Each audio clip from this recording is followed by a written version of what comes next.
gangster. Come on. Red light, green light.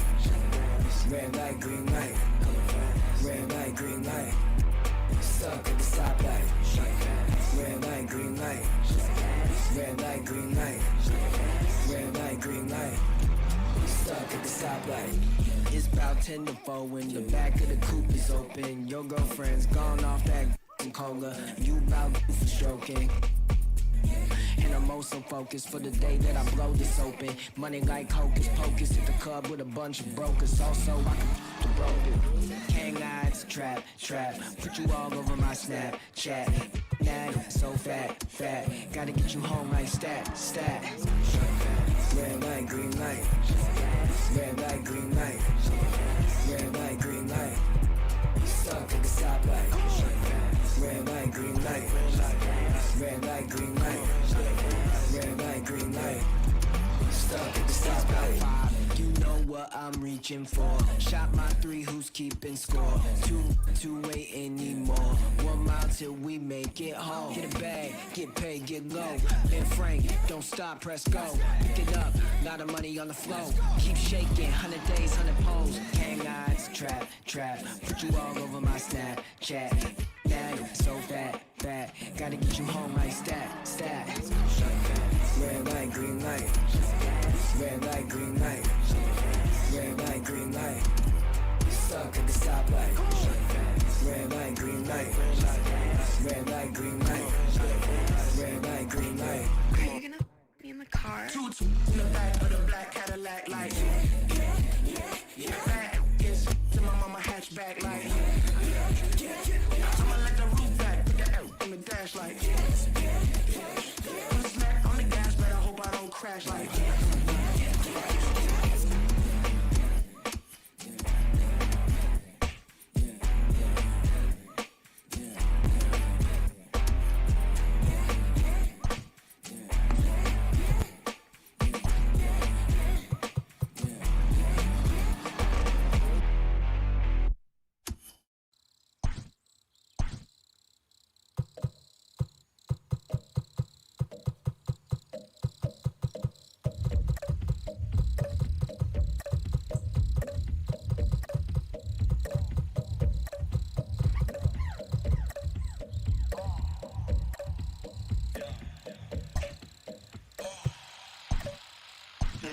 hip-hop ain't really this found me. Little bit for the homies. Got a little green, bought a beam for the Falby. Took more shots after phase than Calby. After dark, you go crazy. Police ain't scary.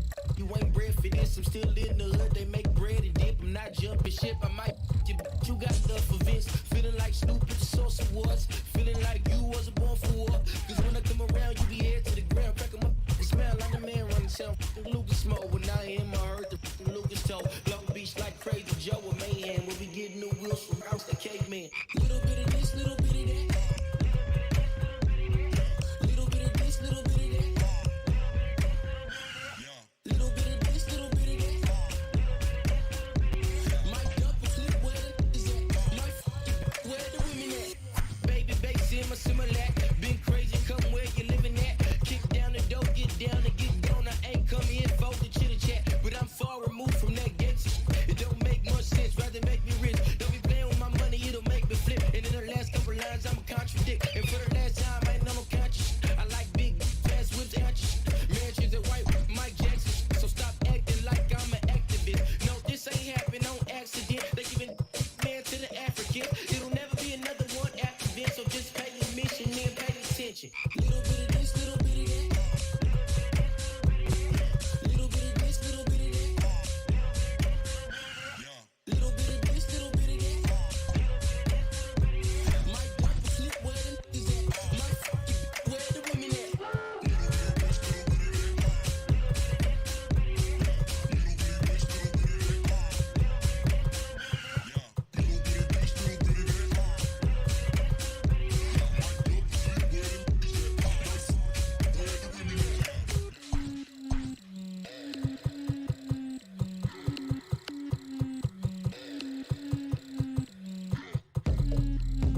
Tony.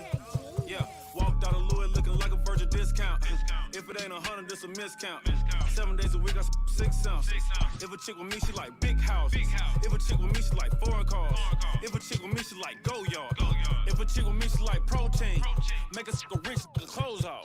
Pull up to the flame with my doze off. Try to count a million and I dozed off. And I got my fingers in the air. Hanging with Paul Bear. Turn you to lawn care. Rex in my Montclair. This just a small shell. Hold up, make sure it's all there.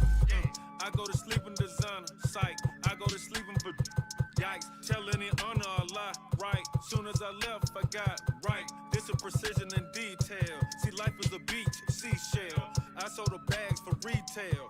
I'm from the block, no email. Walked out of Louis looking like a virgin discount. If it ain't 100, it's a miscount. 7 days a week, I 6 ounces. If a chick with me, she like big houses. If a chick with me, she like foreign cars. If a chick with me, she like go yard. If a chick with me, she like protein. Make a rich, the clothes off. I'm cool, yo. I'm starting to think no one told y'all. Design on my clothes, dog. How much you think my coat costs? I'm spitting like Mozart. This till I gotta flip Noah's Ark. New Lamborghini, the doze off. Fell asleep in the doze off. Get it? My diamonds and stones water. I TD like Coach Carter. Hey, tell my no soda. Girl with me want some products. I pull her on turning hands. I close the curtain when she turn her nose. This off white. I be rocking Virgil clothes. Walked out of Louis looking like a virgin discount. If it ain't 100, it's a miscount. 7 days a week, I 6 ounces. If a chick with me, she like big houses. If a chick with me, she like foreign cars. If a chick with me, she like go yard. If a chick with me, she like protein. Make a rich, the clothes off.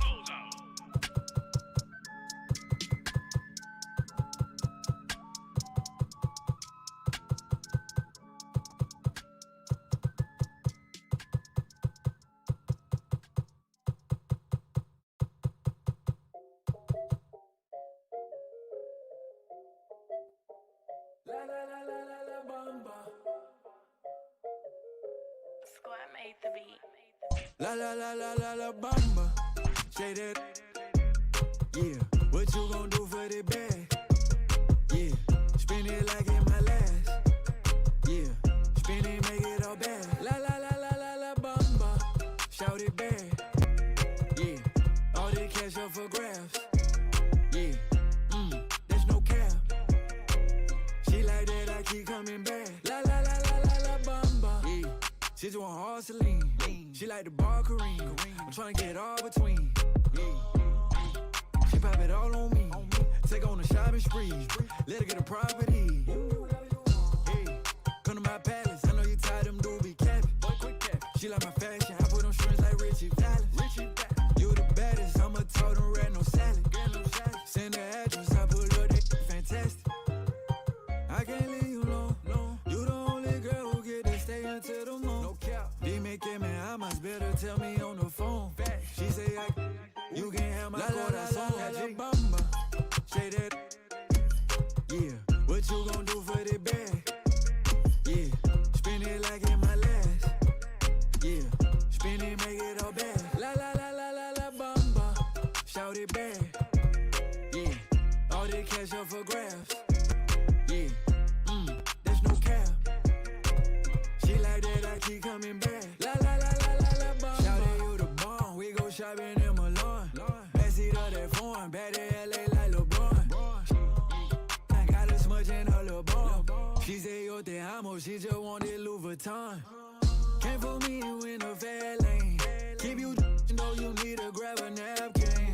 Play my Spanish, she love to cook me plantain. Go hit my Cali crib and give you all that back pain. Yeah. Might make you my baby mama. I like how you shake it like some maracas. Might let you keep the commas. Para bailar la bamba. All that she get it all from her mama. La la la la la la bamba. Say that. Yeah. What you gon' do for the bag? Yeah. Spin it like in my last. Yeah. Spin it, make it all bad. La la la la la la bamba. Shout it bad. Yeah. All the cash up for grabs. Yeah. There's no cap. She like that, I keep coming back. La la la la la la bamba.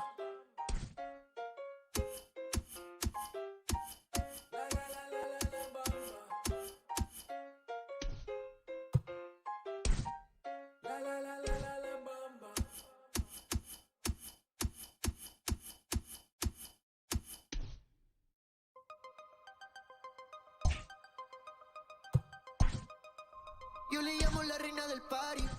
Ella lo torquea como Cari. Ella le dice que sea la Mari. Le gusta cuando freno en el Ferrari. Bailoteo, bailoteo, bailoteo, bailoteo, bailoteo. Bailoteo, bailoteo, bailoteo, bailoteo, bailoteo. Esta noche bailoteo, puesto pa'l discotequeo. Si salimos quiero romo, así que esto se puso feo. Mami, si tú quieres me calienta, que yo traje todas las herramientas pa' bregarte con esa tormenta. Porque escuché que dijiste alerta, que se abra la compuerta. Más vale loca que muerta. Te voy a pisar si te suelta. Hasta los 70, perreando en la lenta. Yo sé que tú no te portas bien, que ratas bajo y yo también. Te vas de party todo el weekend. Entren ahora que caben 100. Bailoteo, bailoteo, bailoteo, bailoteo, bailoteo. Bailoteo, bailoteo, bailoteo, bailoteo, bailoteo. Esta noche bailoteo, puesto pa'l discotequeo. Si salimos quiero romo, así que esto se puso feo. Te sueltes pa' que me baile, no te preocupes de los detalles. Yo haré que todas las notas te tallen. La gente sabe que somos de la calle. Pa' que te sueltes pa' que me baile, no te preocupes de los detalles. Yo haré que todas las notas te tallen. La gente sabe que somos de la calle. Bailoteo, bailoteo, bailoteo, bailoteo, bailoteo. Bailoteo, bailoteo, bailoteo, bailoteo, bailoteo. Esta noche bailoteo, puesto pa'l discotequeo.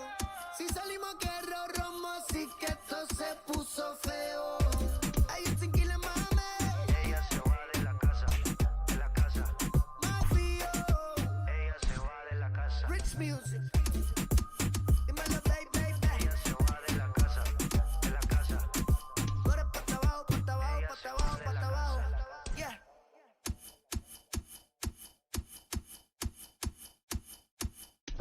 Yeah. No, yeah. Yeah, yeah. No, yeah. Long hair girl with Celine on, yeah. She ain't got a job, but she rockin' bomb, yeah. Ey, y que no pare, que con mi gente ando de pare. Hoy día no nos frena nadie, así que ahora mejor salte, no pare. Hey. Go ahead, girl, with your Birkin on, yeah. Long hair girl with Celine on, yeah. She ain't got a job, but she rockin' ball, man, yeah. I don't want a little bit, I want the whole thing. One of one, Mike Mary jeans, oh yeah. Why's hating on me, oh yeah. Don't you make it hot, don't make a scene, oh yeah. In the cut with the pump, it is bean, oh yeah. Like a lick, but I'm not one. Get in the cut with it. One up top, hit his top, one up top, hit his top, Just let me know if it's a problem. Bobby, I make it hot, boy. I was really on the block, and now they see me in the Que car. no pare, que con mi gente ando de pare. Hoy día no nos frena nadie, así que ahora mejor salte, no pare. Hey, ma, ¿cómo estás? Yo sigo en este lugar y no sé dónde quedas, así que no me venga a rescatar. Yo no sé cómo llegué, solo desperté en una habitación que no era de mi hotel. Entonces me enojé, luego me calmé porque había algo para beber.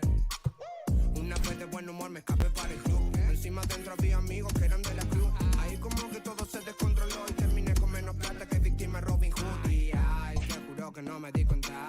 Ay, ahora como vuelvo pa' casa, solo me quedó agua en el bolsillo. Era una moneda para el casino. Ahí comprendí que era mi destino. Solo tenías un tiro y aposté al 23. Entonces todo me robé. ¿Qué me va a decir usted? Like a lick, but I'm not one. Get in the cut with it. One up top, hit his top, one up top, hit his top. Just let me know if it's a problem. Bobby, I make it hot, boy. I was really on the block, and now they see me on the Que top. no pare, que con mi gente ando de pare. Hoy día no nos frena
purse and run out the back door.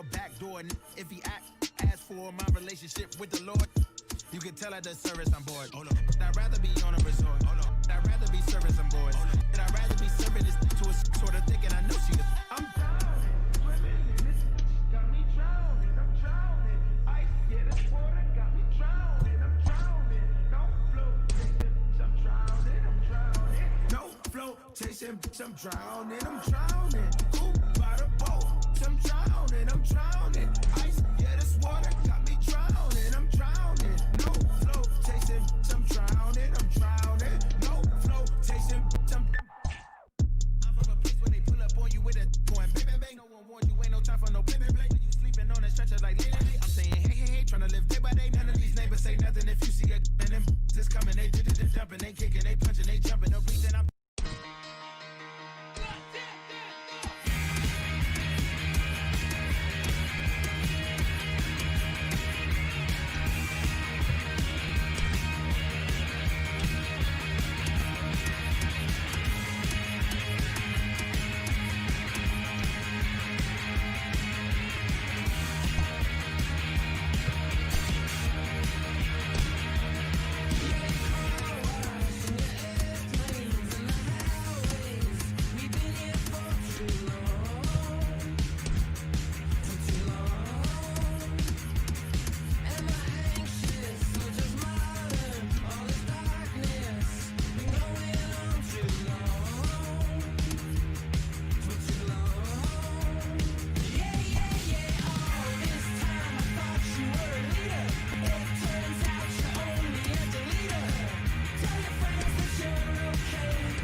nothing odd, that's nothing wrong. Cause a good song never dies.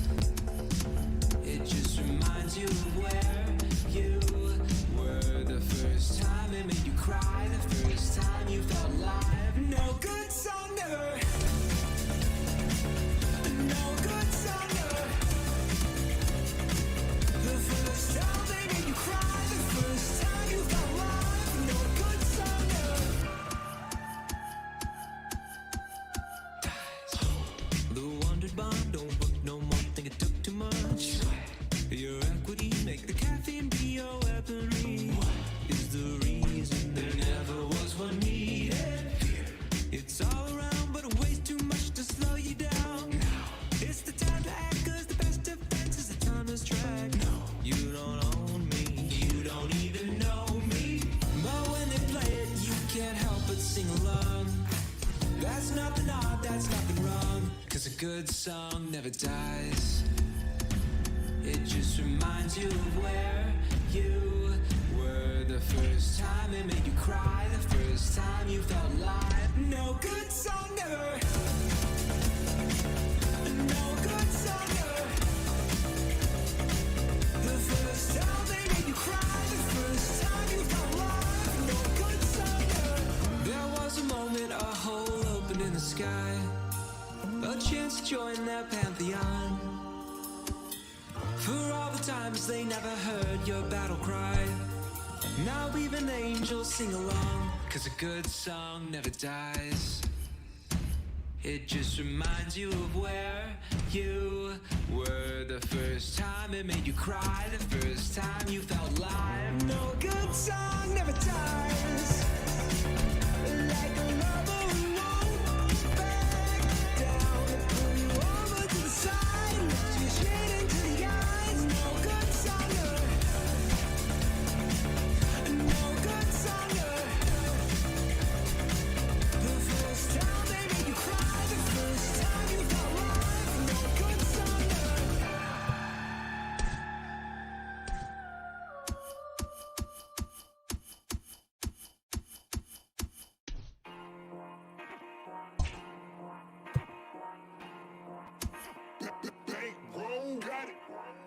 Me and my nigga Frankie, we just kicking it. We gotta add up our dividends. All of my they with pop out in their head. Boom, boom, boom. 40 is clearing the room, room. You better duck it, go boom, boom. Foreign is moving like vroom, vroom. Hop in the foreign, go zoom, zoom. Me and my nigga Frankie, we just kicking it. We gotta add up our dividends. All of my they with pop out in their head. Boom, boom, boom. 40 is clearing the room, room. You better duck it, go boom, boom. Foreign is moving like vroom, vroom. Hop in the foreign, go zoom, zoom.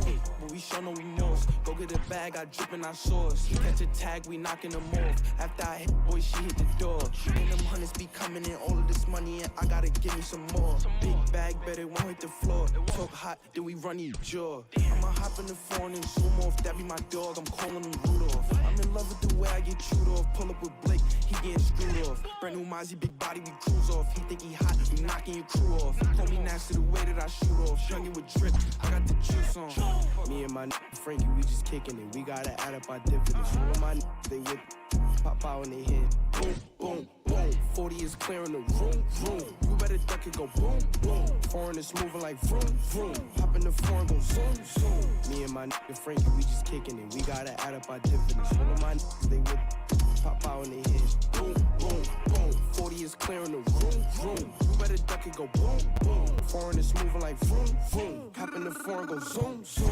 I'm in the track trying to whip it, flip it. She on my so I quit it. Walk in the club with my grillin'. You on my chain, come and get it. You trippin'. Listen here, cussy, you got two decisions. Do you want the or do you want the Smithy? Your life is a game, but you better not risk it. See, I'm in the track trying to whip me a pigeon. I move with it. Keep us on deck, he be moving with it. You can on your block, we don't know who did it on the block. And about to go villain. Man, they took it in early, they know we spinning. Since you just can't put a hole up in it. We gon' empty them, so you know we dipping. And my dubby so high, he keep rolling. Gang. Me and my nigga Frankie, we just kicking it. We gotta add up our dividends. All of my they with pop out in their head. Boom, boom, boom. 40 is clearing the room, room. You better duck it, go boom, boom. Foreign is moving like vroom, vroom. Hop in the foreign, go zoom, zoom. Me and my nigga Frankie, we just kicking it. We gotta add up our dividends. All of my they with pop out in their head. Boom, boom, boom. 40 is clearing the room, room. You better duck it, go boom, boom. Foreign is moving like vroom, vroom. Hop in the foreign, go zoom, zoom.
Gangster. Come on. Red light, green light. Red light, green light. Red light, green light. Stuck at the stoplight. Red light, green light.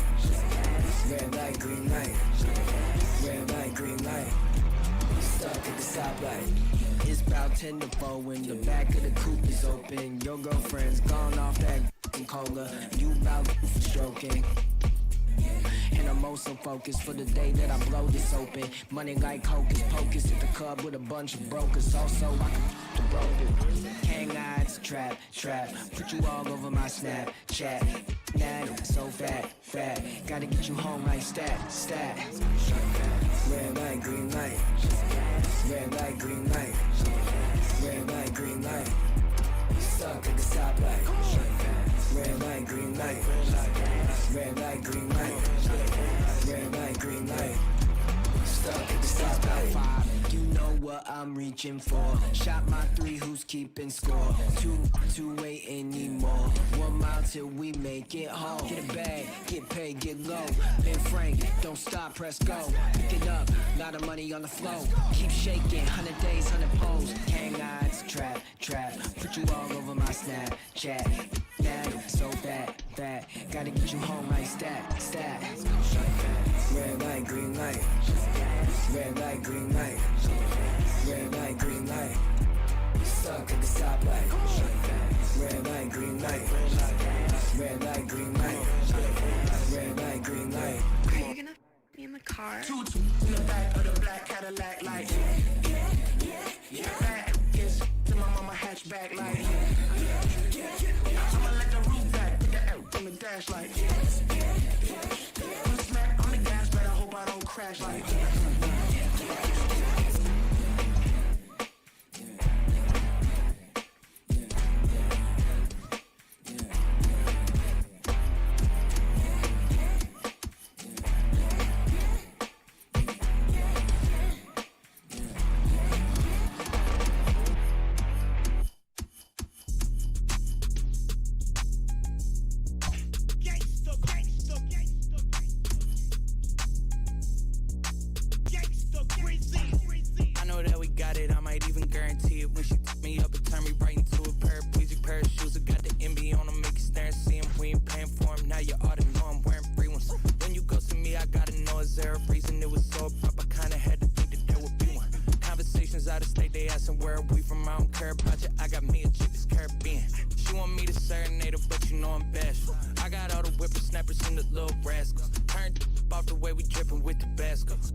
reason it was so abrupt, I kinda had to think that there would be one. Conversations out of state, they asking where we from, I don't care about you, I got me a chick that's Caribbean. It's a push start, I ain't gotta put the key in.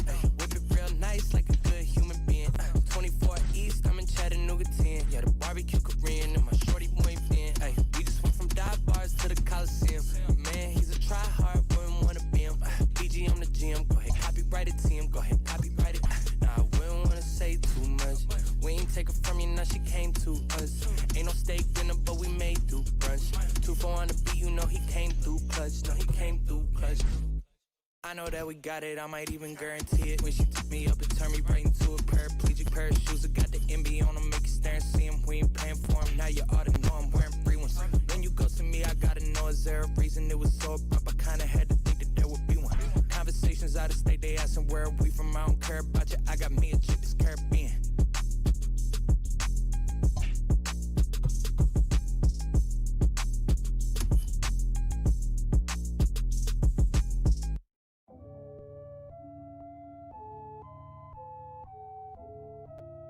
Check me out now. Tony, yeah, walked out of Louis looking like a virgin discount. If it ain't 100, this a miscount. 7 days a week, I 6 ounces. If a chick with me, she like big houses. If a chick with me, she like foreign cars. If a chick with me, she like go yard. If a chick with me, she like protein. Make a sick rich, the clothes off. Pull her to the flame with my doze off. Try to count a million and I dozed off. And I got my fingers in the air. Yeah, hanging with Paul Bear. Turn you to lawn care. Rex in my Montclair. Yeah, this just a small shell. Hold up, make sure it's all there. I go to sleep in designer. Psych, I go to sleep in yikes, telling in honor a lot, right? Soon as I left, I got right. This a precision and detail. See, life is a beach, seashell. I sold the bags for retail. I'm from the block, no email. Walked out of Louis looking like a virgin discount. If it ain't 100, this a miscount. 7 days a week, I 6 ounces. If a chick with me, she like big houses. If a chick with me, she like foreign cars. If a chick with me, she like go yard. If a chick with me, she like protein. Make a sick rich, the clothes off. I'm cool, yo. I'm starting to think no one told y'all. Design of my clothes, dog. How much you think my coat costs? I'm spitting like Mozart. This till I gotta flip Noah's Ark.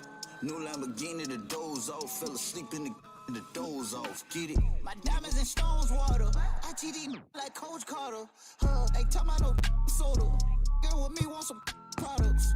I pull up on turning head. I go to curtain once she turn her nose. This off white. I be rocking Virgil clothes. Walked out of Louis looking like a Virgil discount. If it ain't 100, it's a miscount. 7 days a week, I 6 cents. If a chick with me, she like big house. Good afternoon, good morning, ladies and gentlemen. We got another day of ML Pop Ball coming at you on a gorgeous Sunday here at Guaranteed Rate Field. I'm Beede Buddha, and with my good friend EB from Toronto. How's it going down south, pal? You got it down south. It's going well. Looking forward to some AL Central. I call it the powerhouse ball with these two teams. See the White Sox trying to overtake the Twins for first place. Twins trying to put some distance, and they can win the series today, 3-4 if they win this game. Yeah, Twins took Thursday night's ball game. I was on that call. They lost Friday. Twins came back, won 10-3 yesterday. They got a bunch of bombas, of course, from the Bomba squad, and man, the ball just seems to fly here at Guaranteed Rate Field on a steamy late July day. So perhaps some more fireworks on the way. These are two potent lineups. What are you looking for today, bud? Like you said, I'm going to look for some offense, especially from the Twins. You saw the numbers there from Dane Dunning, rookie, just getting his big league career underway. But the flip side, we have Kenta Maeda, who we'll have to talk about when he comes up with his great record. He's going to look to keep runs off the board. Yeah, it's been quite the season for Kenta Maeda. We'll get to that later when he's on the bump. But yeah, you see the White Sox, they're second in the AL Central at that 65-39 mark. Twins have played a few more games, but it's been some fun series between these two this season, and man, I love watching a lot of guys in both these lineups swing the bat, and we'll see what Dunning and Kenta Maeda can do today. Kepler here, 1-1. Twins right fielder fouls away another one. We'll go to 1-2. Does that look like the wind is blowing in or out to you? Looks like in, maybe, to me. It looks like it's blowing in. So, yeah, maybe you want to pull one down that right field line there if you're Mr. Kepler. As this one is another one foul. We'll reset 1-2. I want to thank everybody for joining us to kick off a great slate of bot ball once again. And Kepler takes low. The two-seamer missed at 91.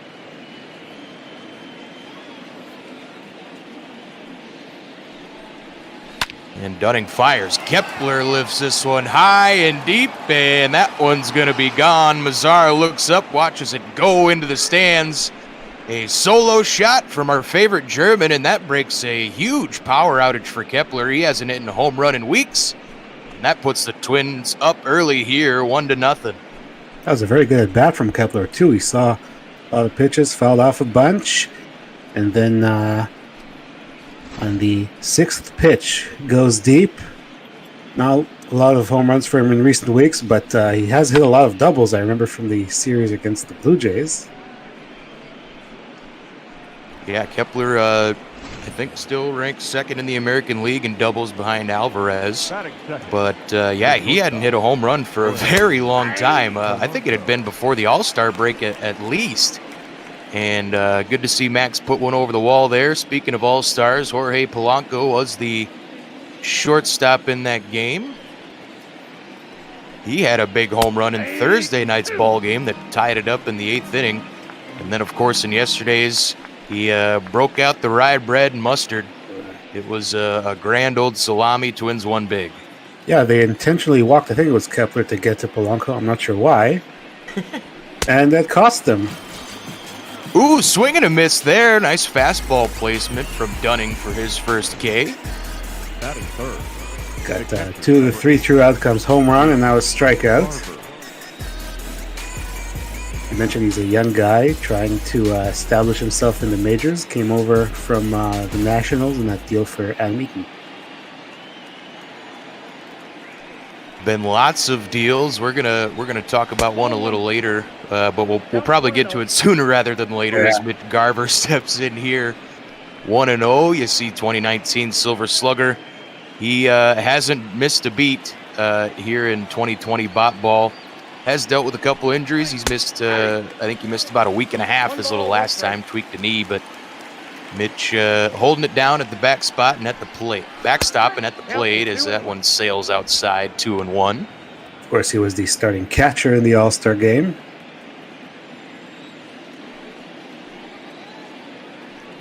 Yaz sets up low and away, and it's down there, but no chase from Garver. He's got the count at 3-1. Mitch has usually pretty solid plate discipline, although after the All-Star break, he had some bad at-bats in that Arizona series, and he's bounced back a little bit in this one and works a 5-pitch walk. So this is the 3rd true outcome that Dunning has had. He gave up a home run, and he got a strikeout, now he issues a walk. Not the greatest start for him, but he still has an opportunity for a double play, maybe. Yeah, if you're playing starting pitcher bingo, you're 3/5 the way there. Nelson Cruz stepping in. You see there, tied for 5th in the AL with 74 RBI. Tied for home run lead now with Garver. They're sitting at 30 apiece. Nelson has kind of cooled off a little bit. Folks were worried about his appearance in that home run derby maybe having an impact, especially because he's 40 years old, but the boomstick can still swing a hot bat. 2 balls, no strikes.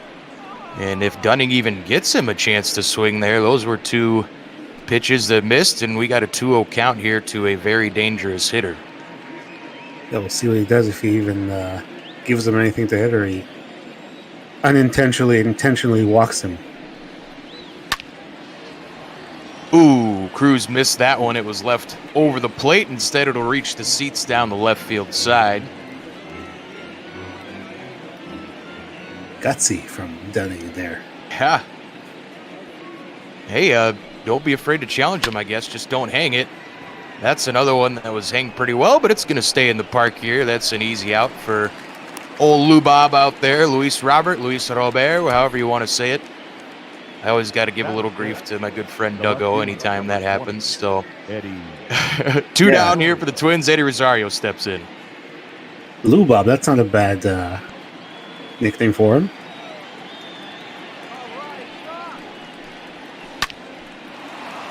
Rosario gets good wood on it, but it's right at Leori Garcia. So Twins get 1 on the board thanks to a solo shot from Max Kepler, his first in weeks. It's a 1-0 game here. We'll see how Kenta Maeda responds trying to hold down the top of this White Sox order. Garcia, Tim Anderson, and Yohan Moncada coming to the dish. And look at some of those numbers from Kenta Maeda this season. You probably asked the Twins, and they wouldn't be able to tell you who Brusdar Graterol is at this point. A whip of under 1, no losses, 10-0.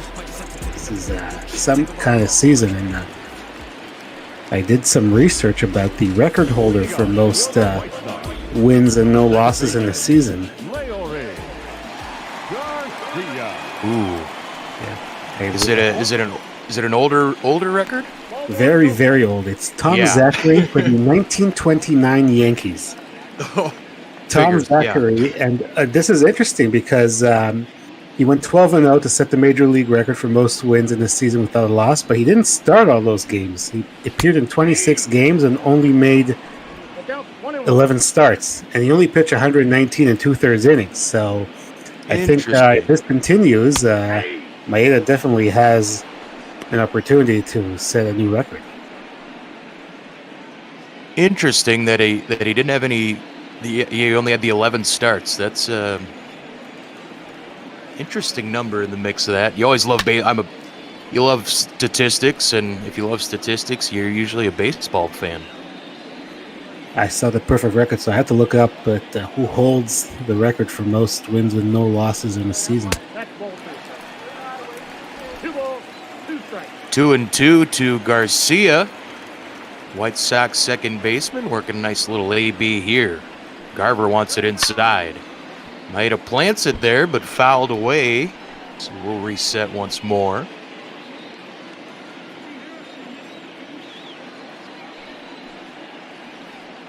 Now Garver wants it up high. That's been a big... Oh, just missed there, but that's been a big aspect to Maeda's success is he pretty much hits his spots whenever he wants, and not sure where that one missed, but Garver wants it inside once more. Fouled away once more. Another nice at bat from a leadoff hitter here. We have Kepler and now Garcia doing the same thing. Yeah, pitch number 9 on the way. And the bender, oh no, it was a circle change, excuse me. That one fouled away again. It's at 3-2 again. Pitch number 10. Finally got him there, swing and a miss. But for a guy like Kenta Maeda, who doesn't go too deep into ball games, that's not how you want to start out your day. No, 10 pitches to the first guy is not the most ideal way to start. Last time you and I were on the call, he had 7 no-hit innings, and then they took him out game. So he's not gonna pitch 9 innings for sure, no matter what. One of the most exciting and fun players to watch in baseball, in my opinion, Tim Anderson. See there, 346 average, won that batting title last year in the AL, and he had a long hit streak here in Bot Ball earlier this season. Fouls that one off deep, and going to be 0-2 quickly to the White Sox shortstop. Of course, he loves flipping the bat when he hits a home run. Ooh, he fans it there. He might be flipping the bat a different kind of way after swinging at that pitch. That was way outside the zone. So I'm kind of hitting his helmet on the way back to the dugout, knowing he should not have swung at that. Yeah, Tim's bat flips. I love me a good bat flip. I pimp it all you want, celebrate. You just hit a ball a long way, do it up. And Maeda tossing now to Yoan Moncada. White Sox third baseman having another fine season here on the south side. Average, not maybe up where he'd want it after he hit 315 last year, but power numbers still appear to be there, and he's done quite well in that 3-hole. If he avoids the K, he'll be successful. A few years ago, he led the majors, or at least the American League, in strikeouts. Well, he's still quite young. I think he's just 25 this season, and again, he's part of a pretty solid core here that they've built on the south side, much like the Twins did. You know, they're almost I'd say like 2 years maybe behind the Twins, although with all the offseason moves they made this year, maybe they're right even with them, and that's clearly shown in the standings so far at ML Bot Ball, as it's been a 3-horse race in this AL Central. White Sox have a lot of young players and some still in the minors who have not yet appeared in the majors, so they're set to be competitive for a very long time. Swing and a miss. Maeda gets another strikeout this inning, and it's going to send Moncada to the pines, so a clean slate. Maeda had to toss those 10 pitches to Leury Garcia, but he puts the 0 on the board. We'll see what the Twins do against Dunning coming up in inning 2. Leading off for the Twins, Josh Donaldson going to lead things off here. Had a home run in Thursday night's ball game. Not the best numbers so far this year for the Twins, but I mean, you're also comparing him to guys who are top 10 in a lot of categories in his own lineup, so maybe it's a little unfair to criticize Donaldson like I have been lately. What you like about Donaldson is he hits that one pretty well, but it's going to stay in the park. The defense that he gives you at third base is very, very good. Yeah, it's Gold Glove caliber, as you know very well. Of course, he had that MVP season here in Toronto. Yes. So he did everything well that year, but with all these mashers in the lineup that you guys have, I think if he hits the occasional bomb but gives you really good defense, you'll be happy. Oh yeah, no, it's it's going to work out just fine for the Twins, I think. And it was a sign that their window was opening, or it was being forced wide open as they doled out the largest free agent contract to Donaldson. And Twins just completed a trade yesterday that might be the biggest win-now move in franchise history, and that's coming off the heels of signing Donaldson this offseason. Twins send number 2 prospect Alex Kirilloff, number 23 prospect Dakota Chalmers, and number 42 prospect catcher, I'm blanking out, Hamilton. Sending 3 prospects to the Colorado Rockies for pitcher John Gray. Big move for the Twins, adding a power arm to that rotation, and one that's been pretty solid so far this season. But huge trigger pulled by the Twins, and they're trying to beat those Yankees and win a World Series. That's a great move, John Gray. He's been pitching shutouts at Coors Field, so you can imagine he gets out of there what he can do. So we see Sano there with the base hit after Larry Gadera had a base hit. Yeah, back-to-back base hits from the 7 and 8 hitters, and man, this bottom of the Twins lineup has been catching fire as of late. Byron Buxton's even had a bunch of good games. He had a great series down in Arizona, and he's risen his average from about 220 a week ago up to almost 240 here. He's been on a bit of a tear. I think when we were doing the Blue Jays series, he was around the Mendoza line, so he's had a great few games recently. Yes, Sano's also been picking it up, and I mean, Arias has just been on the march for 300 since coming off his early season wrist injury. So we see a 1-1 count here, Dunning at 27 pitches, so wheels haven't fallen off yet, but he needs to get a ground ball here and work out of this jam. That one's in there for strike 2.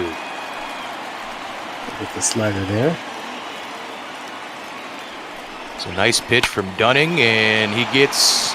Oh, no, Buxton grounds it back up the middle. Will they send Arias? They do. We'll have a play at the plate, but Roberts' throw is off the mark, and that's an RBI single for Byron Buxton. He is seeing the ball very well, and looks like Dane Dunning's going to get a little talking to, try and calm things down for him. Don Cooper, veteran pitching coach out there, trying to calm down the young starter. Obviously, lineup turns over now, and this guy already took him deep. Max Kepler had that hot shot to right field, and the Twins on the board here early in this one. But yeah, back to that John Gray move. Another reason the Twins probably thought that they needed to make a move like that was just to keep pace in their own division. This has just been a crazy race, and I mean, either way you slice it, probably going to be 3 AL Central teams making the playoffs with the pace that they're on. But Twins had pretty much avoided the serious injury bug so far this season, and maybe a little sense of waiting for the glass to break, and they go out and get Gray. As you said, he has that 2.76 ERA and only 8 home runs given up on the season in 133 2/3 innings. He's going to be a fine addition to this lineup. This one's bounced up the middle. Dunning snags it high out of the air, and no double play as Kepler gets down the line just fine. Twins will have runners on the corners with 2 down. Now Kepler runs too fast for that to be a double play, but he'll take it. He has 2 outs here, and we'll try to get Polanco to limit the damage. See Jorge, 7 RBI. Of course, when you hit a grand slam, that's easy to do in your last 3 games, but Jorge was north of the 300 batting average for most of the first half. Has dipped a little bit, but his power increased as well, and he's also more dangerous from that left side of the plate. Takes a close one there, 2-1.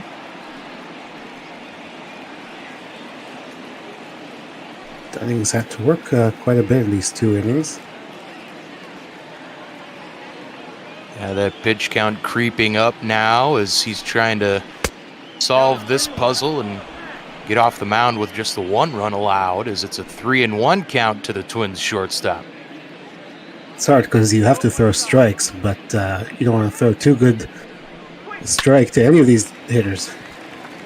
That was a good pitch there. Polanco pops it up, and Garcia's going to reach up, catch it for out number 3. So Twins get one more thanks to a couple base hits, and Luis Arraez is coming around to score on Byron Buxton's single up the middle. Encarnacion, Jimenez, and Yasmani Grandal going to try and get back into this one for the Sox. Still early, but you gotta try and get to work when you can against Kenta Maeda. You know, these good pitchers, if you don't get to them early, they're going to settle down and retire 15, 20 in a row. And you see Eddie has not had a lot of good luck against Maeda. Yeah, 0 for 7 with 2 Ks. Woof.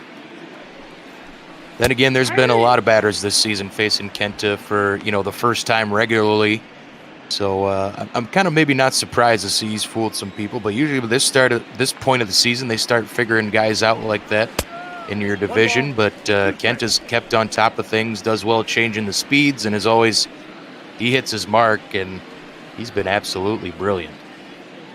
Yeah, the fact that we're at the end of July and he's still pitching so well, that says a lot. That one in the dirt, and Garber didn't really block it, but no harm, no foul. The 2-2 pitch. That one's low, trying to get him chased, wouldn't oblige. Edwin Encarnacion, the noted longtime Twins killer, looking to do some damage.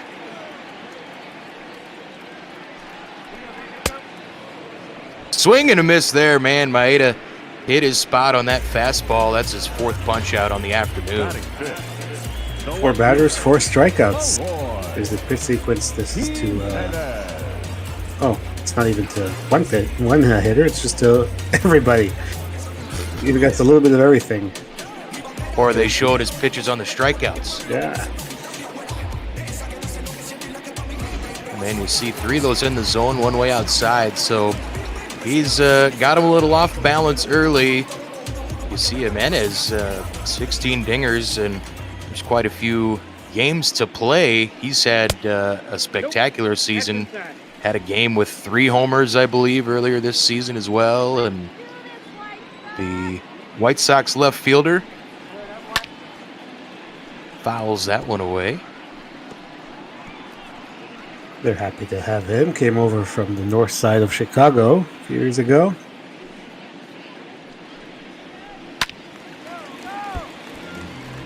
One ripped foul down the third base line. 1-2 count. But yeah, Twins liked what they saw in some of those peripheral numbers with Gray, and also they needed a power arm in their rotation. But man, when Maeda's getting swings like that on a 92-mile-an-hour fastball, maybe you don't need a power arm. I was just gonna say, if Maeda keeps doing this, yeah, it's gonna be very interesting. And I know that Gray will make his Twins debut, I think, in the next series against the Dodgers, who are obviously a familiar foe from the NL West. So it'll be interesting to see how that goes. Yeah, quite the kind of coincidence there that he'll be facing a former division rival in his first start with the American League club. But yeah, John Gray can get up to about 96, maybe 97 on that 4-seamer. Twins, I mean, Barrios can maybe get 95, but it's going to be fun watching John Gray sling them and not have to worry about watching him sail in that thin air out there in Colorado. Yeah, just getting him out of Coors has got to be, a good feeling for him. Grandal working on the 1-2 count. 2 down here, bottom of the second. That one just made contact. The curve can be reset at 1-2. A couple of former Dodgers teammates facing off here. Another one ripped foul.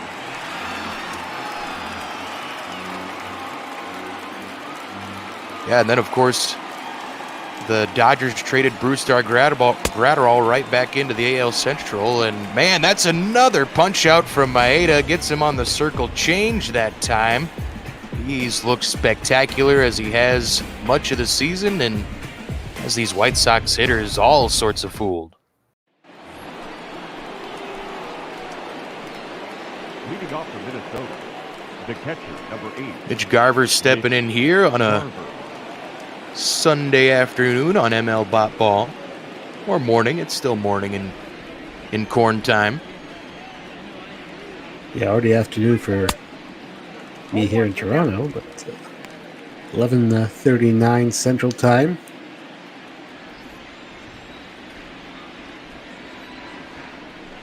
Yaz wants it down, and that was a pretty nice pitch there by Dunning. If he could just settle down a little bit and get through these 5 innings, I think that's all you could ask for on a getaway day. Yeah, he's just going to have to minimize the pitch count a little bit, not into these long innings. Garver's been on a tear of late, and he's going to beat a shift here. It should be extra bases for the Twins catcher, and it is. Mitch Garver in there with a stand-up double to lead off the top of the 3rd inning, and Dunning's going to have to figure out some things in a hurry. Oh yeah, now he's going to have to face Cruz or Rosario and Donaldson, so he has his work cut out for him here if he wants to minimize damage. Nelson Cruz, the boomstick, 4 for 15 in this series. Takes a ball there, the slider missed.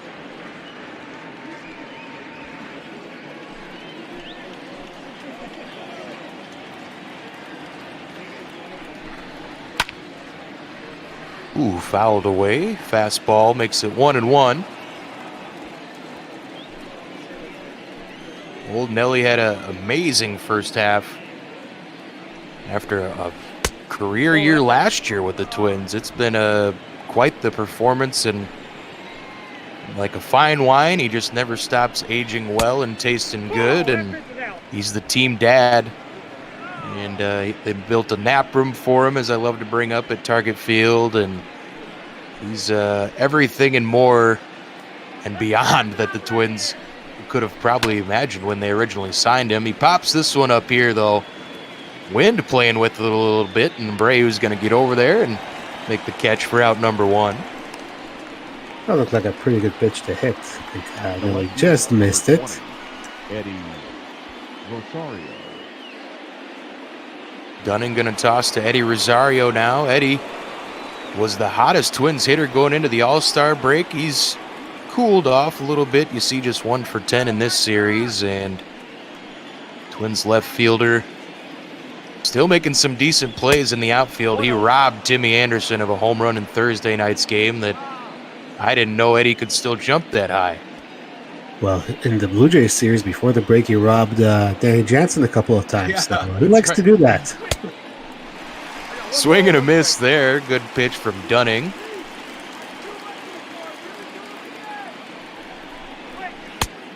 Right back, and no chasing from Ed there. He has been a lot more patient pitcher, or a patient hitter this season. Showing some signs of maturity, not striking out quite as much and drawing some walks, which that surprises any Twins fan. Eddie's a free swinger. And speaking of free swings, get out of here. Flip that bat, Eddie. That's a 2-run shot. Twins going to lead 4-0 early. 422 feet and 104.4 miles an hour off the bat. No doubt about that one. Sometimes that shot, right, we don't know if it's going to be fair or foul, but that one was fair all the way. Yeah, even with that wind blowing from left to right, did stay fair. He got all of that one. That was smoked, and Dunning's going to be left to figure some things out. As Rosario, that's number 28 on the year now? The third base 29? 24. Donaldson. 28 on the season for Eddie Rosario, and that brings up Josh Donaldson. Yeah, lots of power. Especially, really, I would say probably Arise and Sonona or Buxton not as much, but everyone else can really get him far, including Donaldson, although he Flies out there to Nola Mazzara. I got some solid wood on it. I would be interested to see Donaldson's batting average on balls in play. He's still hitting the ball hard. It's just going straight to the guys most times, but it's quite fine, as you said earlier. He's playing solid defense. Twins will take it every day. Luis Arias riding a little 7-game hit streak. Already 1 hit this afternoon and lifts this one to center, but Robert Lubob's going to be there for out number 3.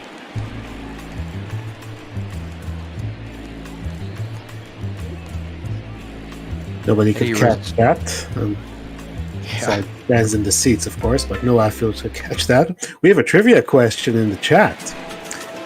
Since 1970, name the 10 players who have 200 plus hits, 10 plus home runs, and 10 plus stolen bases in their MVP season.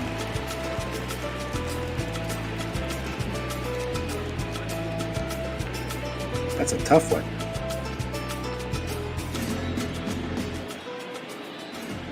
Have at it, little bot ballers. The big guy 73 always bringing us our trivia, and we appreciate the fun he brings in that. He always comes up with unique styles of questions. I kind of like how he switches it up, and it's not just like, who did this? You know, he does the top 10 lists. They're fun, and just the fun little community we got of Bot Ball. If you're not part of it, go to our Discord and get right in your life. As that one's fouled away. Abreu signed that big contract this offseason to stay here on the south side for a while. That one misses 1 and 2. Since we're talking MVPs, I don't think he had 10 plus stolen bases, but I'm going to guess Donaldson anyway.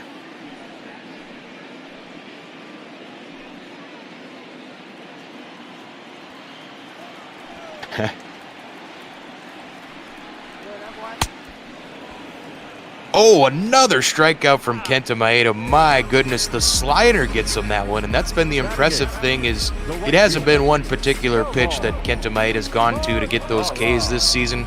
He can throw about any pitch for a K if he wants, and evidenced getting the big righty to go outside on the slider. Nothing but K so far. We'll see how long this continues. Of course, Nola Donaldson. I was just shooting in the dark there. Well, I wonder if did Joe Mauer steal over 10 bases in his MVP season? I'm not sure. That amazing 2009 season from Joe Mauer. He came off the injury and had the career high in home runs. That was a fun time to be a Twins fan. It was the last season in the Metrodome, and of course that awesome game 163 that was an instant classic. But Mauer's not even on the list, so I'll shut up about him. 2 active players are on the list, so it'll have to be some recent MVPs. How about Cody Bellinger? Did it last year? Ball 4, that pitch is low.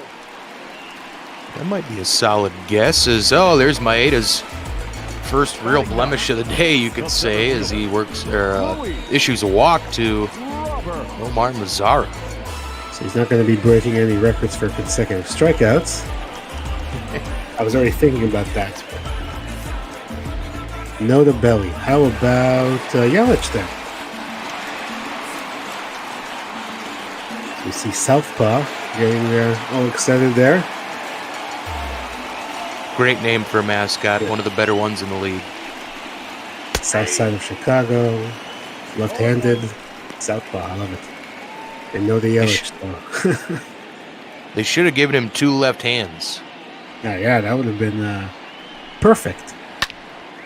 Would have been hell for the performer, but much to the chagrin of silly pun people like me. Noda, man, we're striking out. I'm kind of just drawing some blanks. Did Ricky Henderson win an MVP? Oh, he might have. Now batting. Guessed in this one so far, Altuve and Ryan Sandberg. Altuve should have been an easy one. Because he's a fast runner. Yori Garcia having a nice little series for himself here, and he's going to spit this one into left field. Rosario's going to pick it up off the hop, so 2 on 2 down now for the White Sox, trying to break into this 4-0 Twins lead, and this is the biggest spot for Kenta Maeda so far this afternoon, and he's tossing to the White Sox best hitter, and he's in there for strike 1. There goes the no-hitter for Kenta. There's a former Twin on the list, and Ricky Henderson never had 200 hits, believe it or not. Wow. Yeah, I think that's probably the big one is the 200 hit factor there, more than I'm giving it credit. So, okay, did Rod Carew win an MVP? Can't remember. Either way, 1 and 2. Well, of course, I can't remember who wasn't alive. Anywho,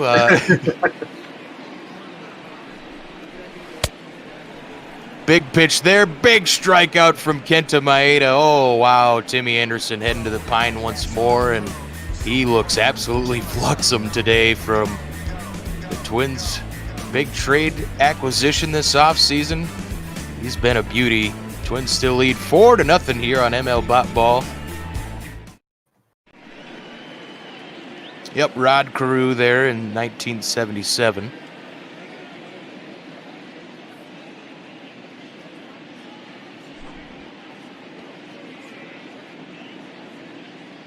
Heidi Watney's telling us about Jorge Polanco.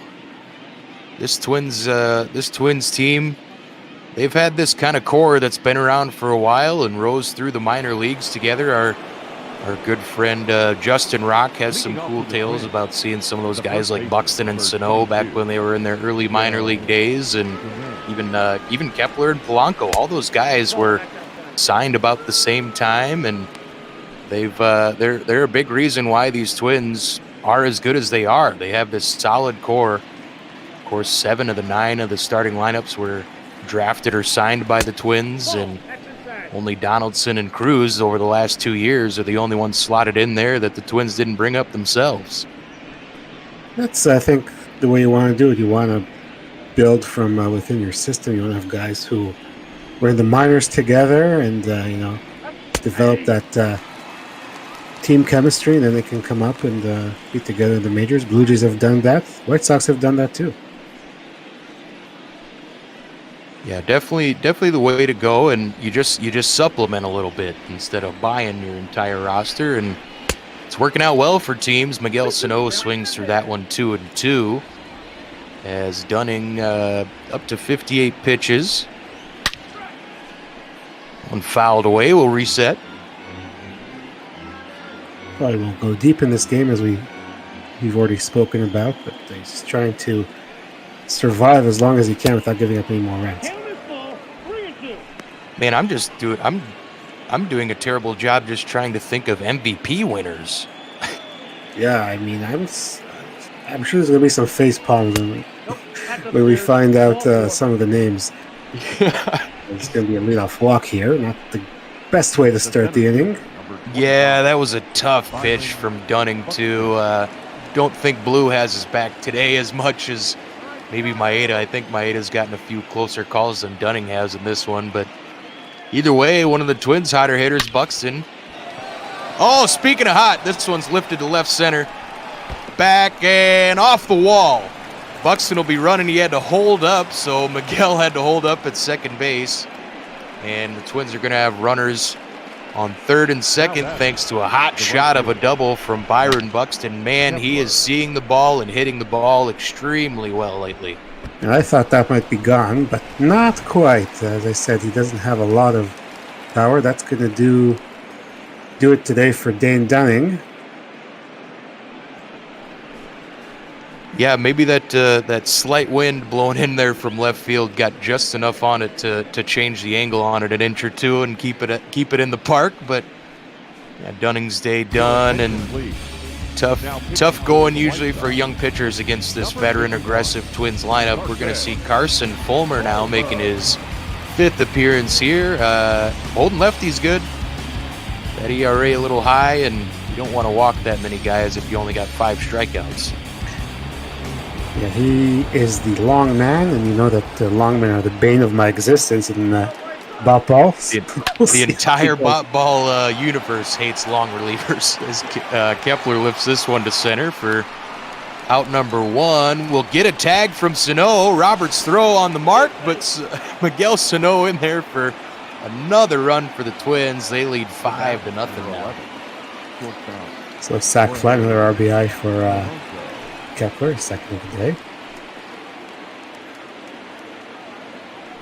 Jorge Polanco stands in 0 for 2 on the afternoon, trying to bring Byron Buxton around from second base.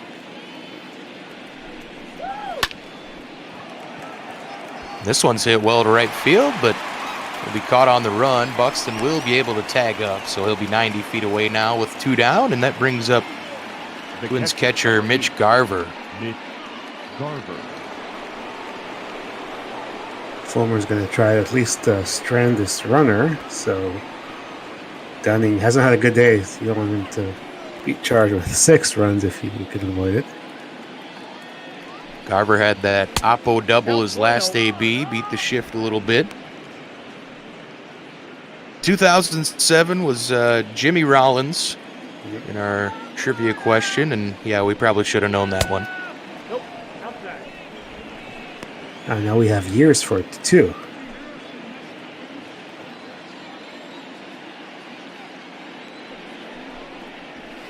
Two and 0 to Garver. That misses inside. So Fulmer, you don't want to walk Mitch Garver to get to Nelson Cruz. No, not a bold strategy.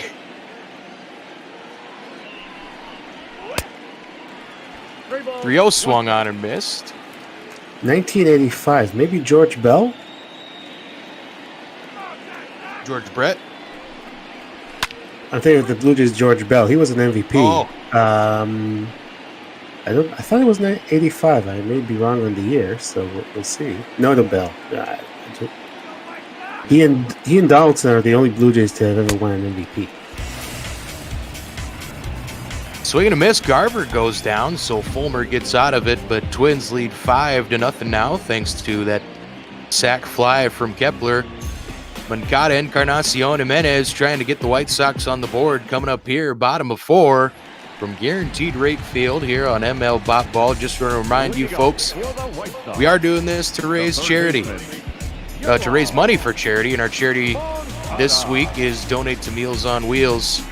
We love Meals on Wheels here. It was our first organization that we started raising funds for on our Twitch stream, and any subscription, any bits, if you go to that PayPal link, all that money is going to go to Meals on Wheels, and it's an organization I think set up in over 5,000 communities in North America alone, and they're good. I've volunteered for Meals on Wheels plenty of times in the past, and just want to thank everybody who has donated to what I think is a real wonderful organization. As I always like to mention when I'm here, is that Meals on Wheels has some operations in Canada as well, where I live. Moncada looking at a 1-2 count after he swings through that 4-seamer. There's a Canadian on this MVP list, I think Larry Walker.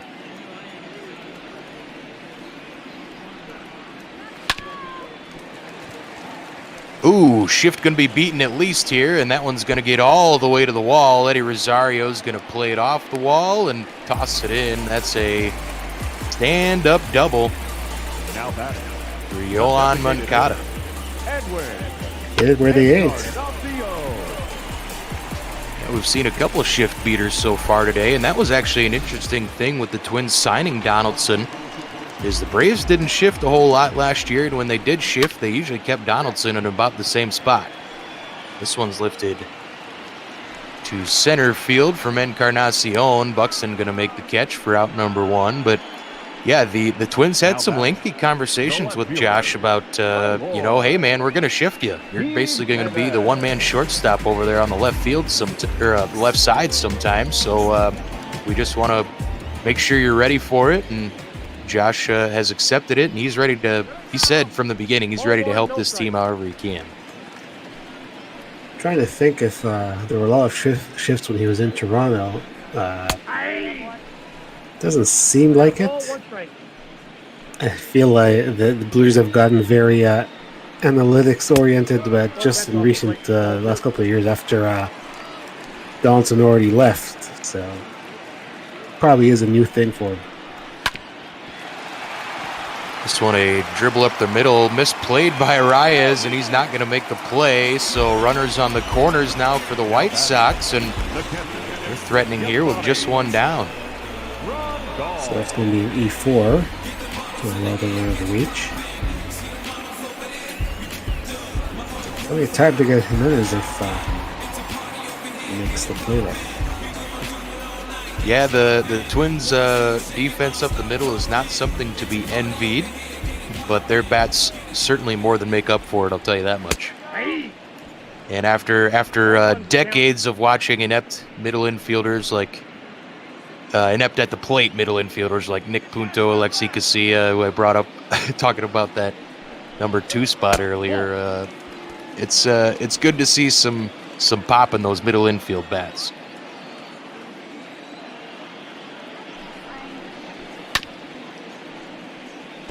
One and two here. Grandal fouls that one away. He was a big offseason acquisition and might have left some folks scratching their heads a little bit because they had an all-star catcher and brought in another all-star catcher. Oh, swing and a miss. Maeda made him look silly on that slider for his 10th punch-out. We're not even through 4 innings. My goodness. He's having quite the day. His former teammate probably thinks easier to catch him than to hit him. He hasn't been able to do that yet. Yeah, you think he might have the inside track there on some of Kenta's pitches, right? I always wonder about that when you're facing a guy that you've caught for a long time. Who has the advantage? Oh, that would just be a fun. That's one of the funner matchups. Got to be in baseball when you come across a guy. Yeah, longtime teammates, and especially if you were a battery mate with them.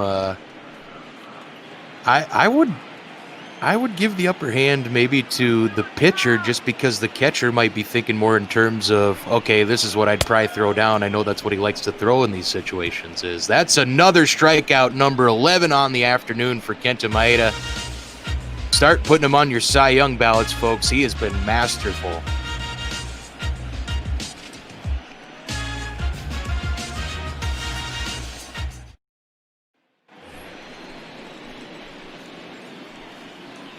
Leading off for Minnesota. Nelson Cruz, the boomstick, and we saw Jimmy Cordero warming out there in the White Sox pen. So you got the Larry Walker guess correct in 97.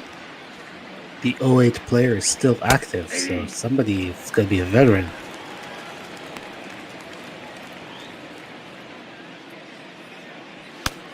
Like I said, I am absolutely brain farting on former MVPs here on a Sunday afternoon. Oh, that's off the plate.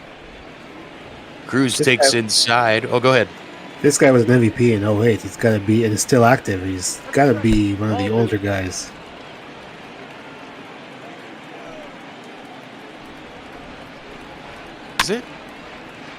Is it Cabrera?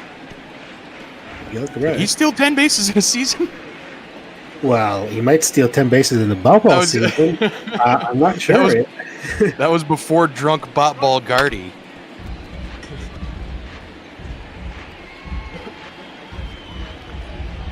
Carson Fulmer has the 2-2 count here to Cruz, who's 0 for 2 on the afternoon. That one misses. It'll fill things up here to start the 5th inning. Rosario on deck. Nice shot of Rocco Baldelli's butt. I think this only happens in the guaranteed rate field, these butt shots. Yeah, didn't we have one? I saw one Thursday, I think, too. That's a sharp single on the right side. A base hit for the Twins' designated hitter. The left fielder. Miggy's wrong. He says he uses the term active loosely, by the way. Maybe it's a guy who isn't actually signed with anybody right now, but hasn't retired yet.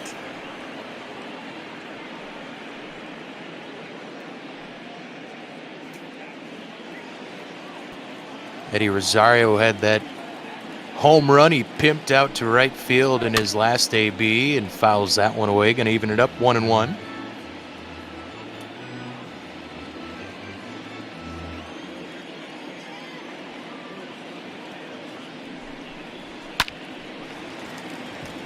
And Eddie gets under this one. Mankata gonna go back there into short left.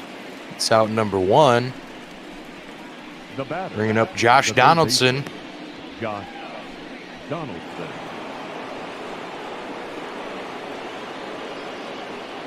0 for 2 on the afternoon, and hit hard a couple of times, but nothing to show for it yet. 1-0. Uh-oh, did you see that? Big guy says, you might not have the fondest memory of this player, EB. Someone who was an MVP in 2008 is loosely active and someone I don't have fond memories of. It's probably a Yankee or something like that, or a Red Sox. Yeah. Oh, is it? 3-0. Nope. Not even gonna guess it. 3-0 to Donaldson here as Fulmer's gonna issue that 4-pitch walk. Missed on the fastball, and the batter number 2. The White Sox look like they probably just want to get out of this one early here today and get to that game with the old Tigers and beat up on Detroit a little bit the next few days.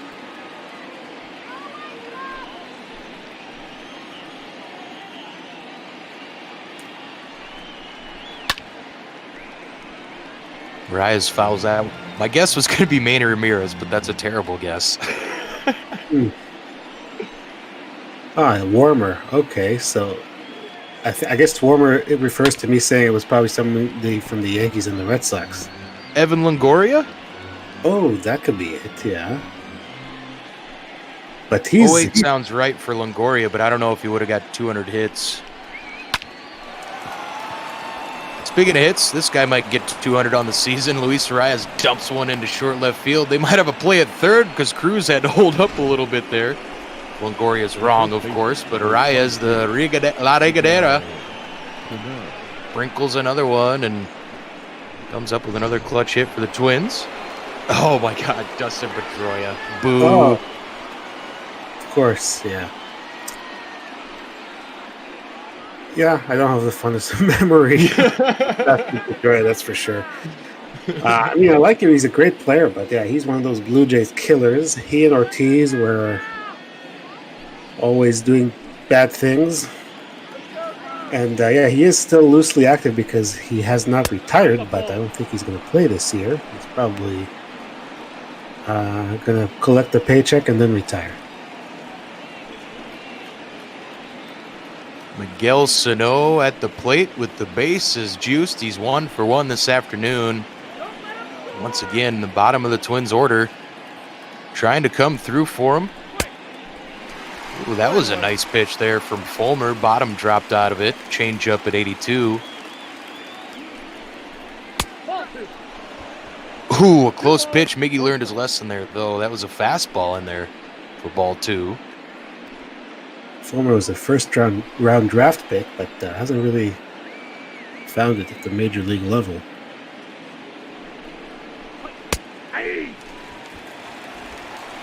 Drops in there for strike 2. Even count now. Twins first baseman.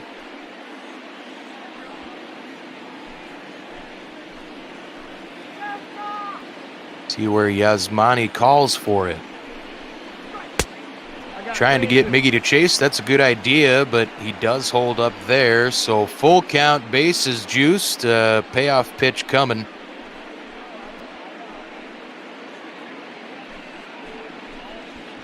Don't want to walk or run, so Sano should see something good to hit here, I would think. Full count. Beat into the ground. We're going to have a tailor-made double play ball here. Garcia on to Timier. On to Abreu, and that is going to do it. Nice job by Fulmer to induce the ground ball. To get out of it without any damage further done, and even with the 5-run lead, that's not safe. This is a tough lineup, although White Sox are going to have to chase Kenta Maeda from the game somehow. Somehow, indeed. So, 1979, Willie Hernandez. 1982, Robert Yount, of course, with the Brewers. Willie McGee in 85, and Vlad Guerrero Sr., of course, in 2004. Yeah, I should have got the Vlad one. That's the face palmer for me. I have his son on my mind. Yeah. He'll be playing first base for the real Blue Jays and the Baba Blue Jays today. The real Blue Jays game is going to get underway in about a minute. And Baba Blue Jays will be on later with your bearded counterpart. They're in Seattle. A good friend, Brother Beard, great Mariners fan, great friend, and one of a lovely stable of folks here at ML Bot Ball. Mazzara sends that one deep, and it's gone. White Sox get on the board thanks to their right fielder, a 419-foot shot. He's hit ones longer than that. He has the record, I think, the longest home run, and he did that when he was with the Rangers, and he hit it off of now teammate Reynaldo Lopez of the White Sox. But he can hit him far. 107.1 exit velocity. That one was a no-doubter, and the first blemish for Maeda, man, he left that one up, and he knew it. Comforting to know that he had a 5-run lead and there was no one on base.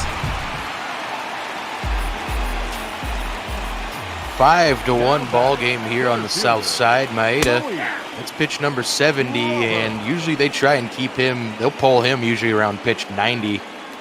Just trying to keep him fresh, and it's frankly it's worked most of the season. No ball, 2 strikes. He only needs to finish this inning to qualify for the win and go to 11-0. So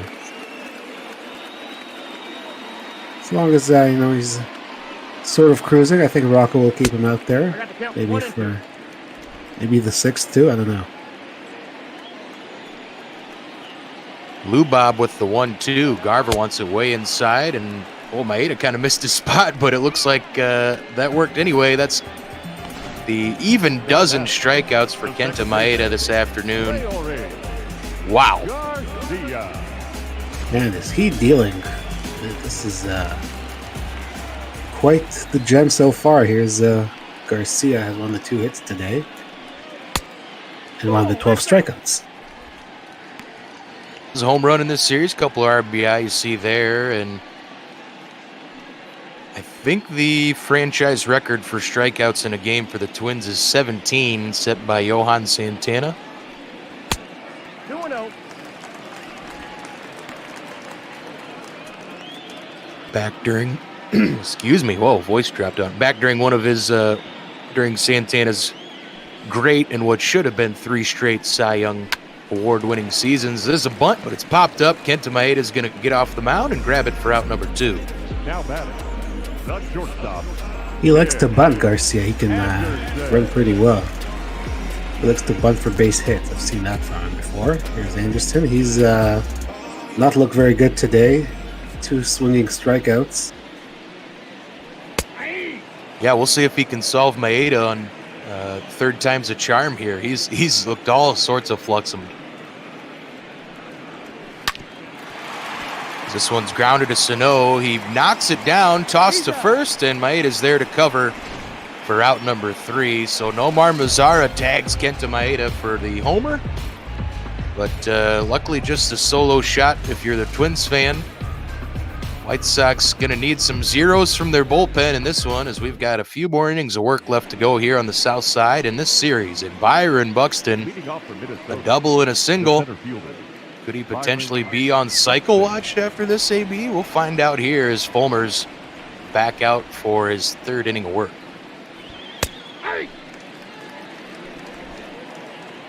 They definitely could see him getting a triple, that's for sure, with his speed.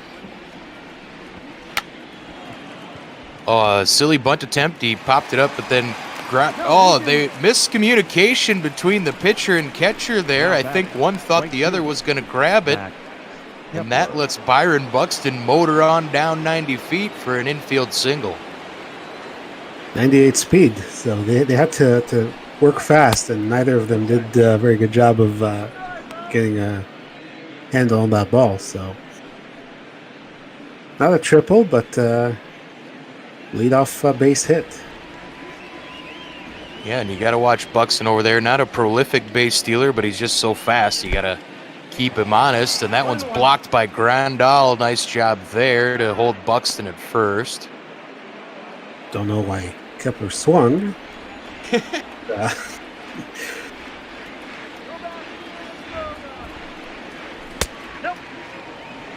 Didn't swing at that one, although it was a high, juicy fastball. 2-1 from Fulmer. Yeah, Buxton he was stuck on 14 stolen bases for a very long time, much as Kepler was stuck on 14 home runs. But Buck, with how he's been hitting, he decided to start wheeling it out in this one. He's got, I think, 4 stolen bases in this series, if I'm not mistaken, and that one's taken high. So 2 aboard now, nobody out, as Fulmer's starting his 6th inning off pretty disastrously. It was actually last inning in the pen, so I wonder if Rick Renteria is going to pull the trigger, because he does need to keep this game somewhat close. Doesn't look like he's going to go to the bullpen yet. He's still a grand slam away from tying it at this point. 2 on here for the Twins shortstop Jorge Polanco. 20 dingers on the season. That one's in there for strike 1. Nice changeup from Fulmer.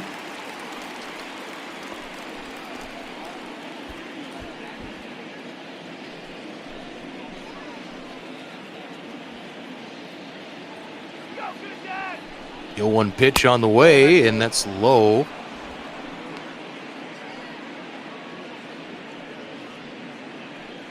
Making some signs, and wonder if there's going to be any action in the Twins bullpen after this inning, just in case Kenta goes a little belly up to start his 6th inning.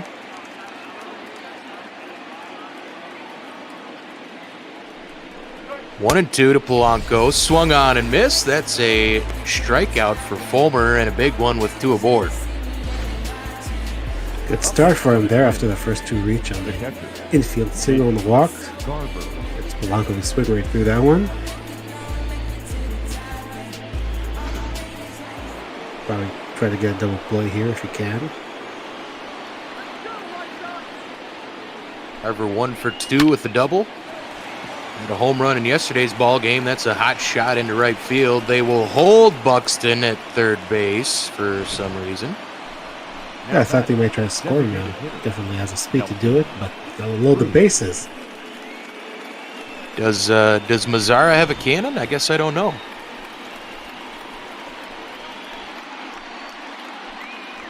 Either way, the boomstick had a single in his last AB. Sitting at 30 homers still on the year. See if he can bust this one wide open with a nice, tasty salami sandwich. That'll work. It's lunchtime here, so I could use a salami sandwich. Yeah, I'm a little peckish. We need to get this game over with. I'm gonna start getting ornery in this booth.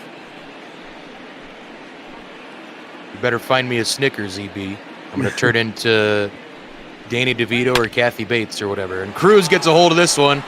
Deep. Mazzara chasing. It's in the bullpen. A grand salami for Nelson Cruz. He was listening. We wanted the salami sandwich, so we got to break out the rye bread and mustard.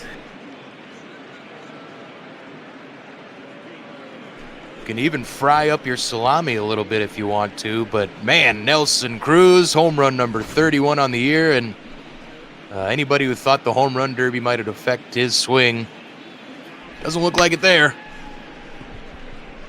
Boy, what a nice swing, right into the bullpen. Your attention, please.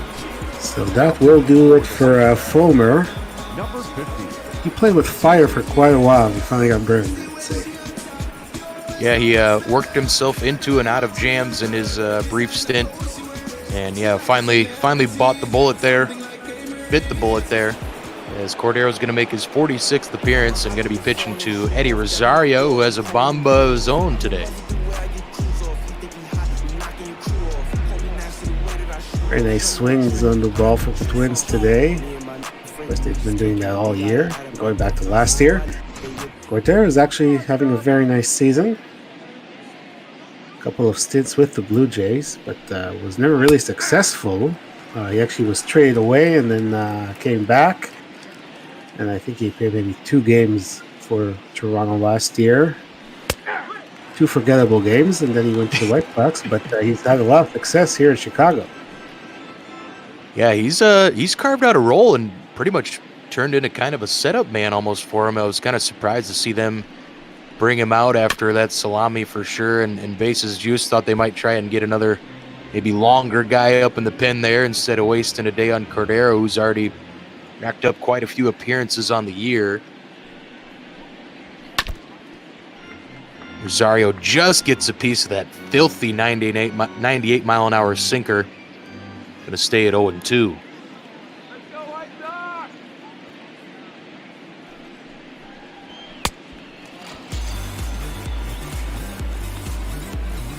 And Eddie goes down on that nasty sinker. That's out number 2 here. We'll get another look at it. It's not even a 4-seamer. It's a sinker at 98. That is some heat. And I can assure you, if he'd pitched this way in Toronto, he would not have been let go. Yeah, I don't know if he's getting better movement on it this year or what the case is for Jimmy, but, I mean, sometimes even just changing a finger on your grip just slightly can produce that better spin. And, man, when you can toss her 98 with movement like that, you should be a pretty successful reliever. Ball, that's out. And the changeup at 89, so nasty stuff from Cordero. Yeah. He had an inning of work back in that first series with the Twins way back in Target Field in April, or maybe it was May. Either way, he made Mitch Garver, Nelson Cruz, and Eddie Rosario all look like fools, and I think he threw about 95% of those 98 mile an hour sinkers. Donaldson's going to work a walk here against him, though, so don't want to be walking guys with 2 down. Walks will haunt, as any old Metrodome fan will tell you. Luis Arias stepping in. He's 2 for 3, as we can see here. A couple of singles. Of course, his patented maybe going the other way. That's a ball. Count 1-0. The sprinkles are legit. I love Luis because he swings the bat. Just 15 strikeouts on the year. Coming into this series, only 34 walks, but 96 hits. So yeah, I think he's over 100 now, though. Yeah, I like him because he puts the bat on the ball. He doesn't try to hit a home run every time like a lot of hitters do nowadays. He plays to his strength, and that's just to spray the ball over the place. 2 balls, 2 strikes. He leaves the home runs to the guys who can hit him. Yeah, I was just going to say, you're feeling pretty comfortable not having to hit home runs when you're in this lineup if you're a guy like Luis. But he smacked a 410-foot shot, pulled the heck out of it. I thought it was twist and foul in Thursday night's game, but that was his 4th dinger of the season, so maybe a little pop there for Luis every now and then, but I don't think he'll be hitting double digits anytime soon. No, he's just going to give you good at-bats like here. He fouled away that 99 mile an hour 4-seamer on the last pitch. Oh, another foul away on that sinker. Get out your golf club on that one. That was, I don't know how he's making contact on these. 2-2 to the Twins' second baseman, takes it low, so full up. Hitters like him are the ones who scare me the most because they're very hard to get out. You know, the guys with the big loopy swings, you can strike out a lot. But to him, it's very hard to do that. And that's kind of a big reason why I like hitting, why I like with the Twins hitting Arias in front of Sano instead of maybe the other way around or putting him somewhere else in the lineup, is Luis has the good pension to get on base, and then if Sano's coming up, you kind of almost avoid the double play chance because Sano usually strikes out or puts it over the fence. Arias retired here as Cordero finally gets out of the inning, but not before a Nelson Cruz Boom Lamy.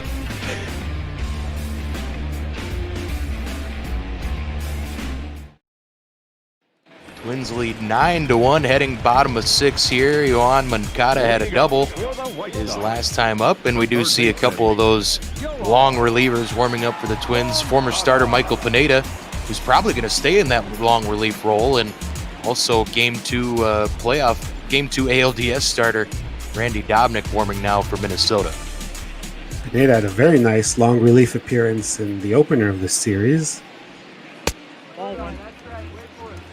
Yeah, he threw like 80 pitches, and I think he pitched 4 or 5 innings, something like that. He was one of their better starters last year, and then got suspended and was finally eligible to come back. Twins had kind of a log jam situation with their rotation. As the revelation that is Devin Smelter this year has been excellent too in their number 5 spot. And then of course they went out and traded now for Gray, so they actually sent Rich Hill back down to AAA.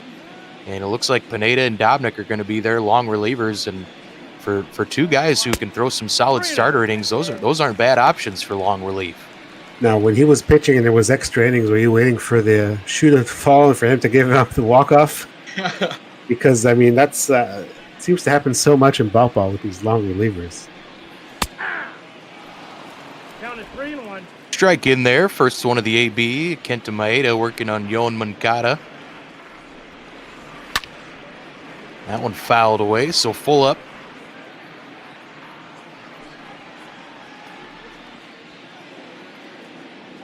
Twins starter working on pitch 84 here. One's fouled away, so Moncada hanging tough.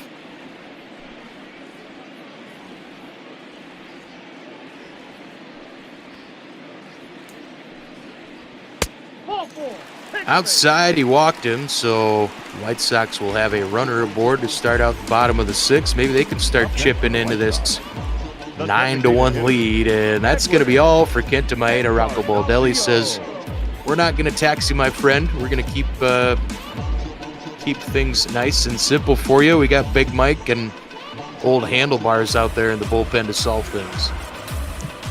So another solid day for Maeda.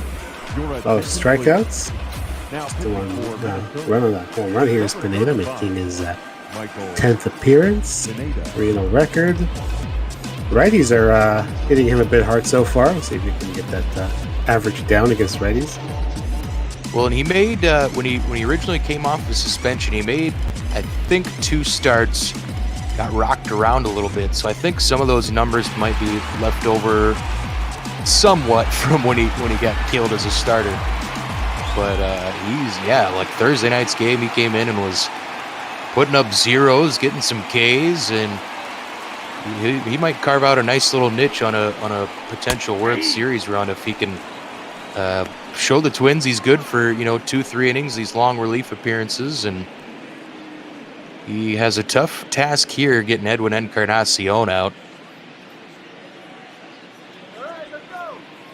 It has always been this guy that they had high hopes for him. He was in Seattle, then he went to the Yankees, and he's shown flashes, but he's had injuries for one, and then that suspension that he had, so hasn't had a lengthy period of success. But it would be nice. I'm sure the Twins would be happy to see him succeeding all the way to October.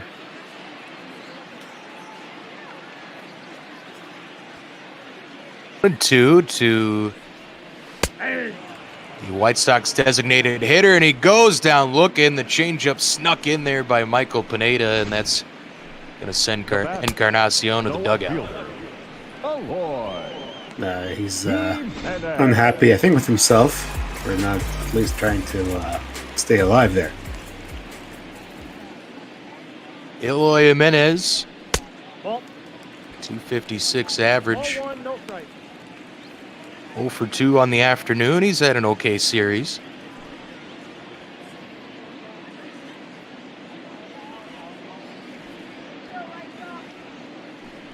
Big Mike looking to put up the 0 after Maeda allowed the base runner.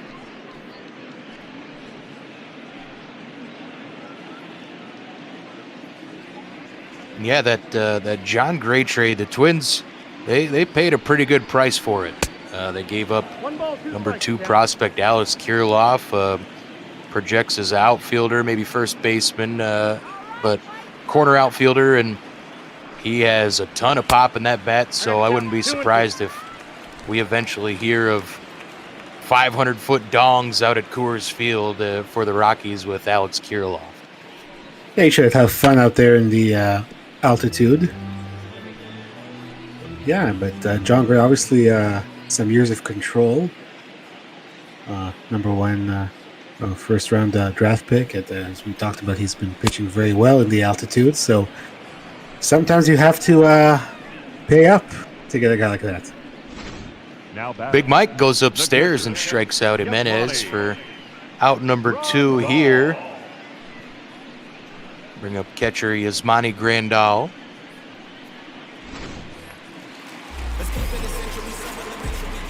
Yeah, there had been rumblings that there were multiple teams interested in John Gray, and I think that might have maybe also factored into the offer that the Twins sent in to the Rockies. There was some work on the prospects. There was rumors Edouard Colina was possibly in the mix as one of the prospects involved in that.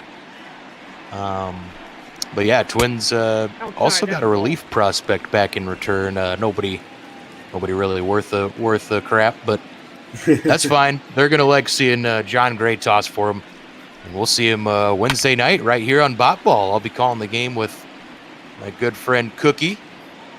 This one's fouled. Ooh, into the dugout. Look out. Looking forward to that. Twins and the Dodgers will get together for a couple of games. Twins will have the day off tomorrow. Dodgers are in Miami as there's another strikeout. Oh, Big Mike comes in, strikes out the side. How about that? Wow. A nice job to clean up after Maeda's potential second run of the day. Might have come around to score, but no, says the Twins' long reliever, and they still hold that 9-1 lead. Herrera and Marshall warming now in the White Sox bullpen. Miguel Sano up 1 for 2 with a run scored.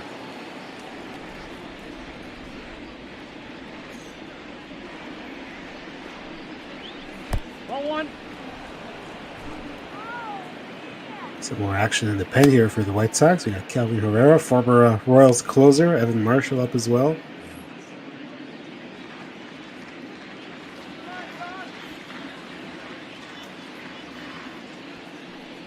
Oh, pitch coming to the Twins' first baseman, and ooh, that, not sure where that one missed, but a tough, close pitch taken by Miggy. 2-0. Should be a very interesting series against the Dodgers. It depends, of course, which Dodgers team you're getting. The one that's on fire or the one that can't hit their way out of a paper bag. Streakiest team in Bot Ball. It's silly. I'll be on the call tomorrow, 12:15 Eastern, the final game of that series that the Dodgers are playing in Miami, one of those wraparound the weekend series. They start on Friday and on Monday, so we'll see how they do against Miami, and then they'll go to Minnesota. Yeah, 2 games set. Twins were out in Hollywood earlier this season, but the Dodgers will come to Target Field for 2 games.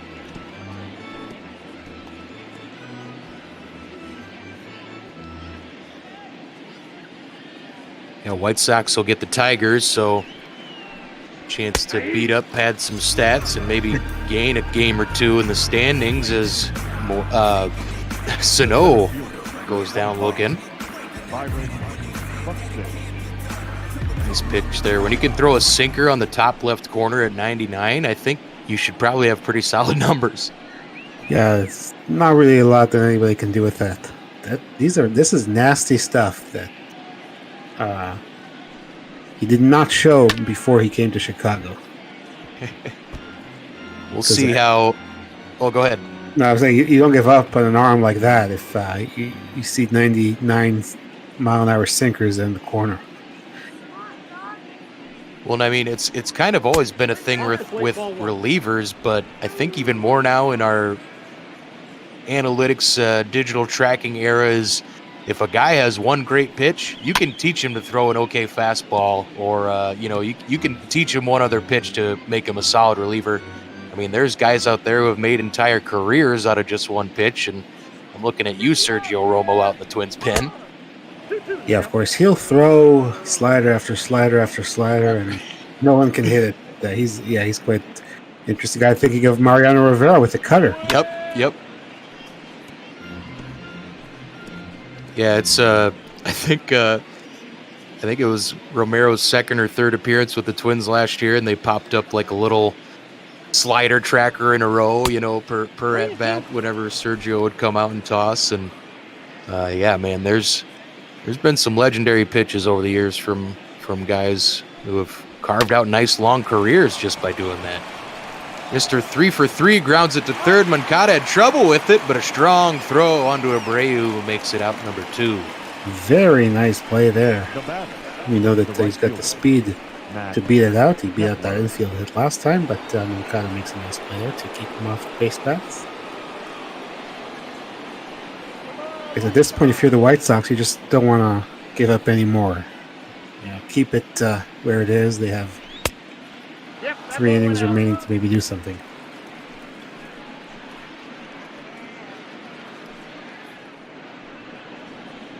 Max Kepler stands in. He got the scoring started out for the Twins back in that first inning. He led off with a home run. Takes a strike there for 1-1 count.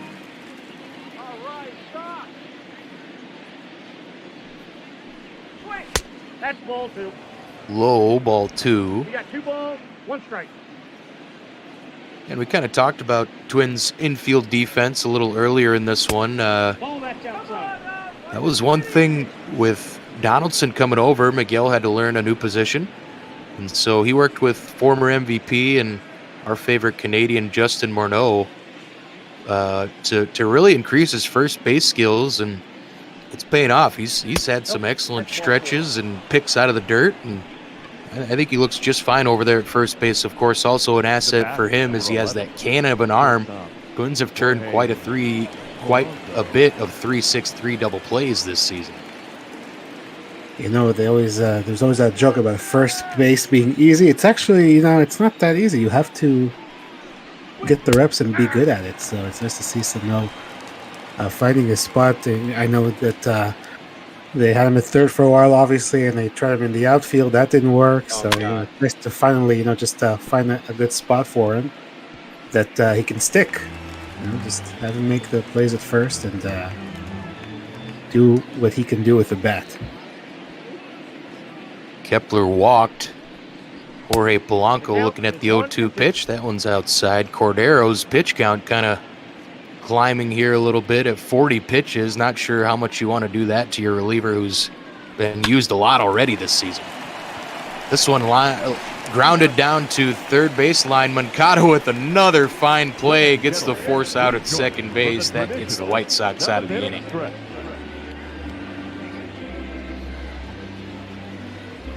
Abreu, Mazzara, Robert, Lubob coming up. 0 for 2 on the afternoon for the White Sox first baseman.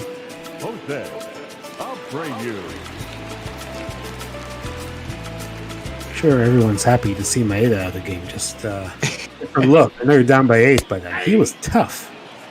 Man, was it 12 strikeouts, the final K tally for him? My goodness. This might have been one of his better starts of the year. I don't know if he had touched 10 strikeouts in any start before. Trying to remember in that 7 no-hit innings he had against Toronto, how many strikeouts he had. I don't feel like he had a ton in that game. It might have had like 6-7, but there's a strikeout. Pineda's come out of the pen and throwing bullets. That's his 4th straight K. So yeah, he's continuing where Maeda left off, just striking out everybody today. 16 total Ks up and down that White Sox lineup. Oh no. As Mazzara hit that whole solo home run back in the 5th inning, the only tally on the White Sox scoreboard thus far. Looking at the White Sox schedule, you mentioned they will play the Tigers next, and then they have a 4-game series in Cleveland. That's another huge AL Central series. Zara gets a charge into that one, but Buxton's in for out number 2. Now batting, the center fielder. Yeah, man, and I'm gonna be real curious after the Twins pulled the trigger on a big trade if we're gonna see one from these White Sox or from the Indians at all. I would maybe guess no on the Indians just because of kind of how they've handled things the last calendar year with trading away a few guys and kind of standing pat over the offseason. But if any of those teams want to keep pace with the Twins in this AL Central, they might need to make maybe one or two moves just to tweak a few things. Yeah, I got to imagine both teams are looking at moves. I saw the schedule for the White Sox. They have the Indians on consecutive weekends. Ooh, that's good. And in between, they go to Yankee Stadium. So, yeah, they're going to have some tough games coming up after Detroit. Michael Pineda has struck out 5 of the 6 batters he's faced, and man, that's a big change from what the Twins had seen in their long relief role. They had Ulis Chassin and Fernando Romero in there earlier, and it was a disaster. But Kelvin Herrera coming in now for the White Sox, going to face off against Twins catcher Mitch Garver here in the top of the 8th inning. We're just a couple outs away from this one being over and getting on to the rest of the afternoon. A great bot ball. Yeah, we'll see those Cleveland Indians in the next game. They're in Houston to take on the Astros. Rubber match there, so we'll see what Cleveland can do.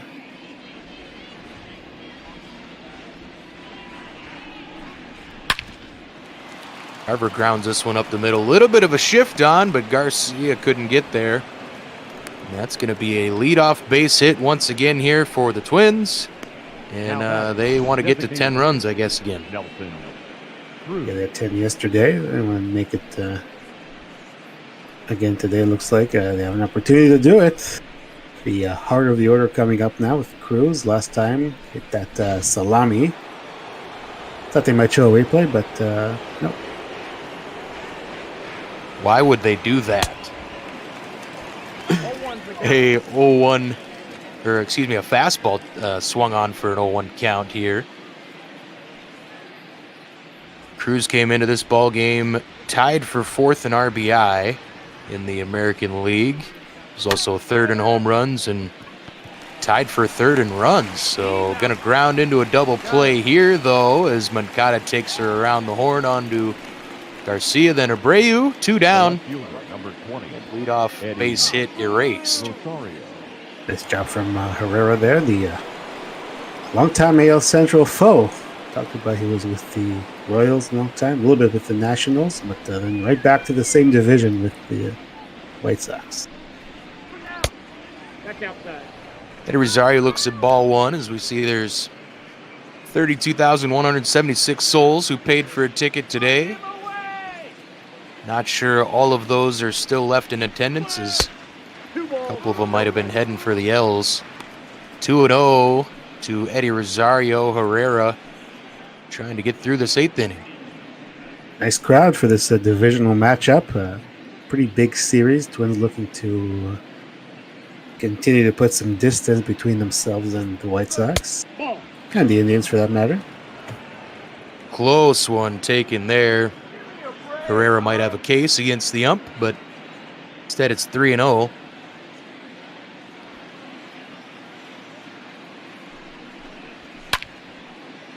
Eddie gets a ride into this one. Mazzara chasing at the wall, and it bangs off the wall. Eddie Rosario into second base. He'll hold up there with a stand-up double, his 2nd extra base hit of the game. The third baseman, number 24, Josh Donaldson. I see there's 2 outs, and another rally might be starting here. Off the wall, and just stopped and let somebody else take it. Yeah, luckily Lou Bob is as fast as he is. Otherwise, that one might have been 3 for Rosario. Donaldson not having a good day offensively. He's walked twice, but other than that, 0 for 2, a couple of flyouts. Hit the ball hard. The walks are the White Sox. Yeah, the walks are encouraging, though, because his on-base percentage just kept plummeting. He was not having good at-bats. We could give him a little break, but he was not having good at-bats, so good to see him get the 2 free passes today as he fouls that changeup away 1 and 2. That's one thing he did a lot when he was an MVP here in Toronto. He got on base quite a bit. That one in the dirt, but Rosario holds. I love Josh's arm guard, elbow guard. It looks like a robot arm. It looks like they cut up an NFL shoulder pad and then put a hinge on it. It's a big one. Yeah, well, he hasn't been hit in the past. And speaking of the Royals, because Herrera was on that team, there was some series where the Royals pitched him inside, and he wasn't too happy about that in 2015.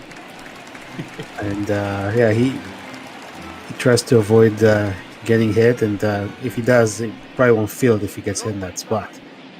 Well, I'm sure a nice, calm dude like Josh just handled that spectacularly.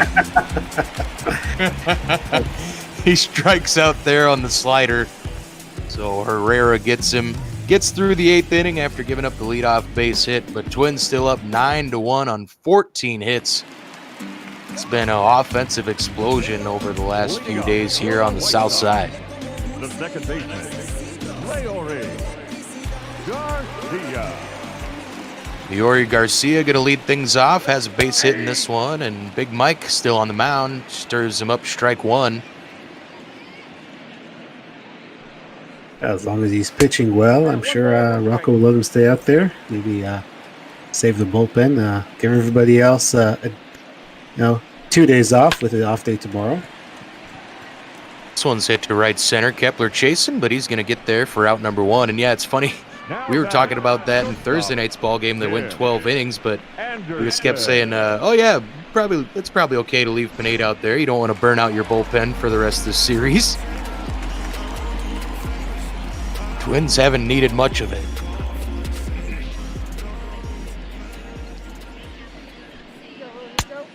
Nope, outside.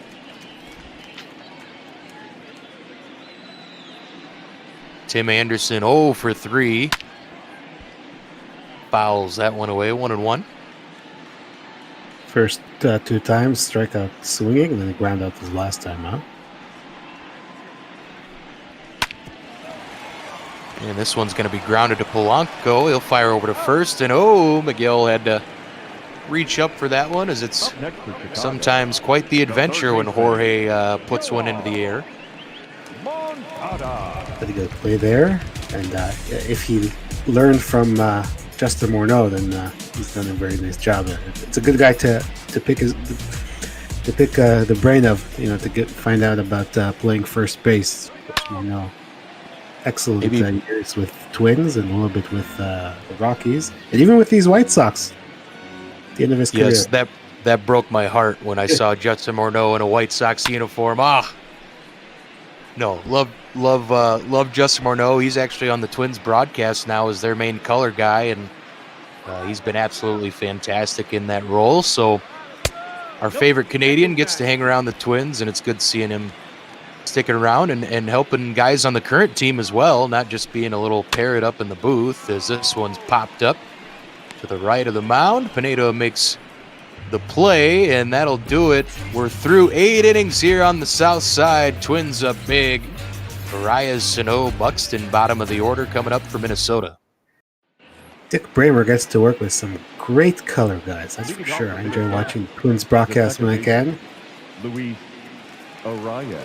I love when LaTroy Hawkins is on as well. He usually does about 12 games a year. Yeah, it was through thanks to LaTroy that I found out about Tyler Duffy. If you remember, he made his major league debut against the Blue Jays, and he really struggled. Yep. LaTroy was on the Blue Jays then, and he said that Duffy was tipping his pitches, and then Donaldson, Bautista, Encarnacion, they were all able to figure it out pretty quickly. That's why they got to him, and he has that insight from playing here, and for all these other teams, he's got a lot of knowledge. Well, I remember those days not fondly, and I don't think it would have mattered if he was or was not tipping his pitches. They were hitting them 500 feet either direction, anywhere, when the Twins pitchers were on the mound. So that's a swing and a miss for Marias. He's going to head to the bench with that's just strikeout number 36 on the year. You know that Torrey Hunter was on the 2015 Twins. They said it sounded like when the Brewers were hitting, it sounded like it was a car crashing or something like that. Ball coming off the bats.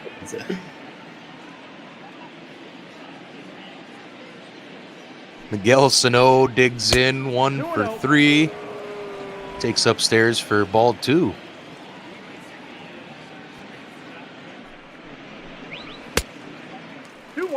Swing and a miss. Nice pitch there from Herrera. Got 97 on the heater. And Miggy gives it a ride. Will it stay fair? Oh, just foul. Miguel Sano just misses out on his 3rd home run of this series.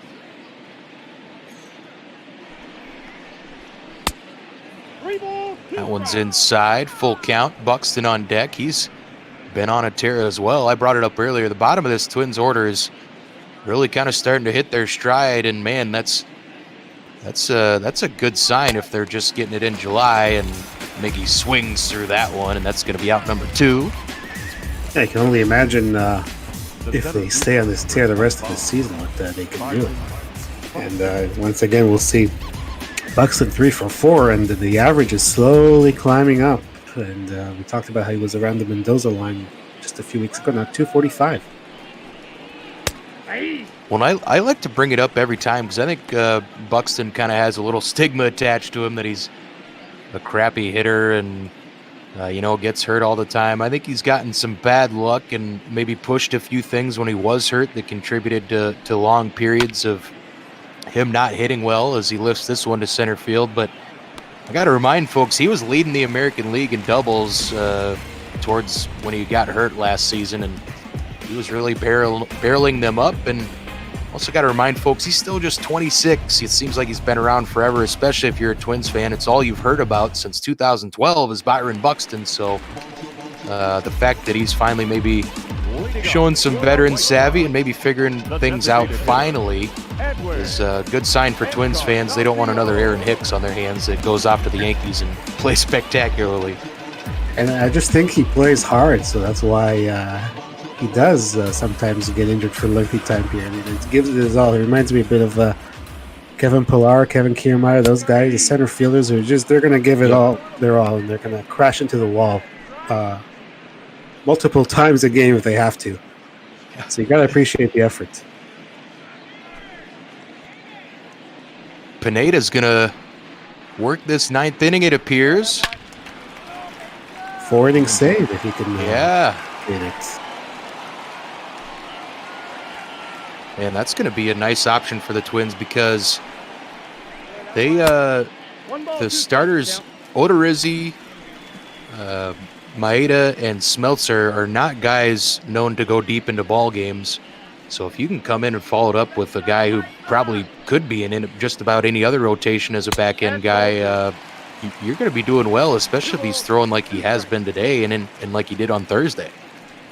Yeah, it's nice to have a guy who's just going to give you some innings, and you don't have to burn another reliever if you don't have to. This one's hit well to left center. Buxton's chasing. It's off the wall, and that's going to be a very long, loud single. My goodness. Now batting. Yeah, Eddie Encarnacion, not known for his base running, I'll tell you that. But not known for his speed, so I thought that could be a double, but no, he's content to stay at first. He doesn't want to get thrown out down by 8 runs in the bottom of the 9th inning. So. We got to get all these old AL Central DHs in a foot race. So I think Encarnacion's rated like an 8, and he's 37. I think Nelson Cruz is at like a 14 maybe or something like that. I don't know if he's single digits too, but and then Miguel Cabrera's at like a 0 as well. I'd love to see a foot race between all those guys. And none of these guys have been blessed with speed. So they're basically, they're just going to hit the ball and jog around the bases. That's what they're here for. Well, yeah, and they're no spring chickens either, as Eloy Jimenez digs in 0 for 3 on the afternoon. Pineda gets him grounded to Sano here. 3-6-3. There's that cannon I was talking about. 2 down. And the White Sox down to their last batter. Next to Chicago, the catcher. Nice play, and almost the end of the ball game. They're going to show us the replay, which is nice. Just like you draw it up with time to spare, and again, that was the one thing with Sano moving. I was going to miss seeing him fire some of those from third base side over to first, but that works too. And Yasmani Grandal to face Pineda here. Garber wants it high. Count 1-0.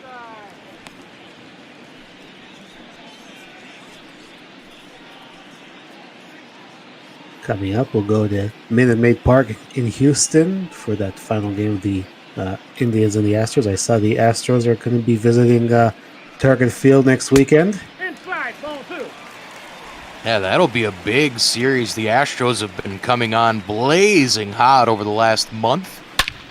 And, of course, when you got a lineup like they do, that's bound to happen. This one connected well, and that's gone. Yaz puts her over the fence for a late solo shot here. That one's off Michael Pineda, 105.9 exit velocity, number 17, the White Sox catcher. A terrible day against his former teammate Maeda, but he gets something here. Straight away center field, and we'll see if that does it for Pineda, even though he's still up by 7. See if Rocco decides to go to someone else just to get that final out, but I'd like to see him get the save. Yeah, why not? There's no need. Just even if he coughs up 7 more runs. No, even if he coughs up 6 more runs, just leave him out there. And he will, so Jose Abreu will step up 0 for 3 with 3 Ks today. That one's hit well. Kepler chasing, but he's going to set up shop in front of the track, and that's going to do it for this series from the south side. Twins take 3 of 4, and they win here big again. They won 10-3 yesterday. They win 9-2 in this one. A brilliant outing from pitcher Kenta Maeda. I wouldn't be surprised if he's player of the game. Yeah, he probably should be with all those Ks that he had. We'll see what be the show decides. Obviously, a lot of candidates for player of the game with all the offense that we saw today. But you'll see Maeda 11-0. Dunning will fall to 1-3, and Michael Pineda with that 4-inning save, his first on the year.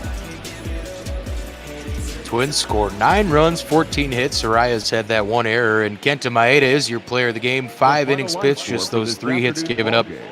12 Ks, only 2 walks, and his only mistake was that home run to Mazzara. As, wow, Kenta Maeda 11-0. Twins do damage on the south side, and if you're a member of this Chicago White Sox club, that's not what you wanted to happen this weekend. This was a huge series coming off the All-Star break.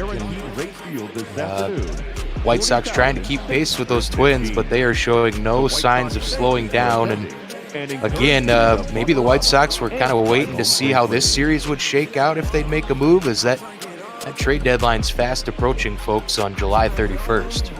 They still have a pretty good chance to be a wild card team, so you think that they will try to do something to push for that wild card, or even for the division. They're not too far behind yet. Can't remember how many games that is now, but I think they have a playoff spot right now, so I'm sure they're going to try to do something. Like you said, they have 3 games against Detroit to perhaps pad some stats, although the Tigers were free from them in the recent series that they played. It was in Detroit, so you never know, obviously, but I'm sure they're going to try to do something to improve their chances. They have some tough series, as I mentioned. After the Tigers, they have 2 series against Cleveland, and then they have the Yankees as well in there, so we got some work to do coming up. Work indeed. Thanks for joining us on this wonderful Sunday afternoon of ML Bot Ball. Hope you're all having a great weekend and gearing up for a productive week. Not sure if we're going to get a look at some highlights here or what the guys in our truck are doing. They might have been hungry, left to get some food. I'm about to do that. They might have been inspired by the Grand Salami, so they wanted to get some. Yeah, I'm not sure. I know that JD Gregory and Jordan Smith will be our next broadcasting crew for this Indians Astros showdown at Minute Maid Park.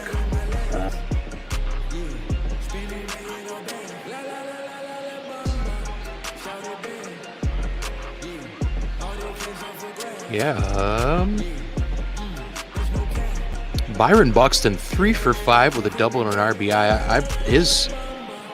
It was kind of funny during that Arizona series. I was bringing up some old stats, and Buck had fallen like a triple shy of this, or a single shy of the cycle back a few years ago playing Arizona, and then I was talking about that stat in the first game of that Snakes Twins series, and lo and behold, I think he ended up going like 6 for 10 in the series, something like that, and had a bunch of RBI, a couple doubles, and he's just been seeing the ball real well lately. And especially important too, because Rosario's starting to slump a little bit. Of course, had the home run today. I always say that, and then guys hit home runs and stuff, so. Yeah, maybe the reverse jinx a little bit, but it's good to see Buxton getting on base because, like I always said, his speed is a game changer.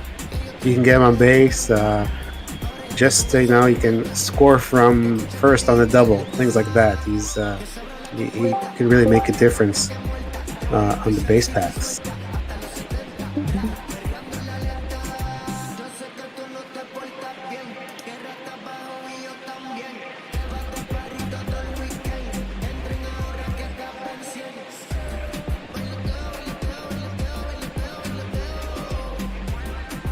So we got our next broadcast crew in there while we await one of our janitors, Jordan and JD. How you guys doing? Doing pretty good. How about y'all? Pretty good. We had an interesting game here in Chicago with the Twins coming out on top, take 3 or 4, and shortly I think we'll go to Minute Maid Park for this rubber match between the Indians and the Astros. Yeah, it'll be a pretty interesting one, especially with after what happened with the result of this game with Minnesota taking the win. Now Chicago falling back half a game, so a win for Cleveland, should they get it today, would only get them half the game behind Chicago for second place in the Central. Of course, a tight race out there, and more than likely whoever finishes second and third in that Central will end up more than likely taking the wild card spot. So a very interesting race for sure. And of course, all 3 of those teams still in contention for that title race out there in the Central. So a lot of fun for pretty much this entire season, watching the AL Central just beat up on each other. There's our highlight reel, Beede. Yeah, I got the shot from our favorite German to lead things off. Then Buck grounded up the middle for RBI number 2. The big pimp from Eddie flipped that bat mighty fine after the 422-footer. Got the Bomba squad up 4-0, and they were not done by any means. And just highlights. Yeah, while the old bats were raining down here, the pitcher was throwing bullets. Kenta Maeda, 12 strikeouts. You see Grandal looking like a fool on that one, as he was absolutely masterful. This was his only mistake, though. Mazzara gave one a ride, 419 feet into the Chicago air, and picked up one of 2 runs via home run for the White Sox today. Let's see old Lou Bob go down swinging.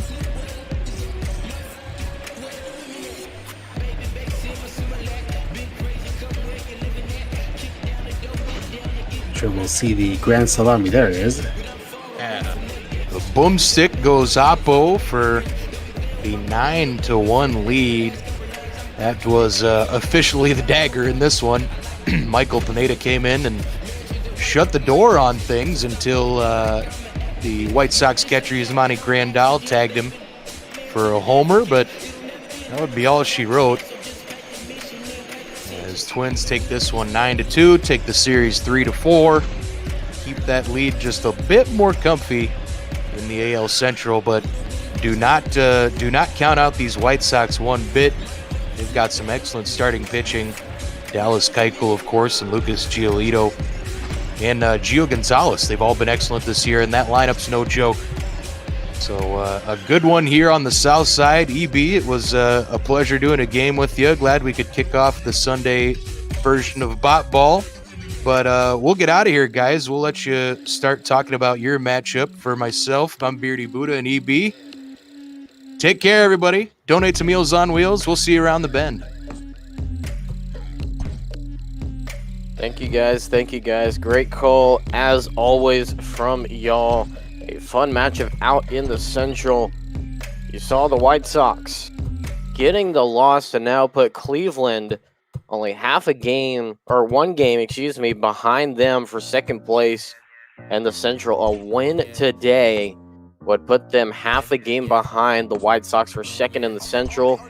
Meanwhile, the Astros in a little bit familiar territory, 2.5 games behind the division-leading Oakland Athletics, but they're in second place, and they're really trying to not only catch up to the Athletics, but also trying to push away from the Angels and from the Rangers. As you see there, a big injury for the Astros. Garrett Stubbs being placed on the 60-day IL with a torn ACL. We won't see him for the rest of the year.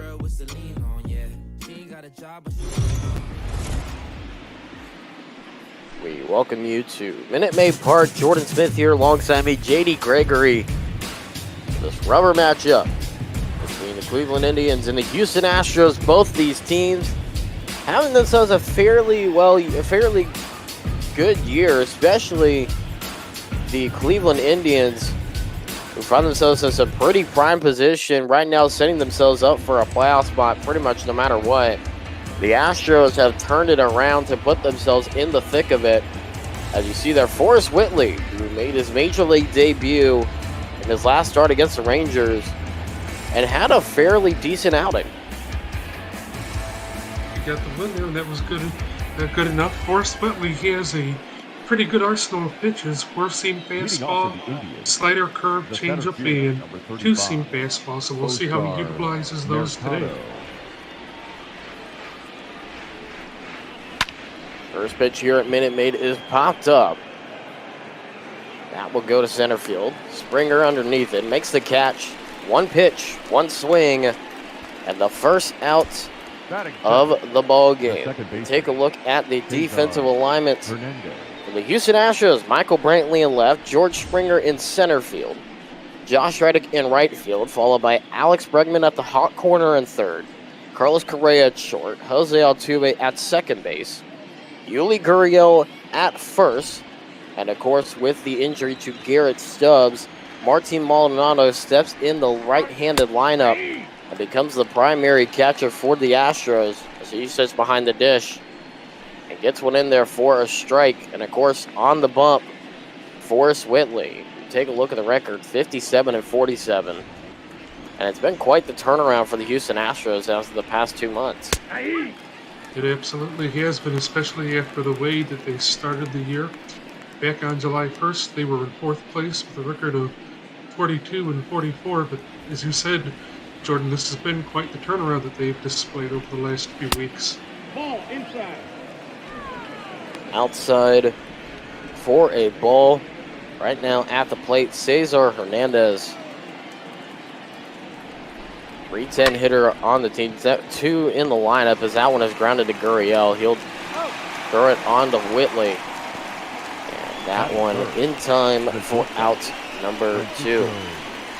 Well, this was one of the problems for the Indians yesterday.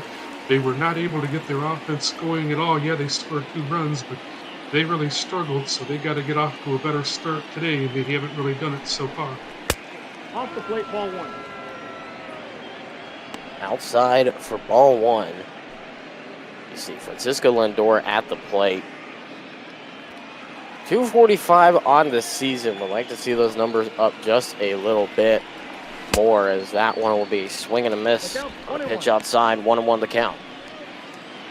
And it's definitely been a down year for Lindor, batting average-wise at least, but I like him putting his stick in that 3 spot because it gives him a chance to make an impact when you have runners on base.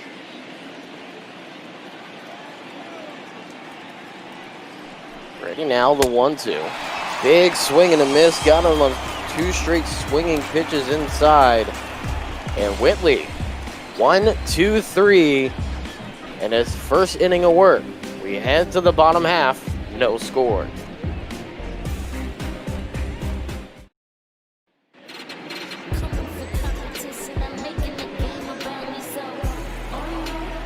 Let's receive Shane Bieber on the mound for the Indians. JD, what more do you have on?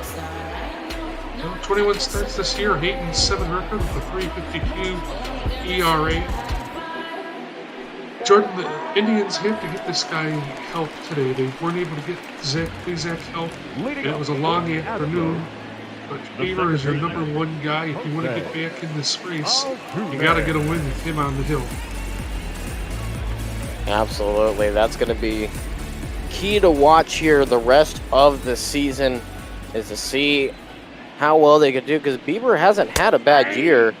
You know, his record, obviously, 8-7. He's still above that 500 mark, but, you know, you'd like to see more wins come his way, and there's just been a couple of cases where there's just been not enough runs scored by the offense that hasn't allowed him to get more wins. But as you saw there, that one is outside for ball one. You saw there the record, 65 wins on the season. This has been a great year for Cleveland so far.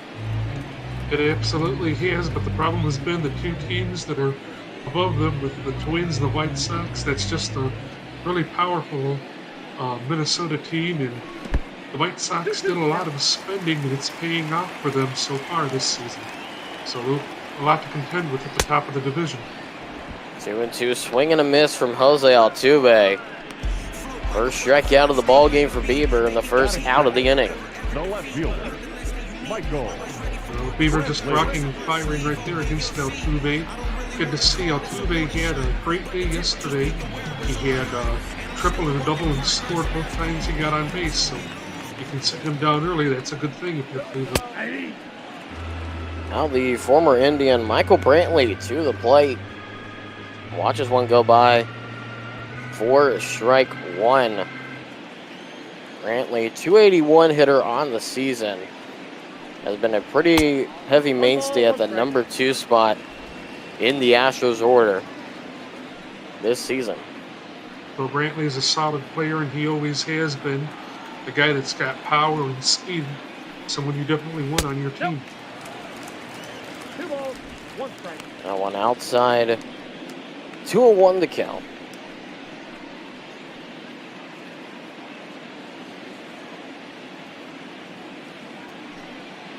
Ready now, the 2-1.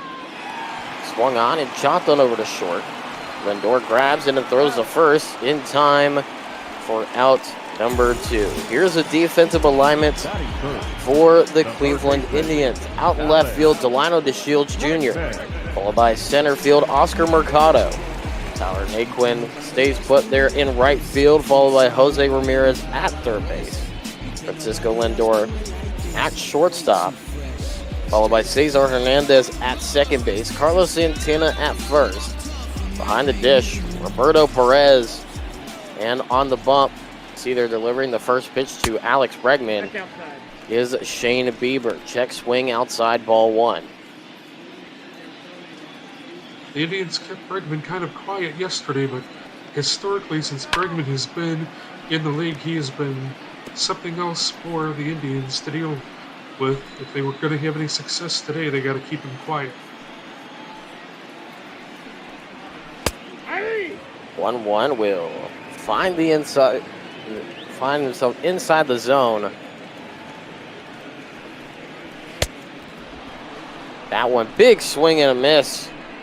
And that will end the inning. Another 3 up, 3 down.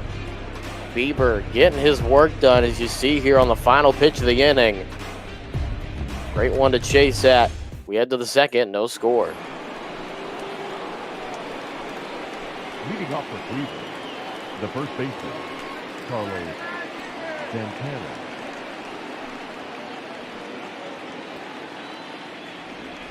Top of the second here we start at Minute Maid Park in downtown Houston. As the first pitch to the cleanup hitter Santana is outside for ball 1. Carlos Santana, 260 home runs for his career. He struggled a little bit in his first couple of years in the leagues, but he has turned out to be a bat that you can definitely rely on over the last couple of seasons. An all-star last year. Finding the zone. 4 strike 1, and yeah, definitely Santana's just always been that guy. When you think of the Indians, you basically think of Santana. Absolutely, you do. He's got great character, great power hitter. Rope down the third baseline, but will wind up in the seats foul. 2-2 the count.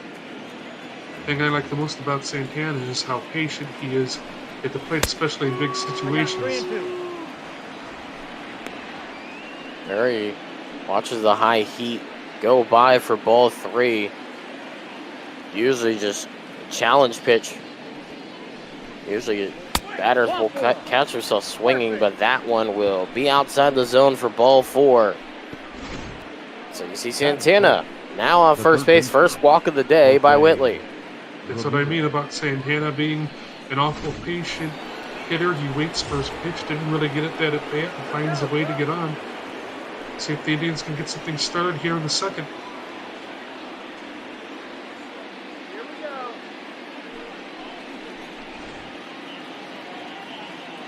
And you see Jose Ramirez at the plate. Runner on, nobody out here in the top of the second inning. That one in the dirt. Gets away from Maldonado. Throw to second, not in time. And that will be ruled a wild pitch. And now runner in scoring position here early on for the Indians. Carlos Santana is not the fastest runner on the team at all.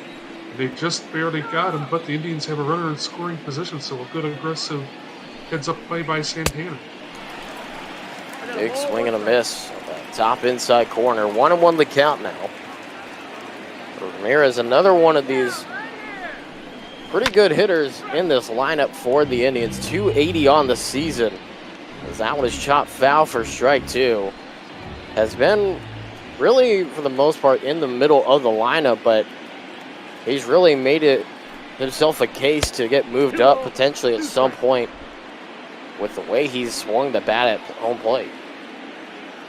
Absolutely, you could move him anywhere in those 3, 4, 5 positions, and Ramirez would be productive for you. 3-2.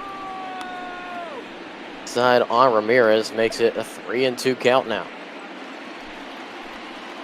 And straight batter that Whitley has faced a 3-2 count on. Curious batter now standing on second as that's fouled away. 97 miles an hour right there for Forrest Whitley. That's throwing the ball hard.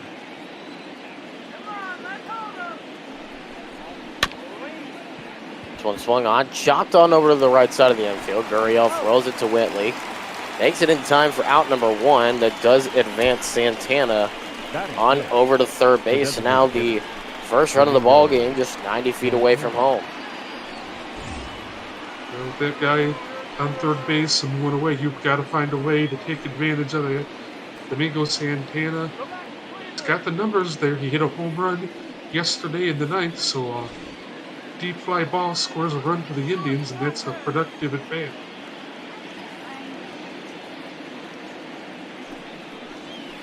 First pitch to Santana inside for ball 1. 297 hitter on the season for Santana. As Whitley takes a look. That's ball 2. at third base and throws a pitch low for 2-0. Some fans may not remember, Domingo Santana came up with the Houston Astros and was in fact drafted, I believe, with them as well. Came up with the Houston Astros and went 0 for pretty much most of his time with Houston. Was released, and then as soon as he left and went to another team, all of a sudden he found his swing and became one of the better young hitters in the league to just come out of nowhere. Really got it going in Milwaukee, where he went to right after Houston, as that's outside for 3-1, and obviously you see doing the same here in Cleveland. So that performance in Milwaukee is what really attracted the Indians to him. There were some rumors over each of the last couple of years of the Indians possibly making a trade for him, but they went out and waited for him to be a free agent and went out and signed him.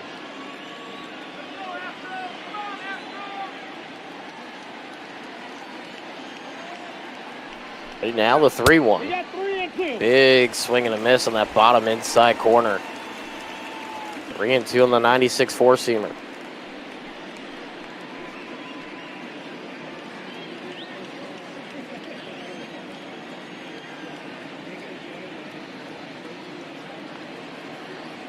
Full count once again. For the second time now, it's a walk.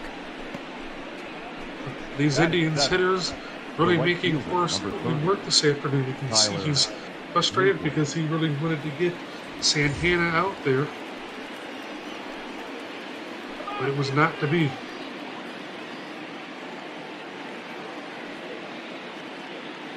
Tyler Naquin, saw playing in right field, heads to the plate with runners at the corners and one out here in the top of the second. First pitch, bottom half of the zone for strike one. Incredible performance over the last 3 games for Tyler Naquin, 333. Did not have the greatest game yesterday. He's due for a rebound. 1-1. 1-1 the count. That one is high and outside. Whitley checking on Santana at first. This one a chopper to Altuve. Goes to second for 1 to first. Not in time. The run will head home from third. And look at this, an injury from Jose Altuve. Let's hope this isn't anything too serious. For the Houston Astros, that would be a huge, huge loss for their lineup for sure. It absolutely would be, and you mentioned earlier you're going to be without your catcher for the rest of the year. You absolutely cannot have another big part of your lineup go down like that. You've got to be concerned if you're Dusty Baker. Wow. Fielder's choice will be how it is ruled. Roberto Perez.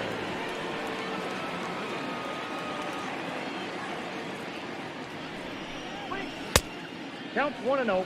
If I remember right, that looked to be Miles Straw, who's standing at second base now for the Houston Astros.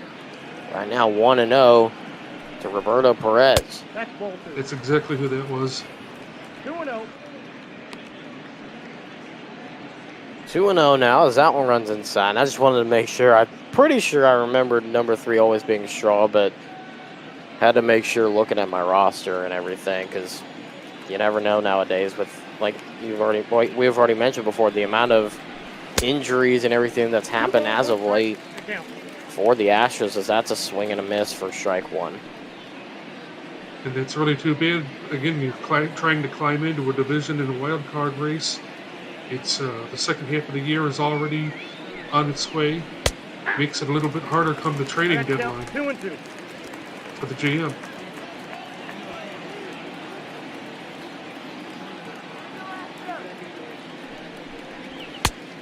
Now we're running inside, full count now. On deck, Delino DeShields Jr., another former Astro that made his way around the AL West before finding himself in Cleveland. Get to his story in just a bit. As the 3-2 is outside once again. now, all of a sudden, Whitley just has not had his stuff here in the second. Now the third walk of the game as you take a look at the numbers. 37 pitches. He's the victim of an error, only striking at one. Definitely not what he has been hoping for here. The Indians have got to figure out a way to jump on him here. You can't let him off the hook and let him off the ropes.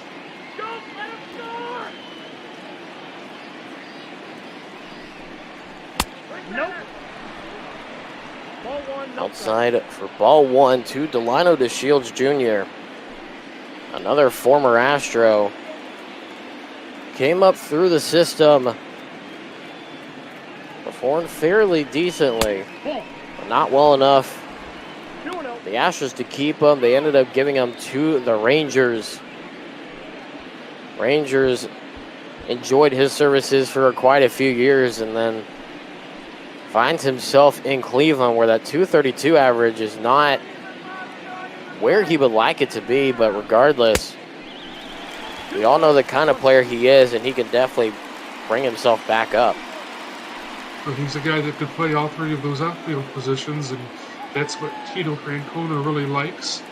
I know a lot of people thought that trade that brought him here for Corey Kluber could have been a little bit better, but you get a serviceable player out of Delino DeShields, so it's not a complete loss at all.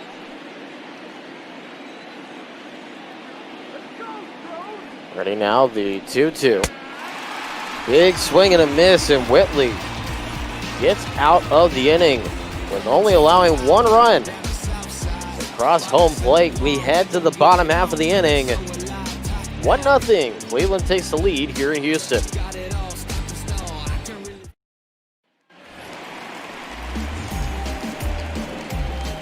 Leading up for the Astros, the designated hitter, Yordan Alvarez. Yordan Alvarez, the cleanup hitter, heading to the plate. First pitch swinging, fouls it away, strike one. How about the year this guy is having? He had a terrific rookie year. He's putting up big numbers again in his sophomore year. No sophomore slump for him. Another foul ball, like you mentioned. Won AL Rookie of the Year last year and only a half season of work for the Astros. This is his first full year of service for Houston, as that's a big swing and a miss outside for out number one of the inning. Third strikeout of the game for Bieber. Yeah, right now he's in contention for the AL MVP race, and Bieber's just getting it done. Well, he is, and that is a huge out to get to start out with. Bieber really dealing this afternoon so far. 1-0. First pitch to Correa is low for ball one. You see the 271 average and 13 home runs. The 820 OPS for Carlos Correa. This number 5 hitter really hasn't moved around in the lineup too much. This lineup hasn't really moved, really, besides injuries. It's the only reason that any of the lineup would move, but more or less it wouldn't move around the lineup. It would just put players right in the same spot from the bench. So it's been a pretty consistent lineup throughout the year for the Astros, and you take a look at both of these lineups. No matter where you are in the lineup, you're pretty much looking at some kind of a hitting threat at the plate. Yes, you are. You've got to be careful with how you pitch to these guys. As here is a fly ball to left field. Santana is there to make the pitch for route number 2. Or DeShields it was, actually. Shields making the catch out there in left field. Coming in a little bit into his left is Yuli Gurriel. He'll head to the plate. You take a look at the numbers against righties. 284 on the season. 6 home runs, 34 RBIs. Has a 263 average on the year. 6 of those 9 home runs total, like I said, coming in against right-handed hitters. Really the guy that you want in the lineup when there's a righty on the mound. Impressive. He has a 6-game hit streak.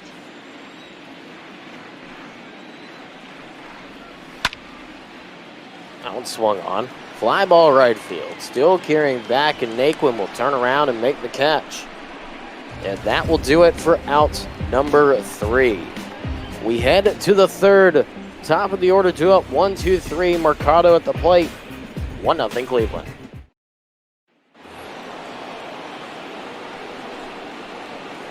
Leading off for the Indians, the center fielder, number 35, Oscar Mercado.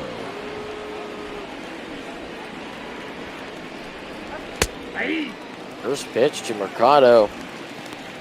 He's in there for strike one. He's 0 for 1 with a short fly to straightaway center his first time up.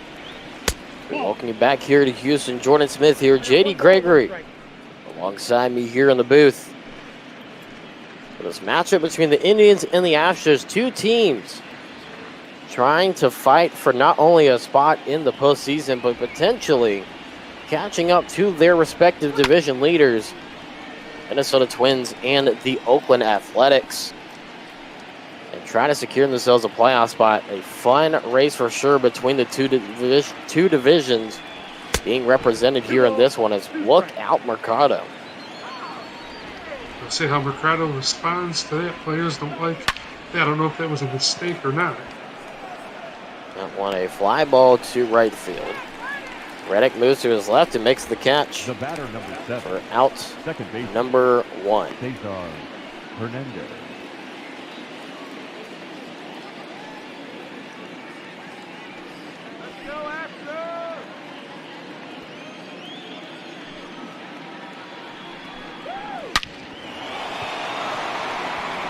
Swung on and will go into right center all the way to the wall.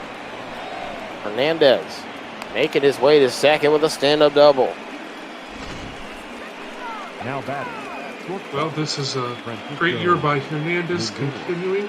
It'll be interesting to see what the Indians do with Cesar Hernandez. He's just on a 1-year deal.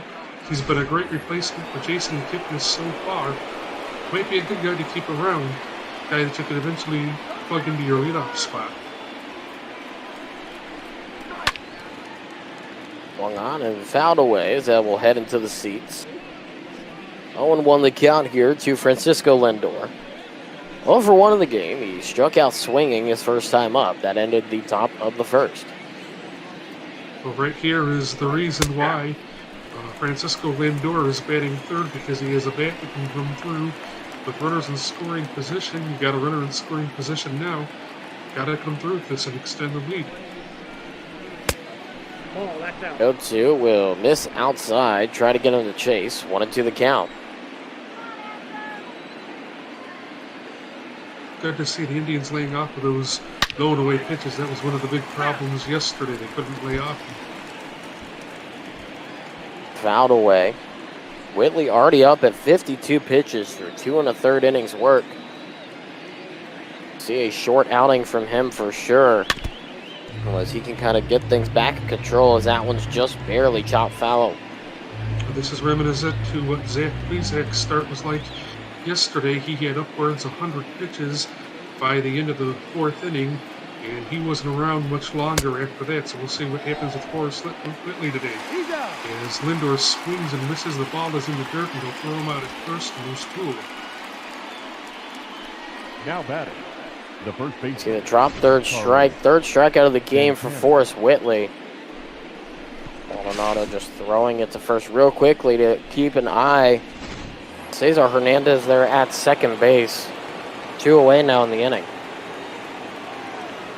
Well, again, these guys got to come through for the Indians. Good part of the season is going to depend on how much they're scoring runs. Count 1-0. Outside 1-0 the count. Carlos Santana at the plate. Got on base with the walk his last time up. That's out. Outside 2-0.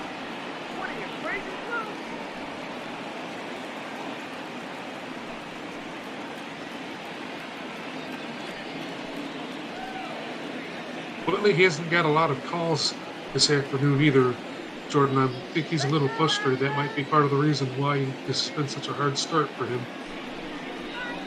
Nope. 2-0 outside 3-0. And yeah, there have been a couple of calls made by the home plate umpire.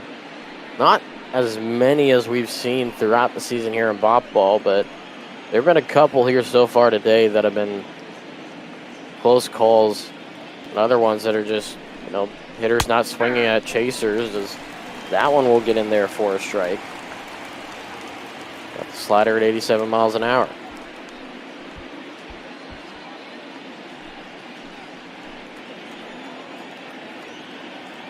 Ready once again. Here comes the 3-1 from Whitley. Swung on, and that will go into right center for a base hit. That will roll all the way to the wall. A run will score.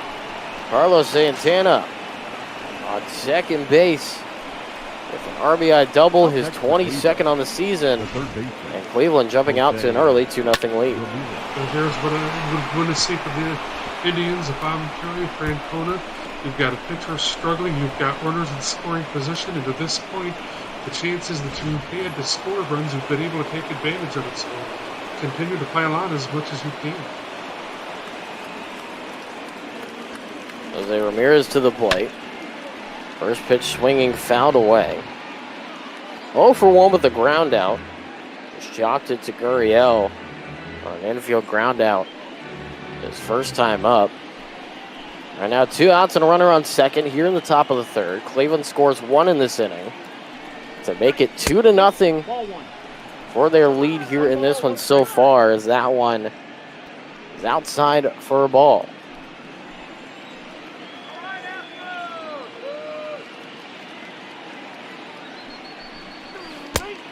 Two balls, 1 strike. A 1 outside, 2-1.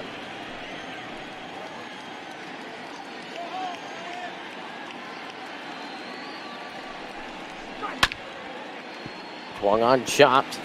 Here's Gurriel again. A nice flip to Whitley. And he steps on first. What a flip there from Gurriel. But Jose Ramirez, you take a look, or Santana, excuse me, getting the big hit to right center. Second run of the game now for the Indians. They lead it 2-0.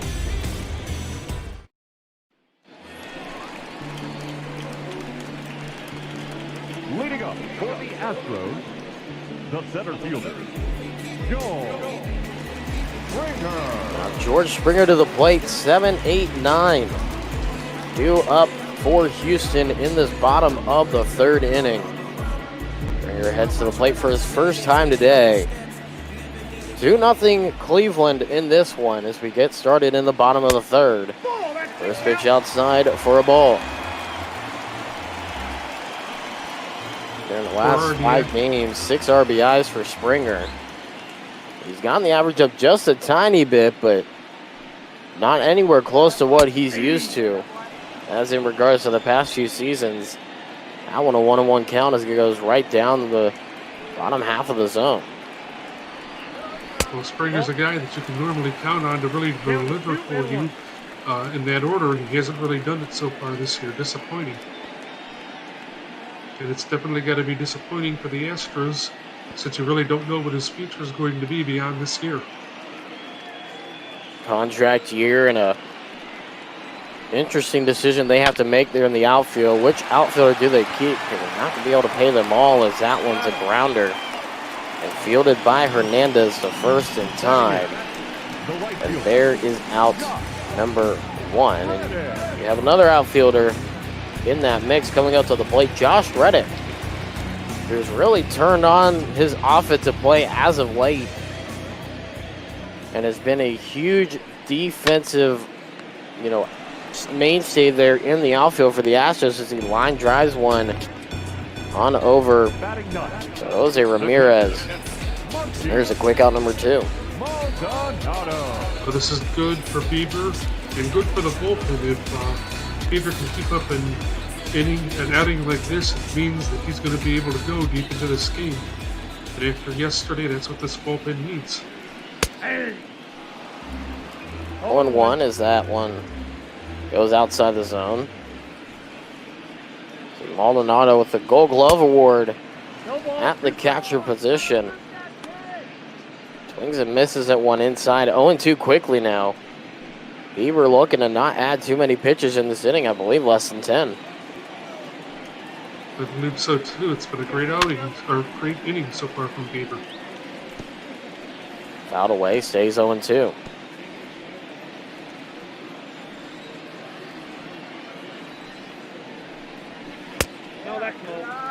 Just missing low. 1-2 the count.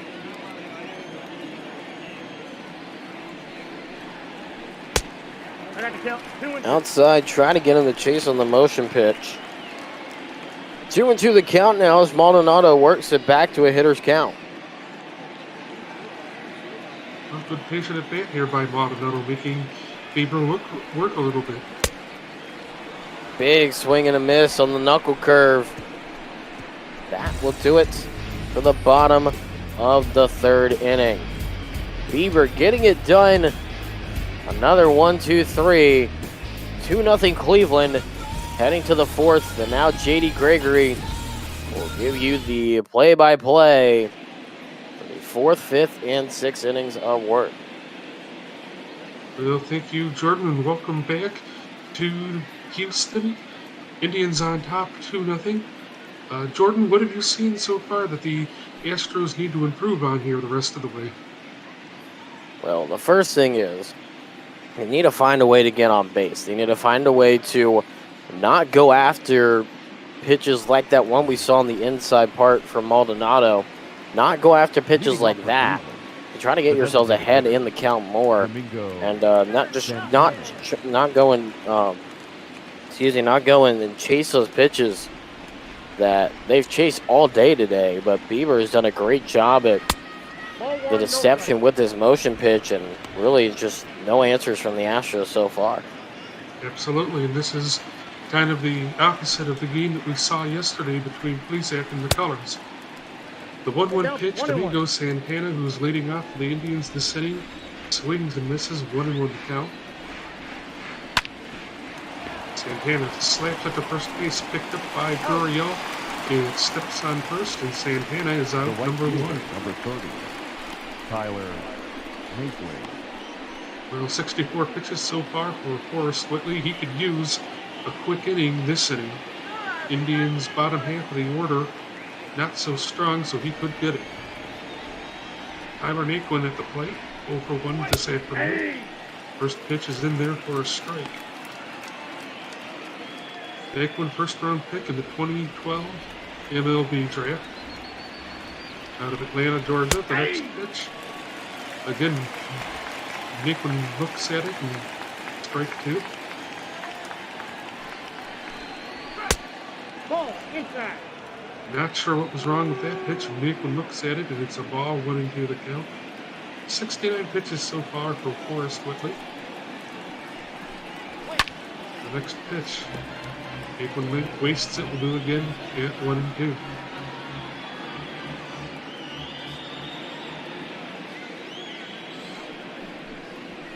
Ball. Down. Whitley missing below the knees, count back at 2-2. And that one, an obvious, pitch outside the zone. Didn't really catch much air, out of Whitley's hand, but really Cleveland through this entire game has done a good job at not going after pitches outside the zone, not going after chasing pitches for the most part. Their entire lineup really has shown some great plate discipline here in today's game. Absolutely, and they've been rewarded with 2 runs. The 2-2 pitch. There is a fly ball to center field. Deep going back for it is Springer looking up, and he makes the catch at the warning track. And there are 2 away, so Naquin puts a charge into that one, but can't quite get it as far as he would have liked to hit. Brings up and obviously that's upsetting for him, getting all the way to the warning track. At any other part of the ballpark, that one more than likely is out. And a home run as he would be touching all bases, but straightaway center was still one of the top 10 deepest center fields in all of Major League Baseball. And I was just going to bring that up. That is a long way to center field. I believe at one point, I don't know if there's if it's there anymore, but wasn't there like a mound out there in center field? There was, actually, and we'll get to that here in a little bit. Another fly out there from Perez, and the inning is over. We will go to the bottom of the fourth. The score, the Indians 2, the Astros nothing.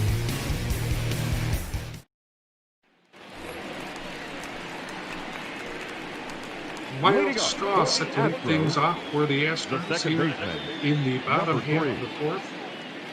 Straw came on after Jose Altuve was injured after making a really what looked to be a attempt at a routine double play, and I think that caught both of us by surprise, didn't it, Jordan? Absolutely, you know. Obviously, we don't want to speculate on injuries, but definitely something that, you know, for the Astros, hoping it's not long-term, hopefully it's just something that they're thinking he can just kind of shake off in a few days and, you know, get back in the lineup. No official word on what the injury is yet. Is that one a hard hit, fly ball down deep but foul for 0-2, but you know, for the Astros, like, they're hoping that this is not the end of the season for their perennial all-star and their rock at second base. Absolutely. There's a fly ball to right field. Naquin comes up with the catch. Nice little catch. Out number 2. Well, you talked about moving Carlos Correa's bat around. Now that you're not going to have Altuve for a little bit, it looks like. It'll be interesting to see what kind of decision Dusty Baker makes on what to do with Carlos Correa's spot in the lineup. Yeah, it'll be interesting to see what they do there. They might move him up a bit. If anything, they would just move everybody up one, in my opinion, and potentially just go from there, but that's what I'm thinking. Absolutely. Well, Michael Brantley hits the grounder through the infield and into left field for a base hit, so there'll be a runner on and a runner out. Nice way to put the ball right up the middle by Dr. Smooth, as he's known as, or he was known as in Cleveland. So there's one on and one out for Alex Bregman. 0 for 1 today. The first pitch is low, it looks like. 1-0 the count. 341 so far for Bregman. 25 home runs, 84 RBIs. Putting together a nice little season.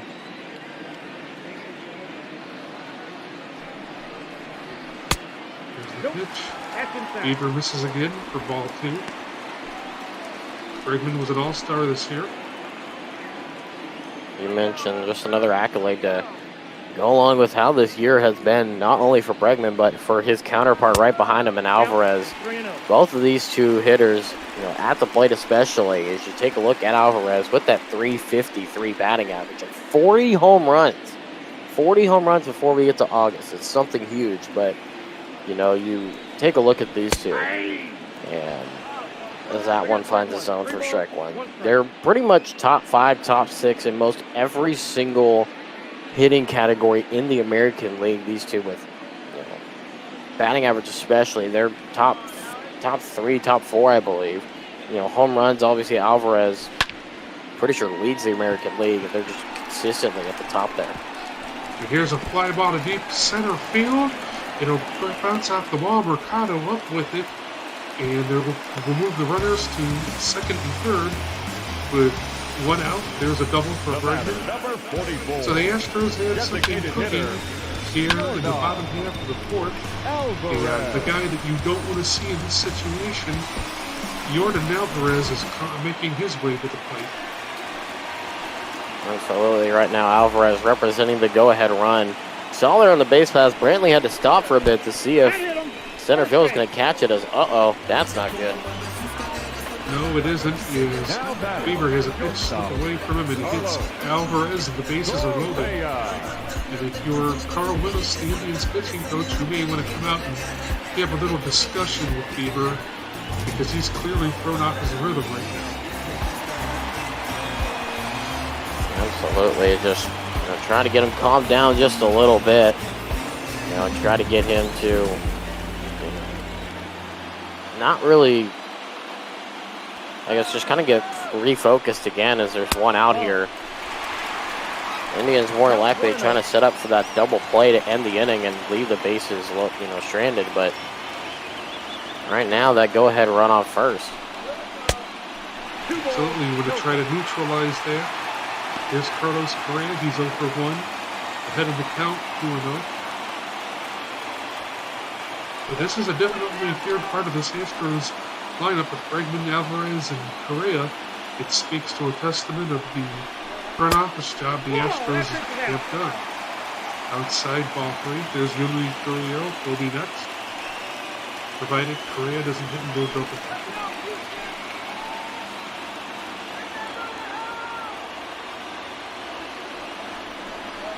Three-0 pitch.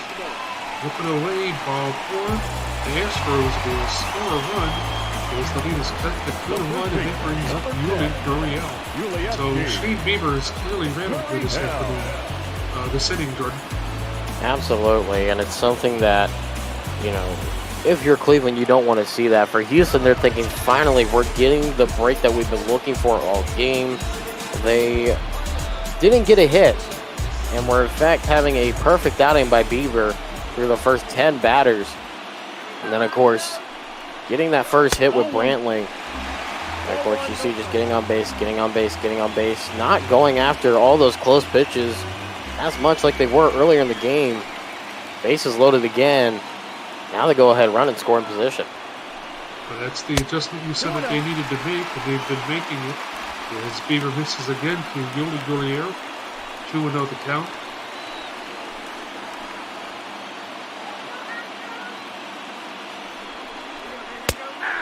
Next pitch, strike 1, and Roberto Perez likes what he sees. So maybe Bieber's starting to get his rhythm back here just a little bit. The next pitch, Bieber misses outside, 3-1. Yeah, if they walk in the second straight run, you have to feel that there's definitely going to be a mound visit to try to just get back, you know, get Bieber back to calm down a bit and try to get him back in a rhythm. Absolutely. There is a ground ball. Ramirez tries to field it, can't handle it. He'll try to get Gurriel at first, can't do it. A run scores, and we're tied at 2. And here comes the Indians pitching coach. He does not look happy about what he's seeing at all right now. And that one, you know, just a hard hit ball, like you said, to Ramirez. Not much you could do about it there as he tried to field it, just could not get a good feel on it. You know, so an infield single, they rule it for Gurriel. And, you know, that's huge for Houston right now, getting these 2 runs and basically making it 0-0 at this point. But right now, they have got a chance to take the lead here with just one swing of the bat. This is the guy that history says you want at the plate. Absolutely, and it's an unfortunate inning here for the Indians for sure. Springer bounces it foul down the first base side. Count tied at 1-1.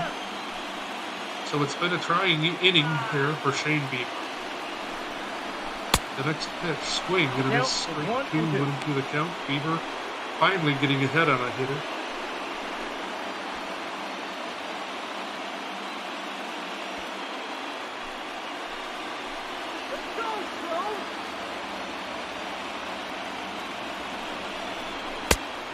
Next pitch, swing, and a miss, strike 3. So a great bounce back there by Shane Bieber. That's his 5th strikeout of the afternoon.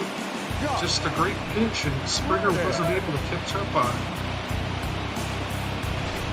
Swinging way too early on that one. I was expecting something a little faster, although you can't get much faster than this 4-seamer, obviously, on that one, and just over-anticipating it. And now he goes down as Reddick, who's had a really hot bat as of late, creeping up around 290 now.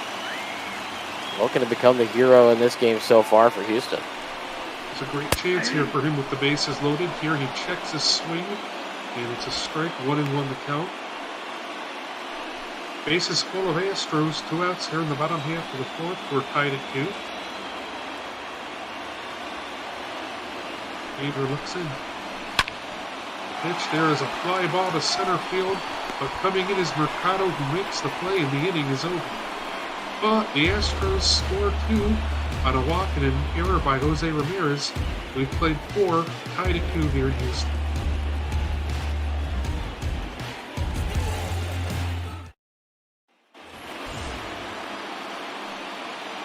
Leading off for Cleveland. Top of the 5th inning, Delino DeShields Jr. will lead things on for the Indians. He struck up his last time up. So Forrest Whitley got a little bit of a break there with that long 4th inning, as Delino DeShields bounces it foul. Let's see if that does his confidence any good and they can get at least another inning or two out of him. The next pitch is a shot to right field. Incoming is ready to play it off the bounce. And the Indians get their leadoff hitter on. Now batting. Nice job there by Delino DeShields. Mercado. Brings up Oscar Mercado. 0 for 2 with 2 flyouts this afternoon. Runner, he's going! That's a ball. Mercado takes a pitch high. DeShields goes and he is safe into second base. He had a great lead there and he used his speed as a big weapon. And so the Indians now have a runner in scoring position with a chance to break this tie and none out. Good steal there, and like you mentioned, now putting the go-ahead run in scoring position. And there's a drive by Mercado to left center field. In pursuit of it is Michael Brantley. He will make the catch. DeShields will advance to third with 1 away. He will hold at third base, so the go-ahead run for the Indians is 90 feet away, but a great job by Michael Brantley tracking that ball down. Brings up Cesar Hernandez. 1 for 2 this afternoon. First pitch is low. 54 RBIs. He is third on the Indians this season.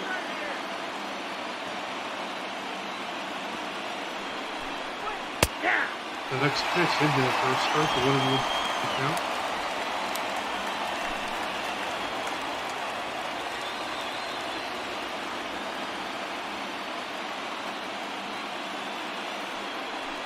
They checks third. Here's the pitch. Missing again, low and away. 2-1 to count. Here's Cesar Hernandez.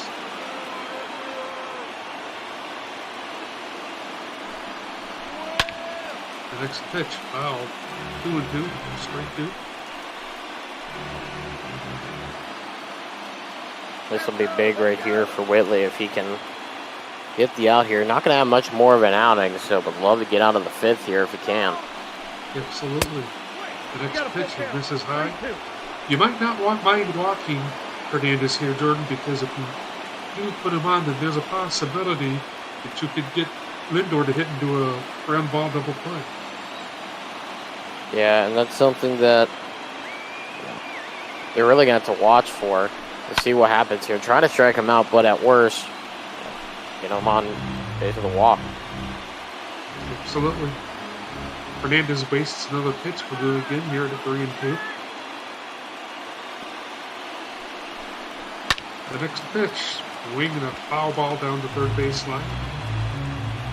Delino DeShields is at third for the Indians. 1 away. The pitch. There is a ground ball or line drive past the second baseman. Straw. That's going to score DeShields, and the Indians retake the lead at 3-2. So, absolute laser hit by Hernandez that Miles Straw was not able to handle. Looks like it went off his glove. Just not a great look if you're Houston. Able to get the second out, just not able to glove it by Miles Straw. And now that becomes a big situation as they take the lead here on that one, and there's still only 1 out. Yes, there is, and that is a confidence downer for Forrest Whitley because things weren't going right to begin with, and then you have an error that you've got to put up with. The next pitch. Whoa, that's him. Oh. Ball 2. Lindor has struck out twice today. He is second on the Indians in home runs with 20.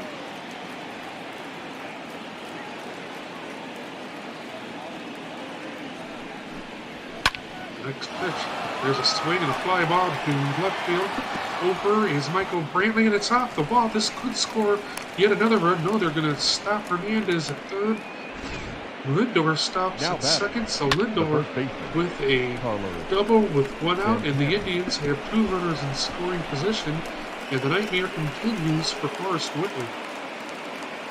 Yeah, just not a great inning once again. And there you see they're going to go to the righty we'll see who they go with. I believe Valdez was in the bullpen, as well as another middle reliever, so we'll see what happens. But his outing not as well as his other outing in Forrest Whitley, but you expect that to not always be as great of an outing, every single time. And they take a look. Brad Peacock, good arm out of the pen to rely on. Obviously a high ERA at 5, but he is reliable nonetheless. It's been mentioned a few times this season already. Former starter for Houston, moved into the long relief role a few years ago, mainly starting in 2017 in their World Series year, and really has embraced the role at a pretty efficient rate ever since. Yes, he has, and he's had some shutdown innings for the Astros here in Popball so far this year. The 1-0 pitch to Carlos Santana. Santana skies it to right field. This will get a run home as Riddick makes the catch. Hernandez is going to tag and score, and it's a 4-2 Indians lead. Scores another run, giving the Indians more insurance. Yeah, right now, that is all you want if you are the Indians. Just get insurance, get runners to touch home plate, and just keep on piling it on here. It's more than likely you'll see Bieber go for another inning or two, but after that, you're going to have to rely on your bullpen. So as much insurance as you can get helps out the rest of your outing for Bieber as well as your relievers. Absolutely, and if you're Tito Francona, you would rather rely on the back half of that bullpen with guys like Whitgren and Simber and maybe even Perez. Hans had his times where he's been shaky. He was a nightmare the other night in Detroit. Here is a fly ball to right field by Ramirez. Riddick goes back and he makes the catch. But the Indians score twice here in the top half of the fifth, and the score is Cleveland 4, the Astros 2, headed to the bottom of the fifth. Welcome back to Houston. We want to remind you that you can donate to our Charity of the Week, Meals on Wheels. They are a terrific organization that provide meals to those of us that are less fortunate. So make sure if you get a chance here this afternoon to donate to this organization. Well, I've already asked you about the Astros, Jordan. What do you want to see from the Indians the rest of the year? Leading up for the Astros. Well, for the Indians, they don't really need to do much different. Just kind of keep doing what you're doing. Obviously, the formula is working. Right there, a good hit for the Astros, but really just attack Bieber and either just get a quick hit and put pressure on him early, or make the at-bats longer. The Astros are known for going after early first pitch and, swinging early on in counts. If they really want to tire out Bieber more, they're going to have to either just get early hit after early hit after early hit, or they're going to have to draw out these at-bats. You see only 61 pitches now in the fifth inning, or heading into the fifth inning, and I tell you what, if he keeps going like this, he may actually go for a longer than we're expecting. He could, and he's done a great job limiting damage. You talked about quick hits. They did get a quick one there by Martin Maldonado. As Miles Straw comes to the plate, 0-2 now the count. Straw grounded out his last at bat. 94 miles per hour fastball. The next pitch. Looks like that was outside for a ball, 1-2 the count.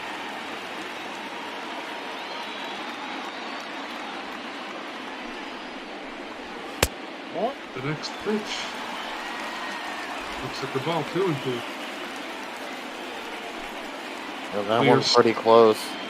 On that one, looked to be on the edge of the zone, but looks like got a call. Did Straw from the home plate umpire. It's happened a lot this afternoon. Straw wastes a pitch. We'll do it again at 2-2.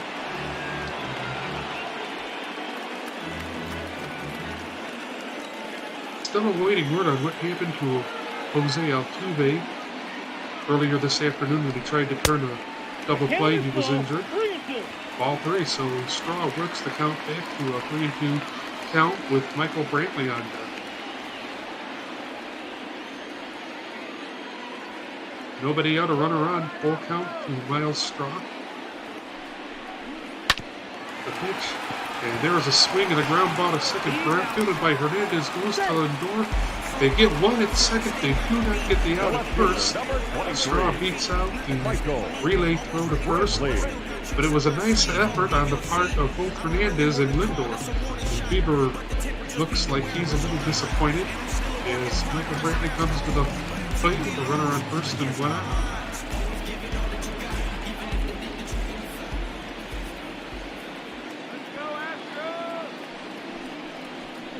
The pitch. Yep, that ball went out. High and away, ball one.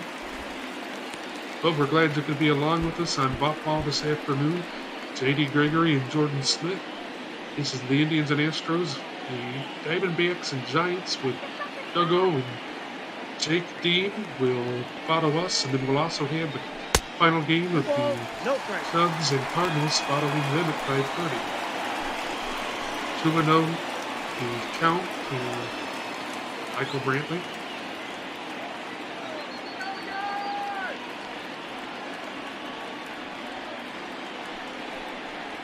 The next pitch, up high, ball 3. Last inning, couple of innings have been a little bit of a struggle for Bieber.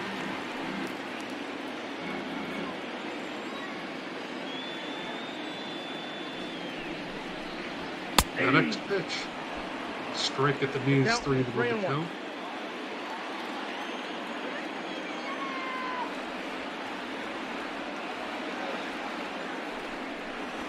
The next ball pitch. 4, that pitch is low.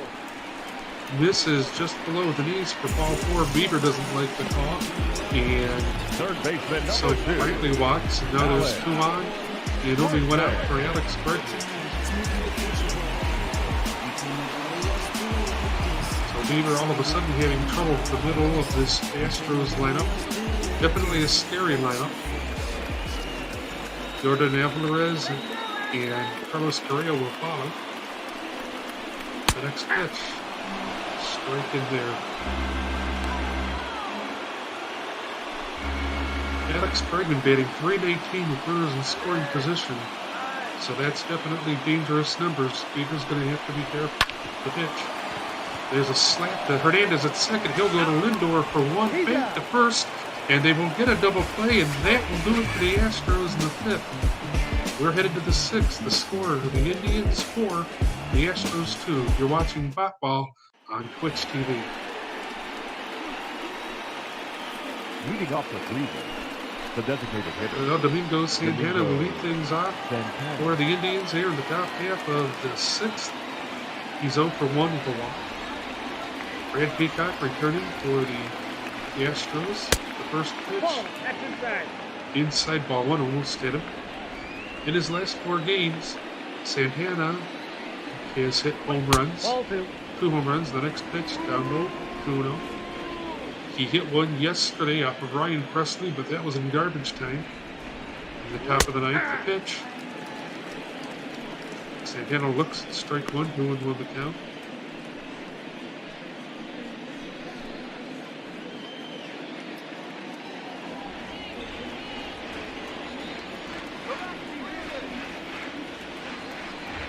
The next pitch. There is a fly ball to center field. Coming over is George Springer. He'll make the catch for out number 1. And obviously that being a big out here to start the 6th, you know, not being able to get those runs across the plate for Houston, leaving them on base. You obviously want to limit the opportunities for Cleveland, and that's a way to do it right there. Absolutely, and give yourself another chance. For the bottom half of the inning, you'll have Jordan Alvarez and Carlos Correa coming up. The next pitch to Tyler Naquin is at the knees and inside. He glared back at the home plate umpire. I don't think he agreed with that one. It looked to be pretty good in that bottom inside corner, so not really sure what Naquin was, thinking. And then, of course, the next pitch, he swings and misses it one way inside, so no contest on that one. He probably figured that was going to be called a strike anyway, so he might as well swing. He lays off an outside pitch, and that's a ball 1-2 the count.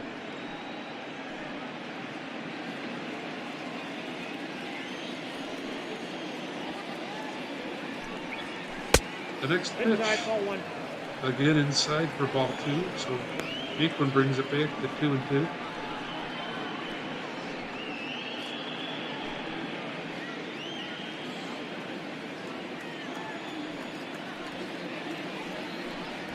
Two pitch to Naquin. He fouls it back behind the plate. We'll do it again at 2-2.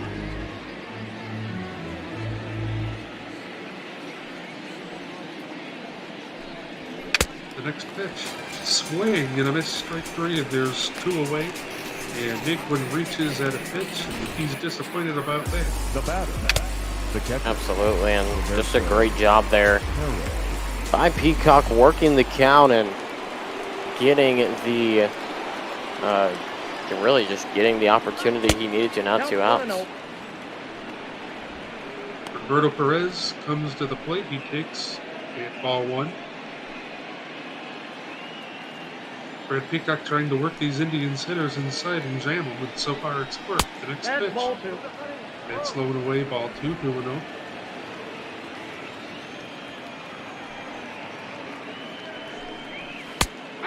Perez looks at the pitch down the middle for strike 1. 2-seam fastball, 94 miles per hour. Here's the next pitch.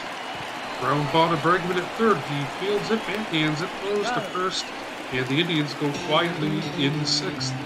So we are headed to the bottom of the 6th with the score of the Indians 4, the Astros 2.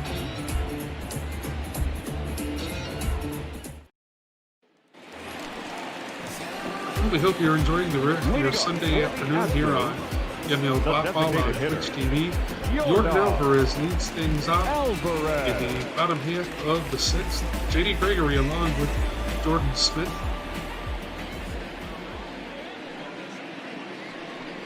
The wind in the first pitch. That's a strike to Jordan Alvarez, who's had 2 doubles in his last 6 games.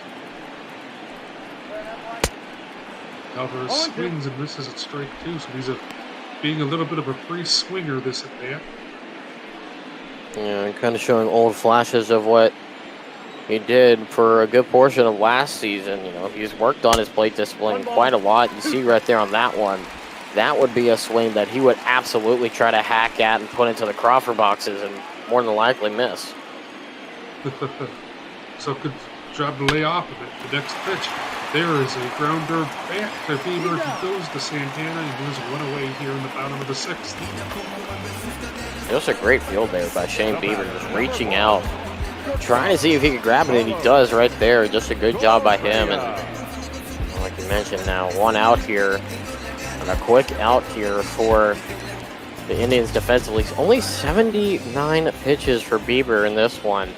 Very impressive on his pitch management today. Absolutely. He has worked himself into trouble a couple of times and worked his way out of it. Definitely what you want from your ace. And you're definitely getting the offensive output that your ace would want. Correa takes outside ball 1. So if you're Tito Francona, you're very happy. Well, that's off the inside ball 2, 2-1 to Carlos Correa. Tried to get him with a 93 mile per hour 4-seam fastball. That's ball 3. Again, Bieber misses outside. Yuli Gurriel is on deck.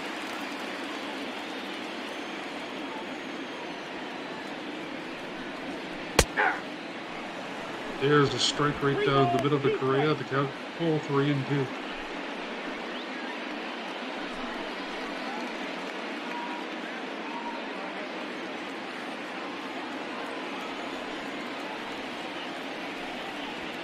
Here's the next pitch.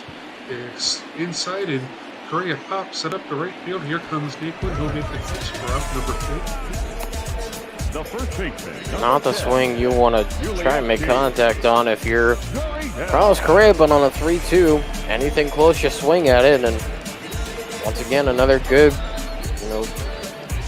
pitch location from Shane Bieber, because he knows you're throwing inside like that, more than likely not going to get too much solid contact when it's not inside the zone. And there you see it again, a pitch that just goes across the plate, gets in a swing at it. That shows the command that Shane Bieber has had this afternoon. The next pitch, there's a line drive, snagged by Cesar Hernandez, and again, a 1-2-3 inning for Shane Bieber. So at the end of 6, the Indians lead it 4-2. A disappointed Yuri Gurriel. Jordan Smith will take over play-by-play when we come back. Leading off for the Indians. Thank you. Welcome back here to Minute Maid Park. Is joined in the booth by my favorite organist, not just on Twitch, but probably my favorite organist at all, and Shark Shavery. How you doing? Oh, not too bad. Trying to beat the heat right now, nice and hot, but luckily there's Bop Ball to keep me occupied and keep my mind off it. Yeah, absolutely. I can tell you one thing, especially down here in Texas, the heat never goes away. It's an unfortunate thing. Is that one's out of the way? Here in Texas, it also never seems to go away. Even though I'm technically in Michigan, it's still 92, feels like 98. Yeah, that's still my favorite thing. I tell you what, that will never get old. It's a hot day here in Ohio too. It's up in the lower 90s here, and that's a typical late July day here in the Cleveland area. I mean, this summertime's not really fun for anybody, really, for the most part. That one is low for 2-2. Especially if you've got allergies, that hot, sticky air is no good. Yeah, exactly. As that one is a big swing and a miss. Good job there on the breaking ball from Peacock. One away here in the 7th, and Peacock has really come in and has done well. Yeah, these Indians hitters are having a hard time seeing these pitches out of his hand, and he's having their way with them right now.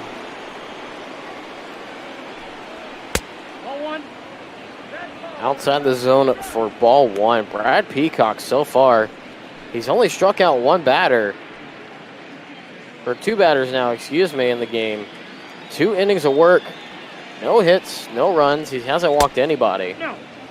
So he's been pretty much perfect on the game so far. Now, of course, you start the at-bat 2-0, so maybe a commentator's curse. We'll see how that goes. But you take a look as well at the game for Forrest Whitley.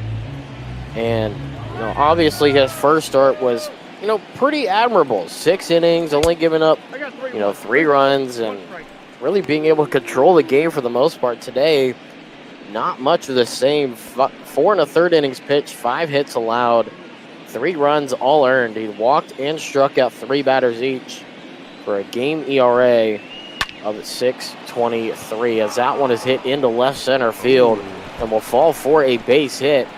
Springer will throw it to the cutoff man, and that will be a double for Mercado. Now batting, the second baseman. Well, we have seen some really hard hit balls this afternoon, and there's another one by Mercado. Eventually, one of these balls is going to get up and out of here before the afternoon's over, but a nice solid hit right there.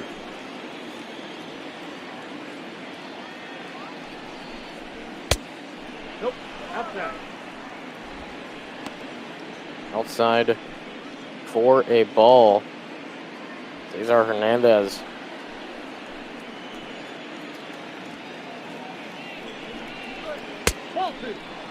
Outside once again, 2-0 here.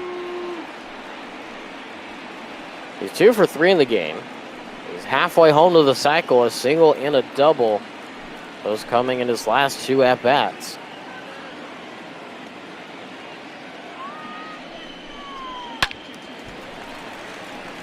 On fouled away. 2-1 the count here.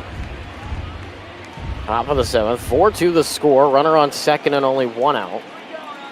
Cleveland leads it here in this one. That one in their first strike. A win by Cleveland will put them half a game behind the Chicago White Sox for second place in the all interesting AL Central Division race. The top 3 within 3 games of one another. It's been a fun race to watch throughout the entire season out in the AL Central. It absolutely has been, and it's not going to slow down anytime soon. Just like I'm sure this one here in the AL West won't. Shark, what do you think about that? I think it depends on the team you're rooting for. Not necessarily fun for certain AL Central fans, but still an exciting race for baseball fans in general. That one catching the bottom part of the zone. Strike 3. Not liking the call on that one was Hernandez.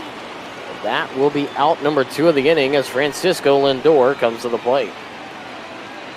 You'd like to see the Indians press another insurance run across the plate if they can. Definitely can't get enough runs against a team like the Astros that can strike pretty quickly. 1 for 3 in the game today is Lindor with a double, but you saw there 0 for 6 in his career against Brad Peacock with 1 strikeout against him. Peacock looking to make it 0 for 7 here and head into the stretch. The 0-2 coming up. Fouled away.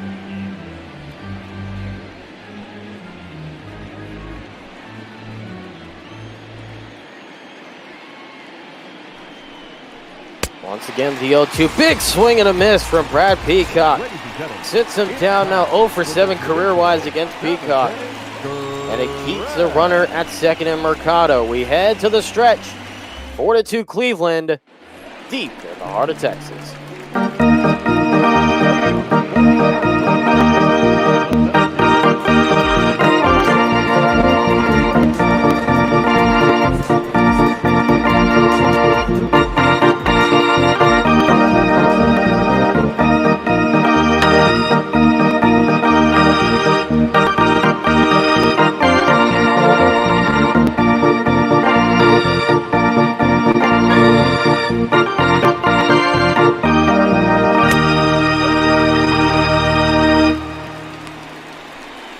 Still one of my absolute favorite things to hear deep in the heart of Texas anytime I go to the ballpark.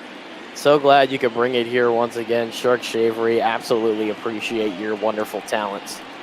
Well, thank you, and it is definitely a fun song.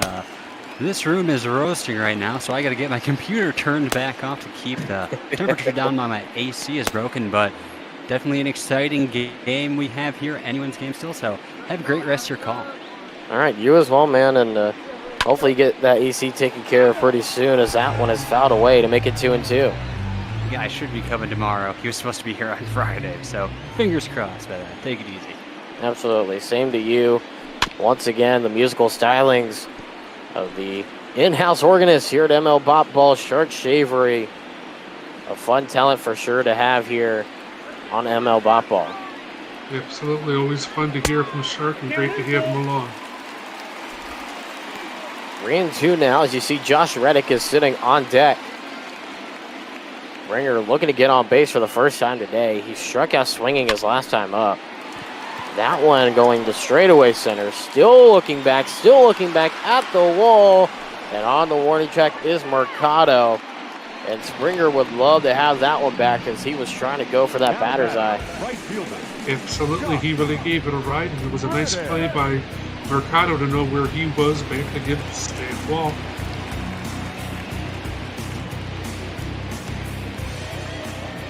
Now Josh Reddick with 1 out here in the bottom half of the 7th.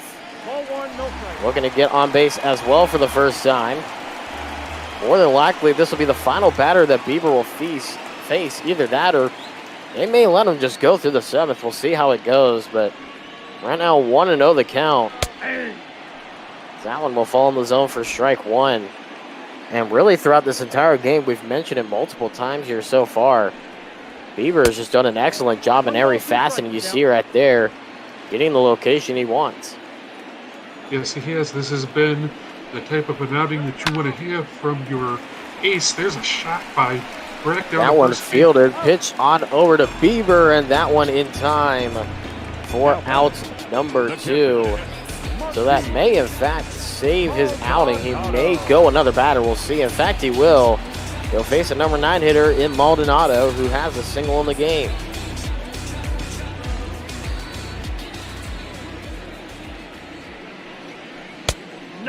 First pitch inside for a ball. 1 for 2 with a single, like we mentioned. His only hit in the series is coming on that single in his last plate appearance. 1 for 9 in the series. The 1-0 will miss high for 2-0. 100 pitches now for Shane Bieber. Ball 3. That one will just miss high. Ball 3. Looked like it may have caught the edge of the zone, but either way, starting out 3-0, more than likely will not have the green light on this pitch. I wouldn't think so. Most batters don't in that situation. You see the 3-1 as that finds the zone. Anything close here, Maldonado will probably swing. Chops one foul. Makes it a full count.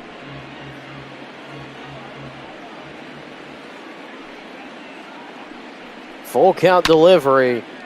Swung on and hit hard foul. That one lays a long way down the left field line. Do it again at a full count. Right back up the middle, base hit as Bieber ducks out of the way. And a base hit, 2 for 4 on the day, or 2 for 3 on the day, with 2 singles for Maldonado. Now batting. And now might be a good time to come and get Shane Bieber. He's at the 105 pitch mark. I guess they're going to let him pitch again, but you don't want to wear him too far down because you don't want to put him at risk of getting injured. I say, usually in this situation, if it was Altuve, they'd probably go to a new pitcher, but for Miles Straw, who's 0 for 2 and batting under the Mendoza line, probably just try to let Bieber get out of this one and get this guy out if they can, as that one is in there for strike 1. Like we mentioned, 0 for 2 today, grounded into a fielder's choice his last time up. Right now, Maldonado standing on first base. No threat to steal the bases at all. That one in there for strike 2.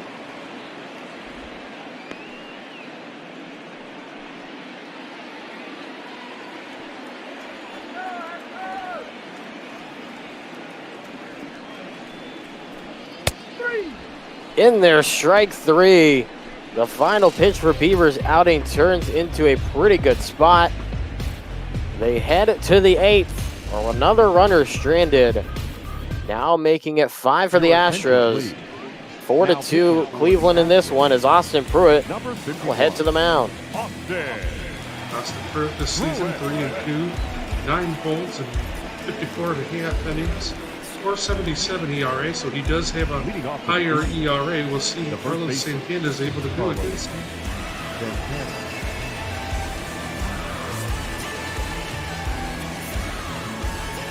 Santana at the plate to get things started here. 4-5-6 due up. Nope. Ball 1. Here in this top of the 8th, you see the attendance, 35,493.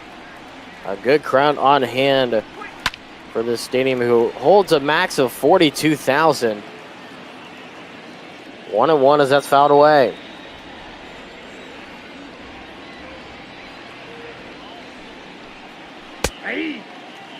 In there for a strike as that gets the inner edge of the zone. See if Santana's sitting a fastball right here. Outside 2-2 the count.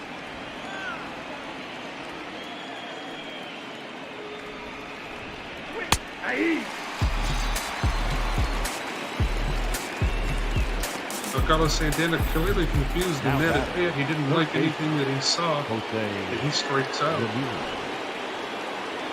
Yeah, and, you know, like you said, did not like the call whatsoever. Did Santana.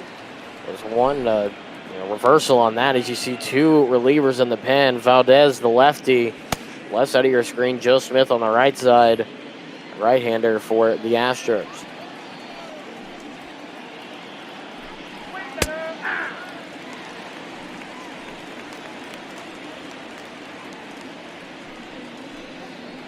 One the count here to Jose Ramirez. He's 0 for 3 in the game. He hit into a fly ball out the last time up.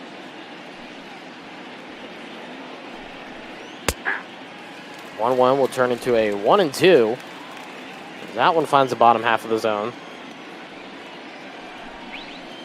Nope, that's down. Low for a 2-2 count here. Fouled away. Keep things at 2-2. Consistency's been a problem for Jose Ramirez. Today, he's not had a great game. Hopefully this isn't the start of a struggle or a slump.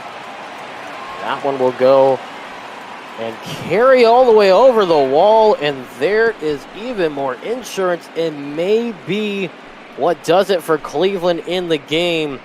Jose Ramirez gets his first hit in a big way. A solo shot to the Crawford boxes. Well, I think maybe he somehow had a way of hearing me, because that was a blast, and here he was hitless so far this afternoon. That's his first hit, and it's a big one.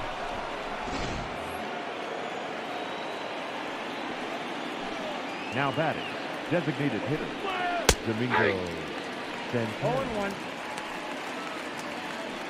0-1 is Santana is at the plate. 0 for 2, got a walk back in his first plate appearance.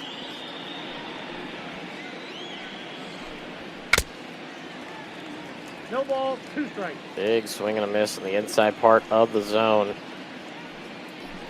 The 0-2 to him. Another big swing and a miss. This time was inside on him. Second strikeout for Pruitt. And now 2 outs here in the inning. You wonder if maybe these Indians hitters are getting a little bit tired. It's hot outside. Maybe they're just trying to get this game over with, because these have been some hapless swings by them this inning. That one going into right center field and will fall for a base hit. Putting a double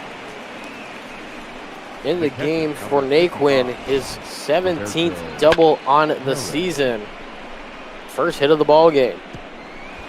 It's a big one there for Tyler Naquin, so we get a home run from Jose Ramirez, his first hit, and then a double from Naquin for his first hit. Nope, at the ball. High for Perez. Ball 1 to him. 0 for 2 in the game. He got on base as well with a walk in his first plate appearance. I talked about this a little bit on the broadcast yesterday with Carlos Zimmerman. Perez is just not really getting things done out of the offensive side of the ball. Sometimes your major production comes from your catcher, so it'll be interesting to see if the Indians address that between now and the deadline and try and bring a little bit more of an offensive catcher in.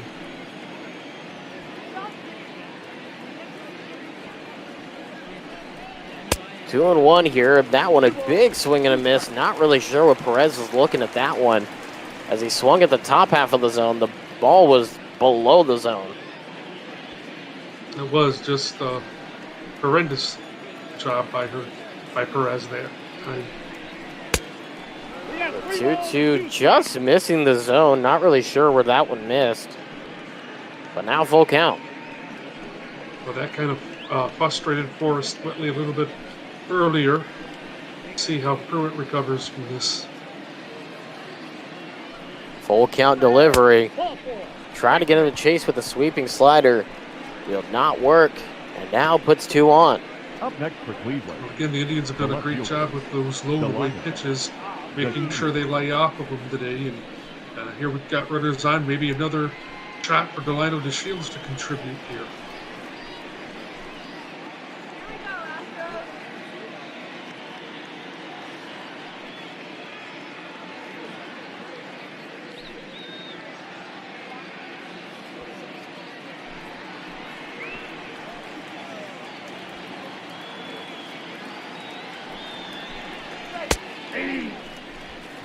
Went in there for a strike to DeShields Jr. 1 for 3 in the game. Has a single in the game. And he struck out twice swinging. That one may be a little bit of a IOU call, as that one just barely on the edge. Strike 2. Absolutely, and it's going to be frustrating for a hitter. Go to low and in the dirt. Nobody advances, though. A good block there from Maldonado. Makes it 1-2 here. The 1-2 delivery. Swung on, hit in the right field. Reddick coming in. And making the catch with the outstretched glove. For out number 3. Jose Ramirez First hit of the ball game. Sailing just barely into the Landry's Crawford boxes in left field. It's a 3-run lead for Cleveland as Whittegren heads to the plate. Or to the mound, excuse me. Nick Whittegren 1-2 this season. In 25 appearances. Pretty high ERA, 6.12. Leading up for the Astros. Needs to try to get that down here this afternoon, but it's not going to be an easy task. Whitley.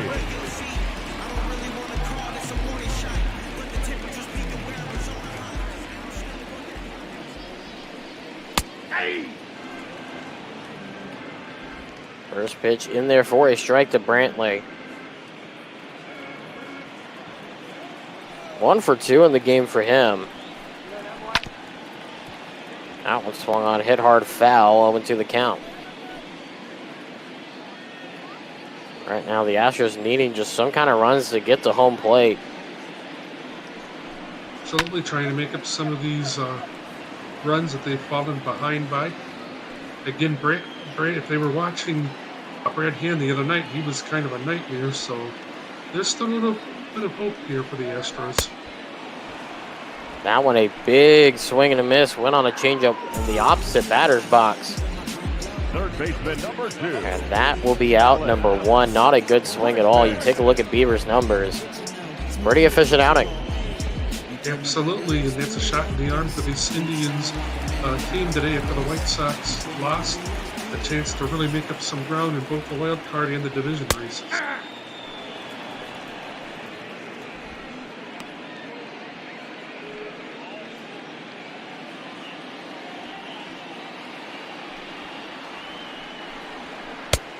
I got 1 ball, 1 strike. One outside, it looks like 1-1 count.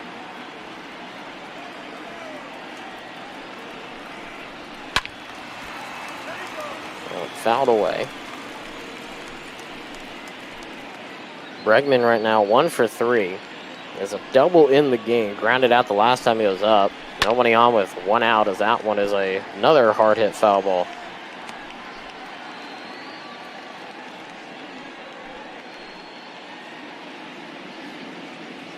The Indians have done a pretty good job corralling this middle part of the line. The Astros lineup, yes, they've made some noise, but it's been minimal. On a line drive caught for an out. Out in left field by DeShields. The batter, number 44. There is 2 away now in the inning. The Astros just looking for another break like they had back in that bottom of the 4th when they scored all of their 2 runs in that inning to tie it up. Right before the Indians came back and scored 2 in the top half of the 5th, the very next half inning. They have not looked back ever since. The Astros have not had the lead in this game. Cleveland scored 1 in the 2nd, 1 in the 3rd. The 2 by Houston in the bottom of the 4th, 2 by Cleveland in the top of the 5th. And the 1 in the top half of this top of the 8th inning. By Cleveland is how they have their 5 runs on 8 hits and no errors. Houston with 2 runs, 5 hits, and no errors to their name. Long on and hit hard foul, 1-1 the count. Actually, it looks like it's going to be a fair ball. I thought that was foul for a second, but looked like the umpire made a late call there, and Alvarez on base with a single. I was going to say, it looked to me like that umpire had motioned for a foul ball. I don't know if he changed his mind or what he did, but the Astros get a runner on here with 2 outs in the bottom of the 8th. That's what the Astros need right now, is just to get runners on the base paths and try to help their situation more and more as they try to come back in this one. They only have the bottom of the 8th and bottom of the 9th. Should they still trail at that point to get at least a tie in this ball game, as that one is in there for strike 1 to Correa.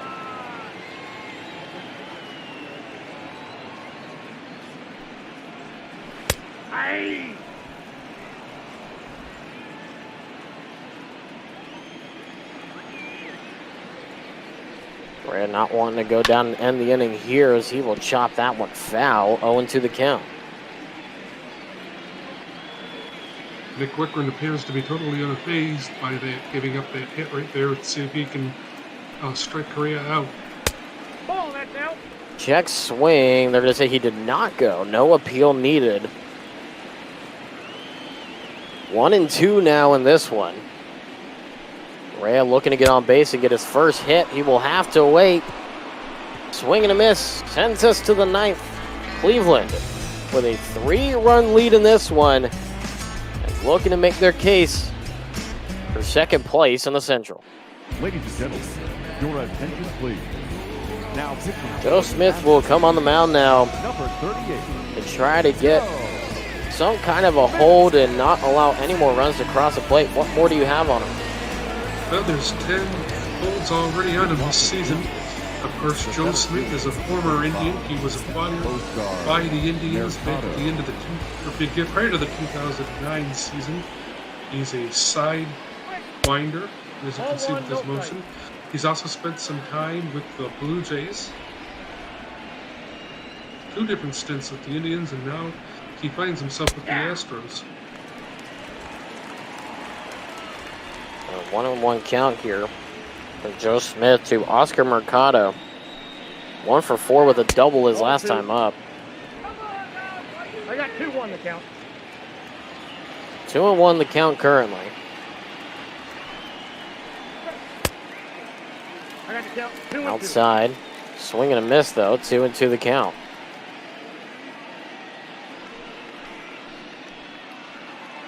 Well, regardless of how this game ends up, this has been a terrific job by these Indians hitters here this afternoon to make sure they're not having so many wild at-bats. Chopper right back up the middle to Smith. He'll throw on the first in time for out number 1. Second baseman, Cesar Hernandez. And, you know, for right now, all the Astros need to do is just get that. Just get outs. Just get outs and then get their hitters to the plate and hope they can get on base. They have a good part of their lineup coming up. Gurriel, Springer, and Reddick. It's a formidable lineup for Brad Hand or Nick Wickren into half base. Valdez still in the pen. Davinsky, the new righty, up in the pen if needed after this inning, or if this inning continues to fall apart, or not continues but does fall apart. A big swing and a miss. Strike 1. 1-1 the count here.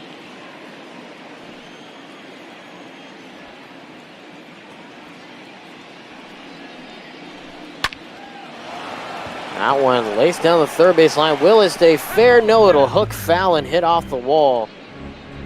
It'll make it a 1-2 count.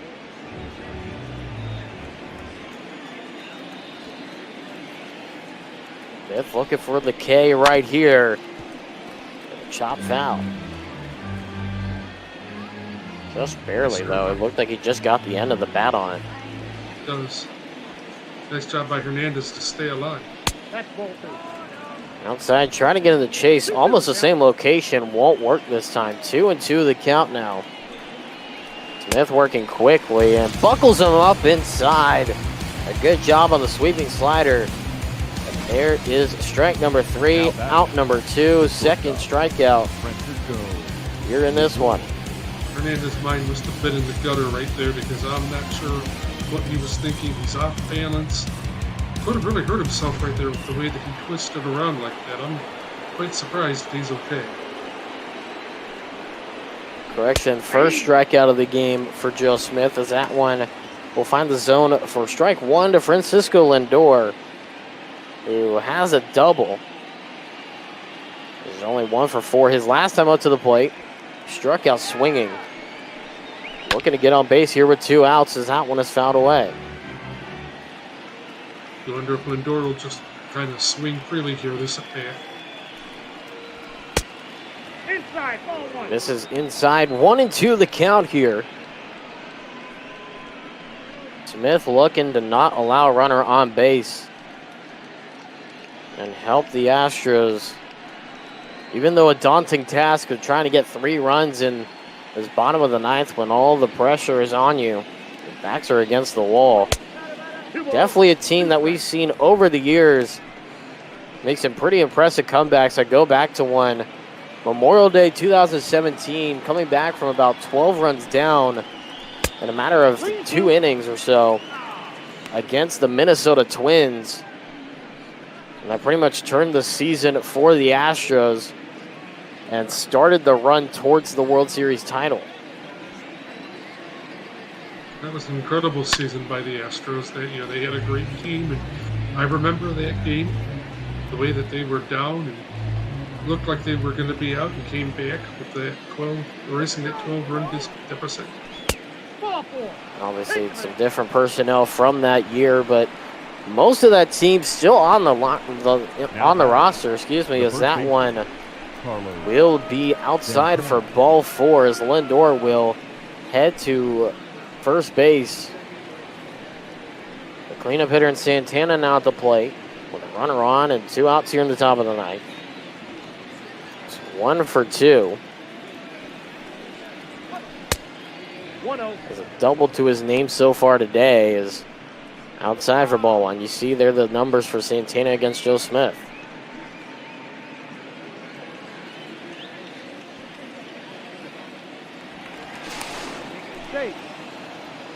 Check the runner at first in Lindor, not in time.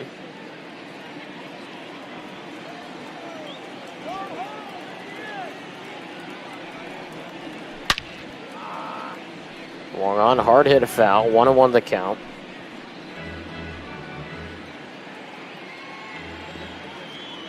The Astros trying to end the inning here in this at-bat.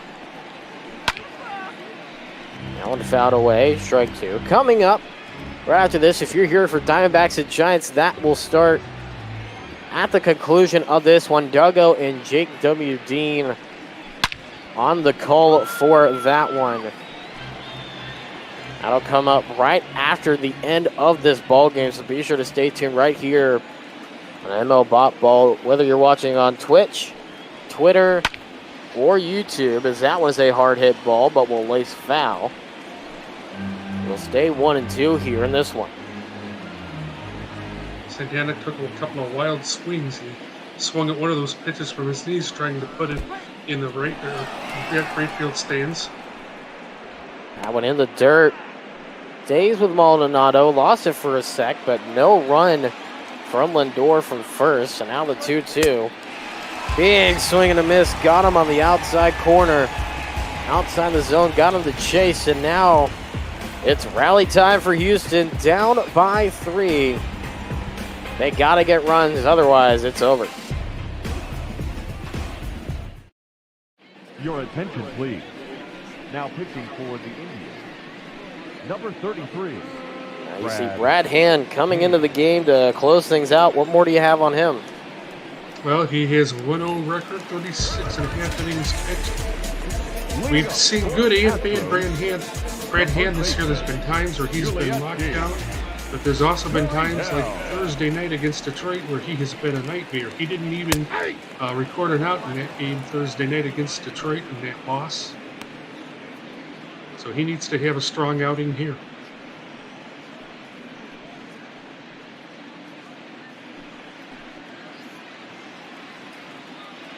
Now 0-1 to Gurriel. 1 for 3 in the game with a single.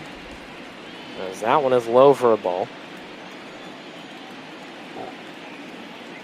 The Astros hoping for one of those nightmare outings you were talking about, like he had just recently. 2-1 the count now. Right now they need 3 runs to tie it, 4 to win it. They're really looking for at least the tie right now. 3 runs in the next 3 outs. Otherwise, they will take home the loss. Brad Hand's not showing a lot of command right now, so if I were Tito, I'd have somebody up in the bullpen. Big swing and a miss from that bottom inside corner. 3-2 the count now. Not a ton of speed from Hand, but can get away with it from the breaking ball in his motion. Does a really good job at those, as that one will be fouled away.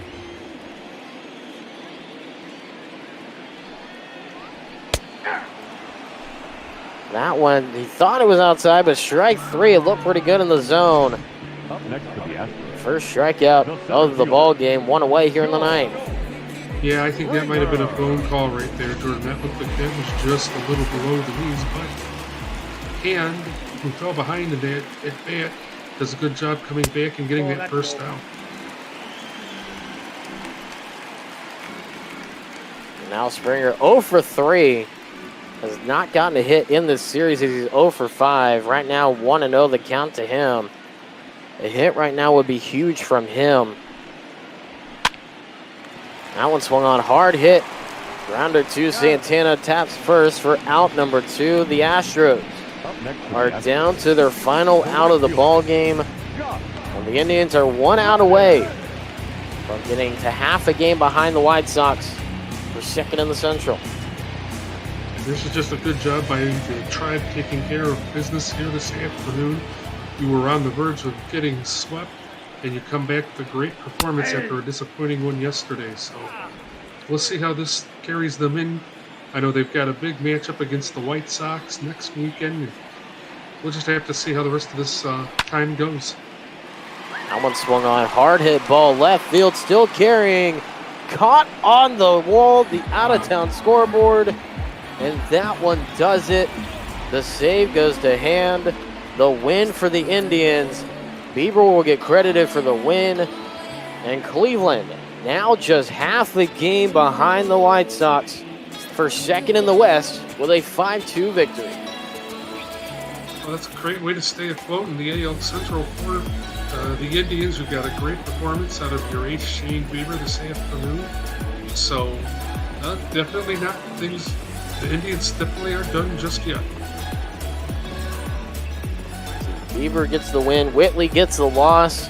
The save goes to Hand, his 32nd on the season. And of course, the Astros fall. And they get just a little bit farther away, not too much farther from the Oakland Athletics as you take a look at some of the highlights. They left 8 men on base. No. We're going to wait and see what happened to Altuve right there. You would not have thought that he was injured on that play, but he was. So keep it tuned to Bopball to see if we can find out what happened. 3 hours and 5 minutes. Double to right center field for Santana. Bringing in RBI and extending the lead 2-0.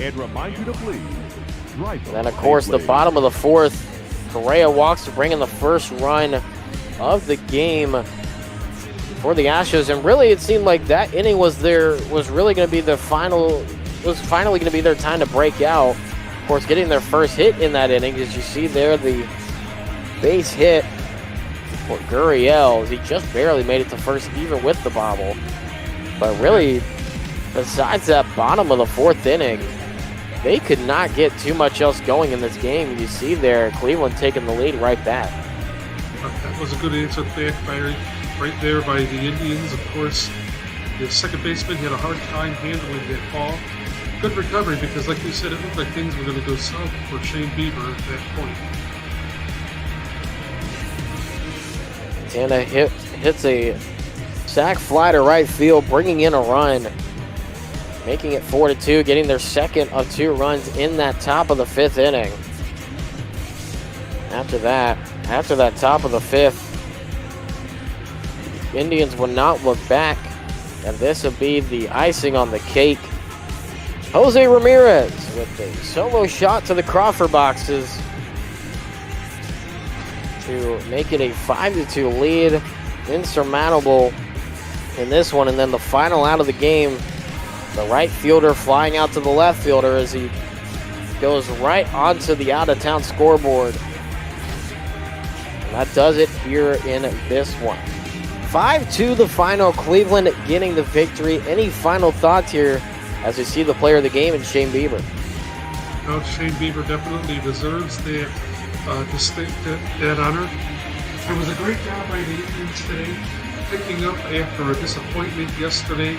You came into the game needing a good performance with your ace on the mound. You needed to get a win, and you got it. So great job by the Indians.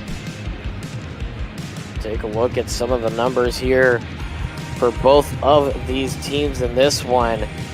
And a big win, like we mentioned, for Cleveland. Now they are just half a game behind the White Sox for second place in the American League Central, and only about a game and a half or so now, or 2 games behind the Twins for first place in the Central. Meanwhile, Houston falls back just a bit.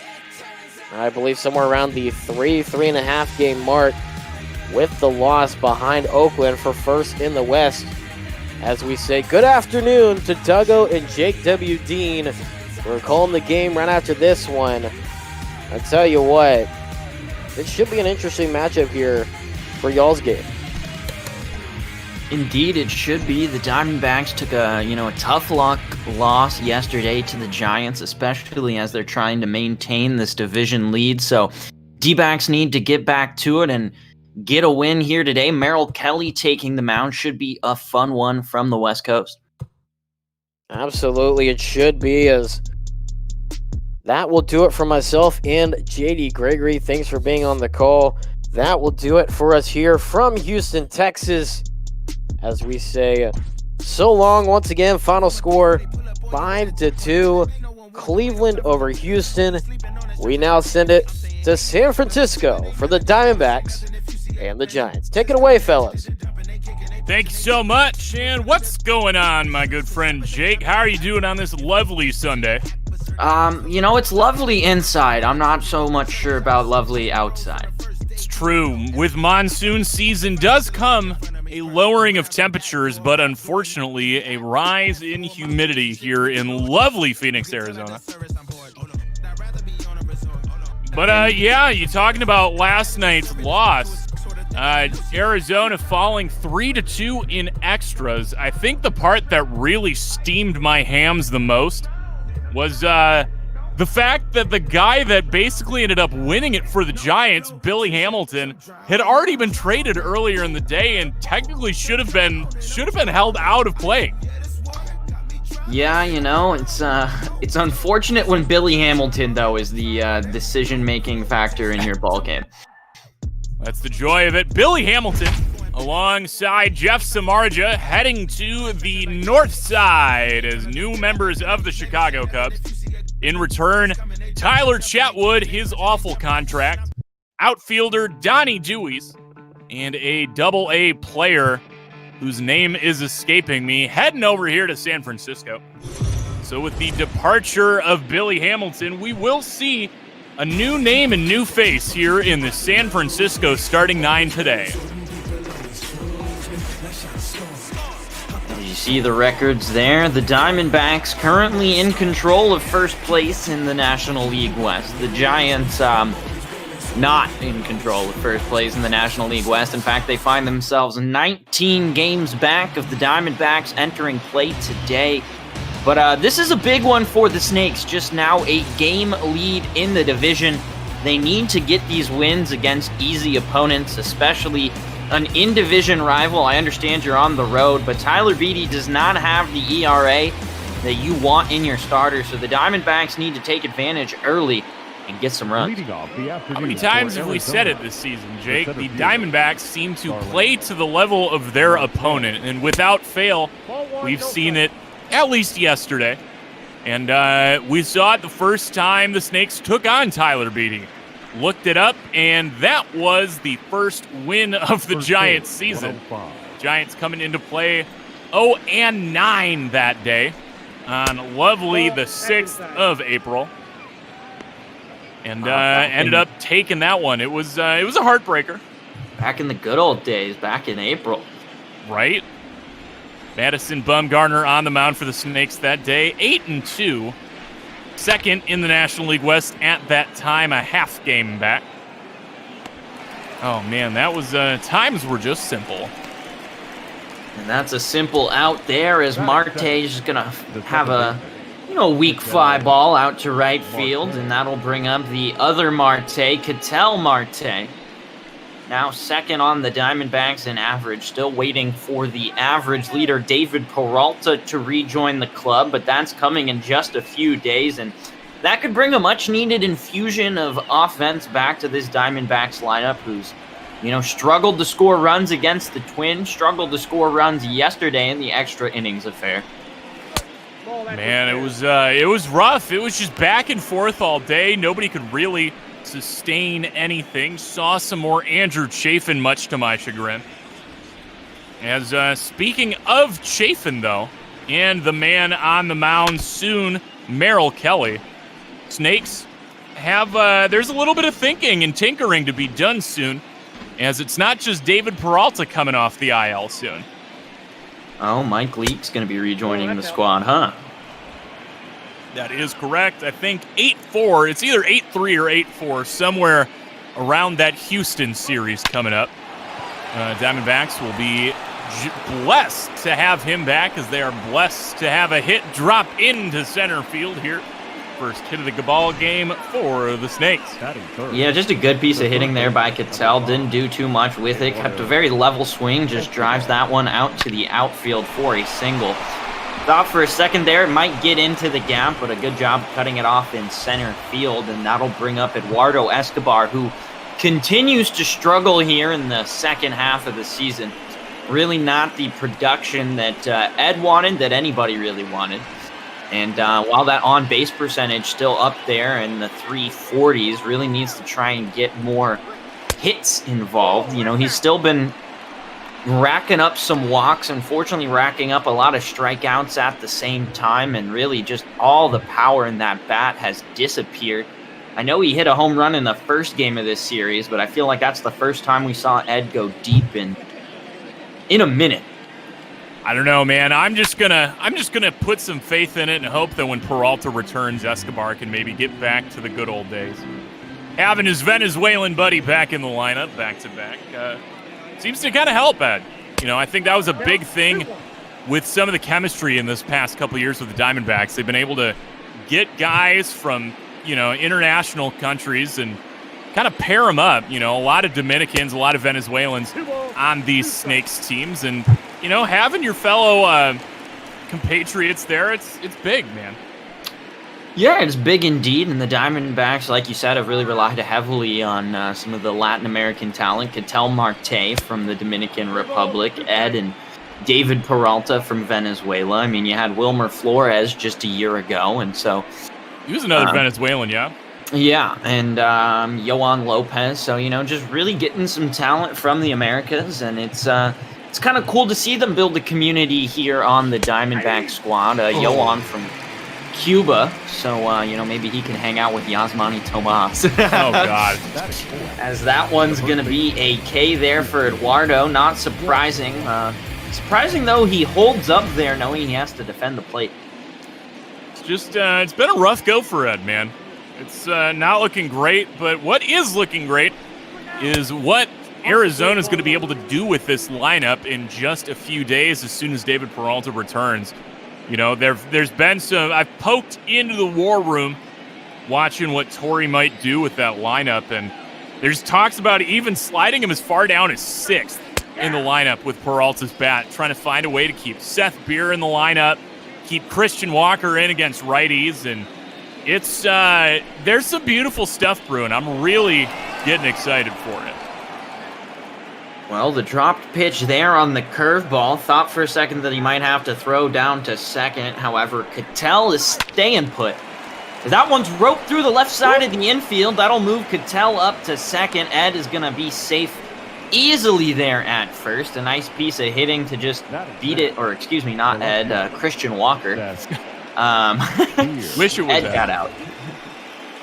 It's just the wishes and dreams that Eduardo Escobar is actually hitting and getting on base. Yeah, in both virtual ball and real baseball. I dream of Eduardo Escobar providing me some offense this week. As comes up the man we were just talking about the hopes and dreams of, it's Seth Beer.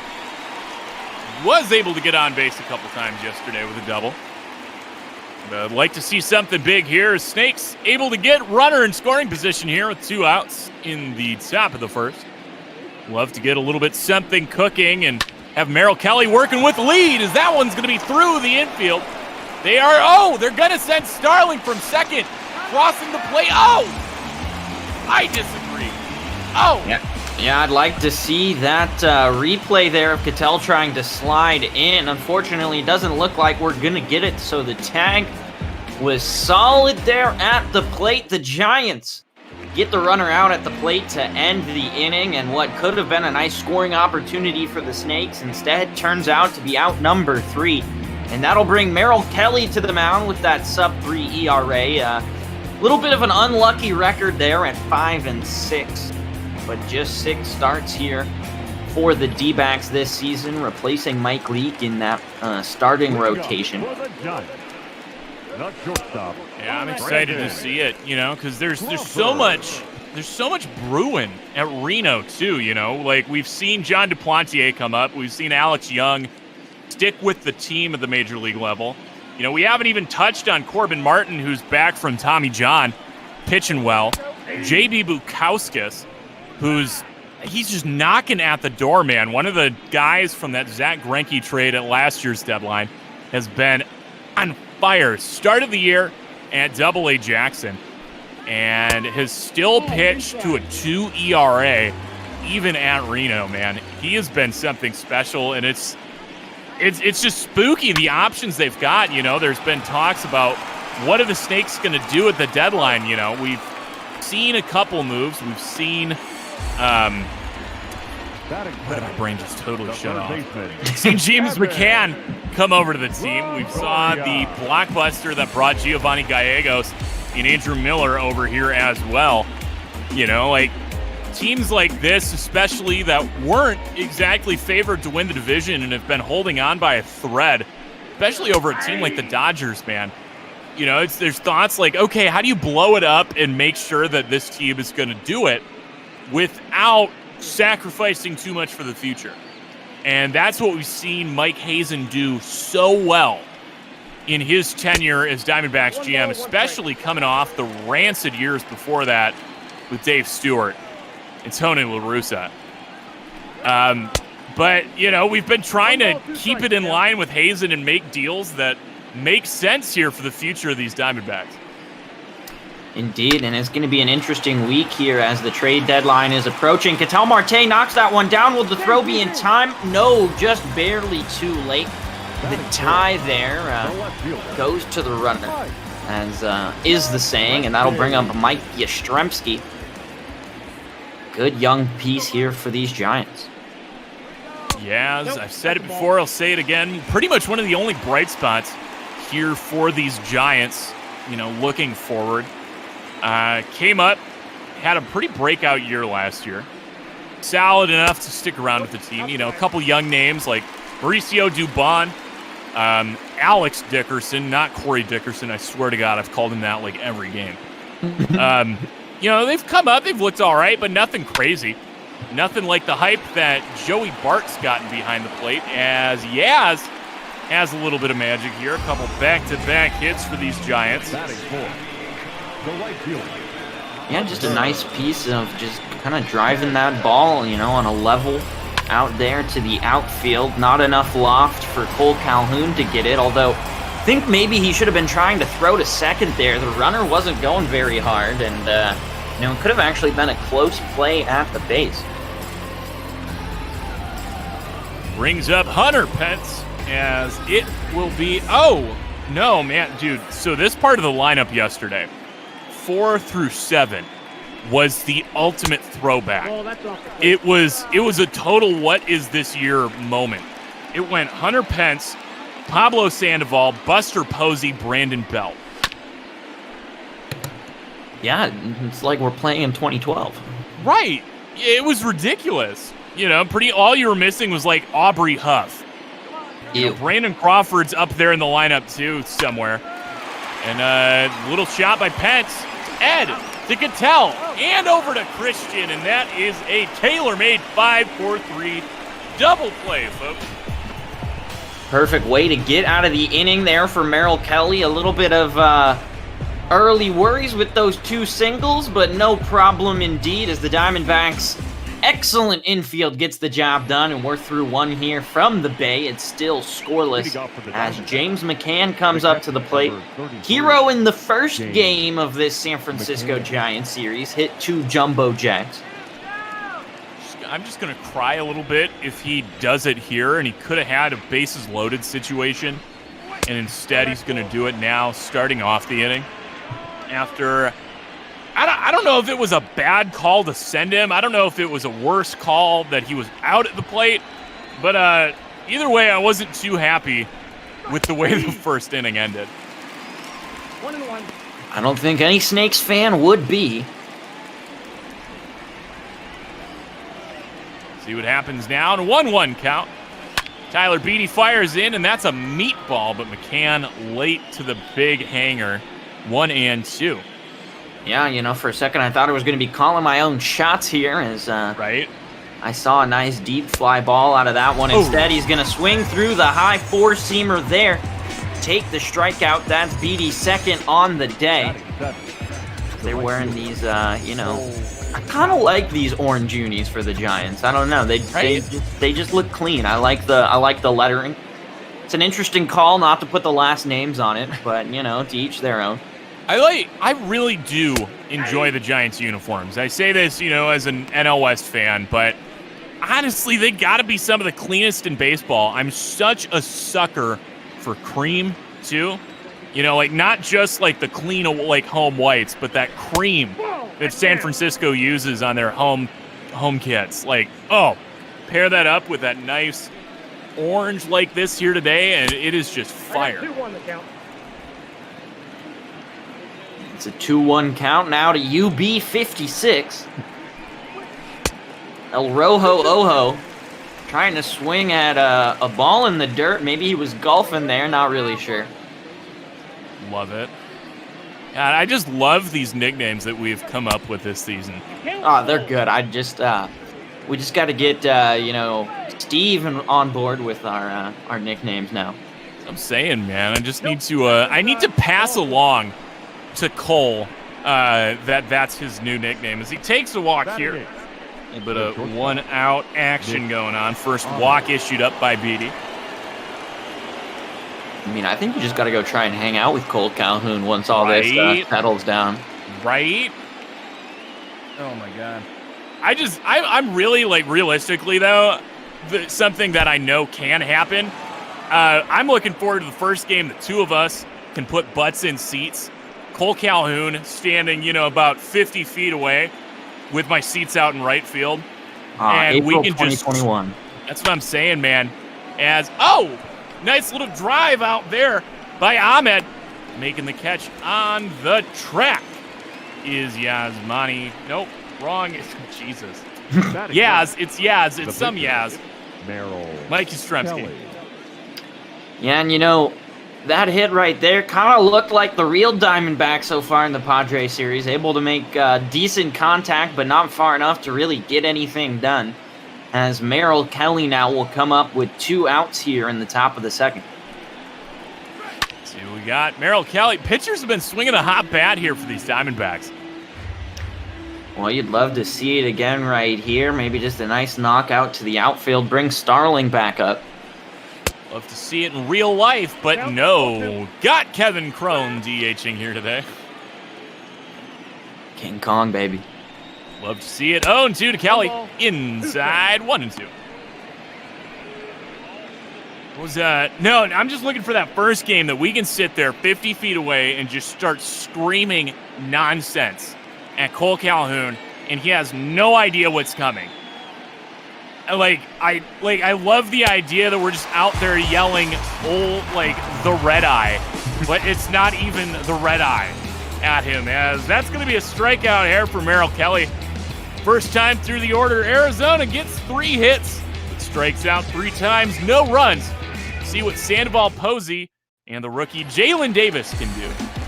And you know, if we want to call him Old Red Eye, the cool thing is the word for old in Spanish also rhymes. So, you know, Rojo, Ojo, Viejo. Oh my God. Yeah. Oh my God. It just works on a number of levels. Old Red Eye. Jesus. This is great. What's great is Pablo Sandoval, though. That's the ball. That's not great. It'll be okay.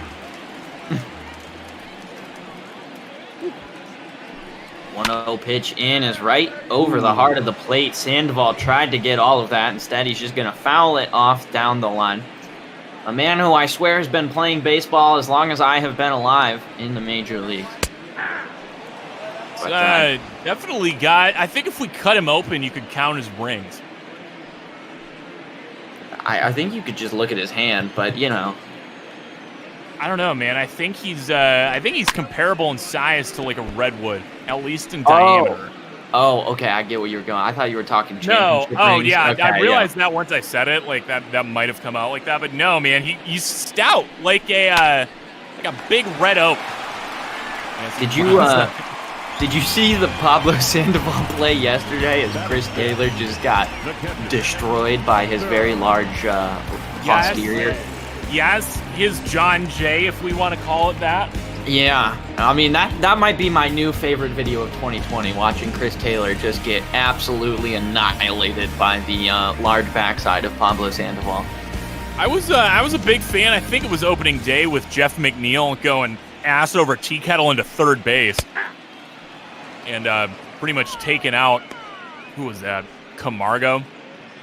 No, the one that looks Culberson? Whichever one looks like Dansby Swanson. I think that's Culberson. That one's going to be popped up by Buster Posey. Playable for Christian Walker.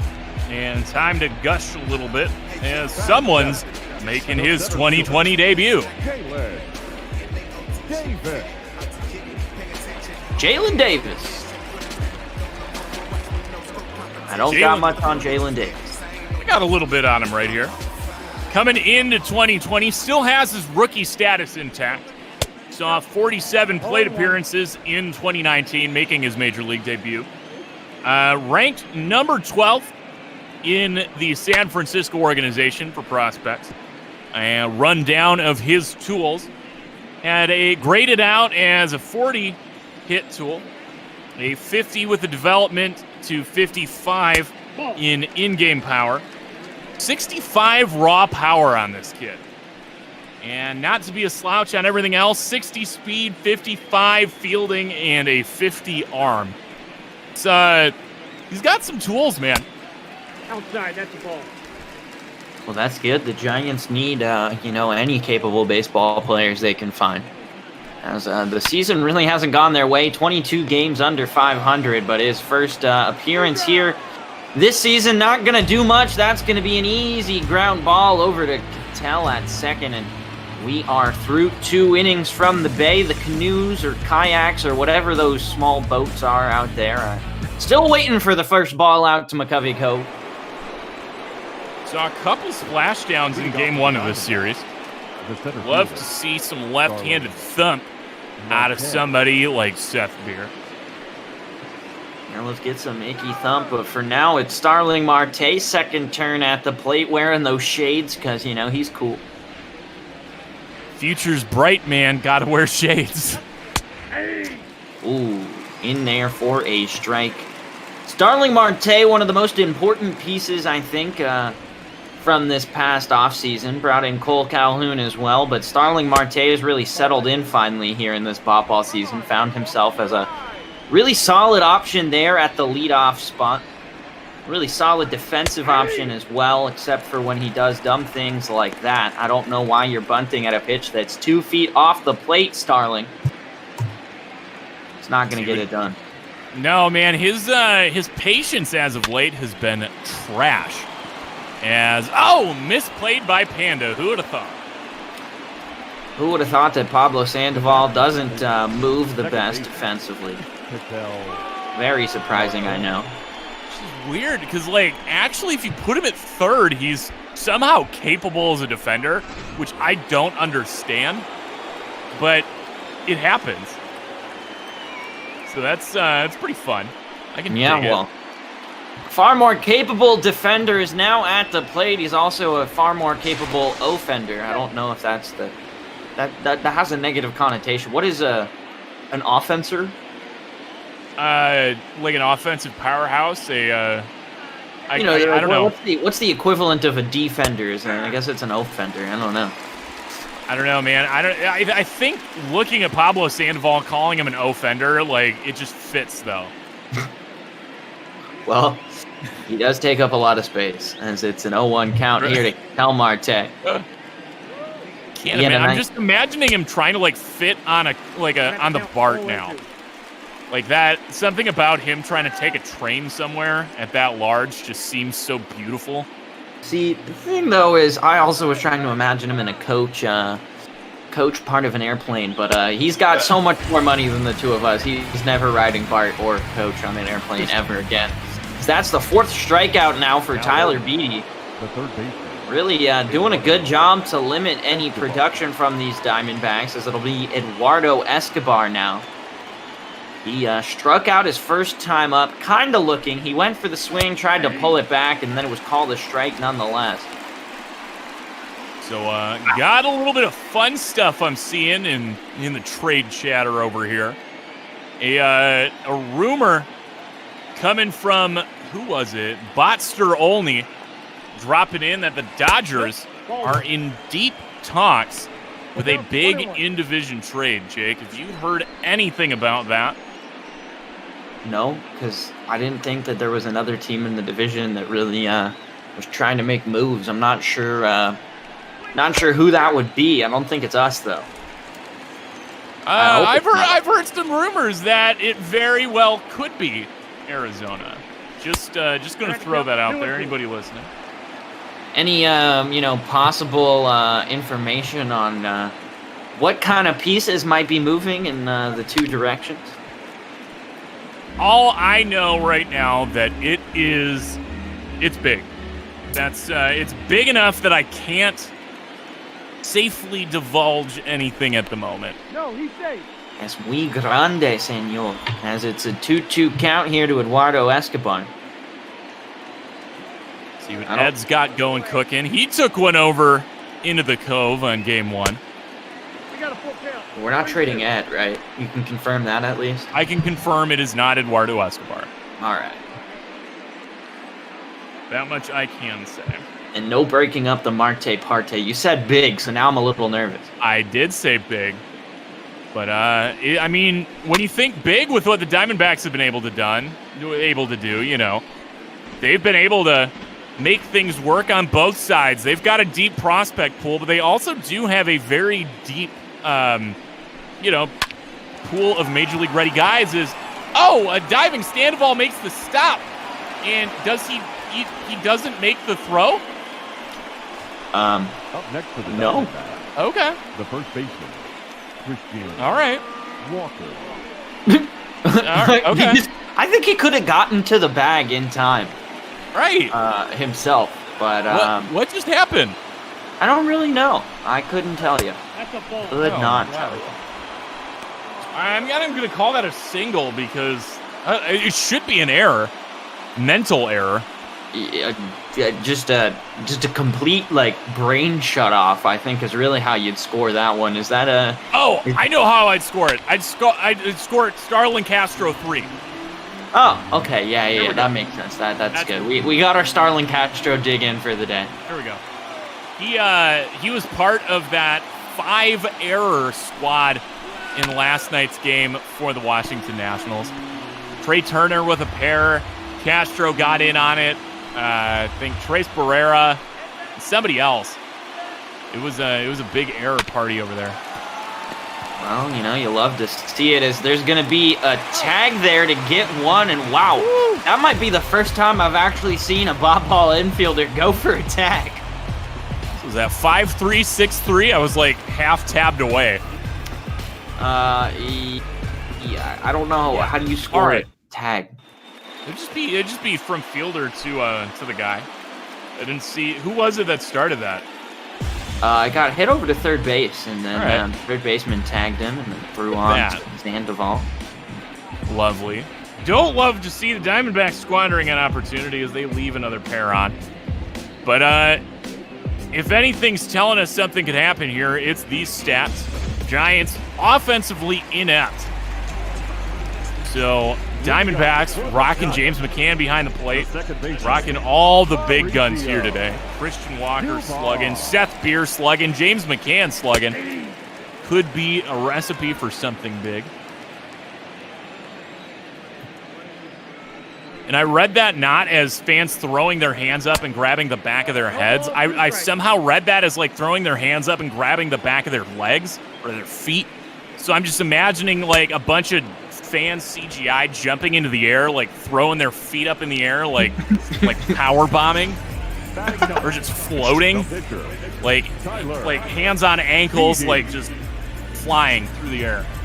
They should make us in charge of a lot more stuff in real baseball media. I think we'd really bring a new level to the game. I think we should just be in charge of more things in general, Jake. Yeah, why aren't we in charge of things, Duggo? I don't know, like I was in charge of things, but then like, oh no, I'm like super unemployed now. So that's cool. Love that.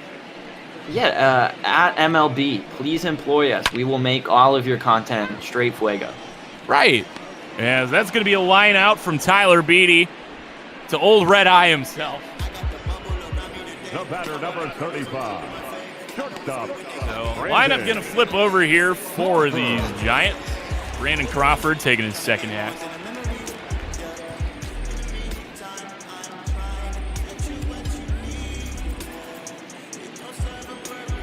You got there Merrill Kelly. Come on, Merrill. Nice strike there. Longtime veteran of pro leagues is Merrill Kelly. However, not a very long-time veteran of the American pro leagues. No, definitely spent some time over there in the KBO with the SK Wyverns. Coming off some solid seasons over there before signing this 2-year deal with the Diamondbacks. 2-year, 3-year. You remember? I don't know. Double check here. 2-year major league contract. So there we go. Last year and this year. Kelly's playing for his job, man, and I think, you know, the way he's going, it would be ignorant not to offer him up an extension. The former, let's see, where was he? I know he's got like just tons of ties to the area. There we go. The Desert Mountain High product from Scottsdale also went to Yavapai up the road and Arizona State.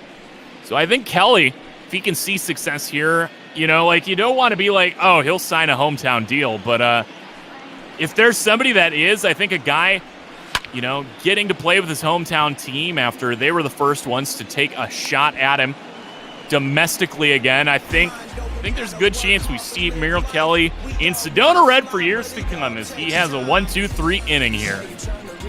Yeah, I think really the key to the Diamondbacks' long-term success is locking down those young pitchers. You know, you're going to want to make sure you keep the young gun Zach Gallen with the team for as long as humanly possible. And Merrill Kelly's going to be an important contract to lock up.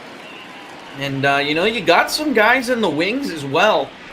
So a lot of pitching depth for the Diamondbacks. Not that it's been showing in the real world whatsoever.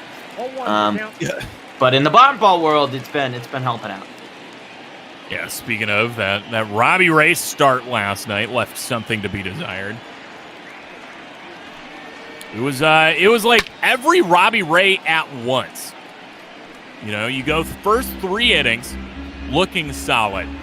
6 strikeouts in 3 innings. You're right there at like, you know, mid to high 40s pitches. You know, solid for having 6 strikeouts in that time. Then you get to the 4th inning, and it takes you 43 pitches to record 2 outs before getting yanked after giving up a bomb to who? Will Meyer. The guy that thinks that, what's his taco quote? As, oh, that's off, Beede, and misplayed by Beede.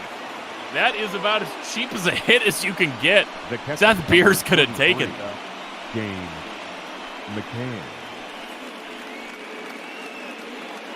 Make sure Beede's okay after taking one off himself. going to wave off the trainers. So man on, no outs. James McCann stepping to the plate. Ball one. First pitch inside and high. I like your bat flips mandatory.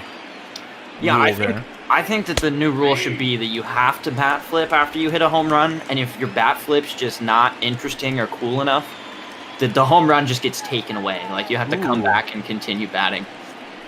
So you really got to put some pizzazz into it. Like, you have to, like, maybe not just bat, maybe the language on it. Maybe not just bat flips, but you have to pimp your home run in some way.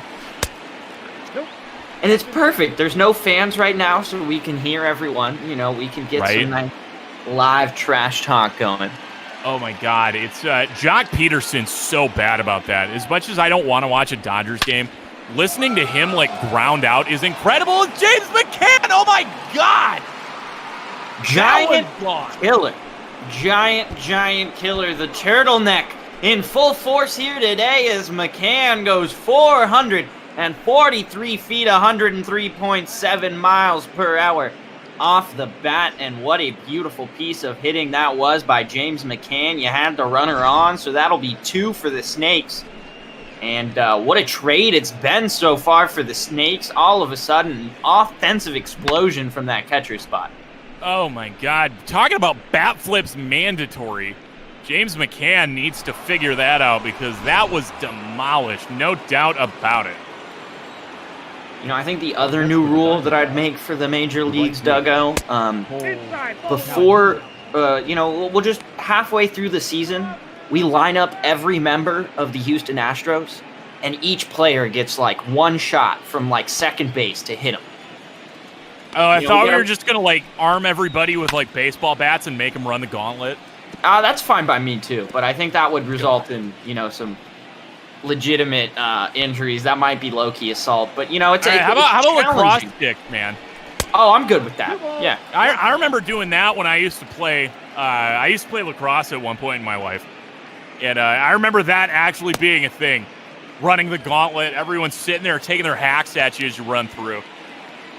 Yeah, we'll give them all catcher's gear, and then everyone can just go ham. That's fair. We'll take out all their frustrations. We'll televise it. Don't tell me that wouldn't be the most watched MLB broadcast of the year. Oh, yeah. Like, move over. Selection Sunday BS playoff run stuff. Give me the Astros running the gauntlet, dude. Woo! That one's up.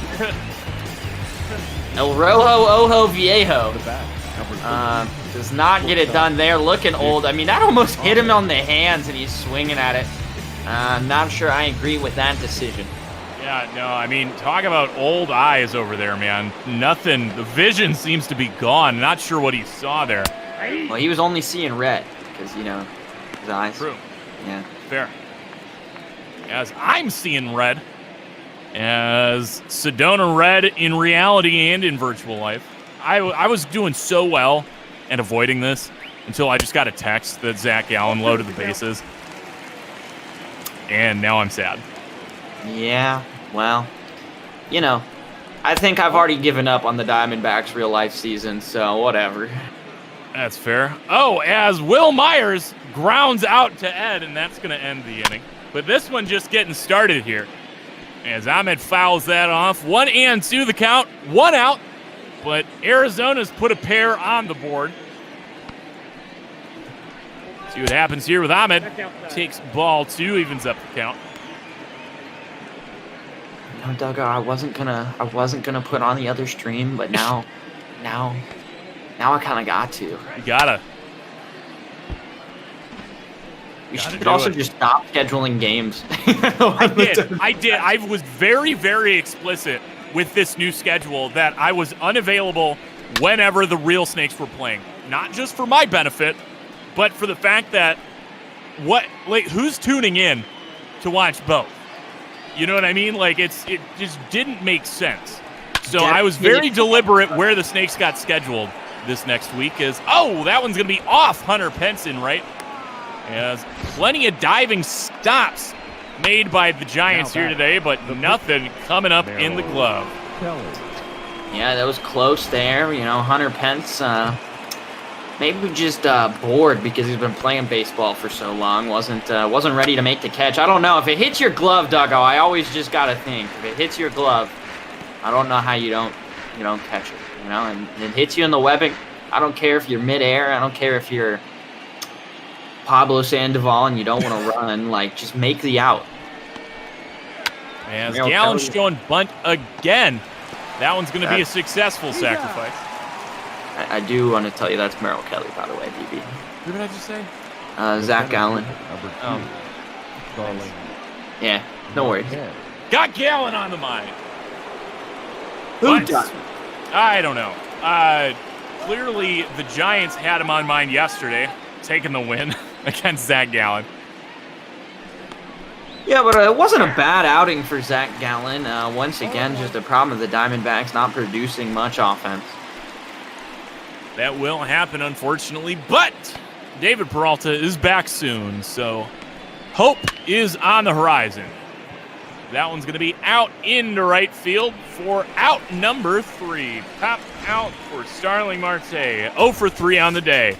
But James McCann gets it going here with a moon shot to center here at lovely Oracle Park. It is 2-0. Diamondbacks on top.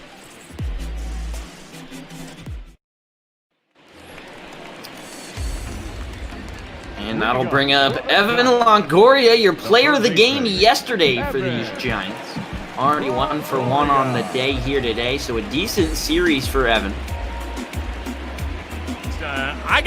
That's what the game said for player of the game, Jake. Did you happen to watch any of that yesterday? Not enough that I could really dictate a player of the game. You know, I hopped in for an inning or so, just while I was amidst moving all my stuff, so... All right. Personally, I'm sitting here. I got my sheet in front of me. I gave player of the game to Mauricio Dubon. Started off that 7th inning with a single. Was part of the reason Diamondbacks had to go to another pitching change. It was what helped yank Alex Young out of the game. So I thought that was big. Came around to score just the 2nd run of the game on a Mike Yastrzemski single.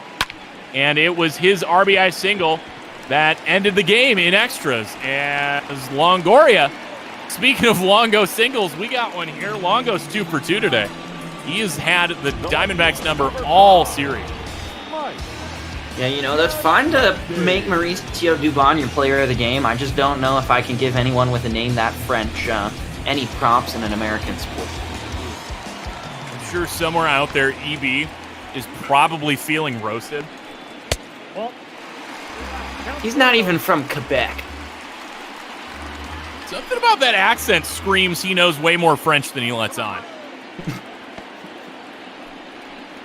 Let's see what happens here. Count goes to 1-1 against Mike Yastrzemski. Yeah, as representing the tying run. Might be a little bit early to start talking like that, but who knows here, as that one's driven out to left field. Seth Beer going to camp under that and make the play for out number 1.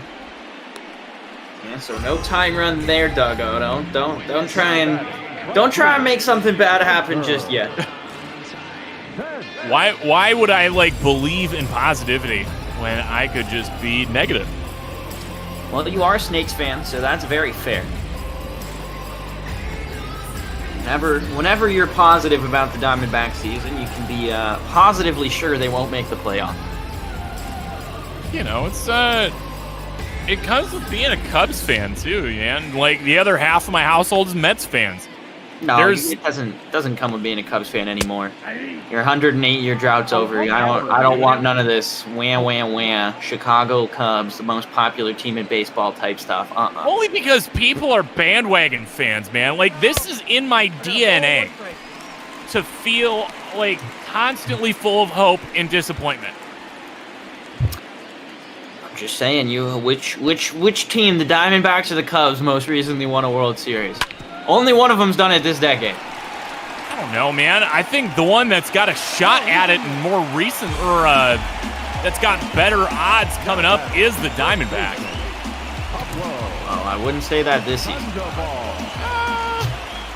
I don't know, man. That's the joy of the short season. is anything can happen. Anything is possible, Jake. As we're going to go, almost have the line out throw out there. Catching him napping, but instead, Pablo quickly goes straight there to Escobar. Out number 2. That'll bring up longtime Giant Buster Posey. He's no poser. He is a posee, though. Kind of like offender and defender. Yes. 3-1 goes Posey, and that will end the inning. Another pair stranded for these Giants. 4 hits, no runs, as we are through 4. Cattell, Ed, and Christian due up. Your attention, please. Now pitching for the Giants. And that'll be the end of the day for Tyler Beede. Sean Anderson, who somehow has an even higher ERA. Lucky 777. Going to come into this one. Leading off for Arizona. Does not bode well. Not sure what they didn't see out of Beede there, or what's going on there. He gave up the home run, but, outside of that, he's been able to really kind of control Diamondbacks' hitting. He's gotten quite a few Ks, and so I am kind of surprised they went that early to the pen. The dumbest thing. Please say you're going to come up with the point that I was about to make. I mean, I was just going to say, especially given how bad this bullpen is. I don't really see the value in switching it up. My point was that the pitcher spots due up next inning. Yeah, so I mean, maybe they're just thinking Sean Anderson's a one-inning kind of guy, and with his ERA, I wouldn't want to throw him for much longer than I have to. But Sean Anderson's their only long guy. Well, good luck using the entire bullpen today, San Francisco. Oh, this will be interesting. As that one's, oh my God, we've got some hot shots here today. The third base, number 5. A hot shot and a quick out there. Be one down for Eduardo Escobar. He's 1 for 2. Oh my God, the lineups are just bored. What is going on with the website that it is just not right in any way, shape, or form? I don't know. I think it's just been deleting anything we add. Do I even bother trying to fix it? Do we just kind of leave it because it's kind of funny? I mean, if you can fix it easy, why not? Oh, I have no idea. I'm so bad with that website, dude. I am so bad at it. As Ed hits one deep to the warning track. Why you gotta give me hope like that, Ed? The first baseman. Rude. Walker. What do we got, Christian? Yeah, Christian Walker now up. That single back in the first didn't mean much in the end. What we got here? Something high to Christian Walker. Anderson's first pitch. Excuse me.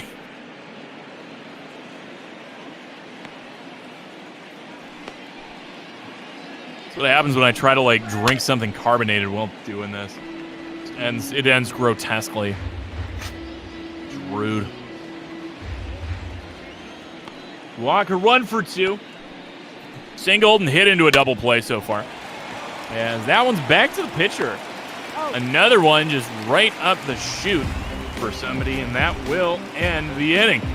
1-2-3 inning for our man Sean Anderson. He's due up third in this half inning. We'll see what Gaber Metrics have in store today.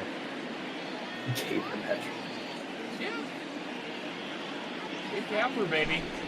Makes no sense. Never has, never will. Curious to see how he does with the DH this year. No weird double switches that he has to botch. No, just a really bad team he gets to manage. Oh, yeah. Leading up for the Giants. As the rookie will come back up, Davis, he grounded out quickly to Ketel Marte back in the second inning.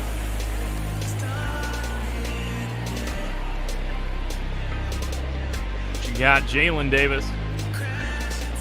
Give me some beautiful 2020 debut stuff. Give me like a triple. I'm good without a triple. Give me a triple that you're left on base. That would be difficult given the number of outs. I've seen it happen. I mean, I'm not saying it's impossible for the San Francisco baseball team to really mess that up, but... What are they, the Washington football team now? Yes. I saw Cleveland was doing something similar, yeah. They're at least taking the Indians' word mark off their kits this year until they can come into an agreement with what they want to do. Oh! Jalen Davis gives that one a charge. That's going to be at least extra bases. Probably not a triple, but some definite gap power as his first hit of 2020 is the double. See, that's what you get, Doug. You ask for an extra base hit, and, he provides. I did. Great. Like, I wanted something out of James McCann, and I got it. All your fault. I wanted an extra base hit out of this guy. I got it. I just need to see a Merrill Kelly win to even him up at 6-6. By God, I'm gonna get it. Brings up my player of the game from last night, Mauricio Dubon.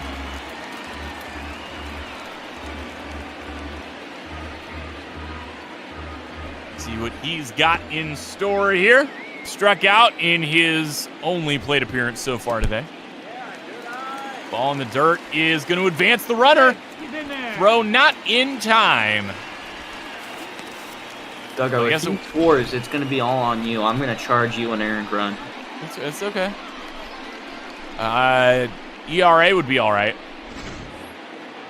I don't think I've allowed too many earned runs personally over a ton of innings of work. So I think my ERA can stand the hit. Yeah, but it's a broadcaster ERA, you know what I mean? Yeah. Mine would be lower than yours, you know. I'd be the starting broadcaster all of a sudden. We can't have that. See what happens here is Kelly's threatening to walk him. 3-0 pitch goes high, and he walks him on 4 pitches. Runners now at the corners, no out. Up next to the Giants, the pitcher. Your attention, please. Pinch hitting for the See what happens here is they go to a pinch hitter, and it will be Wilmer Flores. Duggo, do the Bop-Ball Diamondbacks have that nice red-tipped cap? You know, the one that the real Diamondbacks are wearing today? Because that cap's just beautiful. I think they do. The snake hat alternate. I think is that not what they're wearing? No. No. Because even if it has the snake on it, it's still a fully black cap there. All right. We'll have to I will look into that right now. Take it away and I'll find this out. Is Wilmer Flores, the big fan of Friends, the former Diamondback, trying to get a run in against his old team. Gonna miss at that one though. Quite a hack.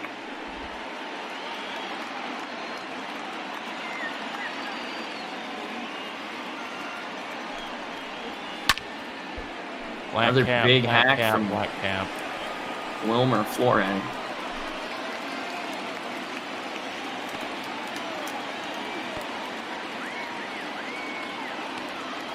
Plenty of all purple caps. I can dig. They got black with a teal brim. They do. Yeah. But no red brim caps. Okay, well. San Diego Studios need to fix the uniforms, so that one's going to be hit and misplayed out there by Starling. That's going to allow Jalen Davis to come in to score. Duggo is charged with an earned run. And Merrill Kelly needs to figure some things out. They're going to score that an error, though. Oh, that's not an earned run, Jake. If he scores on an error, that is an unearned run. Oh, that's not how that works, seeing as the base runner came on a hit. That is still a charged earned run. Yes. Now if the man on first came around to score. That's true, especially with no outs. Yeah. All right, whatever. It's Wilmer Flores. I'm not as bad as I could be.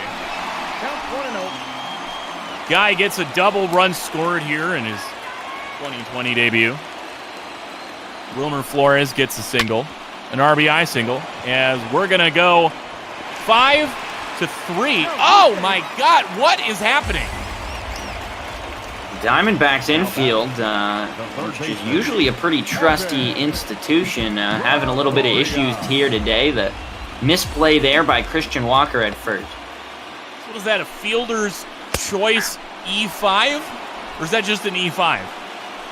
Well, no, it's still a fielder's choice because they got the out. I don't know if you're going to...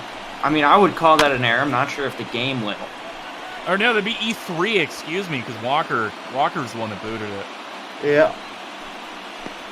Oh my God, that's nasty looking. I cannot figure out what I'm actually trying to write in this box. At the ball. The 0-2 count here now, pitch low. Maybe trying to just change to the eye level there for Evan Longoria, who's already 2 for 2 in this one.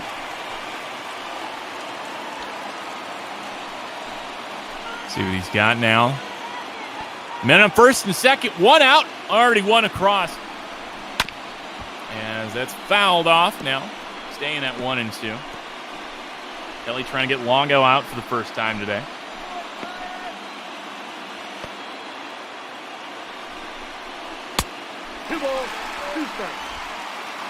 Then he's going to miss low with the curveball. No bite from Longo. 2-2. It's going to be into right field as this one is now a tied ball game. Still happy with yourself for requesting that double, Duggo? Up next for the Giants, the left fielder, Okay. Maeda. We're going to see a mound visit here to try and check on Merrill Kelly. They're not going to take him out just yet, but try and get him right in the head after, he started off pretty great on the day. Got the double play to bail himself out of that first inning. Was able to really keep the Giants under tabs after that until here in this 5th inning. Lots of hits, lots of contact. And now 2 more runners in scoring position. They're at second and third there, and only just 1 down, so a deep fly ball should give the Giants the lead. That, though, is going to give them the lead anyway. The grounder over there to short. They bring the runner home. They're not going to challenge at the plate. So Diaz out at first, but the run comes across to score, and the Giants have taken the lead 3-2. Not ideal. As Hunter Pence steps in now. Oh my, did you just see that pitch Gallen used to strike out Machado? No, I didn't. Oh. Like trying to juggle all my highlighters and get my scorecard in order. Hunter Pence doing pretty great with runners in scoring position this season, hitting a cool, clean 314. I like how that run. I like that too, man.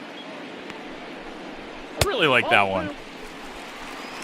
2 balls, no strikes. Just hitting 263 though on the season, 334 on base percentage, and the slugging a little low and just 418. Kelly's just not doing a good job finding the zone this inning. And when he does, he seems to be absolutely clobbered by some member of the Giants. As both Chafin and Bracho, a lefty and a righty, getting warm in the pen for the Snakes. I gotta say, Andrew Chafin's days may be limited.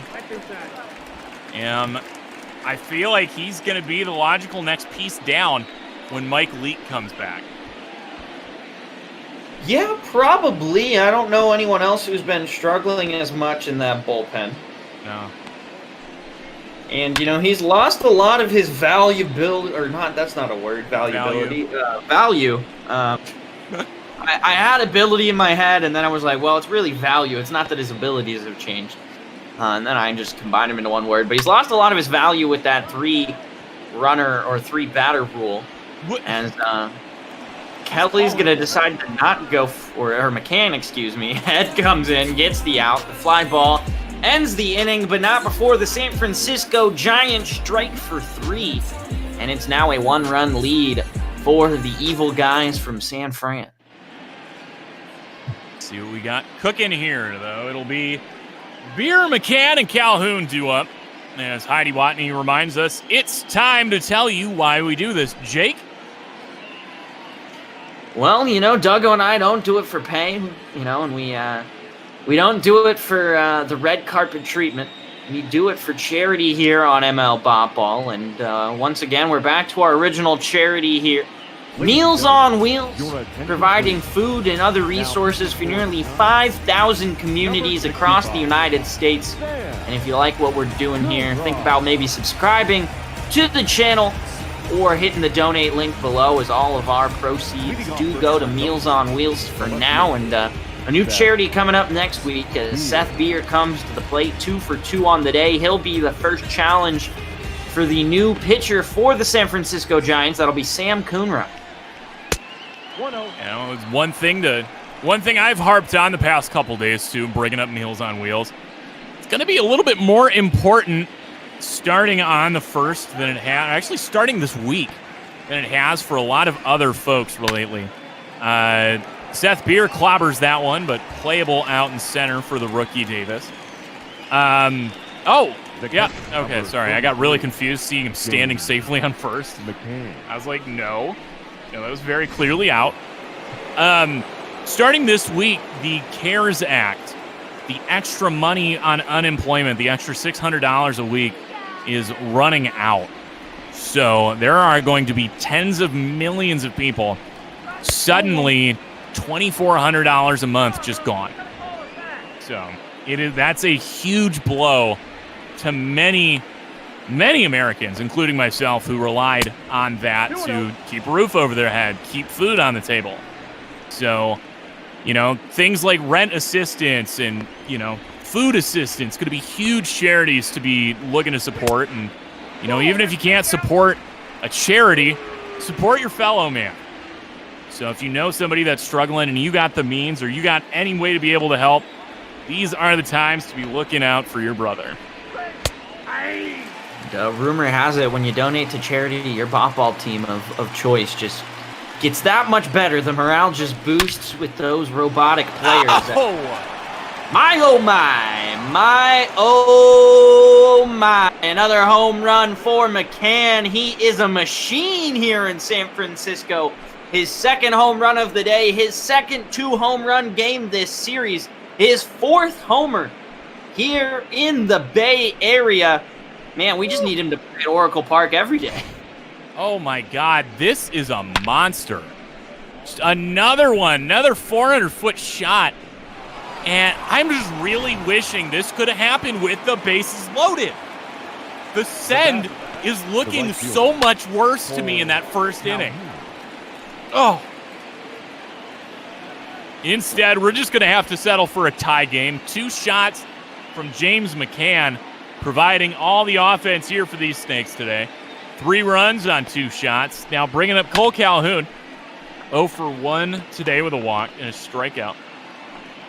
El Rojo Ojo Viejo. Fan of Zinfandels. Oh, this is beautiful.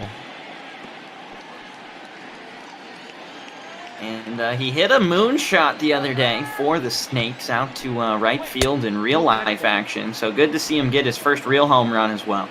But we'd like to see a home run here as the Diamondbacks are in the midst of an important division battle. Oh, that's going to go right up the middle. That might have hit the pitcher.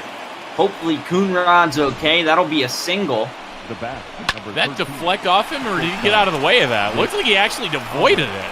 Yeah, I think so. I don't think if it deflected off him, it would have made it all the way out there into center field.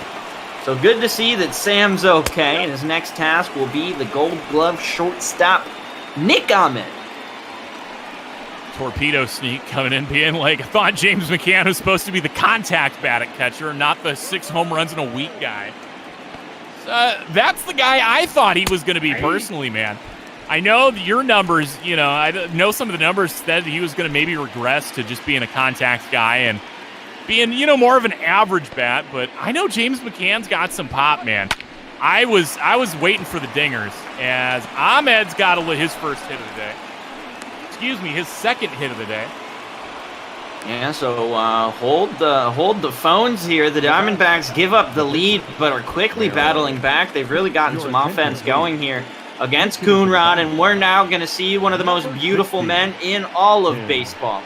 He might not be rated number 1 like our good friend Max Kepler, but He's number one in speed, number one in my heart. It's Tim LeCastro, hitting .220 on the season with 3 dingers, 12 RBIs, but the speed of just a cheetah. Something beautiful, man. Tim LeCastro. And want to thank all. Yesterday, yeah. I don't know. You were calling the game. He came in as a pinch runner and did pick up another stolen base yesterday. Good for Timmy Lowe. I want to thank all of you watching here on some midday Bot Ball. The Snakes usually don't find themselves here in this time slot on ML Bot Ball, but good to see that Snakes fans can show up no matter what time of day. We're going to be doing a little bit more Snakes early this week. I know you're off trying to move this week, so I can give the rundown. Tomorrow, the Diamondbacks kick off a 3-game set against Philadelphia, which means obviously there's going to be some lovely late night action. Game 1 though, going to be 4:15 local, 7:15 Eastern. Myself and P. Mister giving you game 1, featuring Nola and Bumgarner. That's a spicy matchup as LeCastro works a walk. Bases now loaded with 1 out. The center fielder, number 2. Ooh, this is tasty. Martinez. Big taste. But let's see here. Games 2 and 3, Arizona in their familiar spot. That 10:45 after dark. I'm off Tuesday, but you'll get the Phillies cast taking you away, and we're going to crowd the booth Wednesday night. So if for some reason you're wigging out there, I'd love it. I'd love to see that. You want to pile on Wednesday with us? What time? Late night. That's going to score a run. Everyone's safe. They're going to go station to station. Starling Marte with an RBI single to give the Snakes the lead, 4-3 now. Second baseman, Martinez. Tasty. Just a nice piece of situational hitting there by Marte. Didn't try and do too much. Didn't try and really, force anything of any sort, but just got it done in the way he needs to. Marte swinging the bat. 1 for 3 today. He's got some options, man. Bases loaded, only 1 out. Torpedo sneak coming in clutch. 3 of the fastest players on the team currently on the base pass. Ahmed, LeCastro, and Starling Marte. Ball 3. Is Coonrod going to walk one in? Quickly at 3-0. Got big guy. Coonrod trying to calm down. Yeah, I'll take that. Looked at strike 1. Can't blame him. On that inside edge, easily could have been ball 4. 3-1. He takes a walk. RBI walk for Ketel Marte. Ahmed comes across to score. It's 5-3. Third baseman, Eduardo Escobar. So if I would have told you that this is what we would have had, but you had to give up that double in that inning from Jalen Davis, would you have taken it? Now pitching for to get the bases loaded, I had to give up the Jalen Davis double. To get the inning we've had now, we had to have that bad inning before. That's fine, I guess. I don't think you could ever make that link, but I'll go with you there. It's going to be the end of the day for Sam Coonrod, bringing on Nick Vincent now. A bit of a better track record, Vincent. See what he's got in store here today. First man up, Eduardo Escobar. Takes a ball, called ball 1. Real Diamondbacks threatening over here.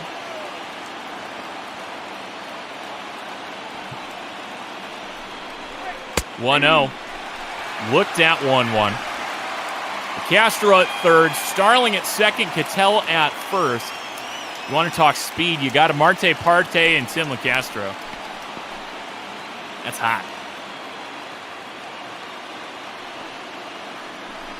1-1. Ed fouls it off. Yeah, where were the trash cans? We needed someone to let him know that was a changeup. Oh, wait. The Diamondbacks don't cheat like those dirty, dirty Houston players. I'm just going to say be careful because Diamondbacks were named in a lot of those cheating scandal, discoveries. As Ed gets rung up looking. Ooh, tough called strike 3. Now batting, the first baseman. Well, if we were cheating, we didn't do a very good job of it. I don't like that call. Neither do I, but, Eduardo Escobar really hasn't been getting the bat off his shoulder, so, you get what you sow. Big swing out of Christian Walker there, strike 1. So now with Christian Walker coming up, Diamondbacks have batted through. Walker, the 9th man sent to the plate in this half inning. Fouls it off quickly behind 0-2. Hitting well with runners in scoring position. Just something safe here would drive home at least one other run. 0-2 pitch. Outside 1-2.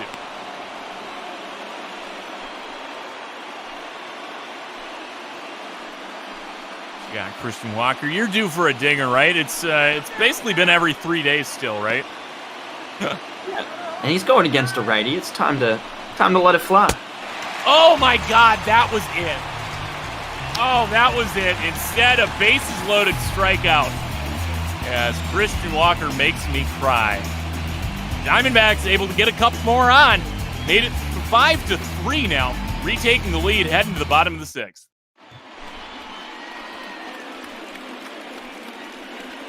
And Silvino Bracho will take over on the mound. A beautiful 1.91 ERA. 40 strikeouts to just 15 walks, and he shut down lefties like nobody's business. His first task will be the Panda, who could not be troubled to throw the ball or walk the ball or really do anything with the ball earlier. Just letting people on base. Looking like he is the human embodiment of a baseball. And that's a base hit up the middle. Well, that 6-speed, that really terrifies you out there on the base path. Up next to the Giants.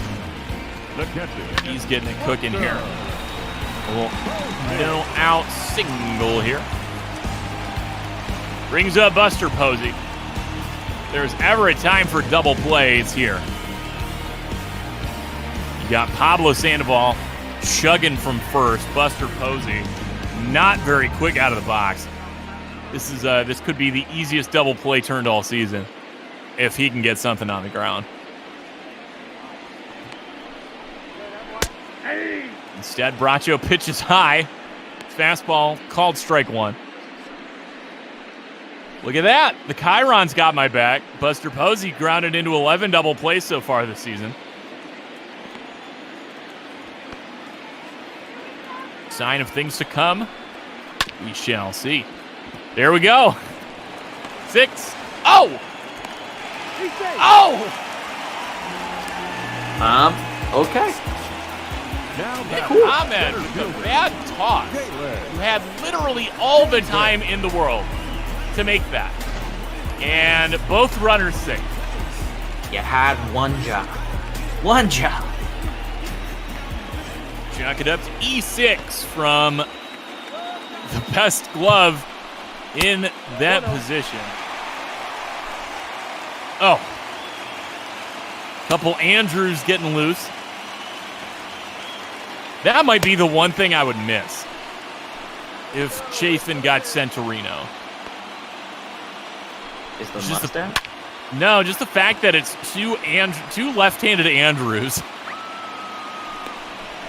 Be a fly out to center, a little bit harmless there for out number 1. It's okay, Jalen. You already got your first double of the year. You can go for the rest of the day. You can go 0 forever.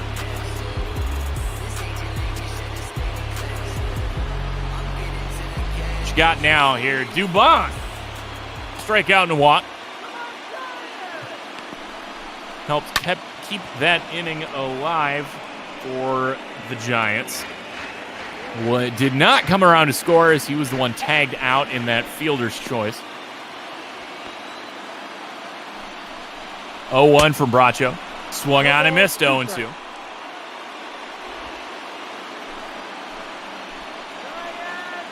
Bracho looking for strikeout number 1. Does not get it there. Bracho had a rough, I think, what was it, first 2 outings with the team in 2020. Ballooned that ERA to make it look a lot worse than it was, and he has been in control pretty much the rest of the year. It's been insane what Bracho's been able to do. Yeah, I mean, I just want Bracho to do that in real life. You know, he's really might be a great young arm for the Diamondbacks in that bullpen. But he's going to be facing a new challenge here. We're going to see a pinch hitter, Yolmer Sanchez. Really intimidating 223 average. Right? You're going to use your defensive replacement when you've got Brandon Belt and Alex Dickerson sitting on the bench. That makes sense. No, it's just a long game for Gabe. That's what I'm saying, man. Gaber metrics, baby. Unless he's coming in on a double switch, I don't see it. Doesn't make any sense. Well, you know, as we say quite often, I guess this is why we don't get paid the big bucks. That's true. That's why I don't get paid any bucks. Still think I could manage a bullpen better than Torey Lovello, but oh my God! Did you at least catch that yesterday? I finally got to go into my Torey Lovello doesn't know how to manage his pitchers rant, which I haven't been able to do since the second week of Bot Ball. There you go. Oh my God! He just does not get it. 2 days in a row now. He's too heady about it, man. Yeah, I don't know if you heard the interview after the first game the Diamondbacks played, and he's like, well, I just wanted to give Bumgarner a chance to say he went out there on opening day and pitched 6 scoreless innings. And I was like, well, could have pitched 5 2/3 scoreless innings, and the Diamondbacks wouldn't have given up a run. But no, we just let him out there for a guy who had already crushed his... So that does confirm everything I've ever said about Torey's mismanagement. It's consistently him wanting to give his guys the psychology of getting out of their own jams, you know, as Bracho gets him to strike out there. Couple left stranded here for the Giants. We are through 2/3 of it. Arizona on top by 2, 5-3 lead. Your attention, please. Now pitching for the Giants, number 58. Trevor Gott now the pitcher. It's like every pitcher they bring in has an ERA that is higher by 1 point. Impressive. As we're also joined in the booth by Pop-Ball organist Shark Shavery. How you doing? Oh, not too bad. Just dealing with the very moist heat. And, yeah, Doug, with Torey, yeah, I was happy to hear you go on the rant again, especially when you were 100% validated. Right. Gooberific, yeah, bring out the salt trucks. It's back. My salt truck is back in motion, man. I'm just, envision me as the Chicago Morton Salt building, and watching real baseball was the incident where that wall gave out. If you haven't seen that, it's beautiful. I'll find it here. Hold on.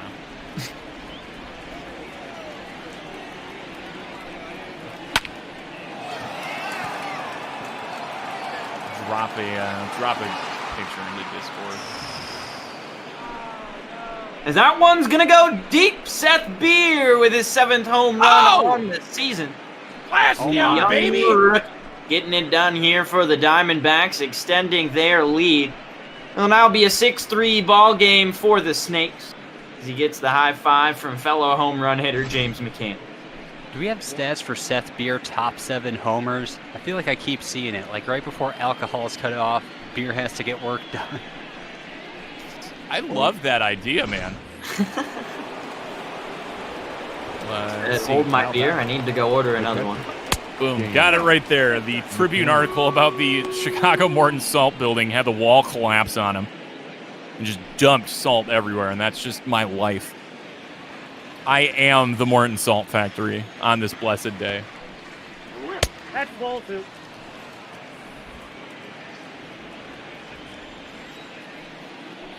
What do we got here? 2-0 count to McCann. Meatball, but a little bit early to that as McCann rips it foul. I feel like we got some good D-back strong in here. I love it. Love to see it. That one's going to be a strike there. 2-2. Oh, I was hoping for home run number 3. We'll have to settle for just 2 as he strikes out here. First out in the top half. Yeah, instead, Trevor got him. Oh, Trevor got. Gotta get. Trevor, quotation mark, get, end quotation mark, got. Give me a Players Weekend jersey that just says get. As that one's going to be an easy fly ball from UB56. Doesn't leave the infield there, and that'll be out number 2 in the top of the 7th. Shortstop. Trevor got. Jeez. Ahmed. You know, without a DH, you know, his walk-up should be boom boom pow, I feel like. There you go. Hey, Doug, are we going to bring back the sounds of the show once we head back to Chase? It's possible. It was certainly hectic, but I mean, only takes a little bit of tweaking for me to get it up and going. Once the show file's been made, it's not too bad. As Zach Gallen gives up his first home run of 2020. 2 balls, 1 strike. Is it awful to say hectic Rondon? Was it Rondon? Yeah. Oh God! Why is Eric Hosmer doing well? What the hell? 2 bases clearing doubles in game 1, and now he's got his first home run of the year. Sick. Oh! Ahmed's trying to get on the board with a home run of his own. The count's full. The payoff pitch from Gott. And nothing happens. That's a foul ball. We'll do it again. Ahmed's had a little bit going here. 2 for 3 today with a pair of singles. Came around to score in that big inning. It's a big fly, but going to be playable for Davis out there. And the third out is made. Folks, Diamondbacks increase their lead to 3, but it's stretch time here in San Francisco. Let's play stretch roulette. Take me out to the ball game. Take me out to the game. I just want to be at the game. I would like to eat at the game. I'd like popcorn and candy and the whole team at the game. Boom. Well, it was definitely a roulette there. I forgot I put that in there. How can you forget? It's so beautiful. I have so many of them. That's how. One of my favorites, man. That might be my favorite, actually. It's a very good one. It's lovely, man. I love Parks and Rec. It is fantastic. It is literally the best show on television. Can you still say literally was literally the best show on television? True. As we see anyway. Chafin come in. Guessing Chafin moves up to the 8th spot. And gonna guess Josh Rojas coming in at shortstop for Ahmed. As we'll see what happens here. But nice little double switch action gets the first out of the inning. But Shark, looks like you were gonna say you were gonna get out of here. Yeah, it is a broiler in here right now. 93 and humid outside, just about as much inside. So I gotta turn this computer back off, but have a good rest of your call. Always appreciate it. As Longo, who's 3 for 3 on his day, trying to add to his total against Chafin. Chafin's had a rough go of it. As we said, likely the most likely candidate to be demoted with the return of Mike Leake. See Merrill Kelly head back to that long relief role where he excelled. And Mike Leake going back into the rotation. Could see even Luke Weaver go back to the bullpen, but Weaver seems to have gotten it figured out after coming back to the rotation. Well, let's hope Andrew Chafin can start figuring some things out. Maybe he's starting to do it here. 0-2 count to Longoria. It's a good problem to have when you're like, oh no, which of these really good arms do I have to get to put somewhere? Yeah, I don't know if I'd classify Chafin as really good. I mean, well, just talking about what do we do with Merrill Kelly and Luke Weaver, who's magically dropped his ERA by 2 points? I don't think it was magic. I think that's just pure skill, baby. That's true. Everybody's pitching to a sub-3 ERA, and it's, except for Weaver, who's sub-4 now, which is impressive considering he was up there about 7 before he got sent to the bullpen.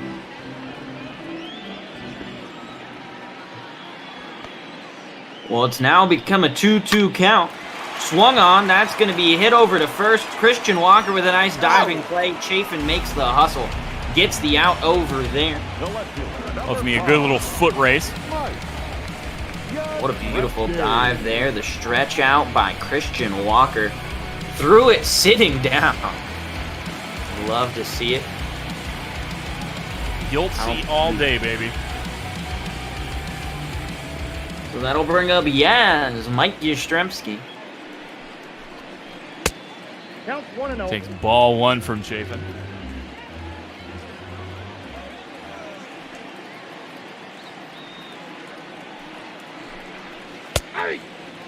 Love it, man. Chafin seems to be in control here today. Yeah, that was a really nice slider. You love the tailing away action from the batter there. It looks like that one's just going to fly outside of the zone. Instead, it just notches in there in the corner. And Sicker that time into Yastrzemski, but Yastrzemski almost took that one deep. See what he's got going on. Wishes and some things and candy and butts. Ground out to the pitcher. And 1-2-3 inning for Andrew Chafin. There we go. The sheriff laying down the law. Finally, it seemed like a long time since we've gotten that. Ladies and gentlemen, see what we got here. Please. Yandel Gustave. Number 74. Hey, finally a guy with a sub-4 ERA today for these Giants. They got to be feeling happy. Leading off for Arizona. I'm sitting here just kind of wishing, kind of want it to stay this 3-run game. We have yet to see Giovanni Gallegos come in and get a save as a member of the Arizona Diamondbacks.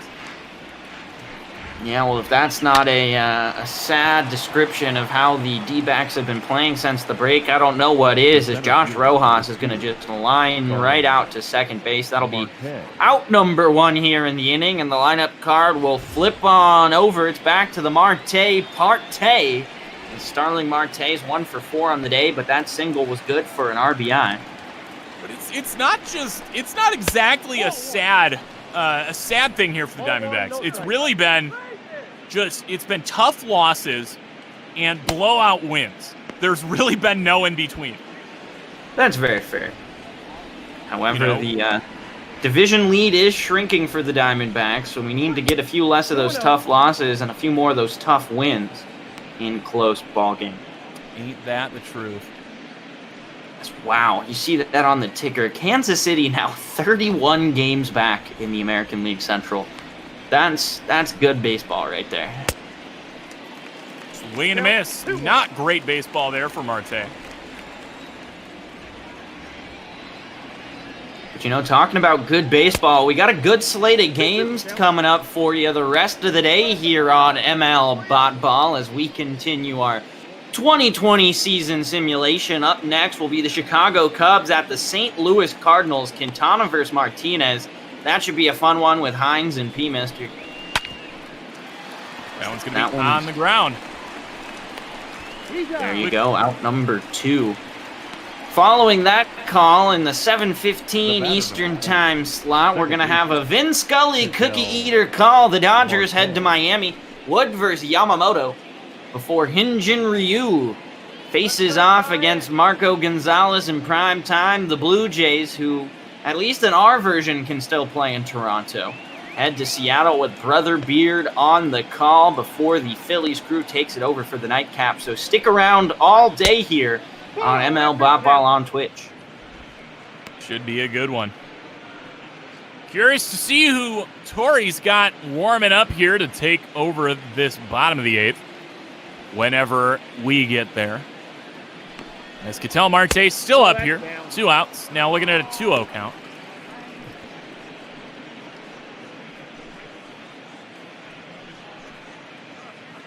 Ketel Marte with 33 doubles on the season. 2 3-baggers, 80 runs scored, and just recently surpassed that 60 RBI mark. So it's really been another standout year for the Diamondbacks youngster. Been great, man. It's just been a huge part, you know, and I brought it up the other day, and I love talking about it, how that trade has just totally flipped on its head. It was, at the time, it was Gene Segura for Taijuan Walker. And very quickly, Ketel Marte gets hit by one. Doing his best Tim LaCastro impression, taking one off the elbow. Eduardo Escobar. Hopefully that hit him on that nice guard down there. Doesn't hurt too bad as Eduardo Escobar now comes up. He's 1 for 4 on the day. Has a runner on first, 2 down here in the top of the 8th. Diamondbacks trying to add another run or 2 of insurance before they hand things over to setup man in Gallegos. And for a second there, I thought he might have done it, but instead, just a fly ball out to left field. Yaz underneath it for the out. We head to the bottom of the 8th. Pence Sandoval Posey trying to tie it back up for the Giants. They're down 3. Now pitching. Yohan Lopez. Now I'm excited now. I thought it was going to be Archie Bradley, and I got scared. Yeah, you know, Tango Maeda when Archie Bradley comes into the ball game, but I feel safe and comfortable with my man Yohan. The right fielder. Yohan Lopez pitching like he did last year, man. That sub-2 ERA, just on fire, man. He's been an integral part of this bullpen. Nice back-end option for the Diamondbacks. Gets one in there to Hunter Pence to start off his inning. First time he's seen some work in some time. Ooh. Definitely the first time since the All-Star break he's seen some work, I think. Yeah, Yohan really been underused recently. There's been some situations where I think it might call for it, but Torey Lovullo really takes the setup definition quite seriously. Yeah, that's going to be grounded up the middle. No one's going to get there. So a no-out base knock here for Pence gets it started in the 8th. Yeah, just a lazy bouncing ball up the middle. Gets it done, though. Gets on base. We're going to get, for some reason, many replays of this very mediocre piece of hitting. Good. Lovely. But if there were ever a time you could get a double play, it's when Pablo Sandoval is trying to run to first. Love to see it. Please, give me a hot shot over there to second. See what Yohan Lopez can do. First pitch into Panda. Inside, big breaking ball for ball 1. Oh. I have to say, Jake, I am starving right now. That's fair. I was telling you this before we started, but I was making... Free and assisted double play, baby! What did I say? It was double play time. That's an unlucky one, though, for the Giants there. You think that's going to get through. Instead, it's snagged in the nice tag by Christian Walker. So he's been playing great here today, except for that little bit of a botched... I don't know why I can't think of the word. When he was trying to corral the ball at first there, he kind of just knocked it away earlier in the game, but he's made up for it with some other great plays in defense. Just Just some breaking news in squishy MLB. As that's going to be a hit there for Buster Posey, keeping the inning alive. Justin Verlander out for the season. Well, you know, I never wish any players to get injured, but I can't say I have any sympathy whatsoever for any member of the Astros. Even, you know, like, you don't want to wish ill on a guy that's got a Hall of Fame trajectory, but I can wish ill on the team. Yes. And I can dig that.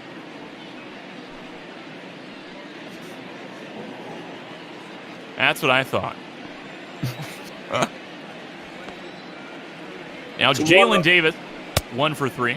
Swings through a gimme of a slider right down the chute.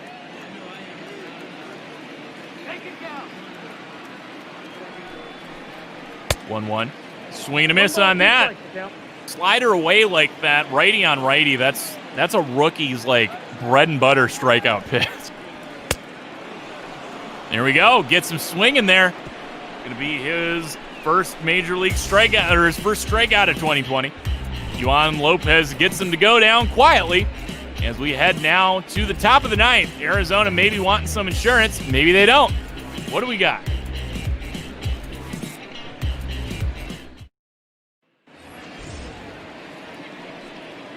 So any update on what happened to Verlander, though? Because he pitched a solid 6-inning outing, you know, against the Seattle Mariners there on opening day, and looks like it's an elbow injury, so maybe just something that, I don't know. Also, did Kluber get injured? I heard something about Kluber. Let me I can pull that up. My fantasy team's going to be sad. Leaves the start with shoulder tightness. At least it's not forearm tightness. Yeah. As that's going to be a nice play to Sandoval. This time he decides, you know, I might as well actually run this one over the bag, get the out. Now batting, the left fielder. Here we go. Christian Walker making the first out here in the top of the ninth. Arizona clinging to that 3-run lead. Would mean we get to see Gallegos make an appearance and try to get his first Diamondback save. One of many, hopefully, with many years of team control beyond 2020. Huge deal, man. I love that deal. Seth Beer is going to take it out of a save situation. Well, now we got 2 guys with 2 home runs on the day. Seth Beer, James McCann getting it done with the big bats for the Snakes. It's now a 4-run lead.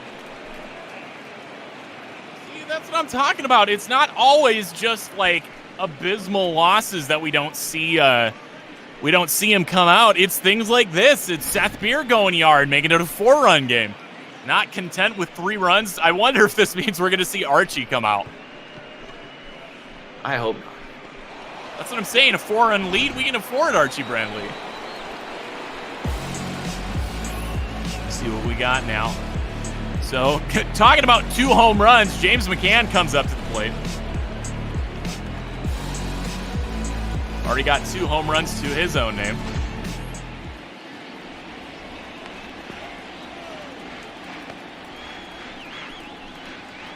Gustave fires in. Inside, 1-0. Man, this is kind of what I hoped for out of this game. A little bit of fun offense, keeping it interesting. Like I said, got to see a guy making his 2020 debut. But did you see, fun facts though, did you see who the Giants match up with next, or in this next series? No, I did not. They match up with the Chicago Cubs. So, guess what pitching matchup we get either Wednesday or Thursday? Tell me. Jeff Samardzija and Tyler Chatwood. There we go. Nice little flip there between the 2. It's going to be awesome, man. I'm excited to see it. Excited to see Samardzija make his return to the Cubs as McCann strikes out there. Third strikeout of the day. It's 3 strikeouts, 2 home runs. Yeah, I'll take it. Take that every time. Bad swing there for McCann. So 2 down in the top of the 9th, but the Diamondbacks have already gotten their insurance run this inning. Still, they're going to turn to the pinch hitter here in Ildemaro Vargas. Man who's been getting a little bit more regular playing time, but the average still up there above 300.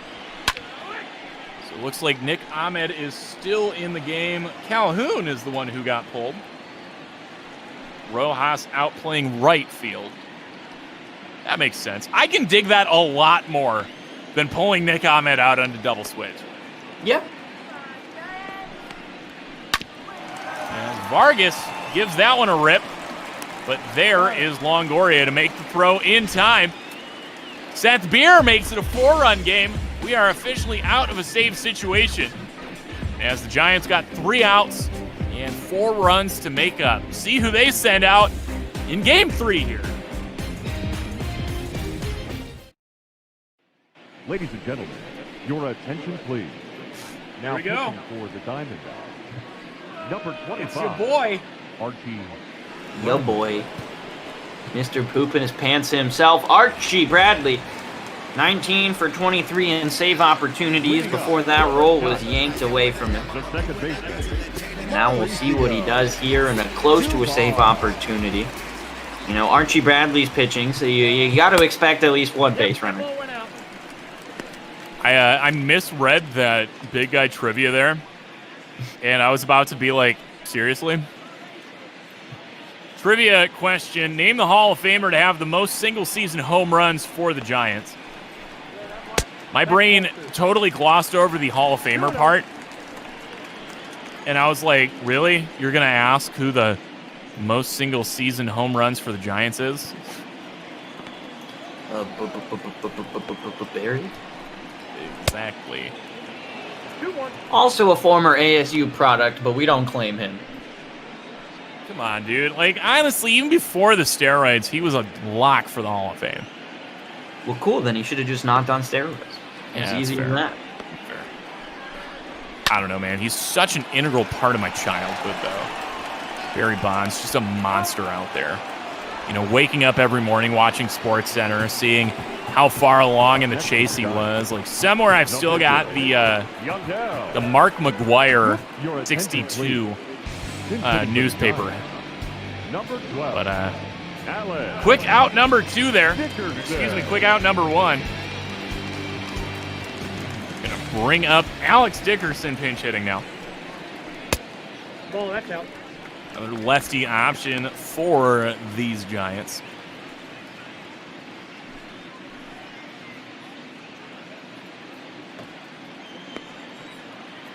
And answer is Willie Mays.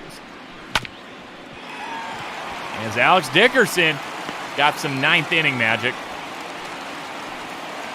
I just want to see Archie give up a run so we can bring Gallegos in to get the save. Like, that's what I'm really hoping for now. I'm good with just a nice, cool, clean, easy inning. But like I said, Archie Bradley's on the mound, so you needed a base runner. We got our base runner now.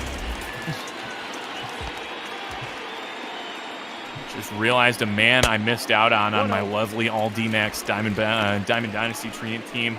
Forgot I could have put a Roberto Alomar in there, too. Missed opportunity. Brandon Crawford 0 for 4 today. Swinging hard at that one. Can't tie the game up with one swing here. But Brandon sure as hell going to try.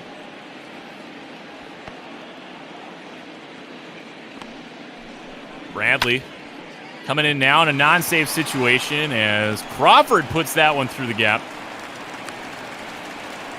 And so the tying run needs to be on deck for it to be a save situation. So we would officially be there, right? Yes. We got 2 on, so it'd be 6 at the plate. Oh, we got it! It's a save situation. We got Giovanni Gallegos. Oh, Giovanni. There we go. The big hurler here for the Diamondbacks. The big trade acquisition. And look at that strikeout to walk ratio. 48 strikeouts. Just 4 walks. A cool, clean 12-to-1 Ks to balls ratio. Oh, this is something.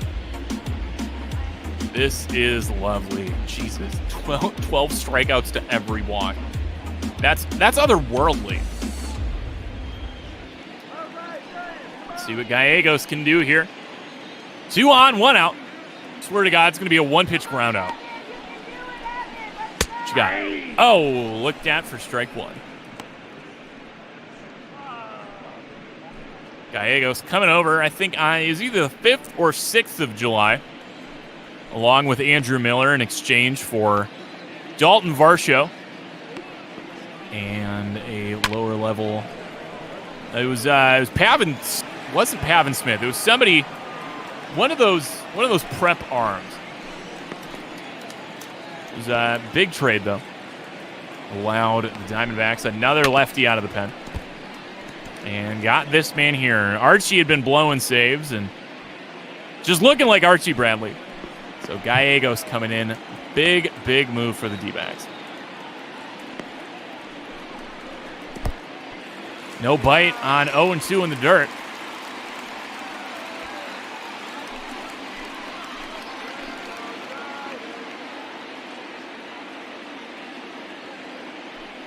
One-two pitch from Gallegos to the plate, swung on, fouled back.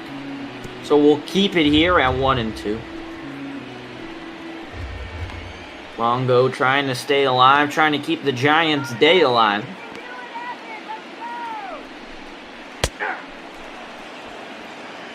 Takes a fastball right down the middle.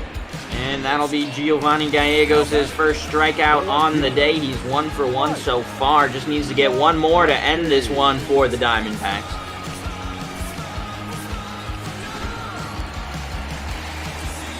All right. Now, 2 outs. Yastrzemski at the plate. 2 on here for San Francisco. Yaz gives that one a ride, but foul.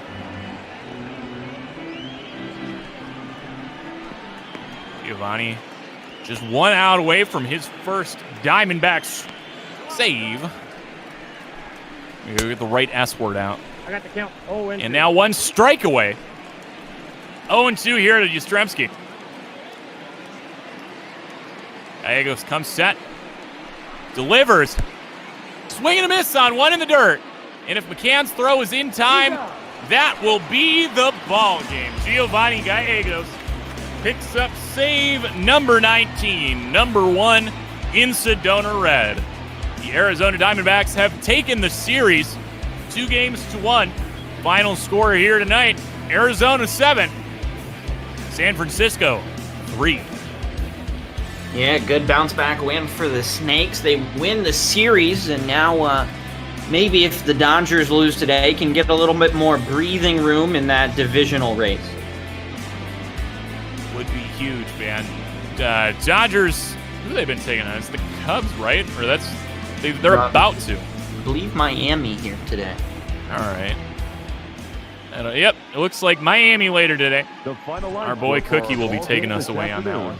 Yeah, I want to thank all nearly 30 of you for watching with us here today. As we take a quick look at the highlights, Beer grounded to right. Marte would be out at the plate in a kind of controversial decision to send him. Didn't end up impacting the Diamondbacks, though. They were able to get runs later on in the ball game. The first 2 came here as James McCann just absolutely clobbers a baseball. And we remind you to please drive home. That wasn't the only time he wanted to do it, though.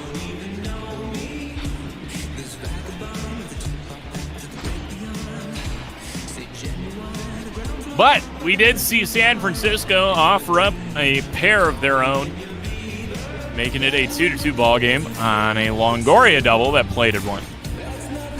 Also, Torey Lovullo just got thrown out in real life. Ooh. I love that. I love some feisty Torey.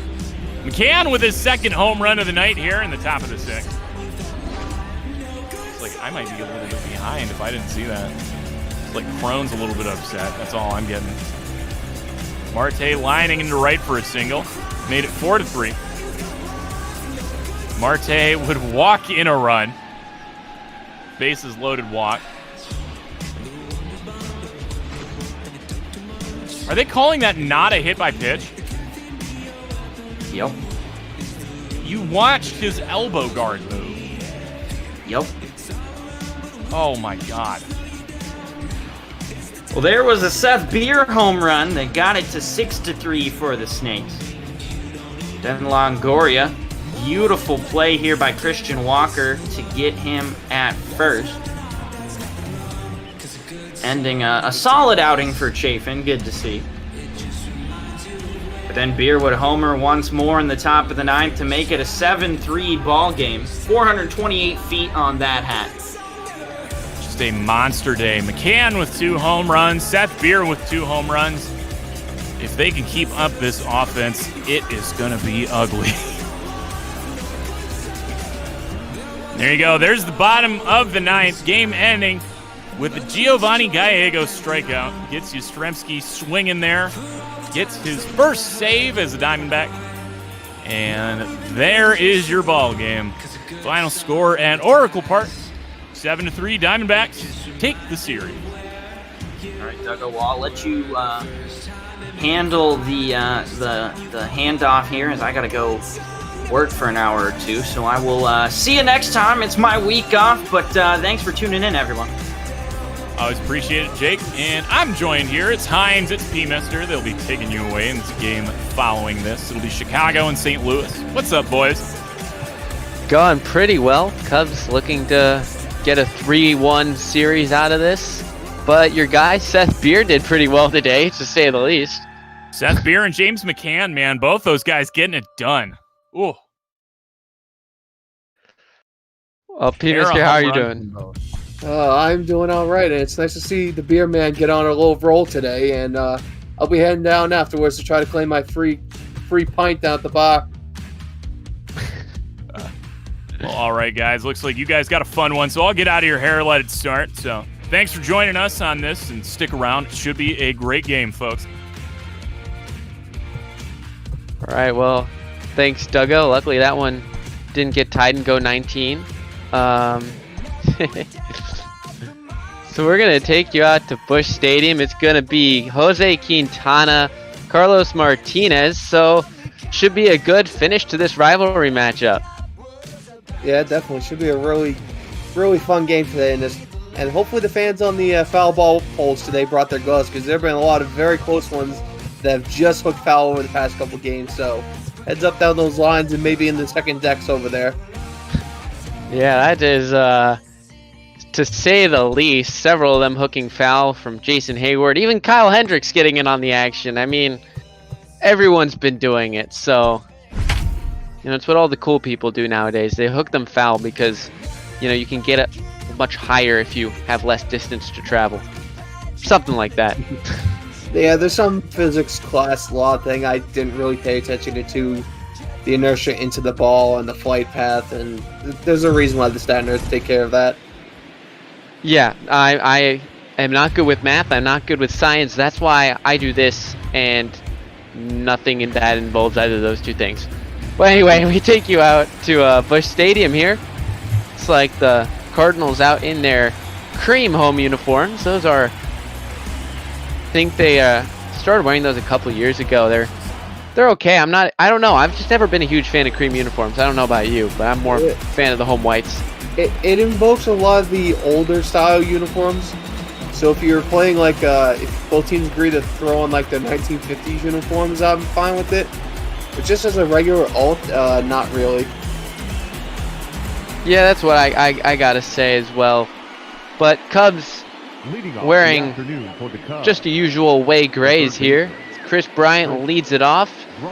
Yesterday went 0 for 3 with a pair of walks. That was sort of the story for a lot of guys yesterday. It was either getting a couple base knocks or a pair of walks or something. And strikeouts were also on the board against Jack Flaherty, who they managed to knock out after 4 1/3. But still, it's a lot of power arms there as the first pitch is in for a strike here at 4:47 Central Time here in St. Louis. Pitch, 115.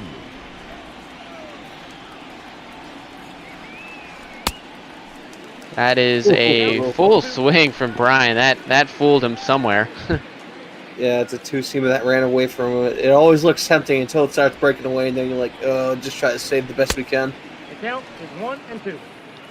Weather 89 degrees, wind blowing from left to right, so we'll see if that affects some of the big bats like Baez and Bryant trying to hit out to that left field corner. Yesterday it was the other effect, but we still had some homers from Anthony Rizzo and Ian Happ out that direction, so who knows?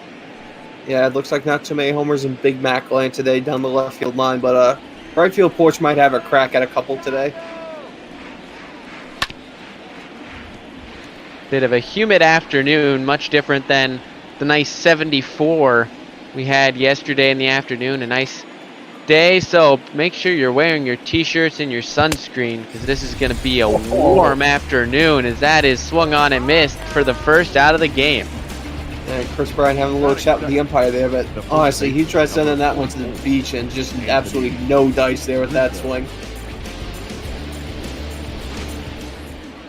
So that brings up Rizzo. He hit a solo shot way into the St. Louis afternoon and promptly is going to rip that one just foul.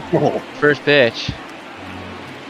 Yeah, looked like up here in the booth that one maybe skipped over the bag, but umpire saying it hooked foul, so just a little bit of rough luck there. Gotta trust what the umpire says, whether it's right or wrong. We've seen a little bit of both over this series, that's for sure. I know there were some digs at Angel Hernandez from both me and Great Ether Boss on the second game of this series. Yes, and long story short for people, if you see Angel Hernandez on your crew for the game, expect some shenanigans and some BS to ensue because it's bound to happen. There's a reason why he doesn't get playoff games, and I think everyone knows why. Yeah. That one's outside, 2-2. The Cubs been working the counts. That's been the way they won the past two games, or well, they won the last game, and how they've been pretty much playing against this team. They've worn out Flaherty and Michaelis the past two games, not getting 5. So I assume that's going to be their MO again against Martinez. That one is hit high. Will it stay fair? It will go. Again, I called it before the game. Have your gloves if you're down the lines because they are going to be flying out today. Well, some lucky fan who brought their glove got a souvenir down right field. Number 22 on the year for Rizzo. Didn't have much distance, but that was a majestic flight of the ball out to right field. Yeah, I got a souvenir baseball and probably souvenir ice pack. 106 mile an hour off the bat, so that's going to be a nice stinger. Man, that one was a line shot, too. That, I don't know what the launch angle was on that. I'm sure people can figure that out, but man, that was not hit softly or very high. Here is Javi Baez, finds himself in a 1-out count, and that is ripped down the line, but he's behind 95.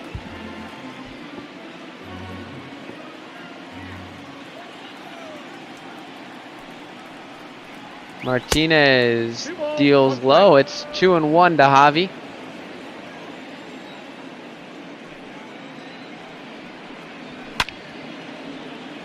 Tried to get a hold of that one too. He made contact, just roped it a bit too foul this time.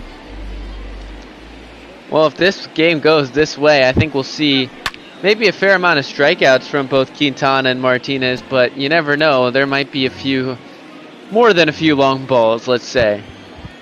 Yeah, definitely. With the weather playing today, it's going to allow some of these lefty hitters to be able to pull it a bit easier because you're able to set up a bit more outside versus trying to hook it straight down the line. Well, Martinez comes back to strike out Baez after that, so he's got 2 strikeouts with a home run sandwiched in between. And now he's going to face Schwarber, and maybe the pattern keeps going. Another lefty bat with lots of power, maybe another homer. Yes, leads the team in RBIs. tied for third in the NL on home runs and has the best RBI total any player could have for the entire year.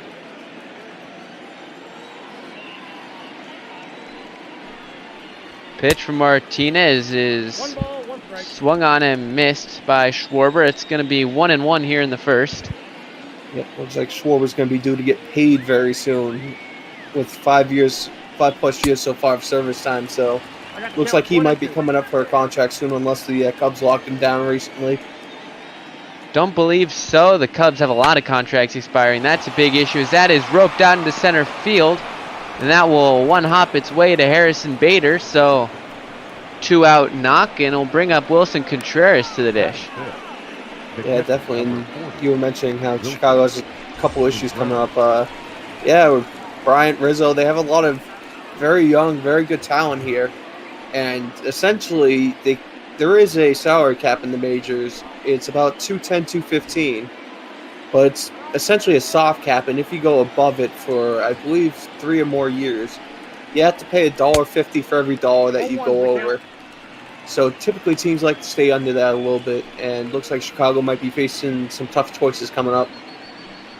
Yeah, that's the big question, because, the first 5 guys in this lineup, Bryant through Contreras here, all due to get paid, and I think everyone has their own opinion about, who to prioritize, because there's so many different guys here who have different, tool set that, I really want to keep Bryant because he's so good at, getting on base, or I want Rizzo because he's the leader of this team and whatnot. So it'll be interesting to see who they go with, because they will be getting some money. Hayward's not around for much longer. Quintana's contract expires at the end of the year, I believe, and they just got Chatwood's contract off the books, and their new addition, Samardzija, will be up at the end of the season. Yeah, and that's kind of one of the reasons, looking out in the rest of the league, why the Red Sox kind of had to deal Mookie Betts, because he was also due to get paid, but just not enough money in the salary cap there. That one is ripped off the wall by Contreras, off of Ozzie Smith there on the left field wall. That's double number 26 on the year, so back-to-back hits will bring up Hayward with 2 on. Yeah, and St. Louis might be buried early here, as they really can't seem to get an out outside of the 2 strikeouts so far. Been very costly so far. Martinez has got to figure something out, because he's up around 30 pitches right now. Yeah, and as mentioned earlier, that's pretty much what they've done to the guys in this series. They've not been able to get far in the games, though. You look at the scoreline, 6 runs was the most that either team has scored in this series. That came yesterday in a Cubs 6-0 win. So we might see the ball jump a little bit in the warm weather and maybe, get a high-scoring affair in here. Yeah, I mean, I feel like we're due at this point, considering these 2 old-school rivals here have a lot of power in their bats. So it's kind of inevitable at this point. Cubs will be facing the Giants and the Brewers, so should be on paper, an easier week, though. Who knows? And that'll be hit high, deep, and down that right field line yet again. Make sure your glove is on and ready. Keep your hands and feet inside the vehicle at all times. That is swung on and missed. So 3 strikeouts. 3 strikeouts, but Rizzo rips one. Gives the Cubs a 1-0 lead. Putting a hole in a seat down there. Gee, I didn't see that from the camera angle there. So here's the Cubs starter, Jose Quintana. Didn't have a great start in the All-Star game. Had a bit of a rocky start coming out of the break, but still, obviously, one of the best pitchers in the National League. Oh, no doubt. 8-3 record, 2.29 ERA. You can't really get much better than that over the course of the season, but yeah, it seems like he was coming out a little cold out of the All-Star break, so maybe you can try to figure something out here against St. Louis and get something cooking. Tommy Edman watches the first pitch. Yesterday, he had 2 at-bats on 2 pitches, both hit to infielders. This time, he watches the first pitch from Quintana.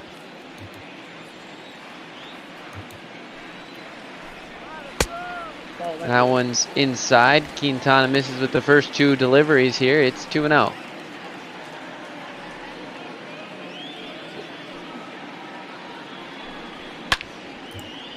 Edmund rips that one into left field. Schwarber ranges in to make the grab, so that'll be out number 1. The third baseman, Matz Carpenter.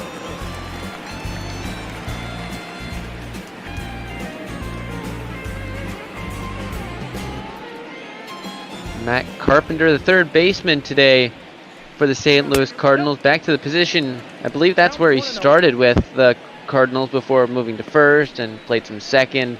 Pretty much moved all around as the team evolved. He's been one of the mainstays in this lineup. Yeah, definitely. And really, especially an infielder, unless you're a lefty, you can generally play at any position in the infield. The only really spot where it's specialized nowadays is short.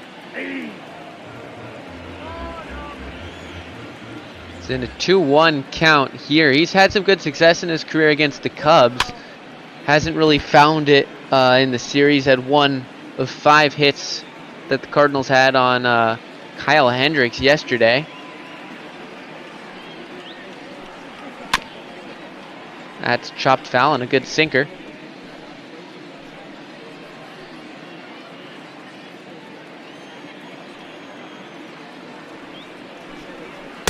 Two, just a bit inside, and Goldschmidt, ever dangerous presence, stands on deck.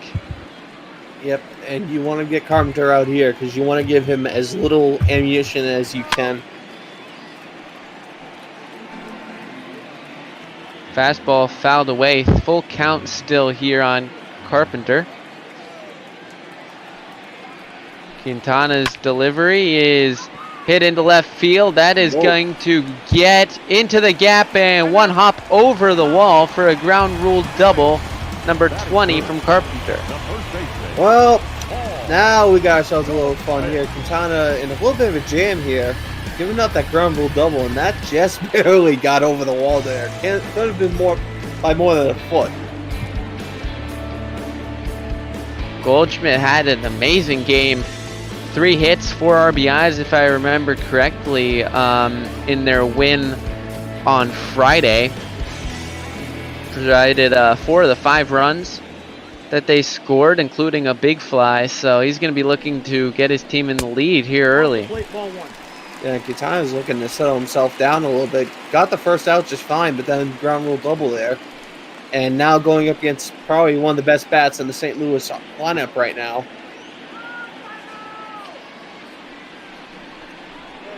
That one is high. It's 2-0. He's going to have to settle down. Yeah, it seems like both pitchers are a little bit late off the gate here. St. Louis pitcher starting off with about 30 pitches in his outing so far. And Quintana here looking to potentially follow that same route. Swung at ball 3 there. That was sort of the exact opposite of that Hayward swing that ended the last inning.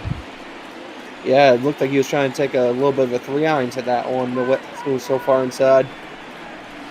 Tres wants it up, and he finds it. Ooh, wow. That was a location right there. And now he's found himself in a good count. 2-2 is swung on and missed. 0-2, or 2-0, excuse me, to sitting on the bench for Goldschmidt. That's a great way to fight back there. And you saw earlier from that pitch, he was willing to swing on a one inside, and Quintana just kept going to that well, and it worked out for him this time. Pounded inside. We'll see what he does to Paul DeYoung, the starting shortstop here. 20 homers is not bad. The batting average a little low, around 244. Yeah, but if you're 244 with great defense, most teams are willing to overlook that.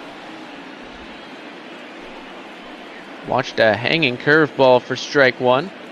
And those high hanging curveballs are always an issue, because if you're able to time that up, you can easily send that one into the seats. 1-2 now from Quintana.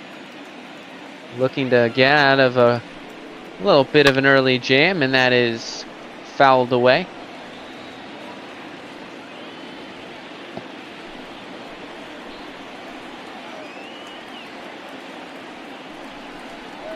One-two delivery is swung on and missed. Boy.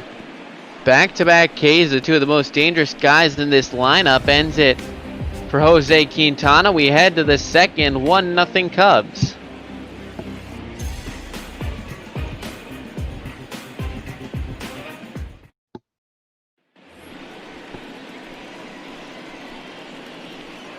Oh, come on, big guy. As he delivers our trivia question of the game. Name the second baseman to have the worst D-WAR in a Gold Glove winning season. D-WAR is defensive wins above replacements. Big time stat thing. I have no freaking idea. Is it active errors leader Starlin Castro? That is popped up by Ian Happ. Paul Goldschmidt under it makes the catch. That is true. Starlin Castro does lead all active players in errors committed, and it's not. How could you, big guy? How could you? Well, no dice today. When did D-WAR even start being recorded? Like 2002 or something? I don't know. I know. Well, the thing is, you know, they're able to backtrack with WAR and estimate what, you know, older players had. So is that one from Jose Quintana into center field. Call up Duggo. Pitchers are hitting. What is honestly going on right now? We have a homer from Chicago early that nearly decapitates a fan. Then you get a really rough start from Quintana there. Back-to-back Ks. Comes up next inning and puts a single down. What is this game right now? Back-to-back games with the Cubs pitcher getting a base knock. Hendricks got one yesterday for an RBI. And now Quintana with Almora stepping to the plate. Man, I don't know the trivia question either. With WAR, I'm not really well versed in it, especially defensive WAR, because I have no clue how it works. As I said, I don't do math.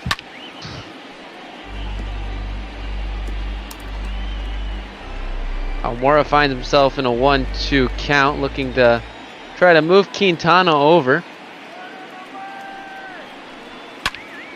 That one's fouled back. It's a player for one of these two franchises. Ooh. Huh. I'm just trying to...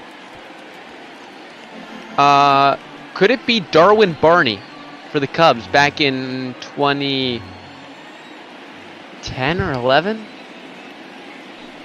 Had a negative .9 defensive WAR. Is that one is hit into left field? And O'Neal makes the grab. That looked like he got a hold of it. Yeah, he got a real nice hold of it. Maybe if the wind was well enough to right, that might have gone out. But really, a .9 D-WAR gets the trivia question for the game. I thought it'd be something like 2 or 3 or 4, some type of massive stat. .9? I think Mike Trout has like a 130 WAR or something like that. That's grounded over to second. They get the force out. Nice play there by Paul DeYoung on Bryant's grounder. So through 2, nothing doing despite the pitcher hit. We head to the bottom of the second, 1-0. Yep, and just one stat news and note coming in today. It looks like the Marlins might have an issue IRL as 4 players supposedly have tested positive for COVID. So they might be scrambling to get to the player pool fairly quickly here. Yadi Molina puts a charge into that one. Hayward back, makes the grab, 1 step off the track.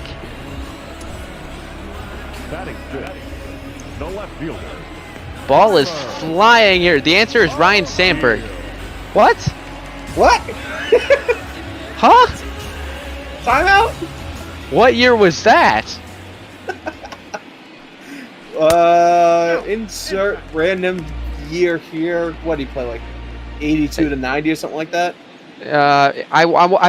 Why do I have a feeling this is after he made his false retirement, and came back in like 94 or whatever it was. As that is hit, and that's gonna find the seats. I just didn't think it would be Sandberg because, you know, Hall of Famer. I didn't expect him to have such a subpar year for a Gold Glove winning year. Again, it's a .9. It's less than the game, so it's not a huge number here. O'Neal swings and misses, strike 3. That's 2 very quick outs as Quintana gets his 3rd K. Yep, Quintana seemingly kind of finding himself here after having a rough start today, but let's see if he's able to keep it rolling here. So that'll bring up the Hawaiian, Colton Wong, as he watches a curveball strike 1.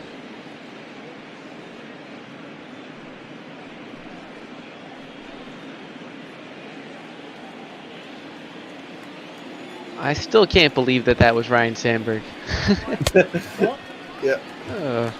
And just for the record, folks, from the Miami positive test, they had a game today and they beat the Philadelphia Phillies 11-6. So forget you, Bryce Harper. Miami might be sticking around for a little bit this year. I got 2 on the count. Never know. Miami, they can, pull something off. I know Sandy Alcantara had a good outing opening day for them.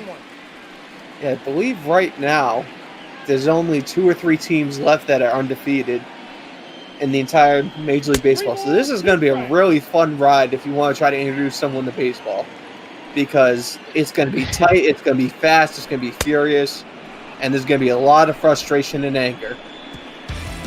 Strike 3 on Wong. Number 4 from Quintana ends the frame.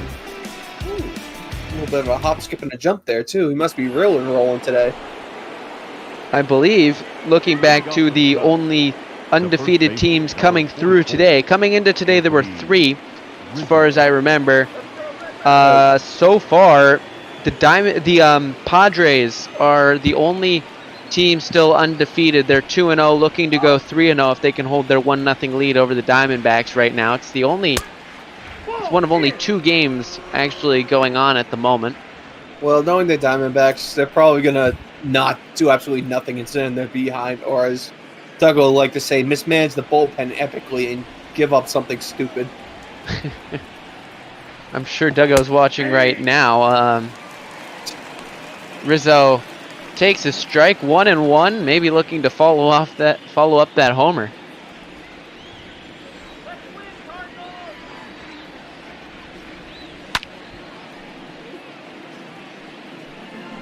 Fouled away. That 2-seamer from Martinez is great running motion. That one ran way away from Rizzo there.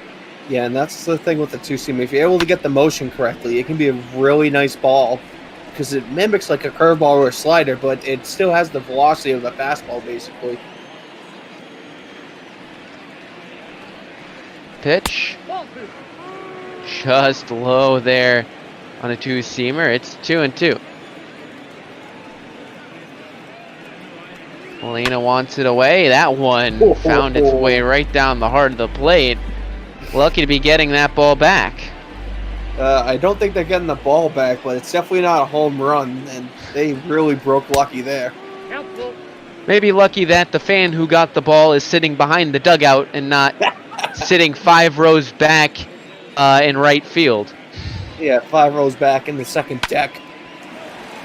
And that one will get past Colton Wong, so it's not a homer, but it's a base knock, so 2 for 2 for Rizzo. Yep, and honestly, that's what you want to do here. No out, just get yourself on base somehow. One of 3 Cubs with a century mark and hits already. The race for 200 is on for guys like Chris Bryant, especially with that 111. Yeah, I'm not sure they're going to hit 200 with only about a month and a half of the season left, but you never know with anything that'll happen. We're seeing some home run balls be flying this season with Soler and Yordan Alvarez, both in the 40s on almost a similar pace to like Roger Maris and Sosa and McGuire back in their big respective home run seasons. Yes, big being the operative word for 2 of those guys.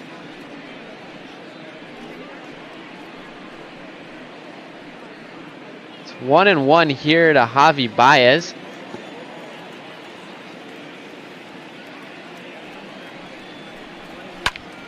Molina gets that one and that one high. Got it high, and man, that died.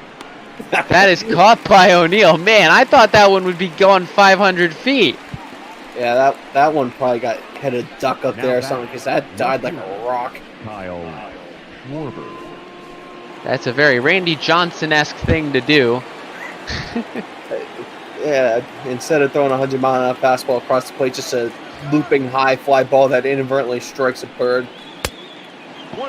I think me and Great Ether Boss had a whole, inning-long conversation about seagulls or something for a bit, so that was fun.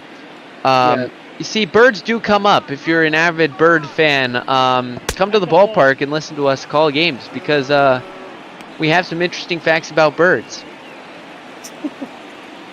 Yes, birds can be very interesting, but again, one of the beautiful things about baseball sometimes is that the wildlife will invade the pitch.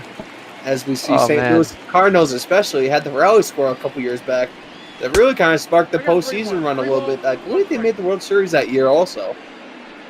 I know, just all the birds landing in the seagulls landing in the Wrigley Field outfield. You'll see that in those nice matinee games at Wrigley. It's provides an extra obstacle for you.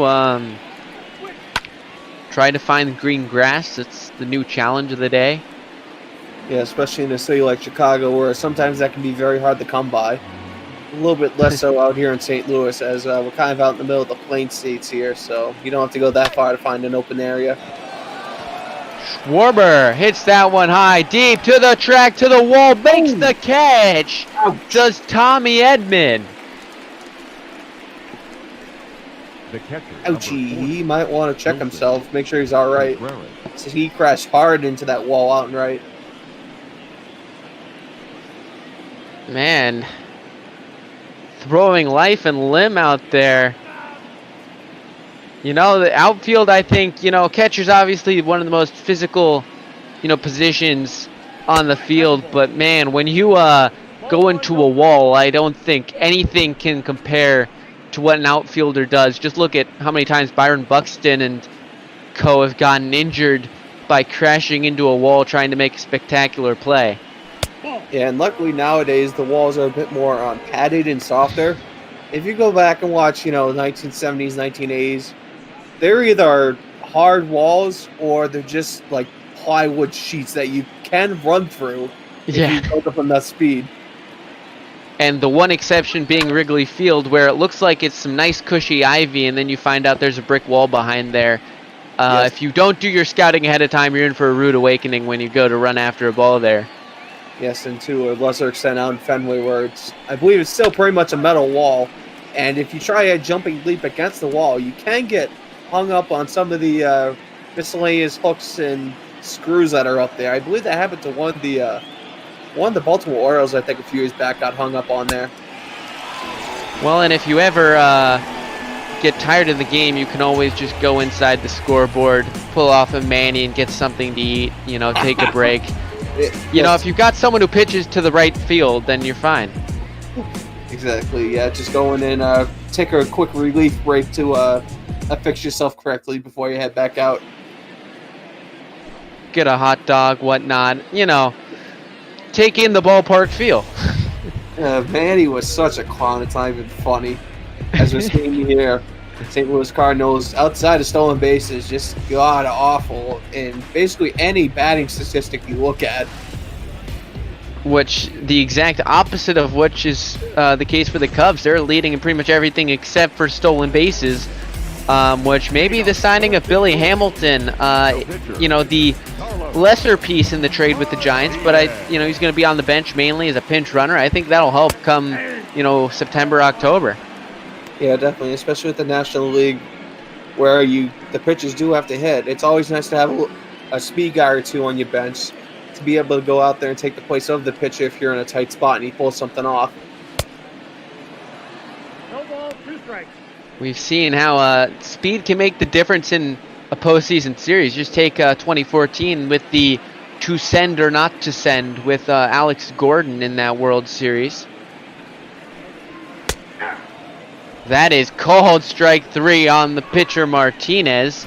Strikeout number 5. So 5 of the 9 batters for the Cardinals, of the 8 batters, excuse me, for the Cardinals have gone down via the K. Yep, Quintana's really selling himself in here after the start, where he kind of gave up the ground rule double along with a couple other hits here. Count 1-0. And just looking at the pitch count for a sec, he's at 36 right now, going on 37. He's setting himself up to go a complete game here. He was able to keep this pace rolling. He's thrown 2 already this season, which by today's standards is pretty impressive. By all-time standards is pocket change. Yes, because before 1950, the concept of a relief pitcher was virtually non-existent anywhere. You could be losing 10-0 and you'd still be pitching out there in the 9th inning. Yes, and then you promptly chew out your manager when you head back to the dugout after the fact.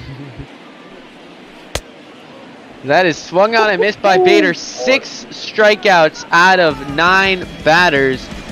This is crazy. That's 4 in a row. We might have a problem. I'm running out of room on my K counter in here. You got any extra room over there? Because I'm afraid I might run out here, because I'm thinking we might get 12 to 15 at this running rate. My tally marks aren't small enough. Exactly. I'm running out of room on my wall here. This is the problem of big handwriting, folks. Yes. Big handwriting for people with big hands.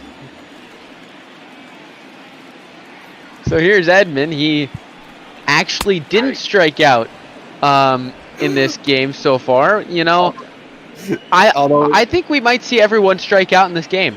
Well, he's set up 0-2 right now, and Quintana, and they look like they're calling for a challenge pitch here. Was a challenge pitch. That's going to be Sky Dual Moore in center. So it's a 1-2-3 inning. We don't get the strikeout, but plenty of time for Quintana to prove why he's the best as we head to the top of the 4th. And Quintana sitting in the hole here. Let's see if he can go 2 for 2 on the bat today. Really helping himself out. It's a nice day for baseball here in St. Louis. Get the arch in the background.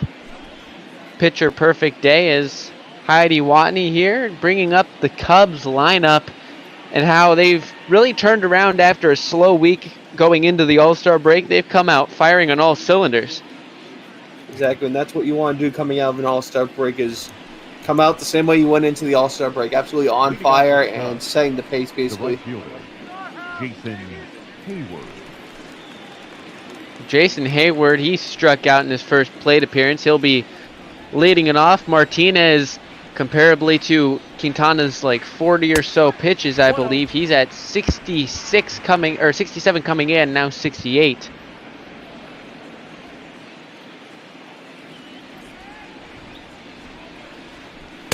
One-0 pitch misses the corner. It's 2-0.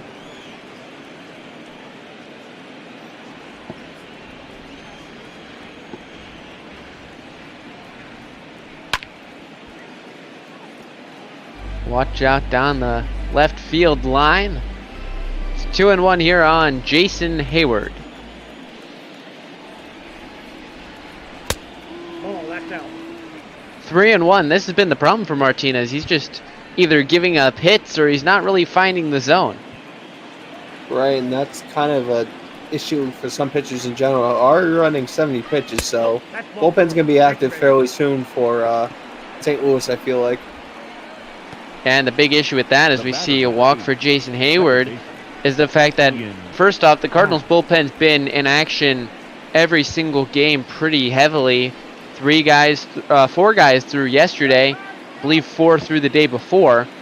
So pretty much everyone in this pen's been used at some point in the series. And you look at the bullpen, if your starters like Flaherty and Martinez and Michaelis aren't doing your job, your bullpen is not much better. And that's putting it lightly. Yeah, and there's a reason why St. Louis is kind of in the jam they're in, is sometimes that bullpen can lose you games, as the Red Sox found out last year, easily losing half to 2/3 of their losses via the bullpen. It's all those high walk rates, too, for those pitchers. They might have some good strikeout rates, but it's the walks that are absolutely massacring them. See some of those guys with whips, you know, high over 1 and some even in the 2s is just not what you want to see. Exactly, and honestly, you want to see those walk ratios under 1, so that way you can at least get out of a jam every once in a while, but you'll accept like a 1.1 or a 1.2. 1-2 here on Ian Happ. Inside, no way he's swinging at that. It's 2-2. If he could even attempt to swing at that one.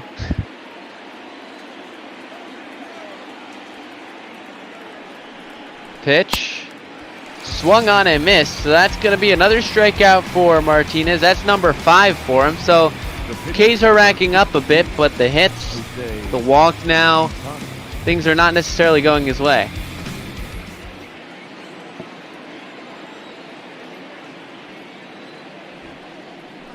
Quintana showing bunt down the line, a good push bunt. The throw goes down to second. He's safe. Over to first. He's safe. It's not. Is it going to be a rule the base hit? I guess, or technically, I think that'd be a fielder's choice on the bunt there, because he could have easily just sat on the line and tagged him out. But he got in there at second. Holy, well, scratch anything I thought. Technically, that is going to be a hit, and my glasses need to get fixed at some point. I apologize, folks. So we're going to call that a hit until someone tells us it isn't. I assume that's what it is. Not necessarily the best of baseball scorers, but 2 for 2 then for Quintana. That's quite the day, and we're only in the 4th inning. Yep, this has been already one of the better games I've called in a long while, just for the Clown Circus music playing in the background. I don't know what else to call it, to be completely honest. Oh man, you weren't there on Friday. That was a fiasco. That was, the Cubs lost, but that was one of the most fun games I think I've had, in which the regard of the actual quality of the game had zero impact. That's caught by Harrison Beede on the fly ball by Al Morris. So we'll head to the top of the order. 2 outs, 2 on. Yep, and surprisingly, considering all the walks, considering all the hits so far for Chicago, only 1 run coming across so far, and that was on a solo shot that I would say decapitated Finn. I don't know, 106 off the bat usually means somebody's getting hurt. And yeah, that's the only run so far they pushed across. Yeah, now Chris Bryant coming up. Rizzo stands on deck. He's got 2 hits, including that like murderous home run, or whatever you want to call it. So you don't really want to get Bryant on base. Let's put it that way. Yeah, definitely. Martinez going to be throwing pitch number 82, and he's yet to complete the 4th inning. Pitch is outside. It's 1-1.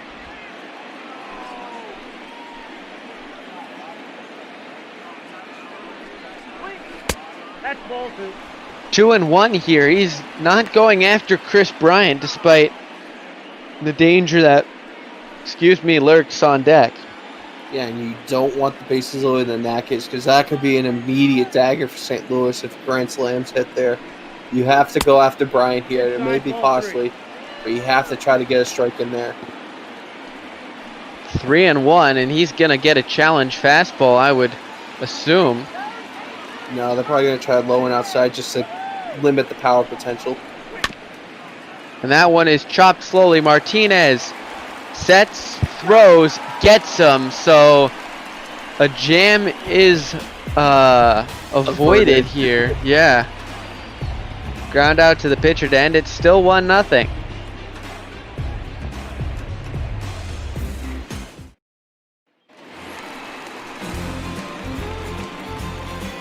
Leading up for the Cardinals, the third baseman, Matt Carpenter with the lone hit on the day for the St. Louis Cardinals. That ground rule double that just barely hopped into the bullpen.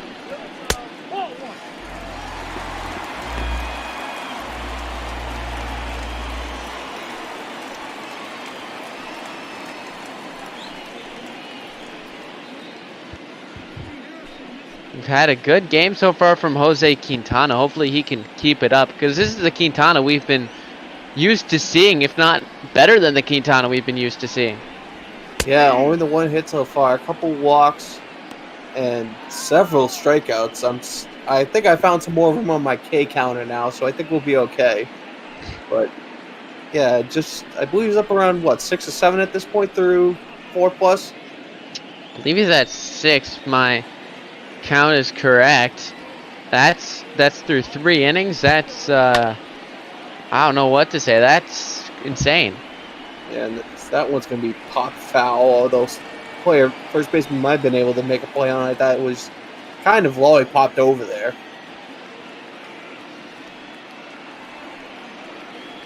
The 1-2. That is ball 2.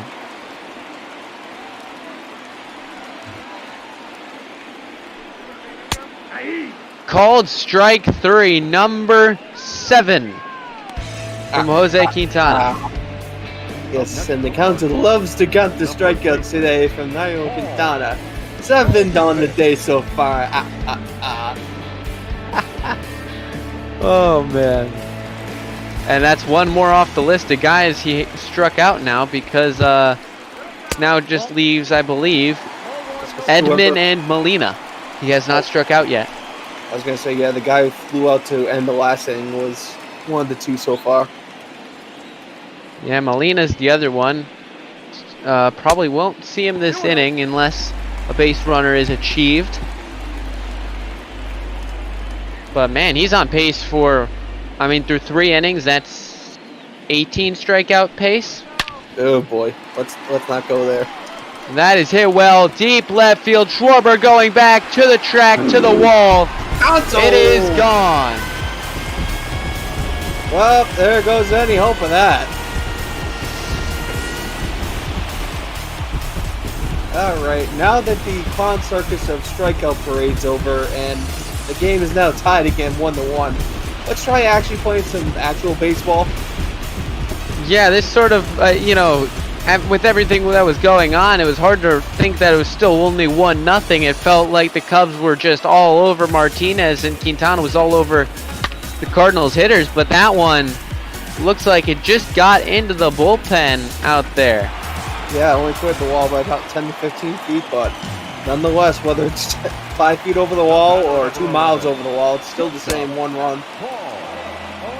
So that's the 2nd homer on the series from Paul Goldschmidt. And that'll bring up Paul DeYoung with 1 out here and a tie ball game.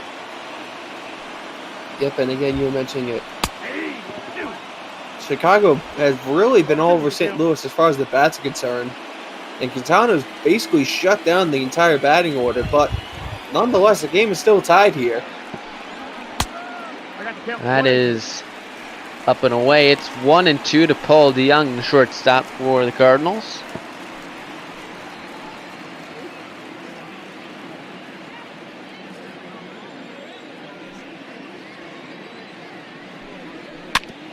That one is just tipped off the end of the bat, foul.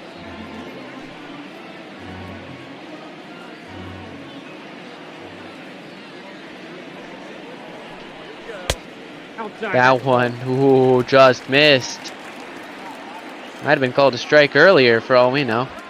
Yeah, again, umpire is keeping a fairly consistent zone, giving a little bit here and there depending on the situation, but been a fairly consistent zone so far, and I've been happy, as there are now 8 strikeouts. Good fastball for number 8. And that will bring up one who is not struck out yet, the timeless Yadier Molina. Yeah, Paul DeYoung swinging so much, nearly put himself on his keister there on the way out of the box. That one is watched for a called strike. Molina hitting .241 on the year, not his best in terms of offensive production, but at his age, 38 years old, he's put in a good shift for this one season. I got a ball, 1 strike.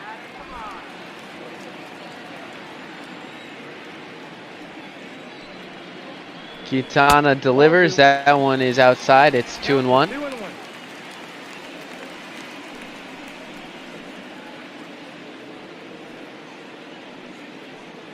Quintana just trying to settle himself down a little bit. Gave up the homer, came back with the strikeout. Now just needs to get out of the inning here as that's down to Baez. Over to Rizzo. Ends the inning. So a solo shot from Paul Goldschmidt ties up this game.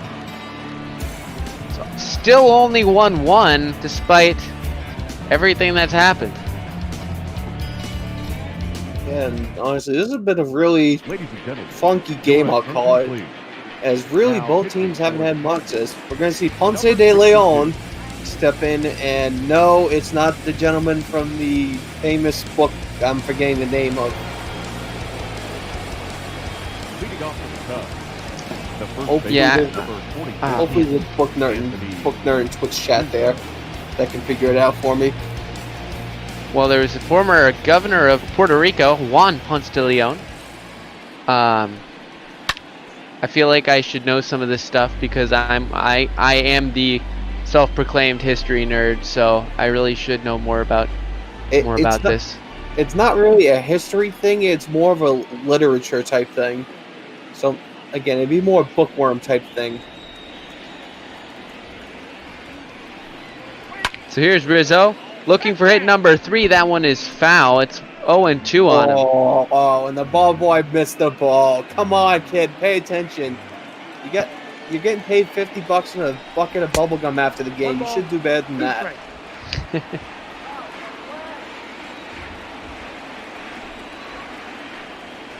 1-2, up and in. So from 0-2 to 2-2.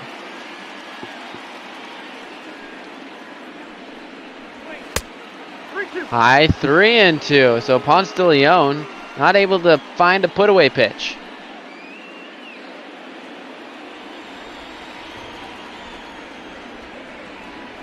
The full count delivery is tipped foul.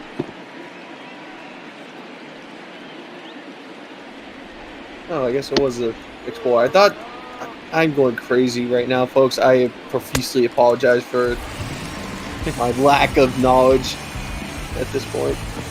Well, that swung on and missed, so Ponce de Leon gets a strikeout. He pitched an inning and 2/3 yesterday, too, so short rest for him, but he's certainly doing well if you can get Rizzo to strike out. Yeah, and that's kind of the trade-off here if you're a bullpen guy. You know, you're only going, inning, 2 innings, maybe 40, 50 pitches, but you're expected to go every 2 to 3 days versus a starter. You know, they go 80, 90, 100, but they get basically the rest of the week off. 1-1 here to Javi Baez. He struck out and then flew out to left field. Just misses there. It's 2-1.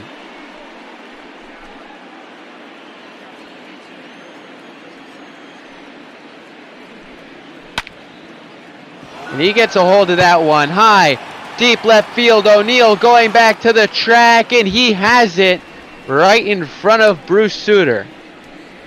Yep, just camping out right on the track there and giving a little props to the old Cardinals legend there, as they are now 2 away here in the top of the 5th. Cardinals and Cubs legend, too. In fact, he started his career out with the Cubs, did Bruce Sutter, before his stint with the Cardinals, and then the stint with the Braves, which he is still getting paid for to this day. Oh, another Bobby Bonilla type deal, I'm guessing? Yeah, it's actually a much worse contract. I think he's due $9 million at the end of next year, which I believe finishes it out if I'm not mistaken. But he's been getting paid longer than Bonilla has, because he retired early '90s. Bonilla didn't get his until somewhere in the early 2000s. Yeah, 0304, kind of right as the Mets kind of hit the decline after the 9/11 catastrophe. So the past 10 years, 20. 30, whatever amount of time, years that is just been paying off the interest on it, not even the actual sum. And ladies and gentlemen, welcome to Compounding Interest and your Accounting 101 class here. But honestly, example A of what not to do. Exactly, and honestly, if you look at Bobby Bonilla, yes, he's the most famous case, but if you look around the league, there's easily 4 or 5 other case examples of guys doing similar things where instead of getting the massive payout, you know, at the end of their career to kind of wrap it up, they'll extend it over 15, 20, 30 years at, you know, a mil and a half a year, just to give the team a little bit of a break, and also to help secure their income long term. I think Ken Griffey Jr. had one following his time with the Reds, as that is called strike 3 to end the inning. 2 strikeouts for Ponce de Leon. Head bottom 5. It's still 1-1.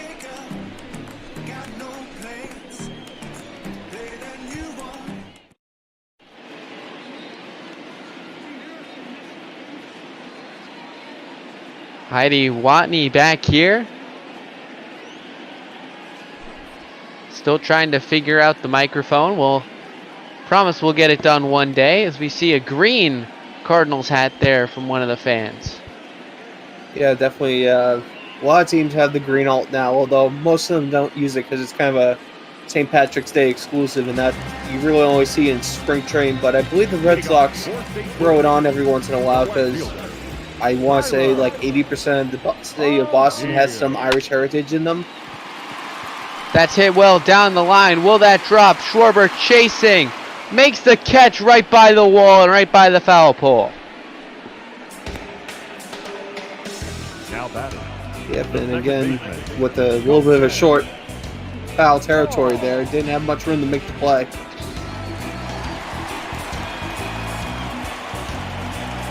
So Colton Wong steps in. He's 0 for 1. Quintana's pitch count now up to 63, so complete game pace, yes, but given the current scenario, we'll need some offense to help him. Yeah.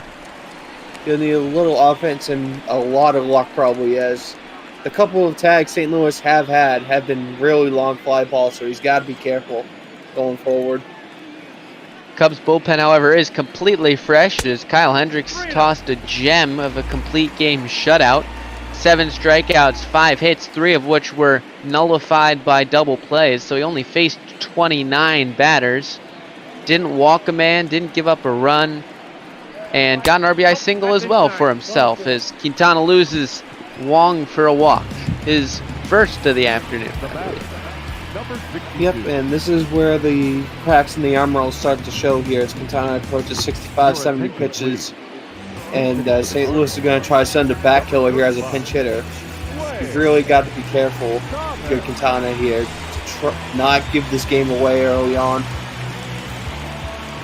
Lane Thomas, the righty, has pinch hit a couple times so far in this series to little avail.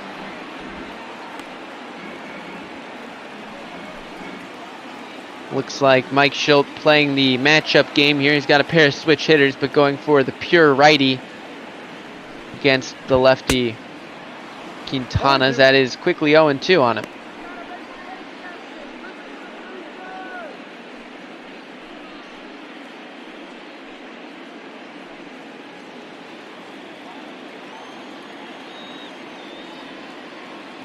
Quintana comes set. Delivery is upstairs. It's 1-2.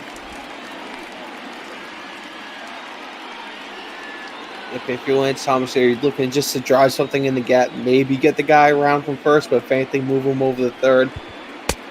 2 balls, 2 strikes. 2-2. It'll be Harrison Bader on deck, not the best of situational hitters this season or in his career. That's going to be 3-2. You still want to challenge here. Wong has some decent speed. You don't want to have him on second base with Thomas, who has decent speed as well, with the capability to score from first. Full count pitch is swung on and missed. A beautiful curveball. Strikeout number 9 from Quintana. Number 9 on the day so far. Maybe we'll get to 10 and then everybody will be happy. And I apologize for everyone for my bad count impression. I understand.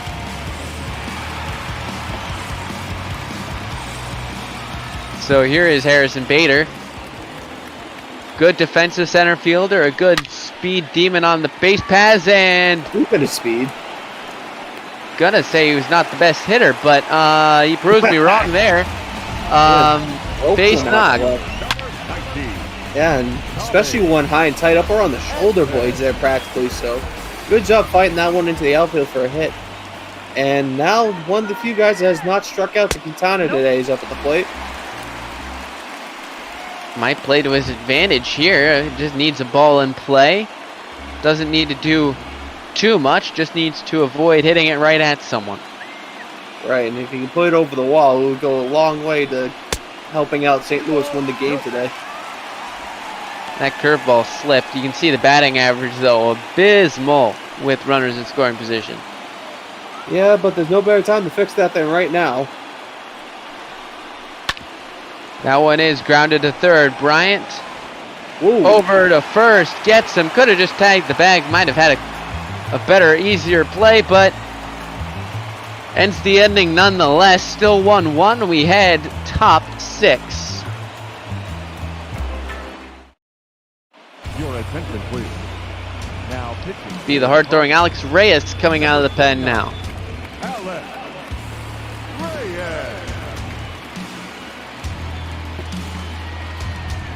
Leading off for the Cubs, the catcher, number 40, Wilson. Going to be facing Wilson Contreras. Hey. 0-1's the count. This Alex Reyes, one of the young bright stars here in St. Louis, looking to make a name for himself right now against 5, 6, and 7 of the Chicago Cubs lineup.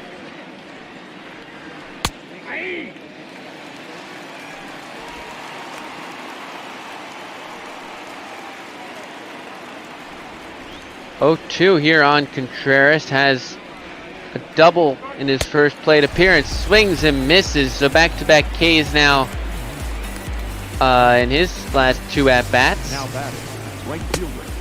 Yep, and just basically tried throwing the ball there and see if he would make contact. Had the timing right, just wasn't able to make contact. 1-0. 2 guys warming up in the pen for the Cardinals. They're going to have to figure out some usage. They don't want to be using a guy every inning, especially if this game goes to extras.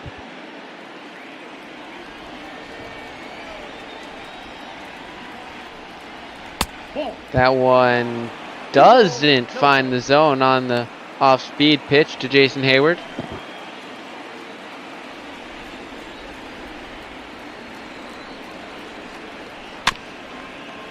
Fouls away that changeup. It's hard to hit 84 when he's throwing 97 on the fastball.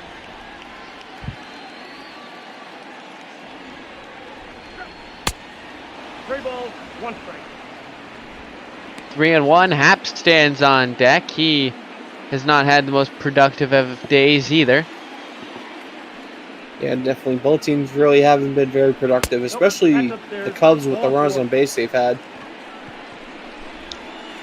That's the second walk drawn by Jason Hayward today. You can see Cubs far and away leading the walks totals, and considering the fact that Bryant and Schwarber combined make up about 100 of those 400.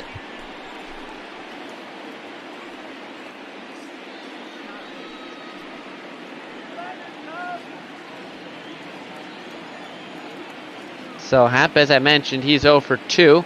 Strikeout and a pop out.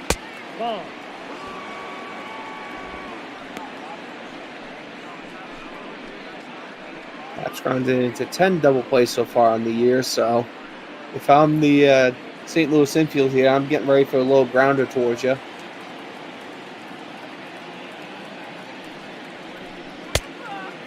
That one misses. It's 2-0.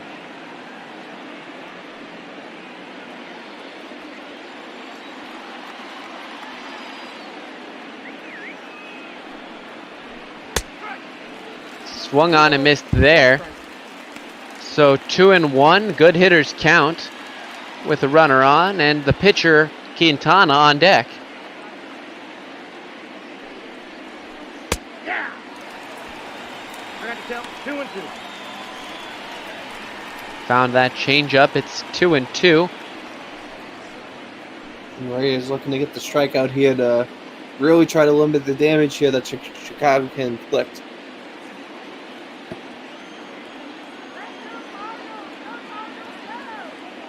Reyes kicks and delivers inside, swung on and missed from Happ. Blow it by him. That's strike 3 in the second from Reyes. I want to almost him in the freaking gut. That was so far inside. Why are you swinging at that? And here is the Cubs. One of the second best hitter. Actually, it's only one hit from Quintana, so I assume it is ruled a fielder's choice. Error? Because he did make it safe. It might be the fact that it was, I don't know scoring. It says 1 for 2. I trust our official scorer here at ML Botball to know better than I how that's handled. That is fair. That might be a good question for Garrett, if a fielder choice can be made on a play where there's no out. No, Big Fund has corrected me a couple times on my few things I didn't know and helped me out with that, so I might actually ask him after this game what happened there. Yeah, because that was a really funky situation where he could have just flipped it to first for the out, but tried to pull the double play and no dice. Swung on and missed, strike 2. Not going to catch up to 99. No matter how good Quintana may be with the bat today, that's hard to hit.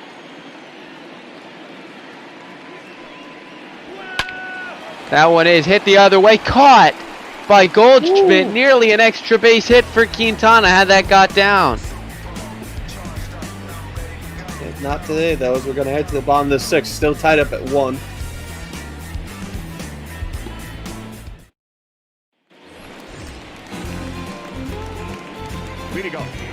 Carpenter stands at the dish. Mills and Alzolay warming up in the pen for the Cubs. Of course, Adbert Alzolay now in the pen with that big addition of Jeff Samardzija. The Shark has returned to Chicago just in time for Shark Week.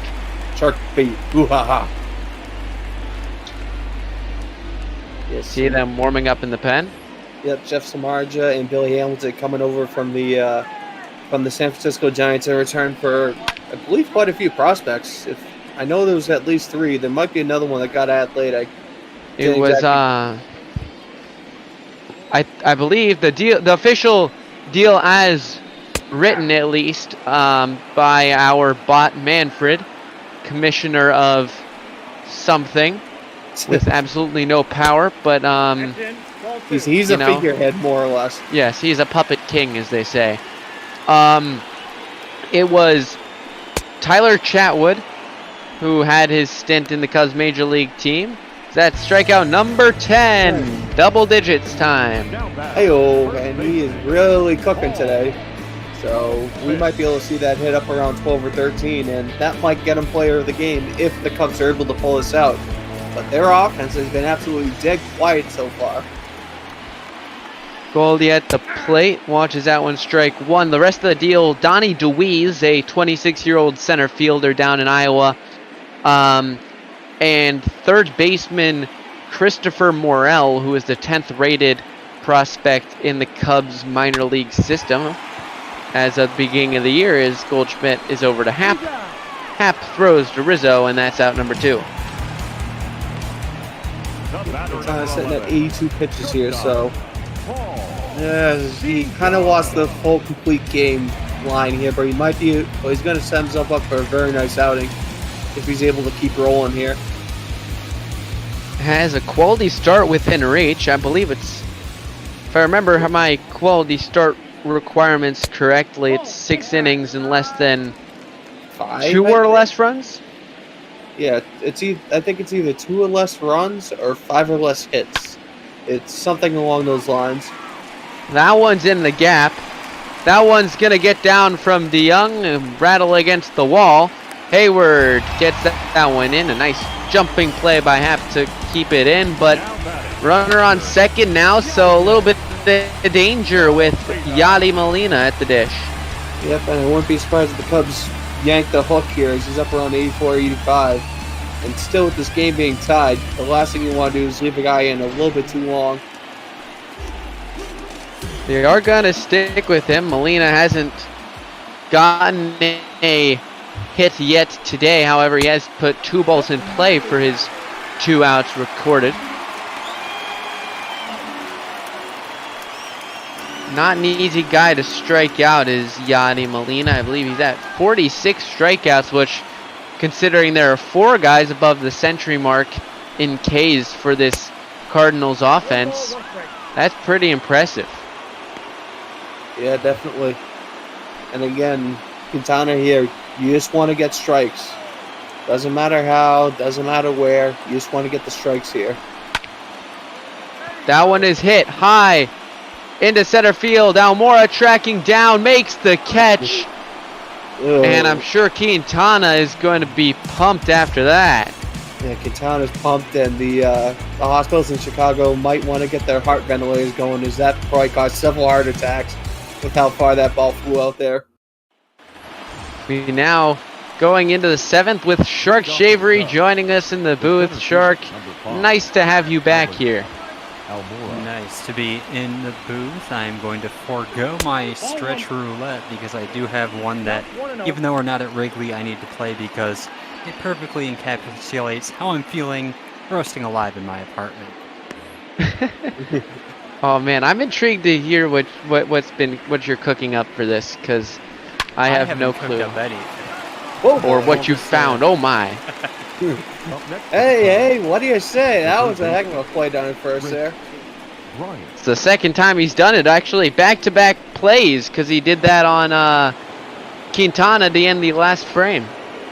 Oh yeah, well you know, somebody's paying attention down at first.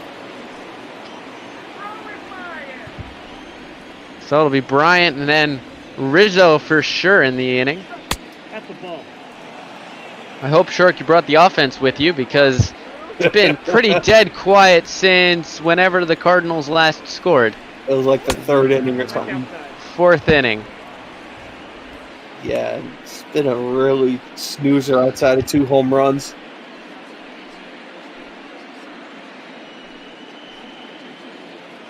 And it seems like recently I have not been able to bring as much offense as has happened historically. Not sure why, but hopefully something happens. Correct me if I'm wrong, but you brought a 6-pack out to Oracle Park when you came in, with Seth Beer getting a homer. That was pretty nice. That's out. Yeah, that did happen. Everything's kind of a blur at this point. My apartment is way too hot. Now batting. That's what the heat will do to you. It's not much better out here in St. Louis. It's 89, I believe, our weather graphic told us. Yeah, 89, the wind blowing from left to right today across your radio dials. So with that walk, Rizzo comes to the plate. He has a single and the lone RBI for the Cubs on a long home run. And that's grounded. 4 to 6 to 3. That ends the inning. Shark, take it away. 1, 2, 3.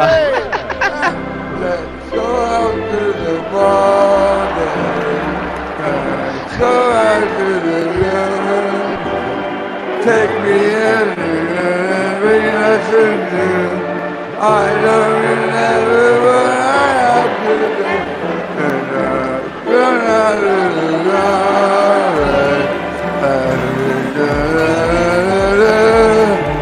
Well, if we 2, 3 strikes, you're out at the old ball game.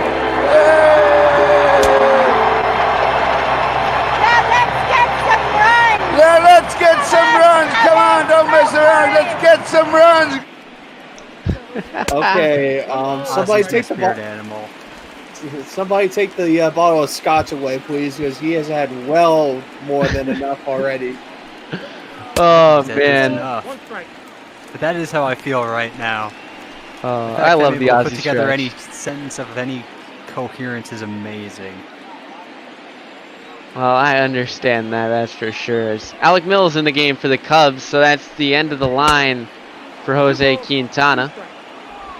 And that's the end of the line for me. I have to turn this computer off to keep the temp down in here, but thanks for having me. Hope you have a great rest of your call. Well, thanks, Shark, for the inspiration that is Ozzy. See what else he's got cooking, because though I don't think he wants to be cooking if his apartment's very hot, but we'll see what else he's got going. Yeah, definitely not. And Ozzy just releasing a new album this year at age close to 70 at this point. Not a good start for Alec Mills. He's been the long relief man this whole season for the Cubs and very reliable. However, walks the first man he sees, and now it will be Colton Wong. Yep, and this is the choices both managers have to make right now. Do you bring in your long relief guy, thinking this game might go to extras, or do you keep your normal rotation, thinking you might be able to end it in 9? I think the way that David Ross most of the time has been leaning is towards using his long relief guys. Tyler Chatwood got a fair amount of time out of the pen since Adbert Alzolay got called up as a starter. Equally, Alec Mills has gotten 62 in a third innings under his belt out of relief, so he's certainly racked up the innings, and he's certainly been one of the better relievers in this pen, at least when it comes to being an inning eater, but he hasn't found the strike zone. 8 pitches for Alec Mills, and he's thrown 6 balls.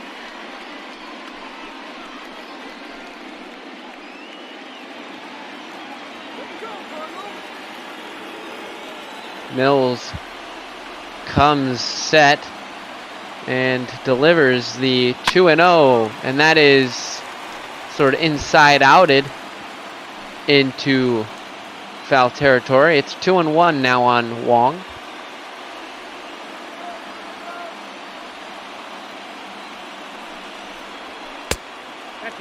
That one misses somewhere. It's 3-1, and Reyes stands on deck, at least his pitcher's spot.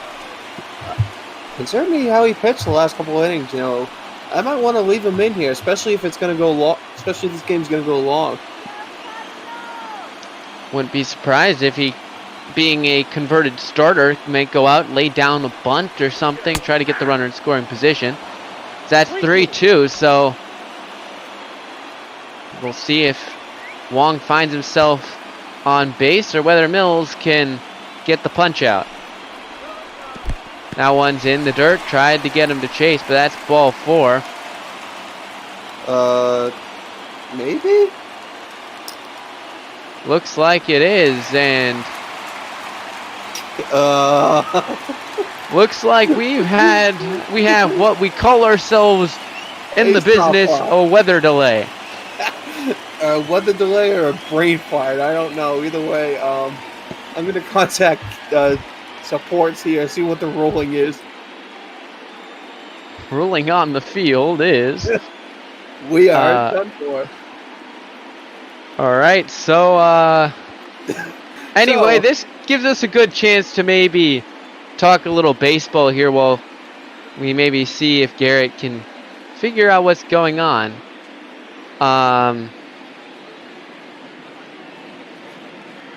Looking at the upcoming series for the Chicago Cubs, mentioned they play the Giants. We'll be seeing an interesting pitching matchup on Tuesday.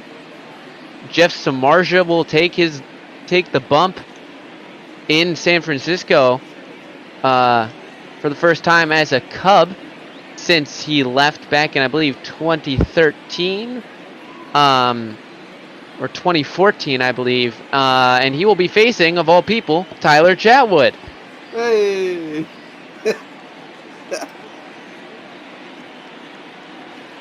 Yes, and Tyler's coming in with the game kill itself. Yes, we were mentioning how the game has been a little bit technically questionable as of recent, with a couple weird glitches and minor stuff.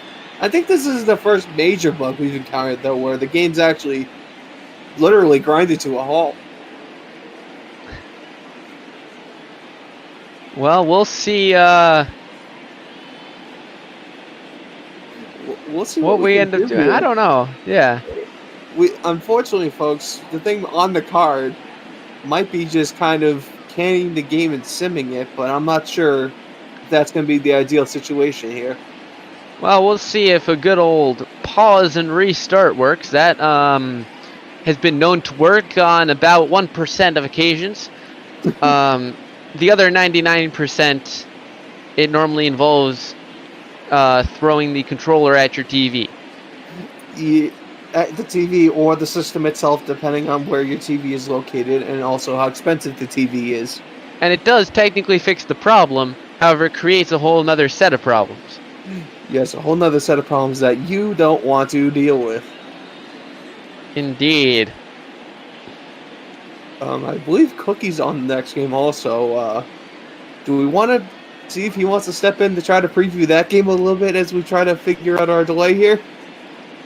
I will page Cookie, see if he wants to join us. Yes, and again, ladies and gentlemen, we do apologize. We are trying our best here to simulate the whole season, but technical snafus do occasionally happen. But I think this is on a whole nother level of, I think nobody in the group, which is probably 100, 150 people, consisting of many professions, including professional broadcasters. None of us have any idea what the heck's going on right now.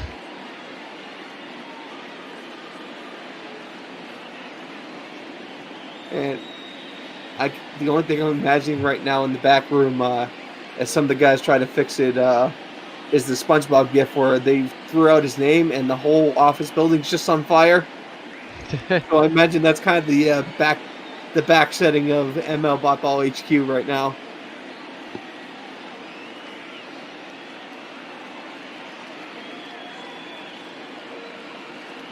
Well, it's good to see that we still have some vendors out giving some food, doing some stuff like that. Looks like we've got at least... Oh, no! Yikes. I don't know what to say. The ghost of Pete Rose has come back to strike again. Oh, Lord. This is going to be a fun one. Well, it looks like Cookie might join us in the booth for a little bit to preview the next game in a minute or two, just while we are figuring things out. But, well, folks, you can say you have seen history here on ML Botball. Not necessarily the history you want to see, but history nonetheless. Yes, as I think we're all honestly a little bit perplexed right now as to how this has worked out. And, oh my god, it doesn't even work this way. Okay, I'm officially out of ideas. I don't know about you. Hi, Cookie. Welcome to the party. Yes, we've been stuck like this for about the past 5 minutes, in case you're wondering. It was a dropped ball 4 with it was a just runner ball on 4, first, yeah. with the runner on first. So the runner just jogged down the first, but the guy sitting on first never went off to second. And we've been kind of here ever since. Well, this is sure interesting. Yes, it's odd. Yes, I mean, it's done this before where it's been a drop strike, but it's usually, a drop ball 4, and it's usually worked fine. As now our Grand Poop, our tech expert Garrett stepping in. How's it going, buddy? It's going pretty well. How about yourself? It's going well. Boring game for the most part, but I don't think you could say it's drawn to a standstill at this point. Yeah. Well, the catcher looks very ready to do something. That's Wilson for you. He's always ready to throw the ball somewhere, though I guess his arm's not working. I'm a little afraid to do anything, though, because it looks like someone else has gotten in here. Looks like TARDIS is in TeamViewer and has control of my computer. Yeah, it was a drop ball 4. Thank you, TARDIS. With the runner on first, and when the animation played, the guy walked down the first, but the guy on first never moved to second, and we've been kind of here.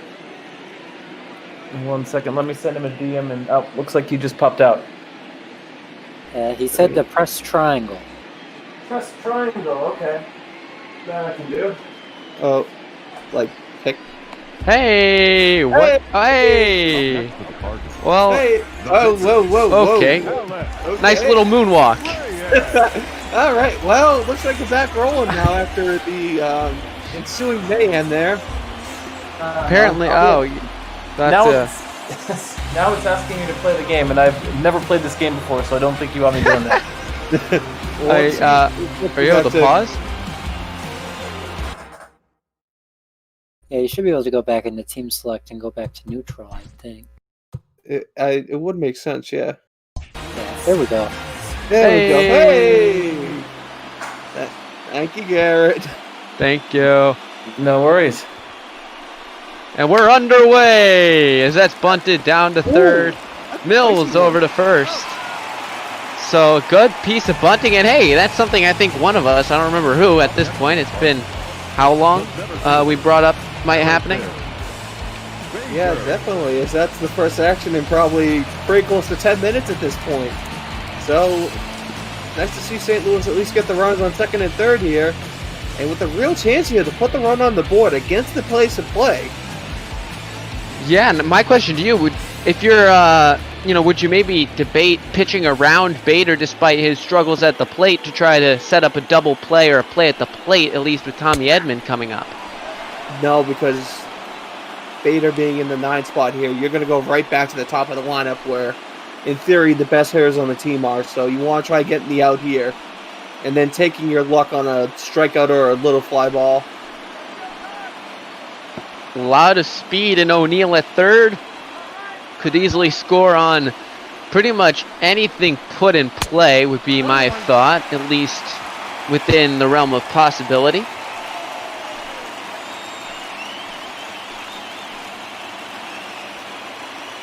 Mills comes set here and delivers the 1-1 to Harrison Bader. That is a ball. He did not swing at that one. So big pitch here for Mills.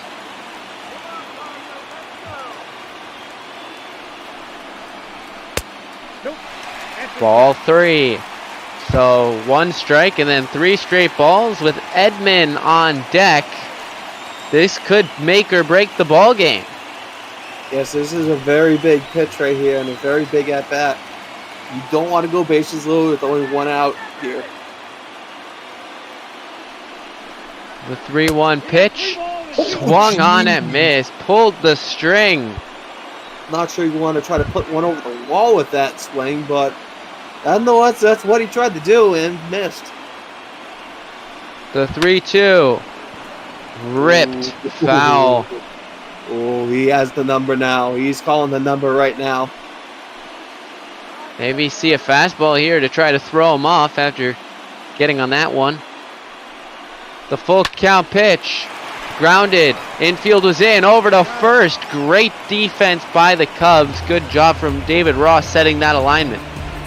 Yeah, good job putting the shift on there, although that could have been really high risk if he was able to put that the other way, but that's why you don't give the intentional walk here, because now it's 2 outs to the top man in the lineup, who has been over for the day, but now in theory you only have to face 1 hot bat instead of 2. And now the Cubs defense can go back to some normal alignment here, not have to worry about playing in at the grass. Now they can play back, let the ball travel, and hope to just get an out at first or some other out at least, as Tommy Edman cuts and misses. It's 0-1.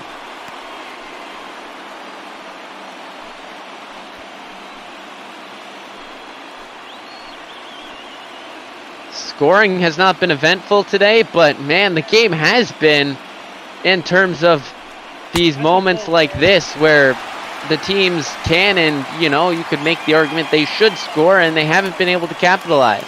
So I mean, what you're talking about is a typical soccer game where you get 7 great chances and maybe, just maybe, 1 will come through for a goal. Unless you're watching the Arsenal-Watford game in the final day of the Premier League season, which I was, as that's through for a base hit. 1 run will score, the runner will hold at third. The Cardinals have taken a 2-1 lead. Yeah, and this is really against the pace of play so far. Quintana actually shutting them down. And really, I could put this one almost solely on the Cubs bullpen here, as they kind of let this one get out of hand. By Cubs bullpen, you just mean Alec Mills, because he's the only one out of the pen. You walk the first two guys, and then you can only do so much when you walk the first two batters. You put yourself in the deep hole. Yeah, definitely, especially when they're able to get over the first and third off a sac bunt. So Carpenter stands in. He has one hit, followed then by 2 strikeouts in his most recent appearances. Contreras wants it up. He gets it up, but out of the zone. It's 2-0. Goldschmidt's on deck. You got to get Carpenter here. Yes, especially because if he walks here, it is going to be a full bases loaded situation here. And if you let up that run, or at least a few more runs, this game is over as is.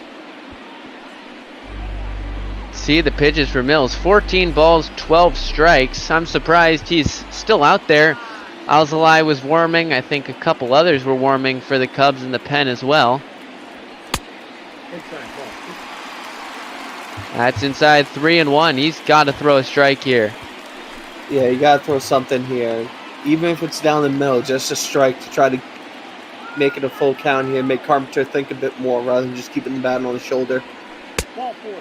That one's outside, ball 4. They've got to take him out. I mean, oh, he is absolutely come on. cooked right now. This is getting to a ridiculous point right now. I know you want to try to keep the game, keep your bullpen fresh and healthy, but he just does not have it today. And here is Brandon Morrow, who we can wish a happy 36th birthday today. He has pitched 4 2/3 for the Cubs. Not allowed, only allowed 1 base runner. Yeah, look, and in theory, this is the guy you want up in this jam, because really nobody's been able to hit off him. But Paul Goldschmidt trying to change that. Already has a homer on the day. He puts a second one out there. This game is well cooked at this point. I will tell you that the only hit Brandon Morrow gave up was when he came into a bases loaded jam and gave up a RBI single, and that's going to be popped. Wilson behind the plate makes the catch. 1 pitch from the birthday boy, and he'll take that record. 1 pitch, 1 out. The Cubs need offense. They've got 6 outs remaining. It's 2-1. Now, the question is, does he have to stay in for the game, or since the inning ended, can they sub out to another pitcher? The rule is you can sub out to another pitcher. However, if Morrow comes back into the game, he has to face the next 2 that would complete the 3 batter minimum. So you can take them out after the inning, but if you bring them back in, they then have to fulfill the requirement. It's confusing, really weird, but that's how it is, because that's what the commissioner ordered. Yes, the Commissioner Garrett, who happened to stop by earlier to say hello to everyone as we figured out our ruling on the catcher not wanting to throw the ball back situation. Not one you see very often. It's normally you don't. Oh, and that's going to be through the middle. Thank you, Javi Baez, for saving me from figuring out how I was going to finish that sentence. Yes, and that's the beautiful thing sometimes in baseball, is you kind of stumble on yourself, and then all of a sudden you figure, all of a sudden a play happens and it bails you out of the back half of the sentence. So here is Kyle Schwarber. He's 1 for 3, looking for more. And with the runner on to start the inning, this is good. John Gant has been one of the better arms in the pen. That's not saying too much, to be fair, but throws hard, good breaking stuff. So if he can hold them, they're in good shape. Yeah, all you want here is a hold to get you to your true closer here. 3 outs, doesn't matter how, where, when, why, how, who. You just want the outs. That one's outside. It's 1-2. Attendance 41,318 here at Busch Stadium on a sunny afternoon for matinee baseball. Gant delivers. That is fouled away. He uses that weird They call it a Vulcan change grip because, you know, live long and prosper. And you grip the ball like that, which I've tried to do before, having seen it. No clue. My fingers do not work that way. Yeah, it's a little tricky to figure out first, especially trying to grip a baseball like that. It takes a lot of finger strength to be able to hold it correctly. 3-2. One on, nobody out. Willie Contreras stands on deck. Big pitch here coming from John Gant. He delivers inside ball 4. And now the chaos begins with Chicago. Runners on first and second. Nobody out. You have to do something with this, especially this late in the game. Now, Hines, I want to get your opinion on something a little bit that baseball has introduced this year with the expanded playoffs. What's your One thing opinion quickly. on that? Billy Hamilton pinch running. Okay. Expanded playoffs? Yep, it goes from the usual 6 teams to now 8 per league. And it's just a 1v8, 2v4, kind of like the NBA playoffs. I am one of the biggest people in the no group because I just am not a fan of the way they're doing it. For this year, I understand because of how this, you know, how this season's going to have to go. I get it. I get it. You know, you need to earn some revenue back. Yes, and to clarify, it is a 1-year expansion of the playoffs. As is stated right now, they are going to contract back next year. Of course, once you find out that you like something, no matter what the reaction is, that's when you realize, hey, this is working for us. Let's keep it going.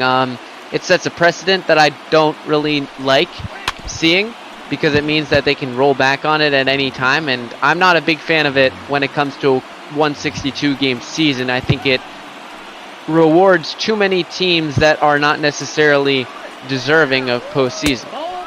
You see 3-1. Yeah, and you kind of see that in the NBA where even teams that are 500, if they're in the right conference, they're still in the playoff hunt at 500. Full count here on Contreras. That's the issue, is because unlike these, like NBA, you usually see the better team prevail.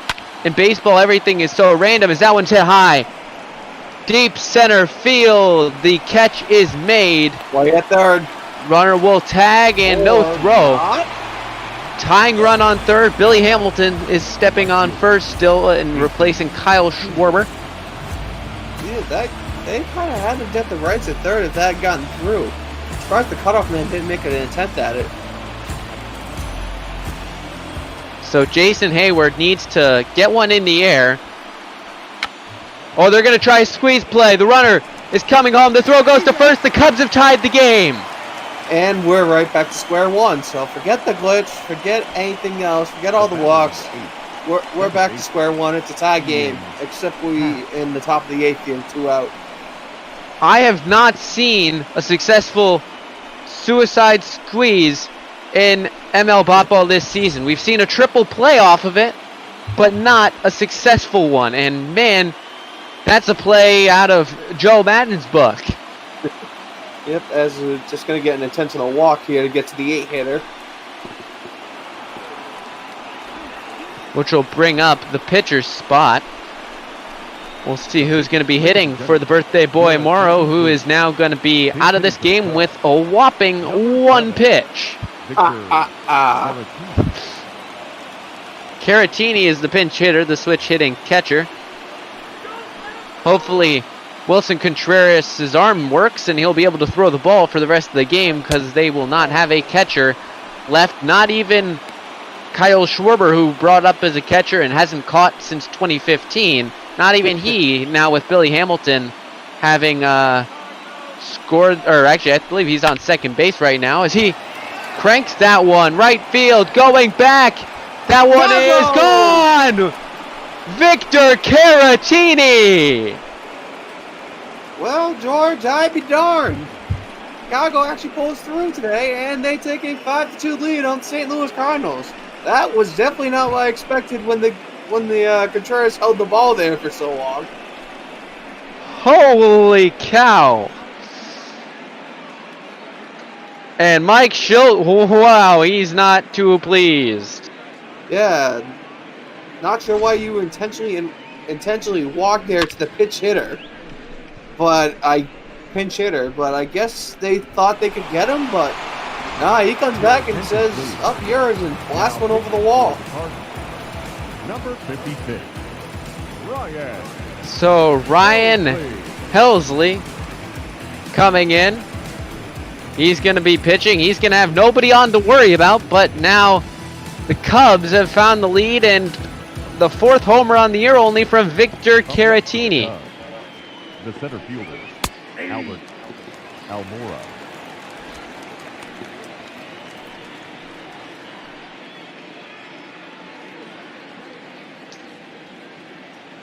Almora at the plate. Cubs have now taken a 5-2 lead. Man, this game has found all the offense in a short period of time. Ball boy, pay attention. I literally went 3 feet in front of him and he just looked at it like a lost puppy. Think he was distracted by a pigeon. Caught bird watching, but that ball might have hit a bird out there. That one was cranked from Victor Caratini, the pinch hitter.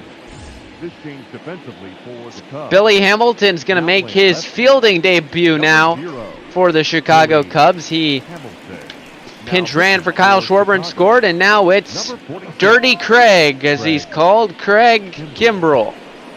Craig Kimbrell, a.k.a. the Birdman, with the way he holds his right arm out there. Basically makes a giant T-pose. And he's going to try to get this 6-out save here. I believe we've just set a record, P-Mister, for the amount of bird references in a series of baseball. I would not entirely be surprised. If it's not, that'd be a foul coincidence. Oh my gosh. Oh man, I applaud you for that one. You set yourself up a little bit for that one. I did. But between you, me, and Great Ether from Friday, man, the bird references are flying. The last thing we need now is Mark Fidrich. Yes, well, as they always say, birds of a feather flock together, so there's a reason I guess we're on the call today. There sure is. Paul DeYoung stands in. He's 1 for 3, and now with going from Morrow in his 1/3 of an inning now to Craig Kimbrell, and if they can hold it, Dan Winkler. That's a 1-2-3 punch I would not want to face. No, definitely. Grounded to Hap. Over to first. That's one away. Yep, and it looks like my time in the booth is done. As Sounder fans is saying, even the umpire crew eject us for the bird joke. So I will see y'all later. Hopefully you've had a great game. Hines, I think you can take it from here. Well, here is Yachty at the plate. I mean, considering if Derek Holland could get ejected before a pitch was thrown in the Pirates game today in real life, I think one of us could easily get ejected for making a couple of bird jokes. Yeah, definitely. And I believe I've only ever seen one clip of someone outside of like a baseball player or a fan getting ejected, and that was an organist, oddly enough. So not shock shavery, but down like single A. Single A. He was playing 3 blind mice because I'm guessing the umpires were making a couple iffy calls. And the umpire stopped the game, turned around, pointed in the booth, and said, "Shut it down, you're done." As we see a strikeout of Yadi Molina. Guess what? He struck out today. What do you know? So, but it wasn't to Quintana, so that's true. It does leave us, however, with Tommy Edman as the only man not to strike out in this game. And the Cubs are looking to not make him hit. Tyler O'Neill to boot, or am I just going crazy? I believe he struck out in his first AB back in the 2nd inning. Okay. But then again, that's according to my frenzied writing of a delirious guy in the middle of a warm afternoon.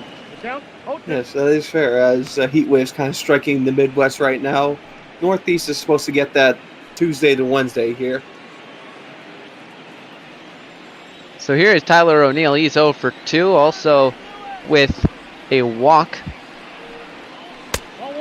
That one is low. It's 1 and 2.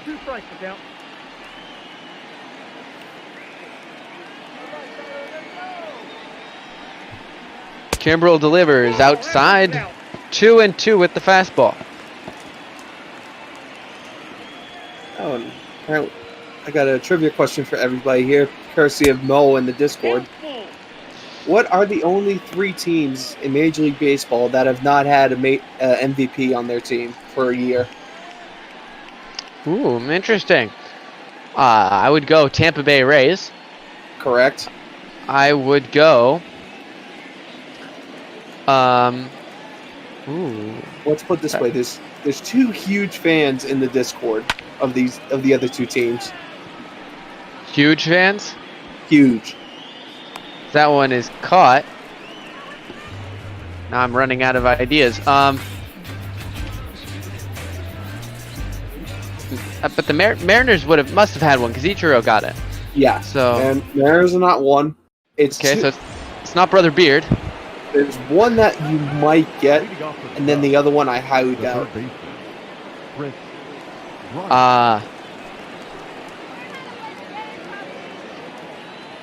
Chris Bryant leading off here against Helsley, coming back out. Ooh, this is tough. I'm gonna say the Marlins, though I can't think of someone who's as huge of a Marlins fan here. Incorrect. I believe back during the World Series run, they had an MVP. Okay.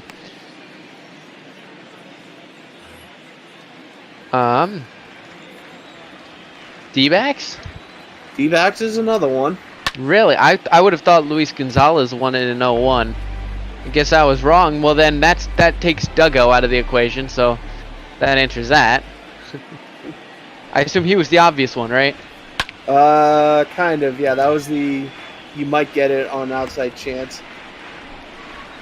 Ooh, and I'm assuming the last one's in the American League because no one else is popping to mind. Actually, incorrect. It is a National League team. Well, okay, then in that case, I go with the San Diego Padres. Incorrect. I guess they had Tony Gwynn. Exactly. I only guessed that because it's not. Oh my gosh. Let's put it this way: they won a World Series already. Okay, so the franchise has won a World Series. Oh my. No, you're just going to make me name all the National League clubs that I haven't mentioned. Oh, okay. I see it in the chat, the Twitch chat. I'm not going to take credit for saying it, but Nationals. No. Ooh. I'm assuming that is ripped. Will O'Neill get there? He will. I'm assuming by this definition, Nationals Expos history is intertied. Okay. And I believe the Expos had some back in the 80s. I believe Vlad Sr. got one, if I remember correctly. Did they? I didn't think they ended up winning one. Is the laser beam? Not a World Series MVP. Oh, MVP. Oh yeah, well they did. I'm blanking on who, but I know they did. I'm pretty sure. Here's Rizzo at the dish. He's 2 for 4 with a dinger and a single. Nope. Watches that one for a ball. Well, I will go and say, man, this is tough because is it the Cardinals? No way. No, it's not the Cardinals, and no, it's not the Rockies. Again, this team has won a World Series before. 2 balls, no strike. The Mets? Yes, the Mets is correct. I just guessed that from Big Fund. The idea of Big Fund. Yeah, because that's strange. I would have thought they won one. No, the Mets kind of got gifted their World Series win in '86 by the Red Sox. Bill Buckner obviously had that infamous botch. And unfortunately, that's all he's remembered for nowadays. That's a ground out for out number 2. Yes, thankfully the fan base forgave him 4 or 5 years back after the curse of the Bambino got broken. So he's welcome now. He can step into a Fenway bar anytime. He was a Cub for a little bit. short stint in the mid or early 80s, I'm pretty sure. Early 80s, late 70s. Somewhere in that ballpark. I know he was there for that infamous high-scoring game against the Phillies in which he had a grand slam and Dave Kingman had 3 homers. So that one's caught to end the 9th. We head to the bottom. It's the end of the line for the Cardinals. It's 5-2 Cubbies. 3 to tie, 4 to win. Let's see if they can pull something out of their hat here. Ladies and gentlemen, your attention please. Ooh. Now pitching for Dan Winkler. Number 43. I'm not 100% sure. I know Kimball hasn't had the best year, but he kind of cooked through the last inning just fine, so I'm a little shocked here. Well, Dan Winkler's been the closer since day one, in fact. Sort of interesting to see the move being made, but Dan Winkler, man, the ERA under 1, the whip under 1.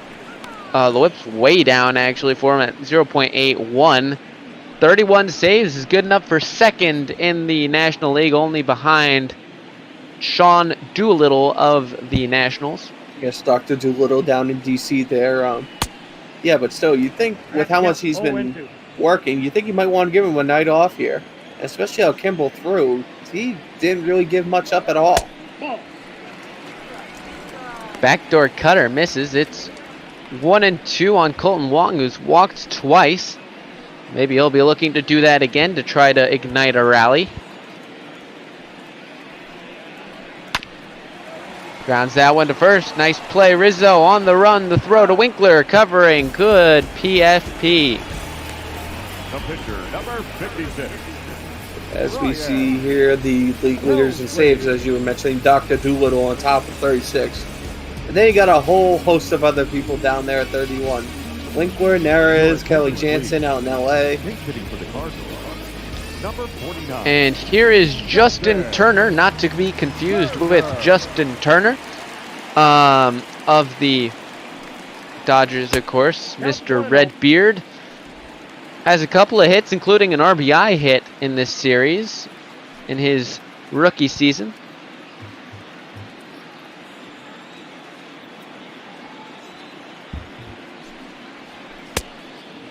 The 1-0 is swung on and missed on that cutter.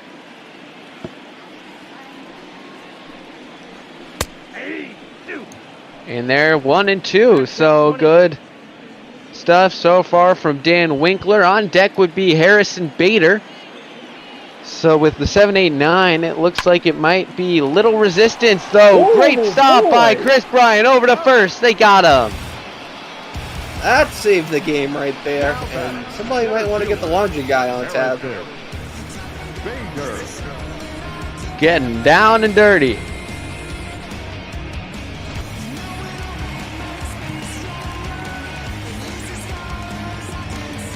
So here is Harrison Bader. Had a single back in the 5th inning. And he is the last chance to extend the ball game as he cuts and misses at a center cutter.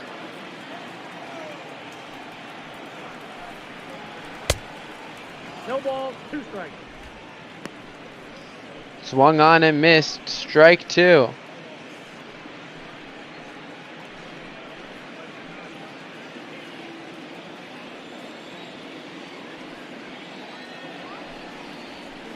Payoff pitch, swung on and missed.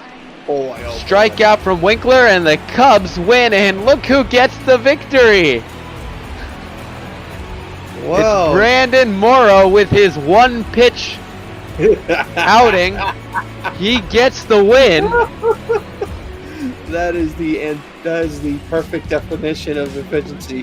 1 pitch, 1 out, and you get the win. Welcome to baseball, ladies and gentlemen, where shenanigans can and will happen. And that's a good birthday gift for Brandon Morrow. He's not going to get too many wins now that he's no longer a starter like he was early in his career. He's now a late inning man and doing his job fine. Yep, and honestly, this game, if you had to sum up this game in one word, Hines, what would you sum it up as?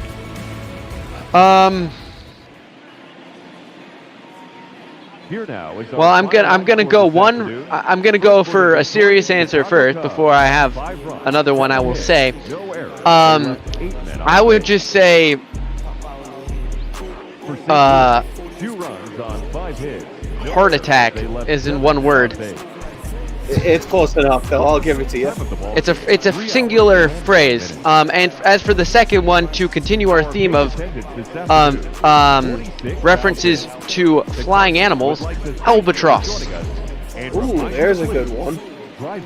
Yeah, my one-word definition is chaos, as this game was absolutely chaotic, with St. Louis basically defying the tides of the game and keeping it tied all the way up until basically the 6th inning, despite an absolutely dominant performance from Quintana on the mound.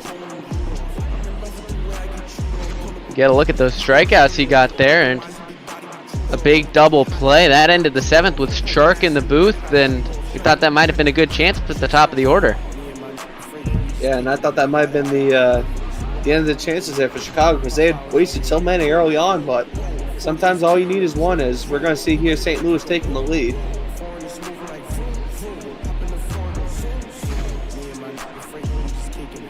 Yep, and now joining us in the booth is Cookie Eater once again after the technical snafu. How's it going, Cook?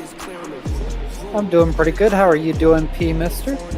Oh, doing just lovely here. Got to watch the end of a really helter-skelter game here between the Cubs and the Cardinals. Not surprising considering the age-old rivalry that this one is, but yeah, I mean, Hines, I felt like this was a pretty good game overall if you're a fan of chaos and mayhem, with some baseball included. I mean, I'm always a fan of chaos and mayhem. Saw a squeeze bunt, and then Victor Caratini, the pinch hitter, actually pans out. Sometimes, more often than not, it doesn't seem to work, but when you can get him to homer, I think he'll be hitting for the pitcher a little more often now. Yeah, definitely. As we're going to see here, just an absolute rob of a dive there to get the out at first, to keep this game as is. Just an absolutely beautiful play to keep the game at 5-2. And then the final strikeout here. Got Josh Beede swinging a fastball way late there, and that gives Chicago the win 5-2 here. So Morrow, with his single pitch, earns the win. John Gant gets his second loss. He's 0-2 now. 2 runs, 5 hits, no errors for the losing Cardinals. 5 runs on 7 hits, no errors for the Chicago Cubs, who take the series 3-1. Get a look at the line score there. Mister, going into their next upcoming sets, how do you think the Cubs are going to do now that they've got the Brewers? Well, the Giants followed then by the Brewers. I think they'll be okay. Again, they have to keep the line going, basically. They can't drop those games, especially in the NL Central, where they may have run away with it a little bit, but it's still a lot tighter than the other divisions, as we see the 6.5 ahead of Cincinnati on the left there. So they can't really slip up here, because that can put them in really dangerous water. All right, well, looks like we're running behind schedule, I assume, after that whole debacle. Before we hand it over to Cookie, any last things, Mister? Any notes or bird references? No. I think we hit our quota on bird references for the weekend after the one joke I made nearly getting tossed out by the umpire. I'm just going to reserve it and leave the booth. All right, well, the Cubs win the series 5-2 the final, thanks to Victor Caratini. Cookie, you've got Dodgers and Marlins, it looks like, down in Florida. On behalf of myself and Mister, thank you for watching Cubs Cardinals. Cookie, take it away and have a good one. All right, thank you, Hines. Thank you, Mister. We're headed to Marlins Park down in Florida, like you mentioned, for the final game of this set between the Dodgers and the Marlins. Happy to be with you tonight, folks. Cookie Eater 45 for the first time in about a week. Getting the call. I'll be back to my normal workload next week, but we went ahead and Filled with some moving stuff, so a lot of changes behind the scenes, but it's the same old cookie. And we're back now. Let's just focus on some bop ball here. We got real baseball back, but we still have bop ball as well, where the Dodgers are just a game back of not the San Francisco Giants, the Arizona Diamondbacks for first place in the NL West. So we're going to see what they can do here. Today, they're going to be facing Jordan Yamamoto on the mound, a 3.7 ERA with a 1.24 whip. A lot of walks, but a lot of strikeouts, too. I mean, this is a pretty average, middle-of-the-rotation kind of guy. And he'll be going off against Alex Wood tonight. Wood was roughed up his last time out, hoping for better fortunes here. Leading it off for LA is going to be Mookie Betts, the team's lone all-star in the lineup. Unless you count Jorge Soler, the recent trade acquisition, in the 3-hole.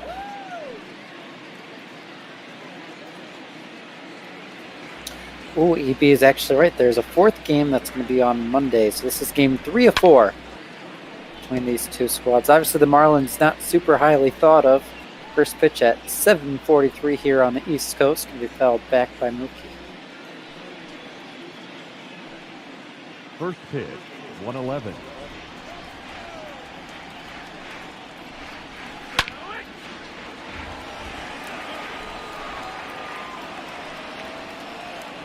Is he going to rip one? So yeah, it's going to be an interesting thing we're going to have going on here looking at the Dodgers today. There were trade rumors flying. There's a big in-division trade that's going to go down sooner than later. The 1-2 to Mookie Betts. It's going to be a high pop-up. Third base side. Noose is going to get over. I apologize, folks. I should have actually done my research on this Marlins lineup. There's so many names I don't even know how to try to pronounce.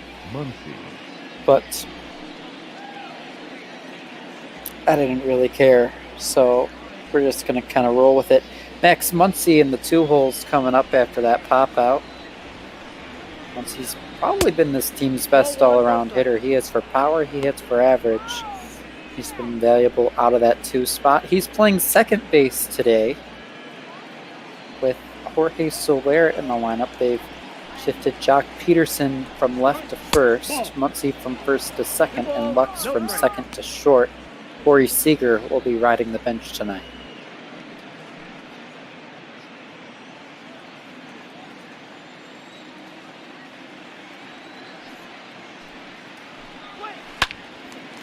High pop-up. Again, third base side, and again, it's going to be a nice, easy catch. There's 2 down. Yamamoto is looking good in the early going. 7 pitches, 2 pretty weak jam job pop-outs.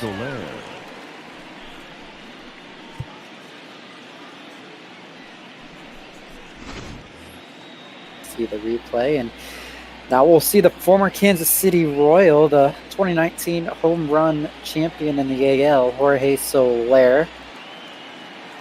Batting .325. And I think the biggest news of all, his departure from the AL opens up a somewhat easier path to the Triple Crown for the Astros' Jordan Alvarez. Last I had seen, that was about a week ago, he was leading those categories, and Soler, he's going to go deep. It's not over the wall, but it's going to be a stand-up double for Jorge, and that's why the Dodgers went after this bat. They needed a difference maker in this lineup. It's been their weakest link all year. They've been able to pitch well. The offense just hasn't been sparked, and a spark like that is exactly what this team needs with now the reigning MVP, Cody Bellinger, batting .250, coming out the runner in scoring position with 2 away. He'll take strike 1.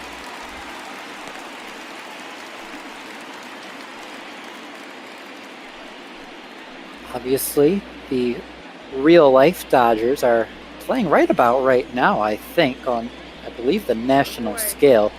They started the season 2-1, their series against the Giants. Ground ball to third, they're going to make that throw, and it's going to be just in time for the out. Could have tried to tag Soler going over the third, but they don't. So that gets us Through the top of the first inning, a hit for LA, but no more. You're watching ML Ball on Twitch TV.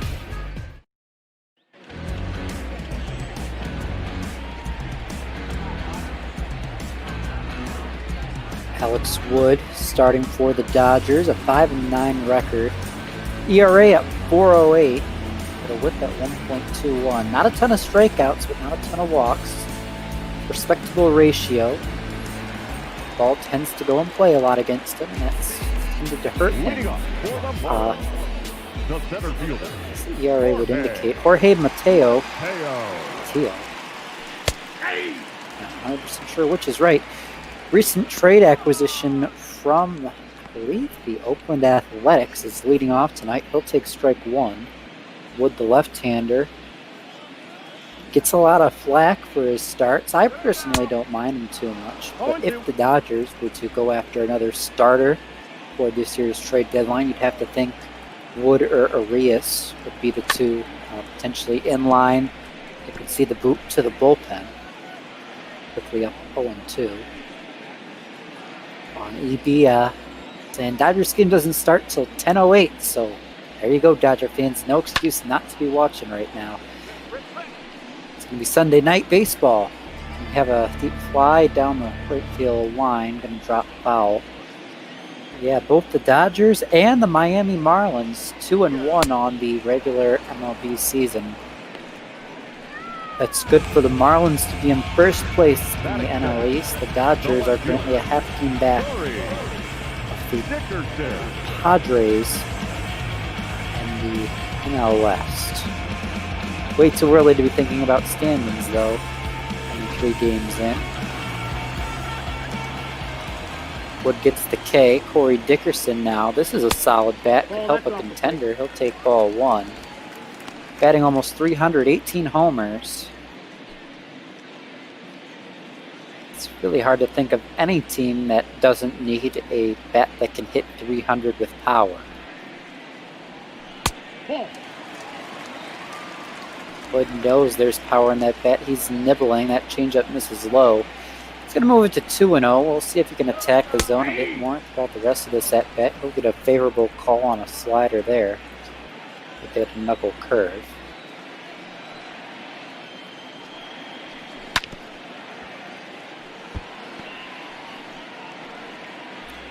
Obviously, in ML Ball, Dodgers are currently a game back of the Diamondbacks, currently in possession of the second wild card spot, whereas the Marlins got out to a pretty scorching hot start back in April, but since then they've kind of cooled off. They're sitting around 500 now. They're quite a bit under that, kind of out of the picture in the postseason.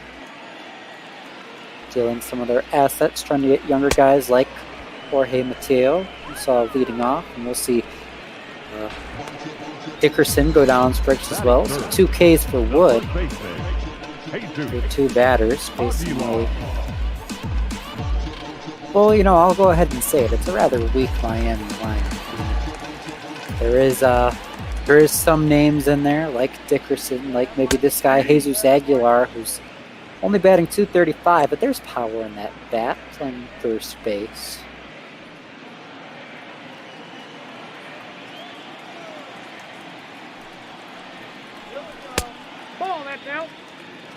Make it 1-1.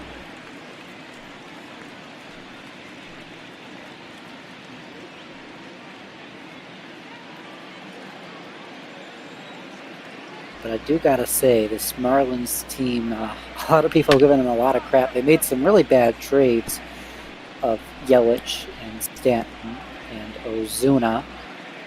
That was one of the best outfields in all the MLB, if you ask me. They traded all 3 pieces. That was a while back now, and they didn't exactly get much for those pieces.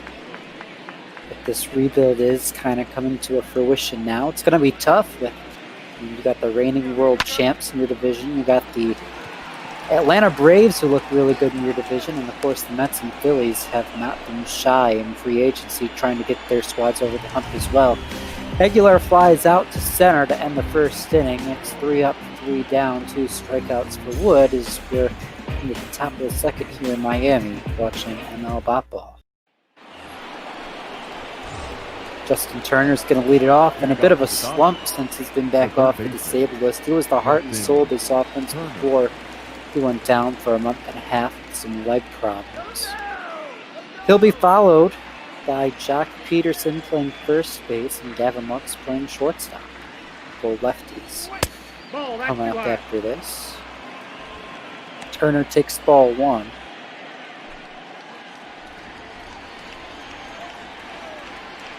I believe he is in a contract year this year or next. Turner is.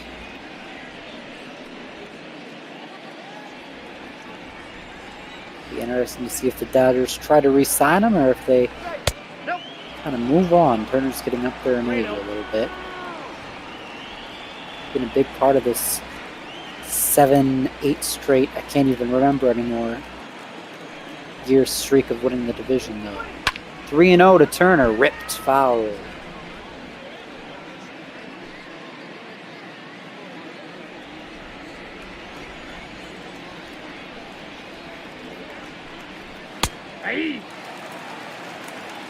Being 2, gonna catch the upper part of the zone with the 4-seamer. And another pop-up. Yamamoto, this one for Aguilar at first. That's going to be out number 1. 4 outs. 3 have been pretty harmless pop-ups. Damage really has been the Soler double. Jock Peterson, 280, 15 home runs, plays first base. Definitely not what he's known for.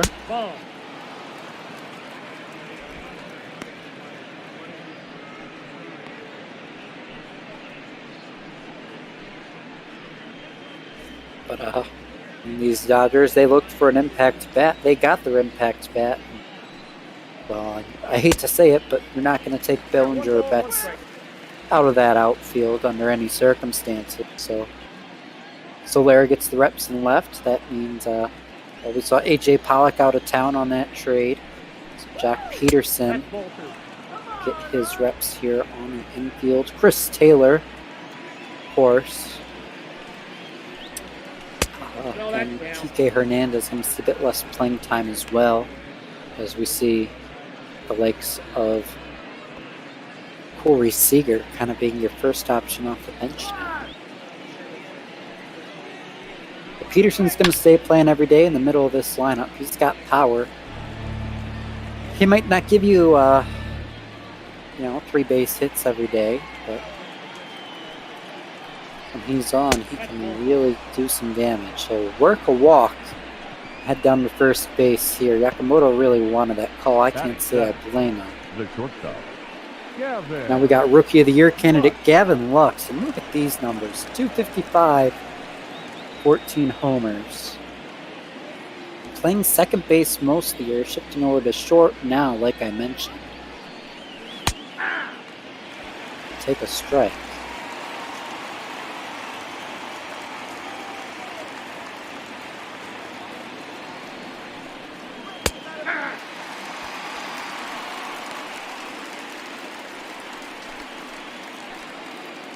Does have a pretty handed lead on the early going. Vote for that Rookie of the Year nod. Rightfully so. He and fellow, I guess he's technically second year, but Will Smith have done a lot for this lineup, giving them some cheap bats, doing some not so cheap things. Of course, to strike out as I say that. But 250 with some pop. We'll take that. Here we got 260 with some pop. 19 homers already for Will Smith.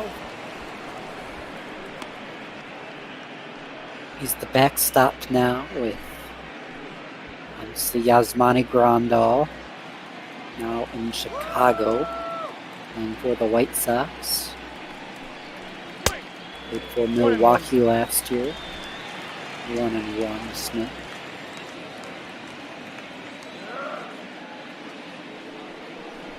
At the ball. We're really not calling those balls catching the bottom part of the zone. That one might have been low, but tells you gotta attack up. Players know too. The pitcher's throwing down there. Don't be afraid to take it. You might not get hurt that bad. Odds are the call go in your favor. So it's 2-1 to Will Smith, 2 away, runner on first base, and there'll be a ground ball to short, flip to second from Rojas to Diaz, going to be in time. And the walk won't come back to bite Miami. We'll head down to the bottom of the second. Jorge Alvaro, the catcher, leading it off. Anderson in right, and Use third base to follow. Wood a 16-pitch first with 2 Ks and a flyout. See how he goes here. He's through the hardest part of this lineup. It's that 2-3 of Dickerson and Aguilar that really bite you. Alfaro's going to lift one to right. That's backs up, makes the catch.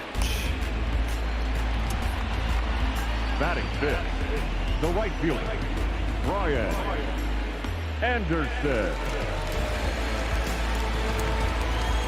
On the side panel, our schedule for the rest of the night. Blue Jays and Mariners, Brother Beer getting the call for that. And Mets, Phillies with Mike Gay and Tardis, our Philly crew, in the after dark time slot. Of course, we'll see those beautiful lineups on the left side of your screen now. Those rather odd position placements for the Dodgers. Muncie's still listed at first. I haven't fixed that. As Brian Anderson takes ball 1 to make it a 1-1 count.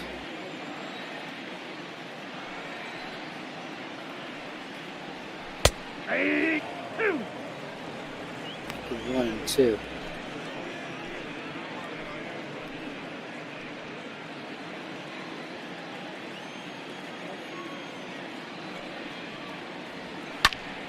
See our 1-2 pitch fouled off. Big Guys trivia question of the game.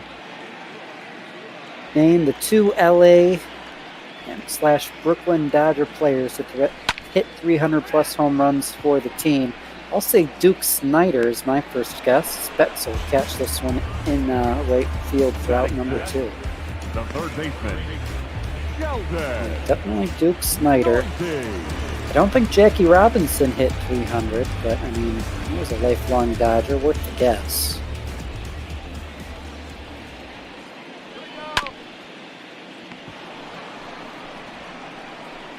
Turner slipped to first. That's out number 3. I thought it's coming out. 2 catches for Betts, an easy flip for Turner. We're heading now to the 3rd inning. Still 0-0 here on the ML Ball Network.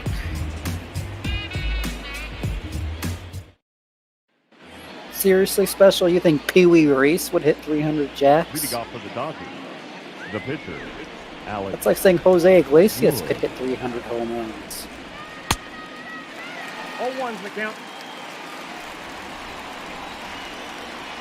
I think maybe Reese did have power. I don't know, it might just be dead. That pitch is out.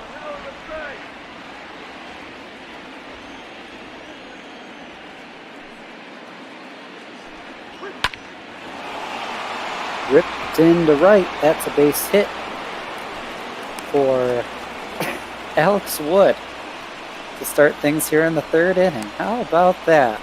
Pitcher base hit. You're not going to see that in the MLB this year, folks. Only on Bop Ball.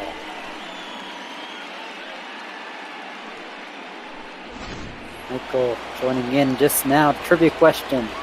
2 Dodger players between LA or Brooklyn to hit 300 plus homers for the Dodgers. Duke Snider's 1. It's not Piazza, Reese, or Jackie Robinson for the other. I honestly don't know if Snider played for Brooklyn or not, but I'm assuming if he didn't, the other one would have played back then.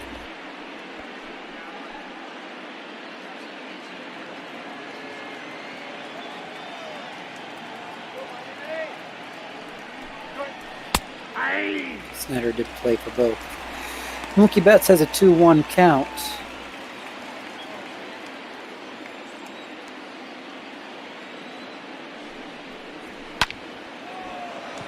By pop-up. Center field.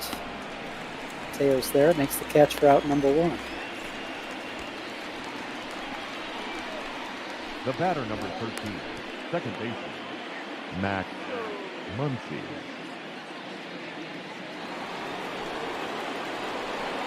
Who's up next? Muncy with one away. I almost want to guess.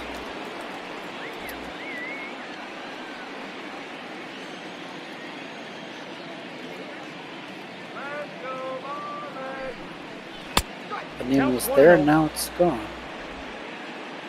It's rather. Oh, there we go. Matt Kemp. I don't think Kemp would have hit that many homers, but. Whoa, that's down.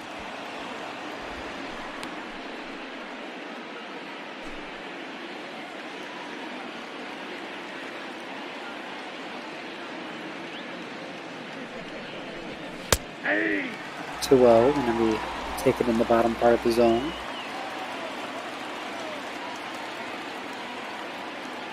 Ready on lefty matchup, working third base side of the rubber, way inside with the slider.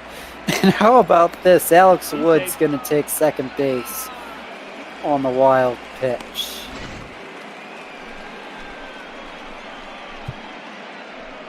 I don't know about that, folks. Pitcher's taking second on you. There's something wrong with you.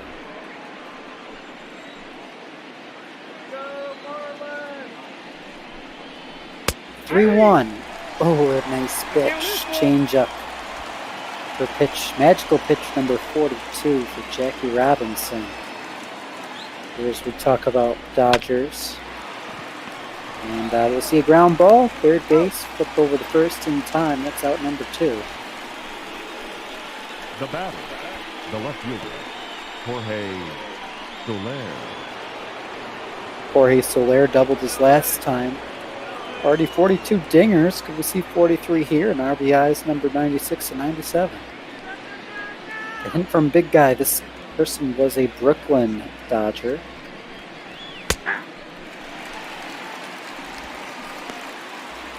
It's been a long, long time ago then. In a galaxy far away.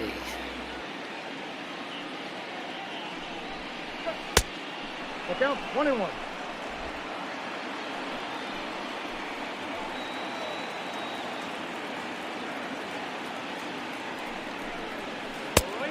We got 2 balls. 2-1.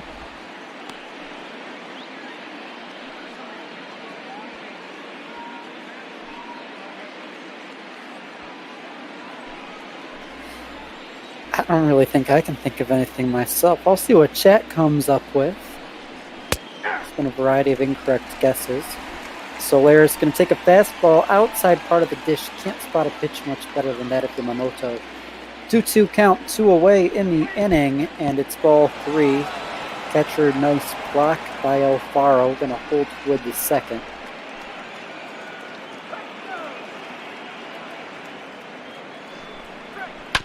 Three-2, dribbled,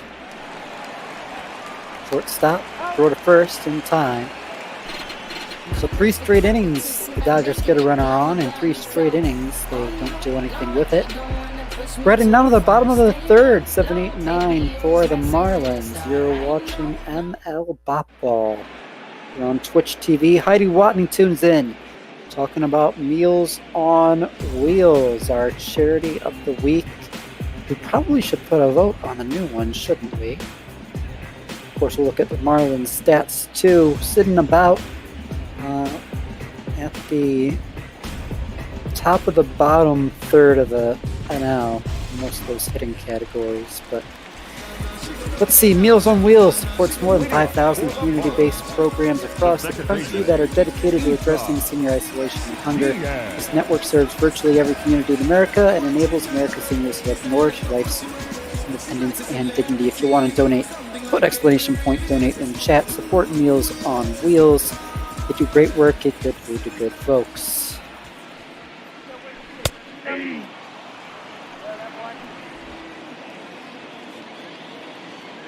San Diaz at the dish takes strike 1. Strike 2 is going to be fouled off.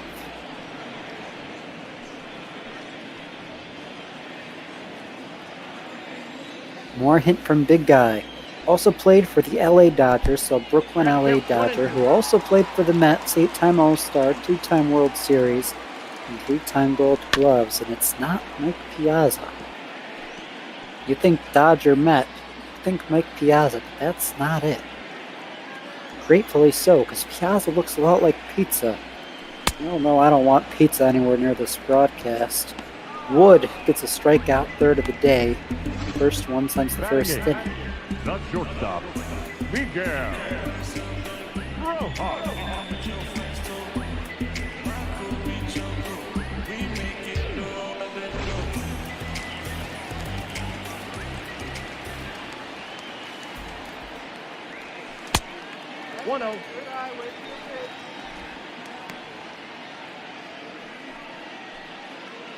Come on, Mike. Mike Mimas in chat. Next game, Cookie or has to have Piazza as an answer now. It's 2-0. Good guys saying, think part of a fish as the hint as a guess. I'm gonna guess Mike Trout. Though he did not play for the Brooklyn Dodgers, LA Dodgers, or New York Mets. And a trout is a type of fish, not a part of a fish. So I'm trying to think scales, gills, fin. This helps inspire anybody to get the right answer.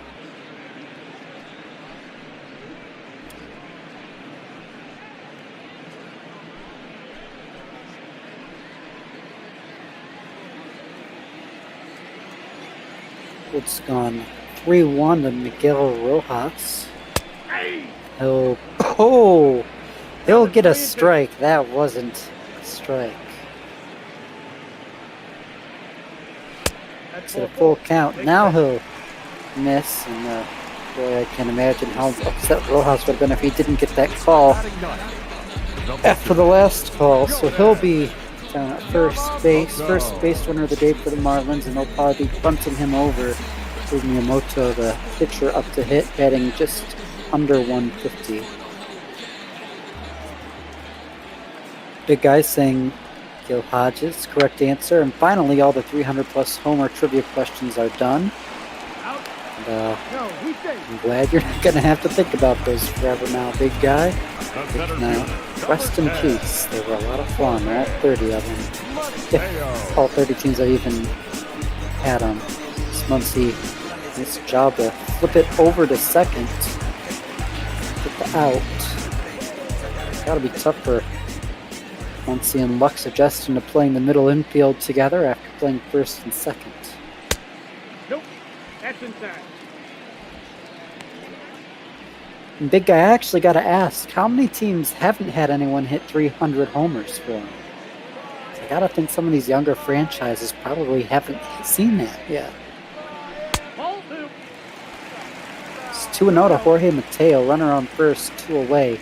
Wood showing some cracks in the control here in the third inning.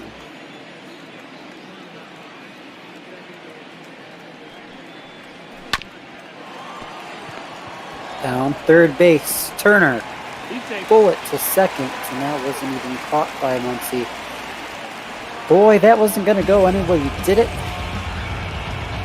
They'll rule that an error on Turner. I honestly got to say that's a base hit. No way you're getting Jorge up first. He's got speed. Ditto to get that play at second. That was going to... I don't see that being an error in my books. But they'll rule that an error on Turner, and there's going to be 2 on. I guess if nothing else, that'll help Wood's ERA. Corey Dickerson does something here. He struck out his last time. Lefty on lefty action coming up for you.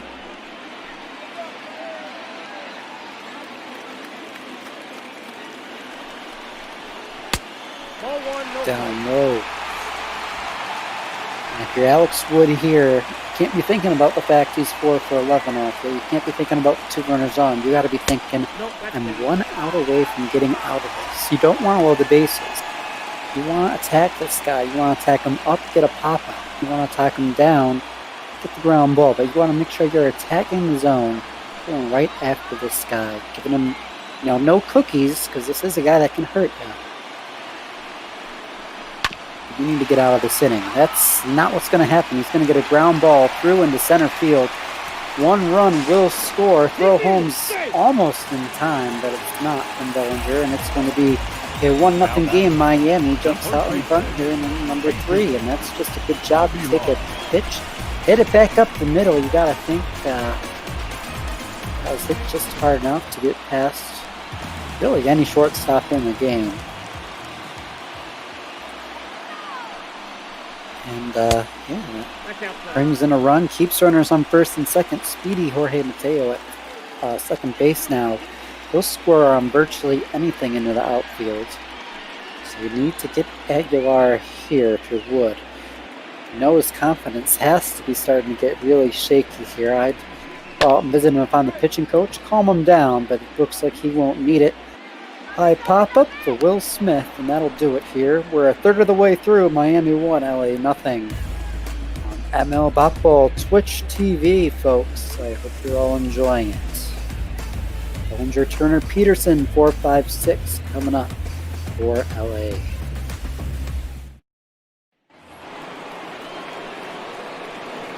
Leading off for the Dodgers, the center fielder, number 35, Cody Bellinger.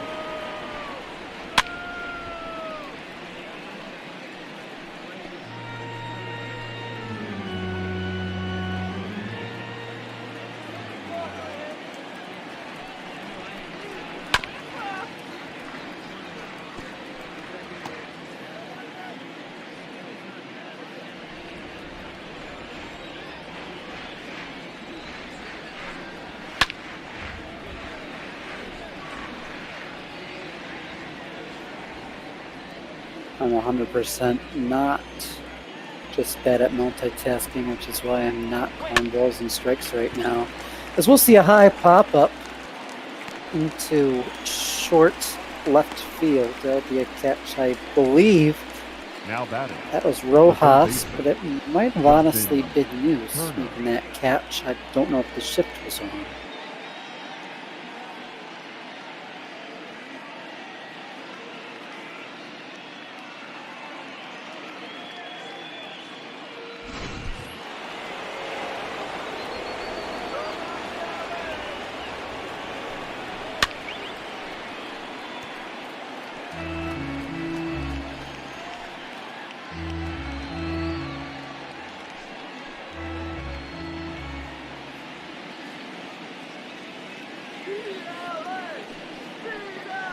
Justin Turner takes the 0-1 down low, 1-1. Hope you enjoyed that dead air. Get the sound of his stadium.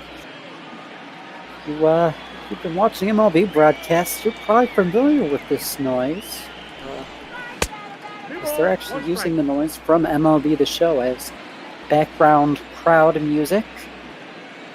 And, well, not music, but the background crowd noise.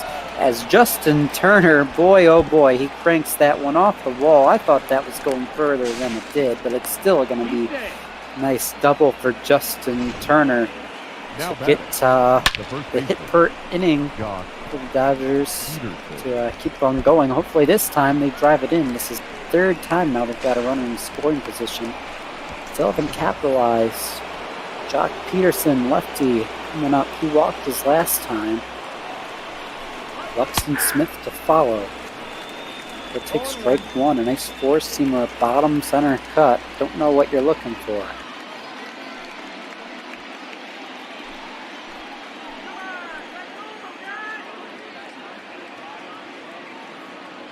Looking Yamamoto.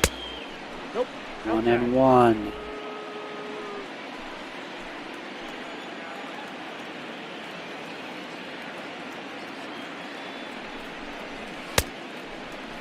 Count is 1 and 2. Really like these new Miami uniforms this year. They it seems like the Marlins are always changing their uniforms, but you know, the last ones it really felt bright neon, just not didn't feel right. It felt very in your face. It felt very 2000s maybe. I mean, it just, I don't know. I think these look a lot more slick, a lot cleaner. They still kind of keep that kind of pop in there on the lettering to remind you. I mean, this is tropical, this is Miami, this is Florida. They're also a lot more mellow. More what you think when you think of baseball uniform. And Jock Peterson still hasn't got an at-bat today. His 2 plate appearances both ending in walks, and Gavin Wilkes is going to try not to ground into a double play. He'll have 2 on with 1 out. Trying to tie the game back up. Miami up by 1 here in inning number 4.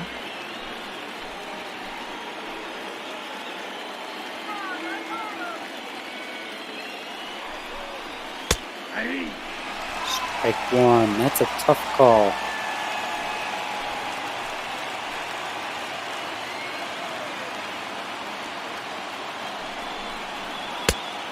One ball, 1 strike.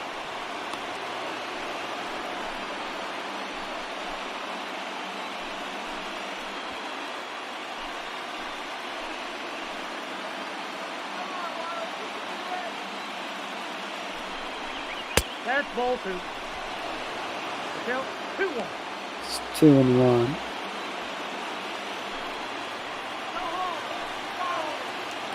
I gotta say, folks, definitely stay tuned. We could see big changes to ML Ball here in the next few weeks, assuming the MLB doesn't shut down.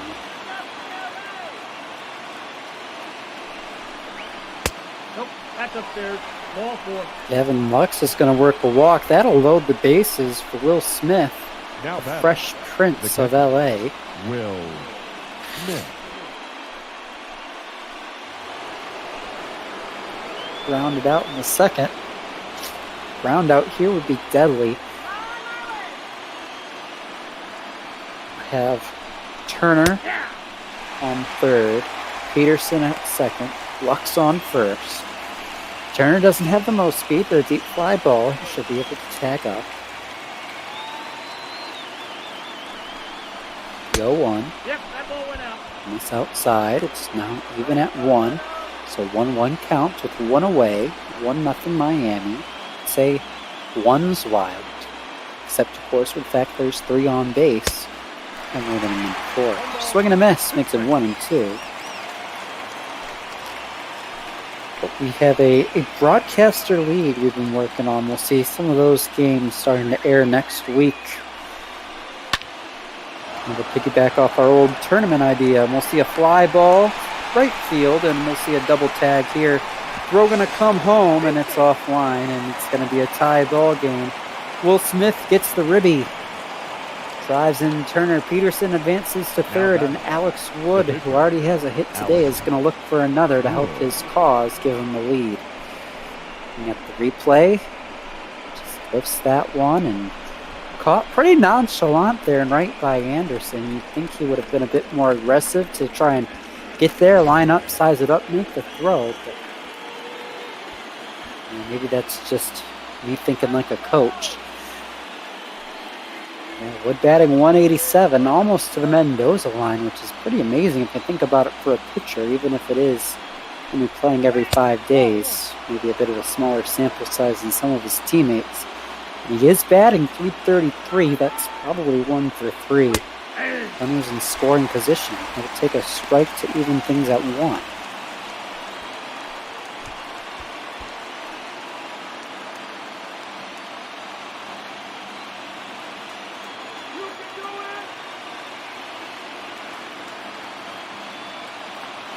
And 1 pitch to Alex Wood. Swing and a miss. Make it 1 and 2. Big at bat. All the pressure on Alex Wood in the world right now to try and help his cause. The 1-2 dribble, third base side. And that'll go to second, and they'll get the out. So LA loads the bases, gets 1 to tie it up, but no more. We'll head now to the bottom of the 4th inning. Miami looks to re-grab the lead. 4-5-6 coming up. We're watching ML Ball with Cookie.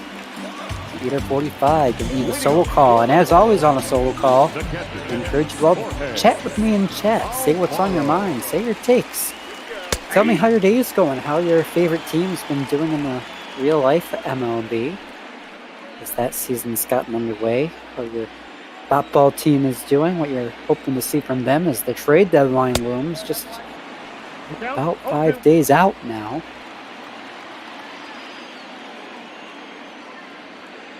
I want to hear all of your fun voices. I missed you all.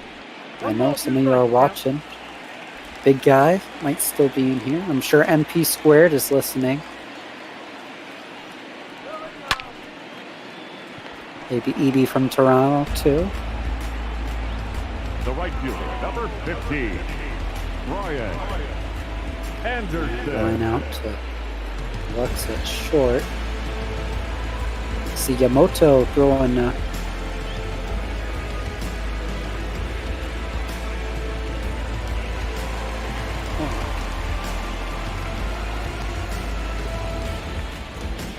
No. My ALEXA thought I was talking to her for some reason, if you know what I'm saying, folks. But hello, MP Squared, welcome aboard. And EB, sorry your team blew 2 winnable games, but yeah, my Detroit Tigers, the hometown Tigers, are currently at 2-1. They take 2 or 3 on the road against the Reds, start a 9-game homestand tomorrow. And my Dodgers, they'll be playing tonight. Currently, they are sitting at 2-1, playing the Giants. Pirates getting their first win today. The young Corey throws out. Congrats to the Pirates. One of, I assume, very few this year, unfortunately. Now batting. Not the best team for the Pirates this season, a bit of a rebuild, but I'm sure they'll be back before you know it. And again, it is a season like this, 16-team playoff, a 60-game sample size. There's no telling what could happen. That's why the Tigers, well, in a 162-game season, I see them probably contending for the #1 pick. 60-game season, I think they have a good shot to try and sneak in as the 7 or 8 seed in baseball's playoffs. See, this one grounded back up the middle for a base hit. Puts a runner on with 2 away. Ison Diaz struck out in the 3rd inning, and he'll take a hack at the first pitch he hits from Wood here in inning number 4. Strike one.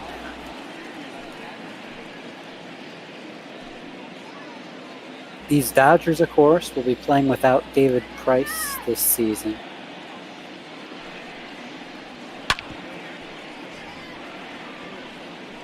They're opening with a rotation. Kershaw's on the DL as well, so they got Walker Buehler. They got Alex Wood, Ross Stripling. Stripling will be on that rotation. Dustin May got the opening day start in the rotation. Escaping me who that 5th guy is. Well, somebody we typically think of maybe as a bit more of a bullpen guy is once he'll shovel that one to Lux for out number 3, finishing things off here. 4th, we'll head to the 5th. Looks like a good part of the order, top of the order coming up for Dodgers. Heidi Watney's going to check in. MP saying so much for the Dodgers 16-0 record. Thinks they're going to win 45. Dodgers have a chance to have the best record in the league, and they really have a good shot at the postseason, especially.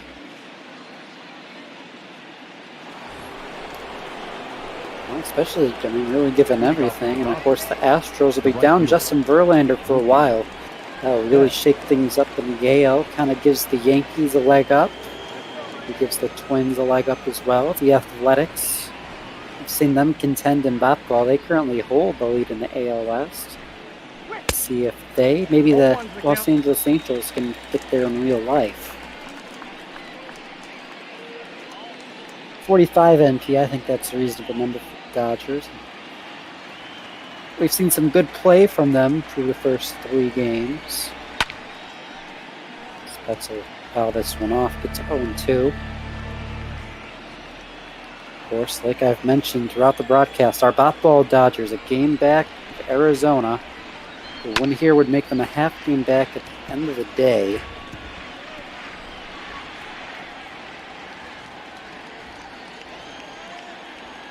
They are going to actually be facing Arizona, I believe, a 4-game set. Thursday through Sunday this week on Botball. Ian Duggle will have the calls for those games. That's a swing and miss. Definitely stay tuned for those. Those games will play a huge role in determining how the top of this NL West is going to look for the next while. Next, Muncie goes down to a knee and fouls one off.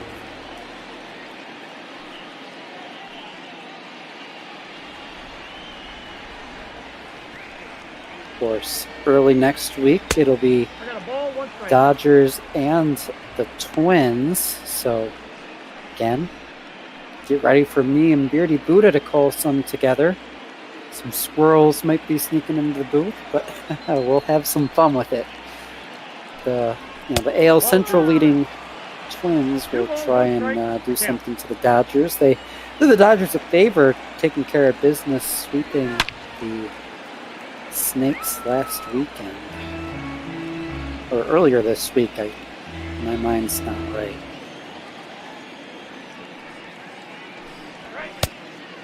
2-2.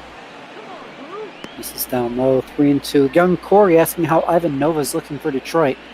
Well, in the ML Botball world, Ivan Nova was pretty solid in the rotation. He recently got bumped to the bullpen. If we want to see Casey Mize up here in the major leagues, as this one's grounded back to the mound and tossed over to first for number 2. Once he's retired, so there's going to be up 2 out, nobody on. Yeah, Botball, Ivan Nova definitely has a chance to be a number 5 starter. Really long guy out of the bullpen. If he can get traded to a contender here in the coming week. In real life, Ivan Nova made a start yesterday, his first for the Tigers, and didn't look exceptional. I believe he gave up 3 or 4 runs, all told. The Tigers managed to work out a win.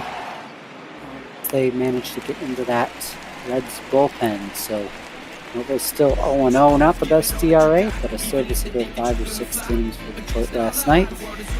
Halfway through this one, though, we're all tied, and it's going to be 8-9-1 for Miami here in the bottom of the 5th inning.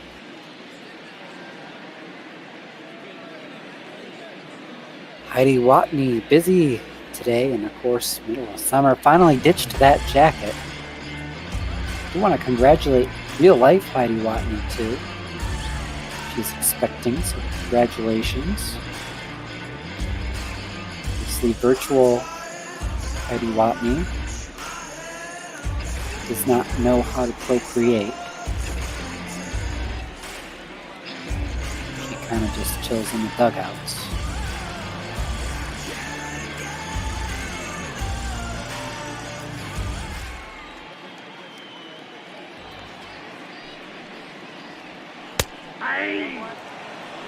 Strike 1. It's going to be a curveball up in the zone, but taken.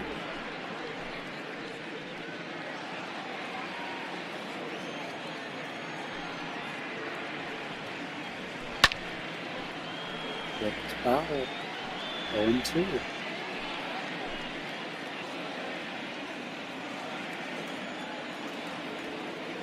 Let's get ready, folks. The 0-2 pitch. Down and in.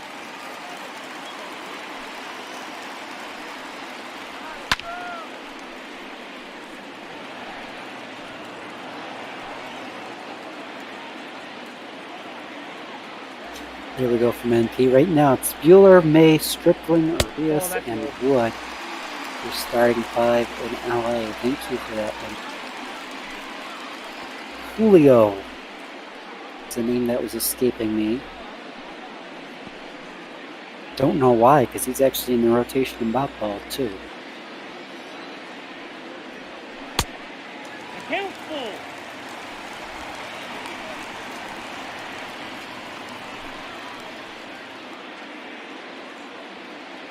We're Stripling in the bullpen here in Bopball. Clayton Kershaw taking that spot in the rotation.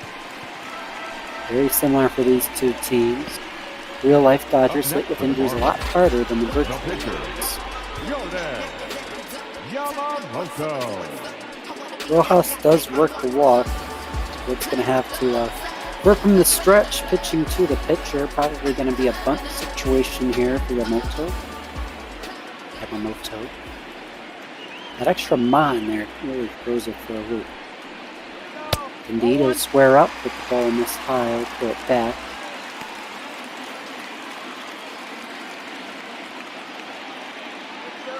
Our Broadcaster League games probably going to start on air next week. Wood misses low. That is a league we have started. There's 12 broadcasters playing in it. They're each going to play each other 3 times. It's going to be a 33-game season.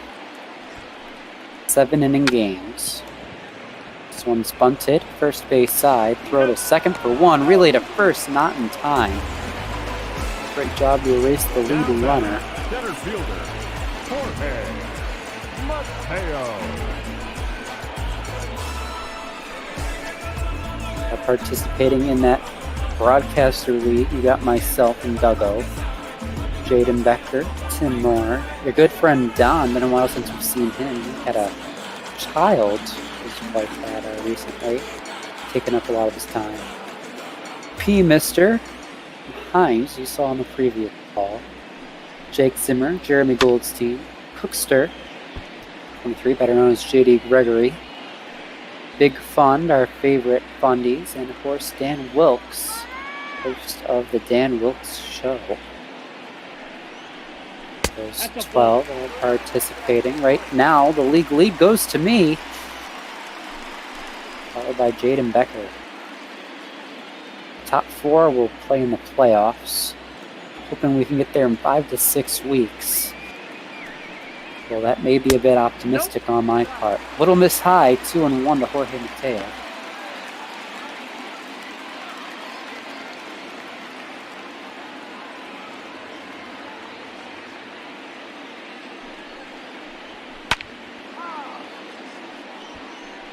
Pitch foul down the line.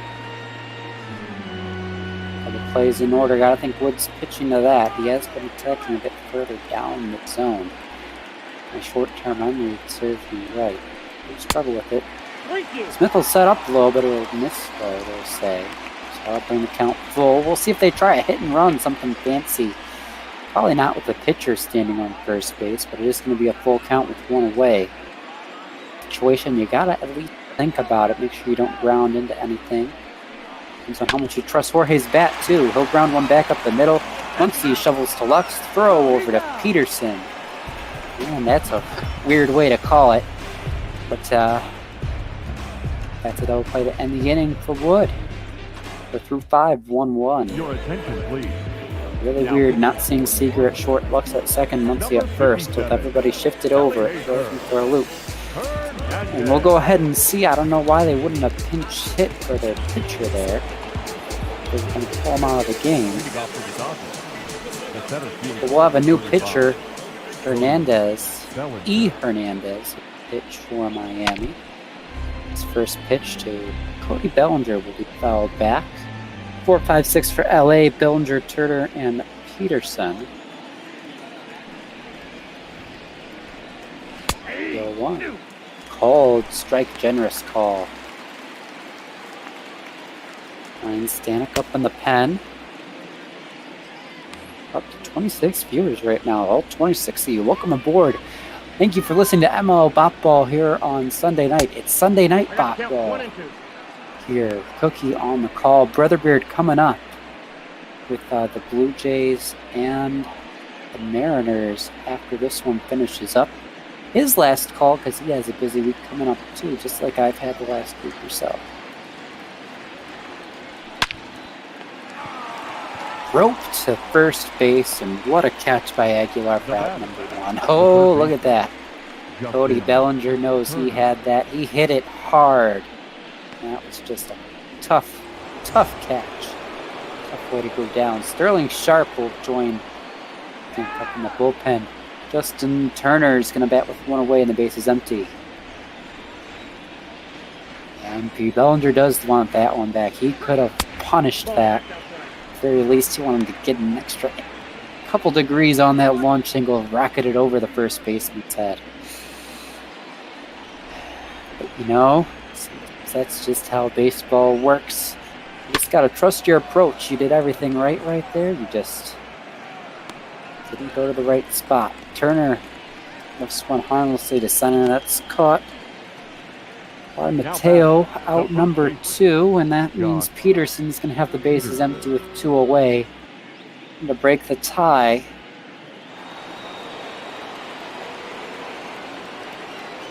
he walked both of his last 2 times up, yet to actually have a formal at-bat here. Just 2 plate appearances, 2 walks. Take ball 1 low, so got the 9th ball he's seen today. Kind of does, as I mentioned, saying he hasn't had an at-bat yet. I don't know how many people know this. I assume most people watching Bopball would, but there is a sacrifice or a walk or a hit by pitch does not count as an at-bat. They call that a plate appearance. If there's an error, or you get out in any fashion, or you get, a single, double, triple homer, then it's an at-bat.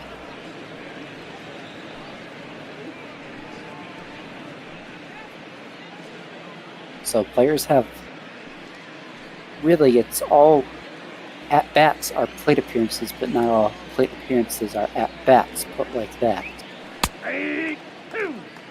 So Jock Peterson has 2 plate appearances, but no at-bats today. He's got a full count here. Let's see if he tries to work a 3rd walk. He'll foul one off to stay alive. Be a very technical tangent. Most people understand, but if you didn't, if you found that beneficial, throw something in chat. Let me know. I'm not being an annoying cookie. As this is going to be a deep ball. Whoa, nobody anywhere near that, and it's a stand-up double for Jock Peterson down the left field line. That's the danger of the shift. You put the shift on, you can take it the opposite way. That was mile high. It wasn't particularly deep either. It turns into a stand-up double. And as EB says, now Jock has an at-bat. He is 1 for 1 with a double.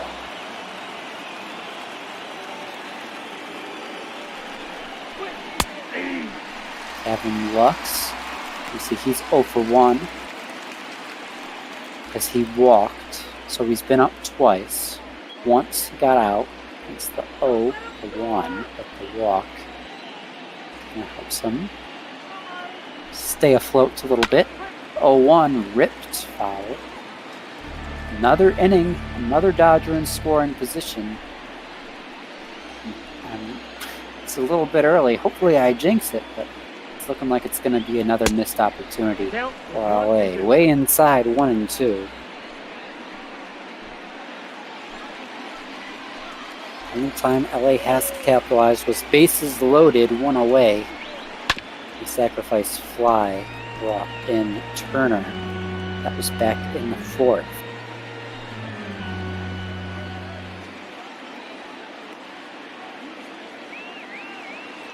The 1-2 to Lux. Down low, 2-2. Slider, not a bad location. Tough to lay off, but Lux did it. Now he'll go down, chasing a fastball. Corner paint outside. So we stay 1-1. Miami looks to re-grab the lead, trying to take. I believe LA took the first 2 games in this series, so they're looking to at least clinch a not sweep. Try and give themselves a chance to even this one up tomorrow.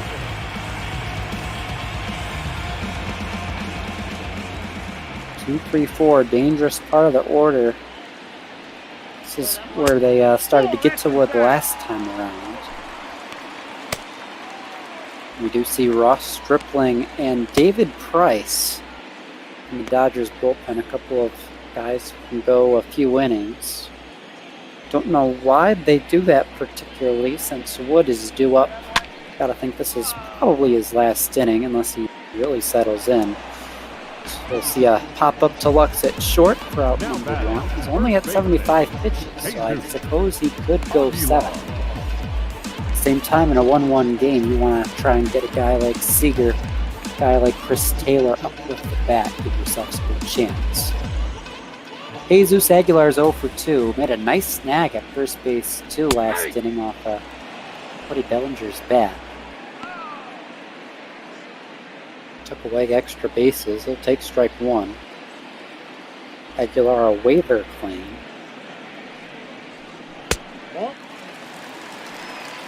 Look out, 1-1.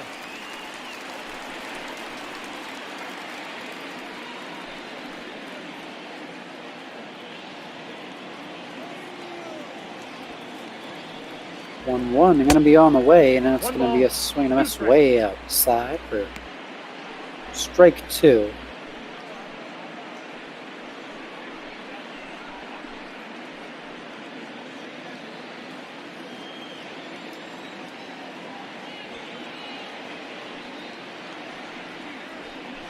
Ball.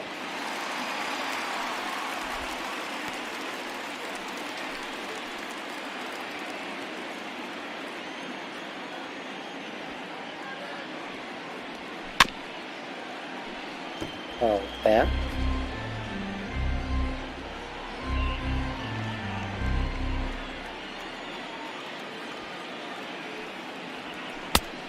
Three balls, 2 strikes.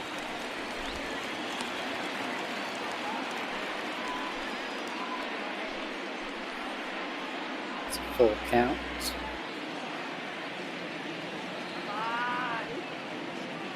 Pitch on the way. Strike 3 called. 4th K for Wood. Take a look at the ERA leaders, Diamondbacks, way up there. That's the team leading the Dodgers right now. Of course, Dodgers in 3rd place, behind only the Cubs and Diamondbacks. Cubs finally now, almost into August, finally have an ERA not in the 2s. The pitching staff, they have been out of this world this year. Outside, that's a ball. For ball 1. Alfaro. I see questions popping up in the Discord, specifically from Mo Red Wings. So Mo, if you're still listening, listen. And if you're not Mo, you want to be able to tell Mo when he asks again later. Talking about that broadcaster league, odds are that's something we'll be airing probably 1 or 2 days a week. 1 ball, 2 strikes, count.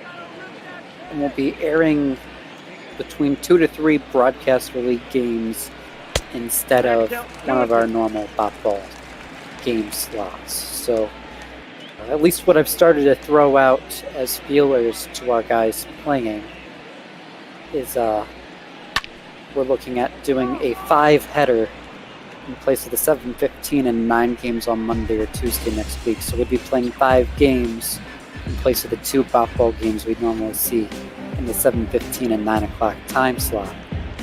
So that's kind of how it's going to go. Regular ball's not going anywhere. We're going to be sending out this season, and that's going to be the overwhelming majority of what we're airing. But we are going to be kind of playing with throwing some new stuff in there. I also encourage you all to check out our Discord. There's probably going to be some avenues to discuss the Broadcaster League, to throw your trash talk, your support of some of those guys, and keep track of what's changing there if you want to do that kind of stuff. That's probably the direction this is going to have to go, big picture, because let's be realistic, folks. It's already July. Regular season's over 2 months, and then we got another month of playoffs before we kind of run out of 2020 baseball. So we don't want this channel to die. It's definitely looking like you know, the NFL, the NBA, the NHLs. We'll see a beautiful diving play out there and left by Dickerson. What a slide there for the catch. But yeah, those other leagues all look like they're coming back. See the slow motion, show motion rather. Sliding catch out there and left by Dickerson. Ladies and gentlemen, There's really no reason to air those. Corey Seager will pinch hit for Wood. Number 5. So we'll be sticking with bot ball. Maybe we look at, do we do the 2021 season just for funsies to see how the bot ball universe would have shaken out? This will be down in the gap, or not the gap, in the corner. Stand up double for Seager pinch hitting. That's what we like to see. We'll definitely be seeing those broadcaster tournaments, that broadcaster league, giving you an opportunity to see your favorite personalities play. Let's be real, kind of gotten to get to know all of us through all this. And overwhelming majority of us aren't exactly about to be going to get jobs calling your favorite baseball team. Maybe Justin Rockville, but the vast majority of us. Beardy Buddha's a plumber. Doug's a sound guy. I'm a computer data scientist. None of us are professional broadcasters or professional gamers for that matter either. So this is just going to be a way we can try and, you know, give these broadcasters that you like to hear call games something to call, and also get to see the broadcasters that like to hear call games play the game. It's kind of our thought process there. And who knows how it can grow, what kind of market will develop for it. You know, the Bop Ball brand is one we've been growing for months, and we're not just going to throw it away. So there's a lot of directions we can go. And I'm excited to see what we do with it. I obviously can't say too much because really there hasn't been much discussion of anything. But I encourage you all to think about it. Maybe throw your suggestions. What do you really think our step is once we hit the end of this ML Bop Ball season? Throw them in the Discord, because obviously it's by the fans for the fans. No, that's in. So I'm curious to see what everybody thinks, where we could take this going in the future. There's a lot of directions we could go. Only so many we'll be able to, as Betts works a walk. So Muncie's going to have 2 on, 1 away.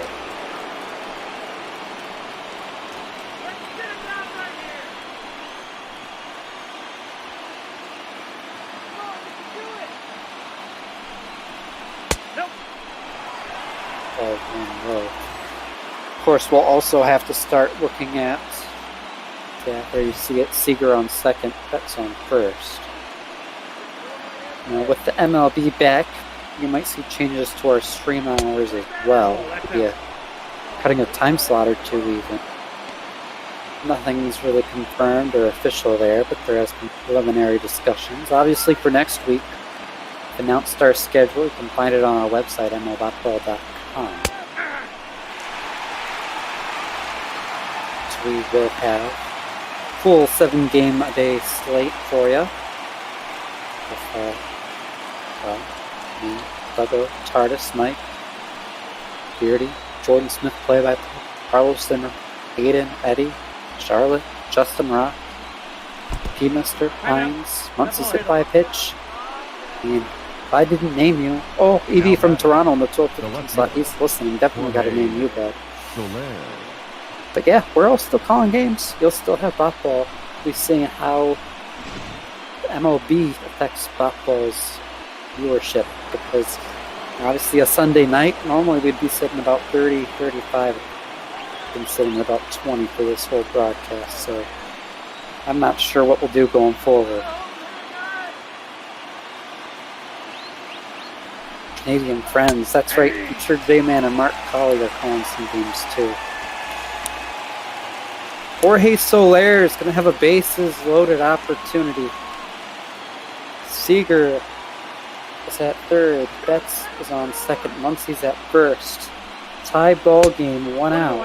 And it's a 1-1 count to Jorge Soler. He hit an absolute missile of a double earlier in this game. Reigning MVP Cody Bellinger's on deck. anything but a ground ball, hard hit to the shortstop or second baseman or third baseman. Really any of the infielders, I guess. For Solaire's a win because a fly ball should score Seager, a ground ball to the infield should score Seager. An extra base hit should soar Seager and probably Betts as well. Lots of drama here. Top of the 7th inning. Stretch looming. Called strike to Jorge Soler. Jorge spent the first 3.5 months season with the Royals, traded to the Dodgers after the All-Star break, and their everyday left fielder now as they foul one.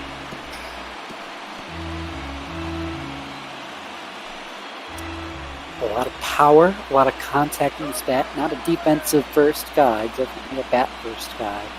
But man, he can swing it. He'll foul it back again to stay alive.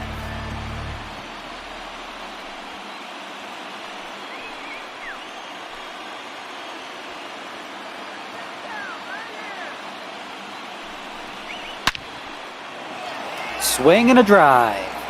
That ball's deep, and Jorge Soler hits a grand slam.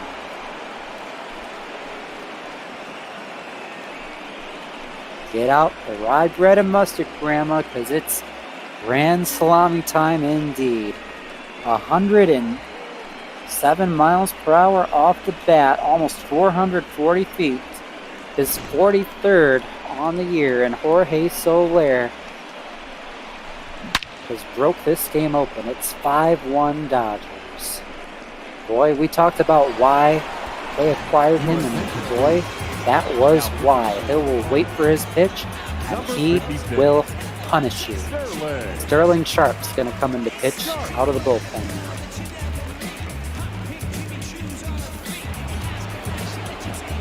Soler power indeed. Now batting, the center fielder, Cody. So now the bases are empty, 1 out. Bellinger and Turner are going to get the shots. One of them reaches. Peterson is third. A 4-run ball game now. Nope, ball 1. Talking about cookies, I made some cake cookies earlier. I took a cake mix, but I made cookies with it. They were very nice. I should eat some more of those. I've actually been wanting to eat some of those since this game started. So. 2-2 down.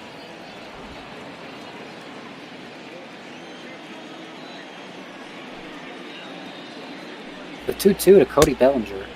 Up and in, full count. Justin Turner, like I mentioned, on deck. Cody's the reigning MVP, and I think we could really see him lift off here. Soler takes the pressure off the rest of this lineup because he can swing it. He's the big new names. Bellinger kind of shows what I mean. He hits one out of the park, down the line and left. Man, that was not hard hit at all. That was just a fly ball that kept on drifting for number 21 for Cody. Only 94 off the bat, 350 feet. That's going to be one of the puniest, weakest home run hits you see all year. I thought that might have been a ground rule double at best, but man, that just goes to show the power this guy has in his bat. He can hit it the opposite way weakly and get it out of the park. Now batting, third baseman, Justin Turner. Makes it 6-1 LA. Ball, that's off the plate. Turner takes ball 1. Fires Cam. I believe that's Cole Ringstein joining in the chat. Dodgers outfield unit unfair. I gotta agree. If you got Jock Peterson as your 4th outfielder, you're doing something right. And then you got the reigning NL MVP in center, the 2019 AL MVP in right, and then the reigning AL home run leader, current NL home run leader on the left. I mean, 2 guys of those 3 are plus defenders. Turner's going to have a double sliding in. Now batting, That is, the first baseman, Josh. I don't think there's really any debate, the best outfield in baseball, hands down. And of course, when you push Peterson to the infield, at least bats-wise, when you join him with Muncy, Turner, Lux, and Seager, Smith's pop behind the dish, that's not too shabby either. Like, everything's right for this Dodgers squad. They just have to take off past those snakes, and they're going to be tough to face in the postseason, definitely. Of course, can Soler get to 60-plus homers this year? Well, that was number 43. And we're about 2/3 of the way through. So the pace he's on, he should be able to hit 60-plus. Now, will he slow down the next 2 months? I certainly hope not. But, I mean, let's remember, too, he was hitting in Kauffman Stadium most of the year. That is one of the more pitcher-friendly ballparks. So this guy, you got to think those numbers could even go up. I mean, well, he's not necessarily a hitter's park, but it's a lot better than Kauffman Stadium. Deep drive. Turner's going to tag. Peterson will be first out since that grand slam. The batter, number 9, shortstop, Gavin Lux.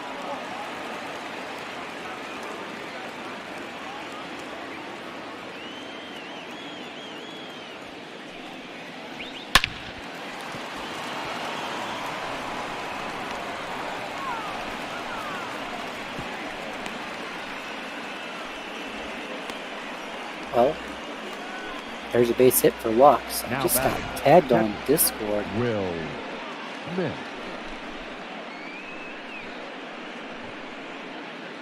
I have to check that out later, see what I said.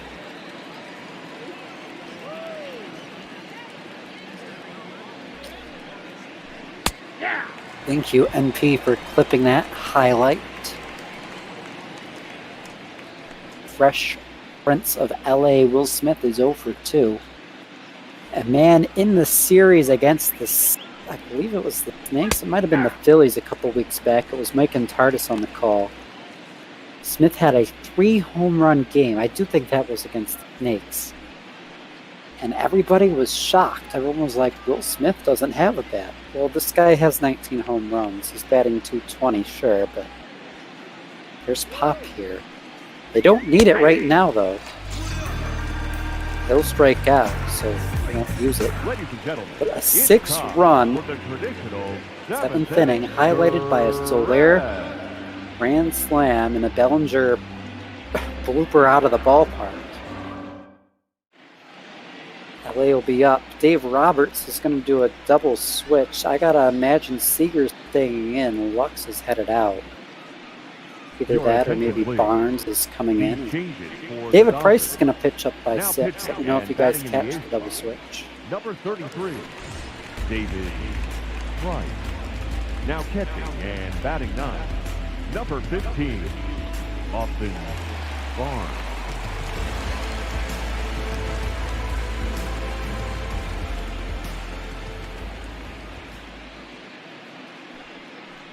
Brian Anderson is going to take ball 1 from David Price. Price started the year in the Dodgers rotation, but he's struggled, so he's a pen piece for them now. Of course, in the MLB, he's opted out for the season. And it is indeed Austin Barnes will enter batting 9th, playing catcher. David Price enters pitching in the 8th spot, and he's gone 2-0 to Brian Anderson. He'll start by facing 5, 6, 7 here in the 7th inning. Bottom of the 7th inning, that has the Dodgers up by 6.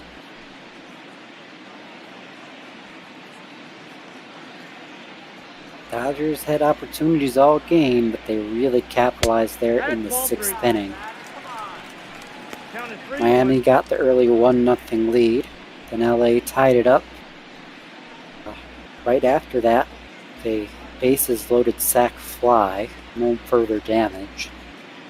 Like we said, top of the 7th, grand slam, home run, then a double sac fly, or double fly out to advance the runner, and a single drive in. 6th runner.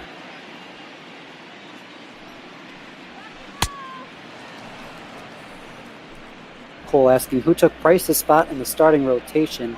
In bat ball, Dustin May has taken Price's spot, so it's Kershaw, Bueller, May, Arias, and Wood bat ball. And it's the same group right now in the MLB, except instead of Kershaw, it is Ross Stripling, as MP said. That's out. Although Stripling technically took Price's spot, and then it was May. Dustin May kind of snuck in. He is taking the spot of Clayton Kershaw. Well, as Kershaw kind of was a late scratch for opening day. Dealt with the elbow, the shoulder, something.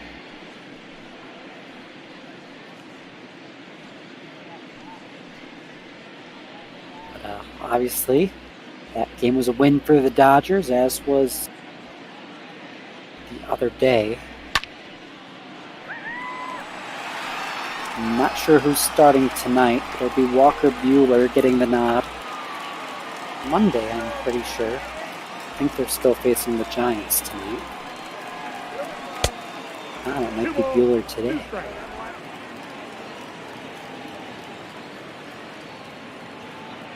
Obviously, it was Alex Wood with the nod in our game today, and he threw a nice solid 6 innings, a 1-run ball. David Price has come in here in the 7th inning.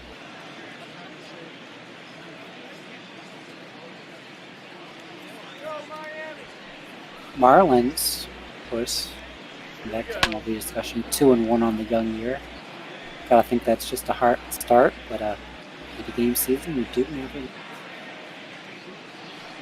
2-2 pitch from David Price about to be on the way. full count, 3-2. Whew. I don't know where that one missed, but it's 3-2.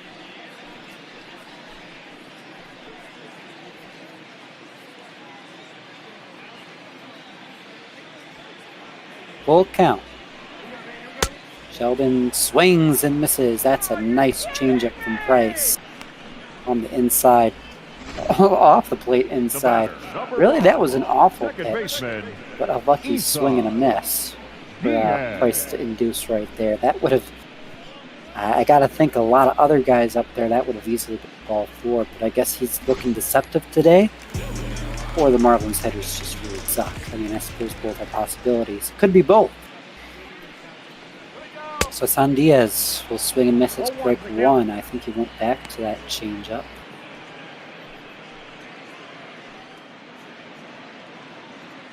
That's a 2-seamer.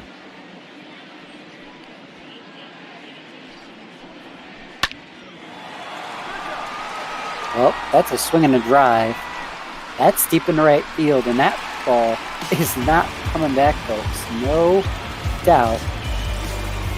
Home run. You'll see the celebrators out there in center. Again, not really a monster shot. Less than 74 off the bat. Only 372 feet. But, shot's a shot. Price continues his woeful ways at 7-2 LA.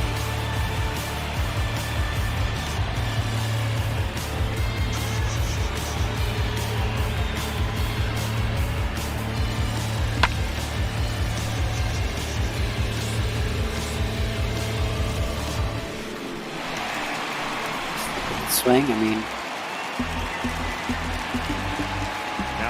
well, looking at Cody's home run and that home run, I gotta think the wind's blowing out, but it's not one of those balls really. Gil Rojas is 0 for 1.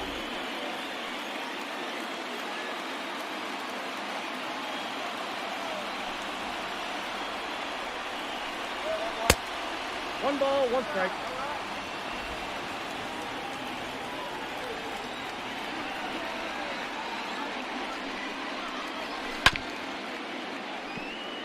Looked like he had that one timed, but maybe just wasn't able to find it. Zone. Pulls it off. 1-2 count. It's Miguel Rojas, and it's going to be grounded. Knocked down by Turner at third, and no time to make a throw on that. It's going to be an infield hit. The pitcher, number 56. So we'll see a pinch hitter now, presumably, for the pitcher spot. We'll see who Miami goes with off the bench. Ladies and gentlemen, your attention please. Pinch hitting for the Number Marlins. 20. Number 27, Matt.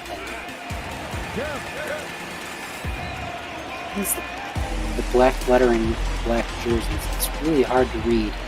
It's Matt Kemp, the former Dodger, adding 320 with a homer. Ground this one foul. But a nice pinch hitter for the Marlin. Probably fluky with those the sample size though. Kemp hasn't been the hitter he was when he was in LA. He'll ground this one. Lux flips it to Muncy. But Diaz with a shot makes it a 5-run game. 7-2 LA through 7 on MLB ball.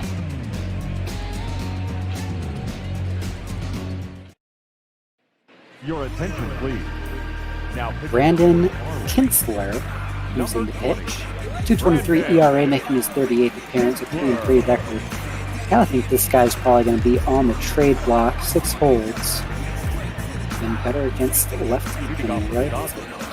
The catcher. Yeah, right. Did. 9-1-2. He'll face 2 righties to start it. It's Barnes and then Betts. Next month, the lefty will be third up.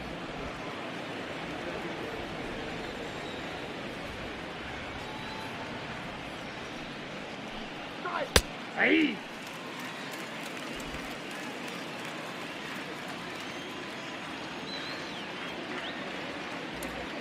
The 1-1 pitch on the way. Swing and a ground ball, first base. Throw to the pitcher. Moving out. So Brandon Kintzler, guys, I mean, this doesn't really relate to this game at all. But, well, let's look at our starter comparison because that does relate to the game first. 5 innings, 6 innings, both give up a run. Less hits, less walks, and more strikeouts for Wood. And another innings with pitching. So, I mean, both guys were really pitching to contact. Both guys didn't give up a ton of damage. But Wood just slightly edged it out, and then LA has been killing the Miami bullpen. Ball 1, no strike.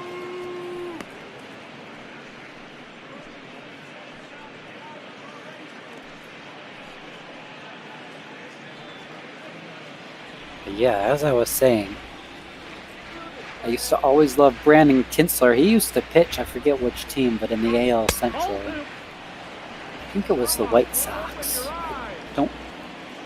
No, it was the Twins. It was definitely the Minnesota Twins he pitched for. But obviously my Detroit Tigers would play them 19 times a year, as you do, being division rivals. And it'd always be fun when we saw Ian Kinsler and Brandon Kintzler facing each other. A Kintzler v. Kinsler matchup. I know Mario and Pemba, our Tigers play-by-play guy at the time, always had a heyday with that too. As Betzel line this one to first base. He's upset. I mean, that kind of reminds me of that Bellinger hit earlier. He hit it hard. It was just great too. So that's going to make it 2 away from Max Muncy. Here's number 13, playing second base. Hasn't done that a ton this year. He's done it a little bit more in years past, playing second, playing third. Soler acquisition is shaking up the defense a little bit. Probably not nearly as strong defensively as the team used to be, especially with Peterson at first. But, you know, this team's had fine pitching. They can rack up the strikeouts, too. Those bats, they were lacking. So that's what I'm excited. I'm excited, and I know a lot of Dodgers fans here listening, too. They're really excited to see how this plays out. Of course, we're still could see another acquisition or two, maybe on the pitching side for the team, because, well, it's time to win now. And win now they shall. Swing and a drive. That ball's deep. That ball is to the wall. That ball is gone. It's a home run. Max Muncy, number 27. 411 feet, hit 100 miles per hour out to center.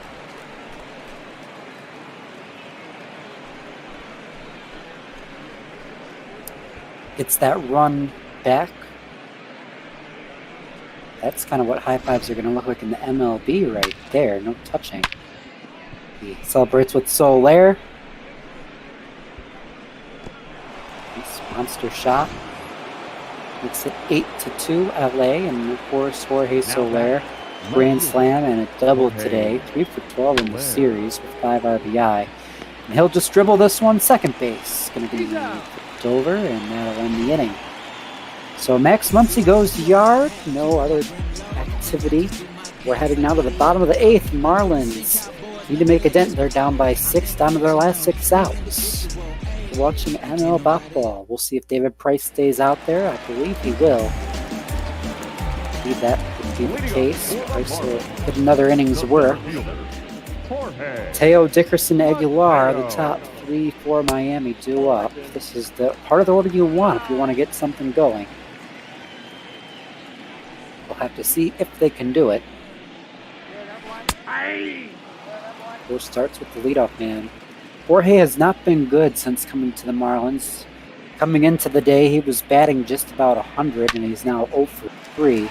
Still line this one past Peterson at first for a base hit, so the speedy guy will have a 1 for 4 day all tool. I'll chalk that up to the broadcast jinx. And that's going to be a tough turn to try and turn too with his speed. As Corey Dickerson will step in. Price. That must have been fouled back, otherwise the runner would have been advancing.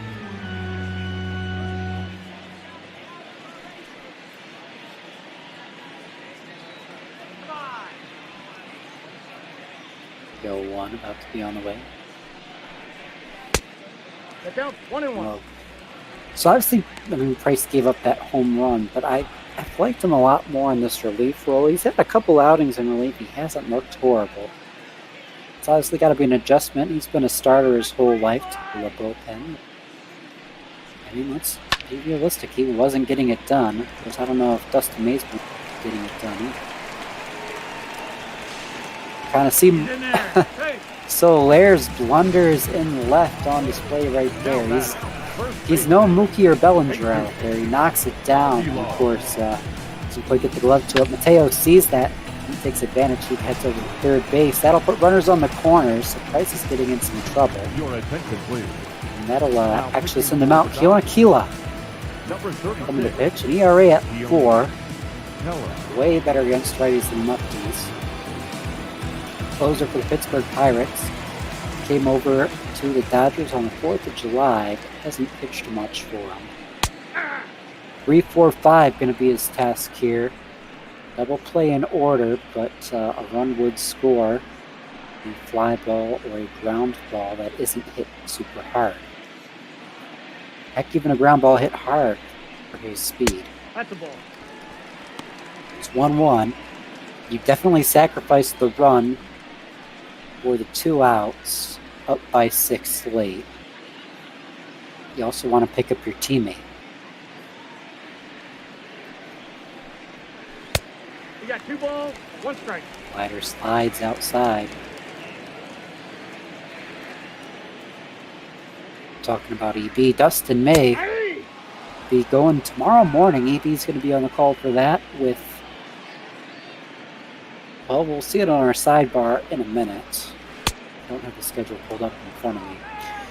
Swing and a miss by Aguilar is going to be a strikeout, a huge strikeout for Aquila. It's now a ground ball, double play, gets him out of the inning.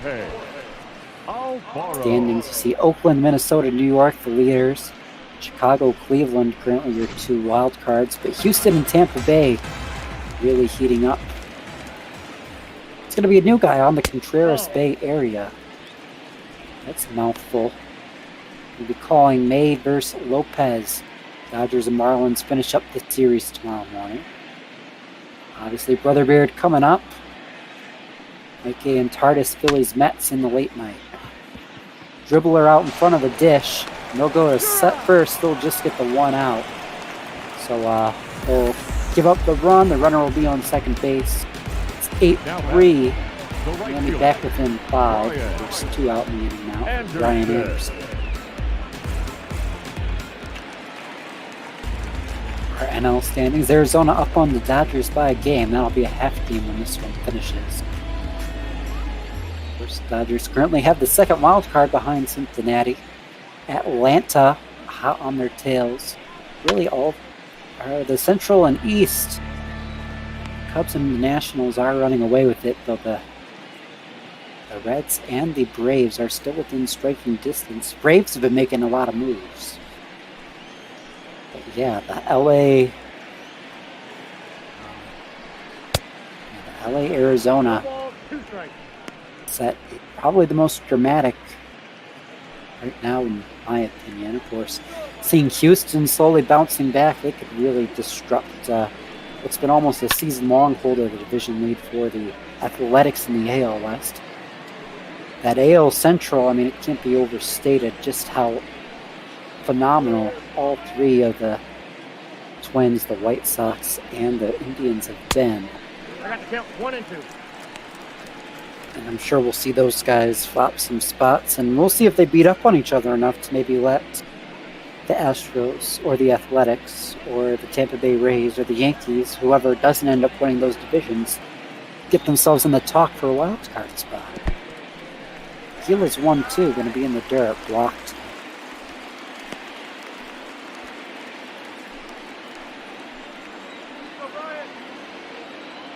Still 2 months to play, though, folks. 2 months to play here. July 26th.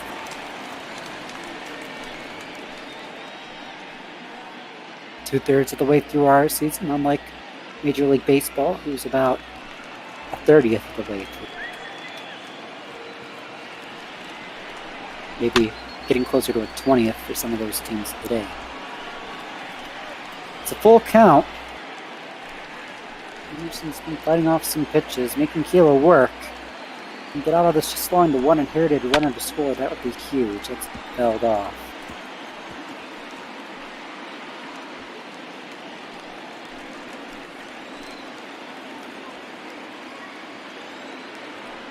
Another 3-2 on the way. Swinging high, fly ball, deep, left field.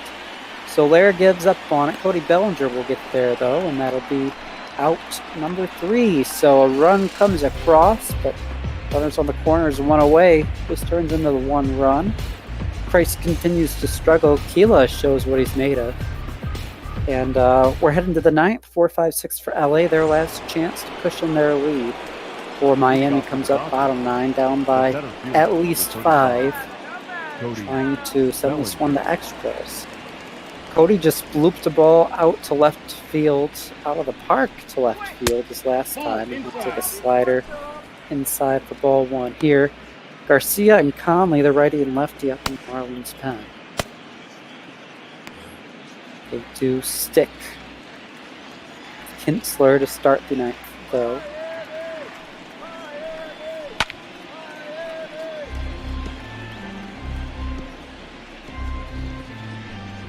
Are running behind schedule for those. So for those of you looking for Jays and Mariners, that is coming up. I know EB is going to be excited for that one. And I know Brother Beard, his comments, looking forward to it as well. It's a 1-2 count.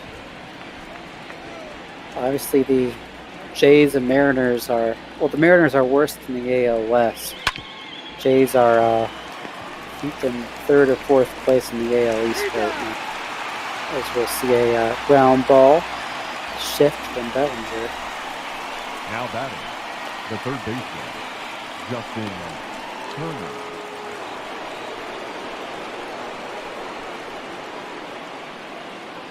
I'm going to take a look at these teams' real seasons, just for funsies. So far, Toronto 1-2 to start the year. AD obviously talked about that earlier.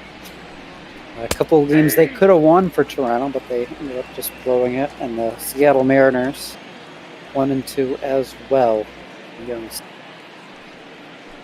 It's kind of funny. The entire AL, nearly the entire AL, everyone but Houston and I think it was Texas. My bad. It was everyone but Houston and Seattle was 1-1 yesterday in the AL. So Houston lost Now back. and Seattle won today. Josh But Anderson. that means now the entire American League is either 2-1 or 1-2 tonight, as it stands right now.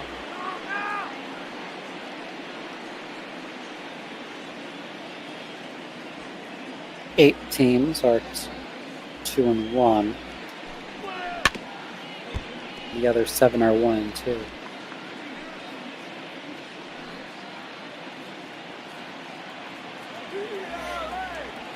Totally not focusing on the game at this point, but who cares? I really just want to see. Well, I guess it's not really rocket science because there's 8 teams that are 2-1. So those 8 teams would be the ones going to the playoffs. The season ended today, but I'd be curious the tiebreakers to determine who gets those first place in division seeds, those second place in division seeds, and gets those 7th and 8th kind of seed wild card spots.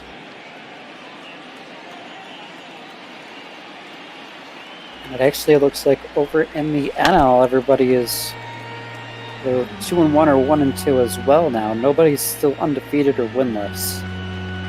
The sole exception is Atlanta and New York. They're currently 1-1. I assume they're probably playing right now.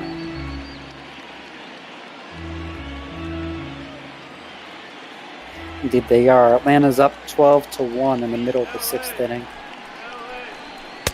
And we'll be seeing the Giants and Dodgers finish up their 4-game set at 10 o'clock tonight. And those will be the first 2 teams to play their 4th games. Before that, every team in the MLB will be 2-1 or 1-2, which I think is just the funniest thing.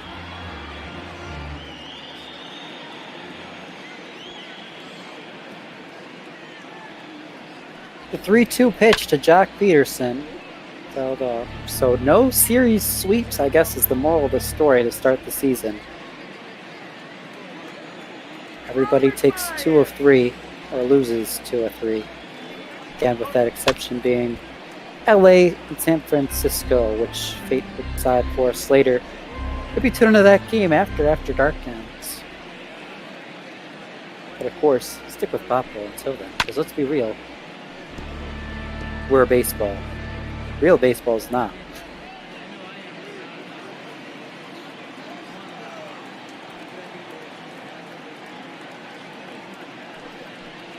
The 3-2 pitch to Jock Peterson. Grounded through the hole.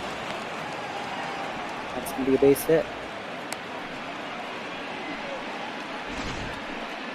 Now batting, the shortstop, Gavin Lux. I don't know what to analyze there, folks. They have the shift on, and I mean, it didn't really do much for them. So Yimi Garcia is going to come in for ERA. Nice grip rolls, though. Batting average is 250 and below from both sides. Almost a 4-to-1 strikeout to walk ratio. Putting up nice numbers out of the pen, but that ERA is a bit up there. He's just going to be asked for the 1 out here, trying to get Gavin Lux to get out of this inning. TB points out it is ex-Dodger Yimi Garcia.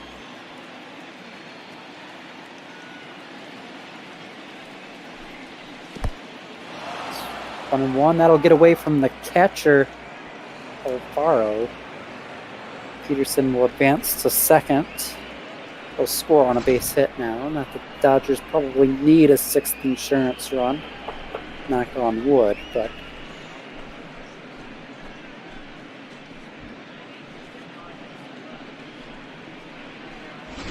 he's saying the difference here is the fans. Real life baseball's cutouts and ads. I like the fans better. Yeah, I really wish we could have fans in Major League Baseball, but as we all know, it's not responsible right now. Unless we see further research, maybe that indicates the virus doesn't spread as easily outdoors. And, we could trust the general public enough to go to the ballpark, certainly spaced out.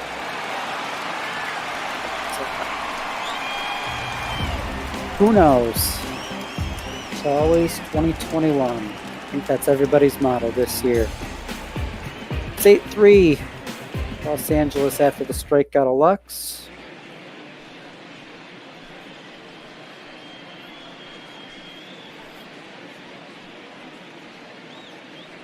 Your attention, please.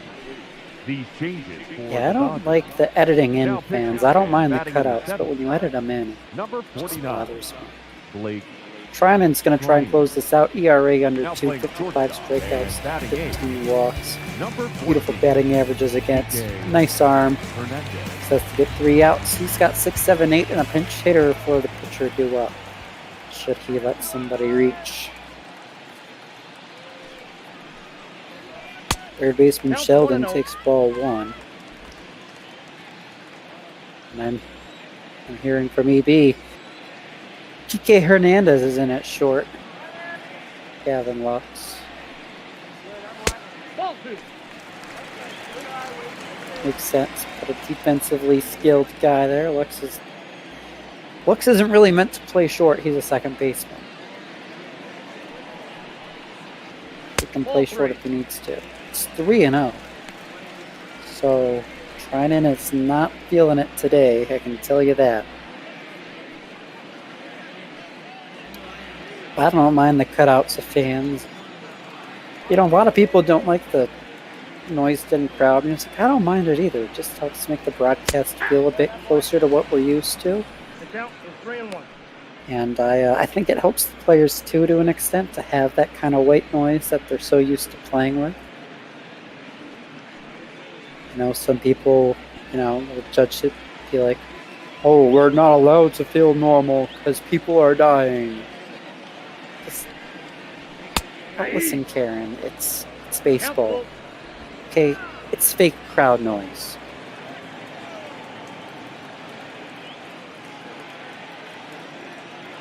It's not hurting anybody. You can barely hear it on the broadcast as it is. It's just a way to try and make this baseball season feel as normal as it is. Normal as it can be. These players are being tested constantly. There's no fans in the ballpark. They're spacing out in their locker rooms. They're wearing masks all the time if they're not in the game. They've made dugouts bigger, bullpens bigger, so you can socially distance. Crowd noise isn't going to kill you. Line shot to third. Turner nabs it for out number. Up next for the Marlins, the shortstop, Miguel Rojas. It really has annoyed me to see how many people are so against the MLB playing this. And then don't get me wrong, there's risks. I like they're letting players the opportunity to opt out. But, you know, 60 games of baseball is better than no games of baseball. And even if we get through 10 and they reassess and they say, hey, let's not do this. It's 10 games of seeing, you know, my team play. And I know as soon as, if it has to go away, Boppo's sitting right here waving. So I don't mind it one bit. I don't think really anybody should, because if the players were uncomfortable, choose to not play.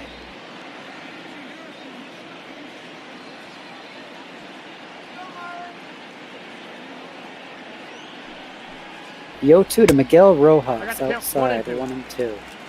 Lots of heated rants here late today from Cookie.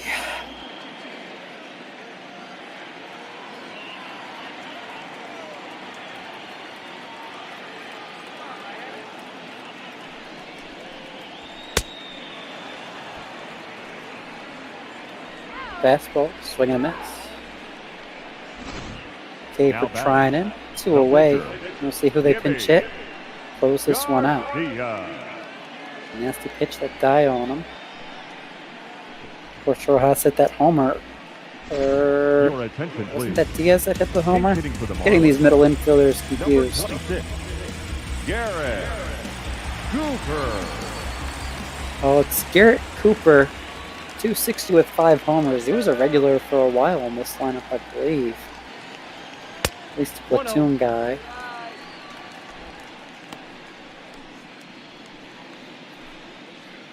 He'll take ball 1. Last hope for Miami, down by 5. Runner on first, 2 away. Blake Trinan on the mound, the 1-0. About to be delivered. Some down low, so hey, working the count here. That's what you got to do. a lot of people late in the game, you know, you want to attack, you want to be the hero, you want to be now. But especially at this point, you got to take your at-bat pitch by pitch. You got to take this batter by batter. You have to do what you can to get on base, whether that be a walk, a hit by pitch, finding your pitch and driving one. Really, it doesn't matter if it's extra bases, too. There is no double play in play at this point. You just need to get on base. And you need a heck of a lot of other people to get on base, too, because at that point, that's when you can see that tie ball game. You're going to need 5 runs across. Right now we got 2 on. We got that 3rd runner coming up. 4th guy on the on-deck circle. If another runner reaches, it'll be a save situation. We'll see Kenley Jansen.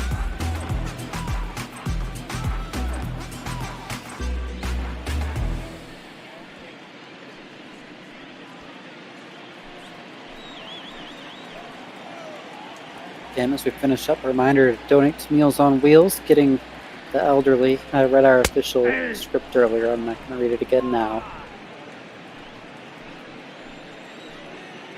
It is a really good cause. I encourage you all to contribute.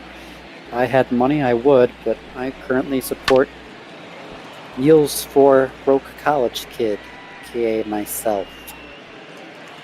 Hopefully, that college investment lets me donate to Meals on Wheels down the line, as well as the plethora of other great charities we've been supporting here at ML.ball.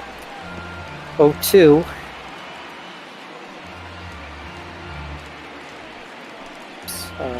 Keeps hope alive.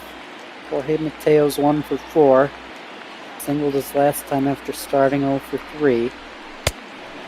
He'll chase. Go down with a K. Forwards K. Fastball. Out of the zone. And I believe the Dodgers have now taken the first 3 of this series, and we'll see the Odd Monday series finish tomorrow at 12:15. EB from Toronto, and the new guy. Wood will get the win. Very important outing for him. Goes to show maybe the Dodgers don't need another starter after all. So Wood rises to 6-9. Stanek falls to 3-3. Dodgers 8 runs on 11 hits, 1 error. Miami 3 runs on 6 hits. Player of the game goes to Jorge Soler, the grand slam and a double, a 2 for 5 day. 8 runners on base. For the Marlins, 3 runs. EB saying Marlins won yesterday. That's what happens when I jump to my prep work. So 2 of 3 so far. They can go for the series win tomorrow. Miami will look to tie it up. We'll get the replay going here in a second. Our janitor Garrett's been a bit busy of late, so we'll see when he notices. Could be a hot sec. We appreciate all he does. Well, we have the second right here. Thank you all for tuning in. EB, F4Pel, NP Squared, Fire Scam, everybody.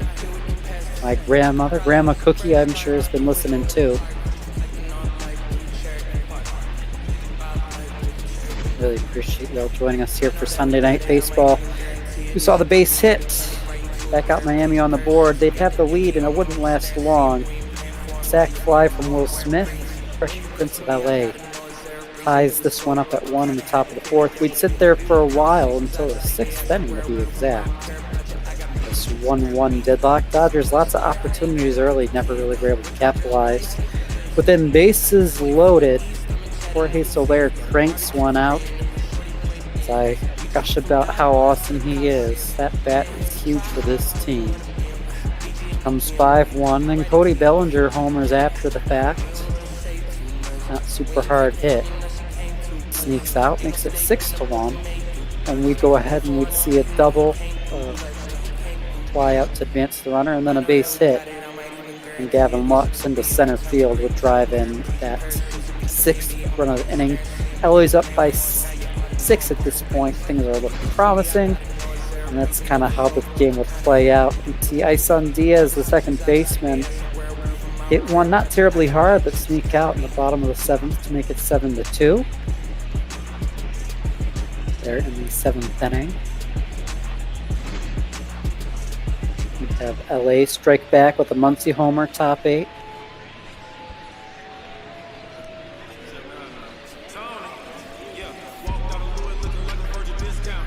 That one was a little bit beautiful. I do say so myself. And then Alfaro grounded out to the pitcher. We had runners on the corners, courtesy of David Price to start the bottom of the 8th. And they choose to get the out at first, as opposed to trying to nab the runner at home plate. Probably a wise decision. Give up the run, get the sure out. They're already up by 6, no reason to freak out. And then we'd see Blake Trinan. He'd finish out the game up by 5. Get Mateo, just strand runners on first and second, chasing the high fastball. So that does it here from LA. We'll be heading out to Seattle, where the Toronto Blue Jays will face off against the Mariners. Looks like Special FX, a good friend of mine, will be joining Brother Beard in the booth. We'll see them hop in here in just a second, and we'll get this one going. Only 40 minutes behind schedule. See there, Seattle 44-62 in 5th place. Toronto just a game over 500 in 3rd place in the AL East. As I believe that I sense a Beard that's joined me.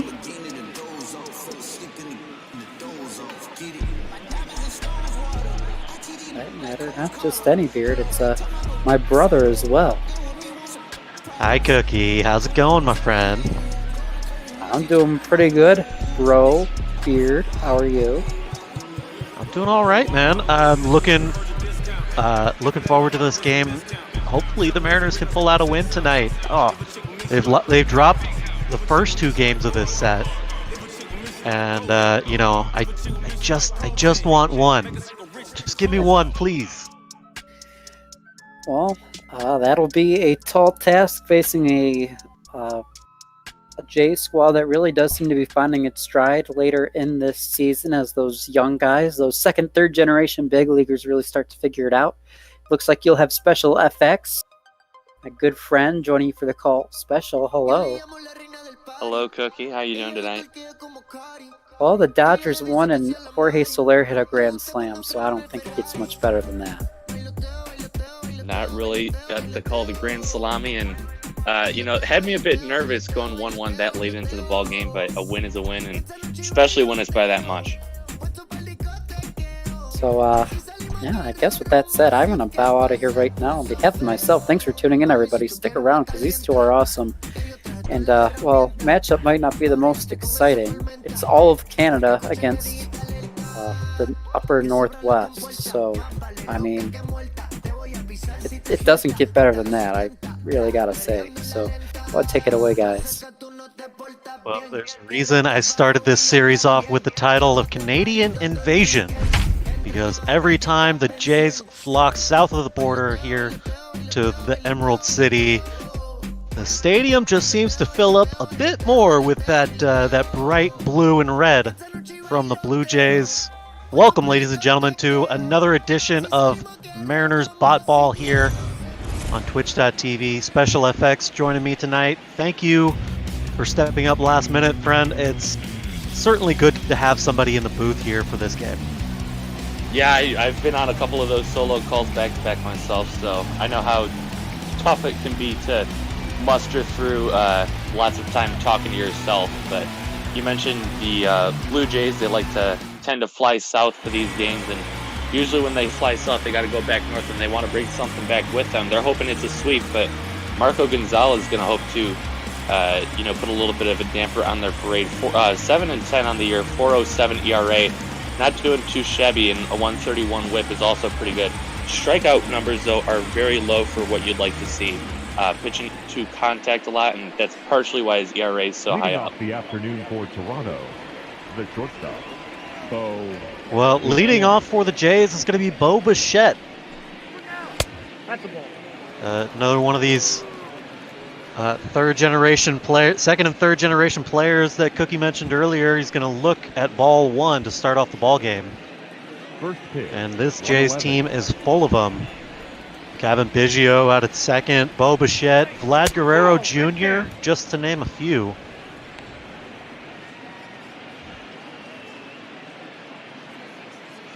Marco starting off the game here with a couple of balls missing.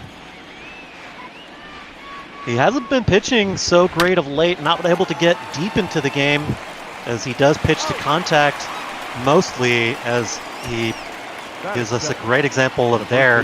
He's got a great defensive first baseman over there in Evan White, who makes a good play to get the first out. Speaking of Larito, he's batting second here.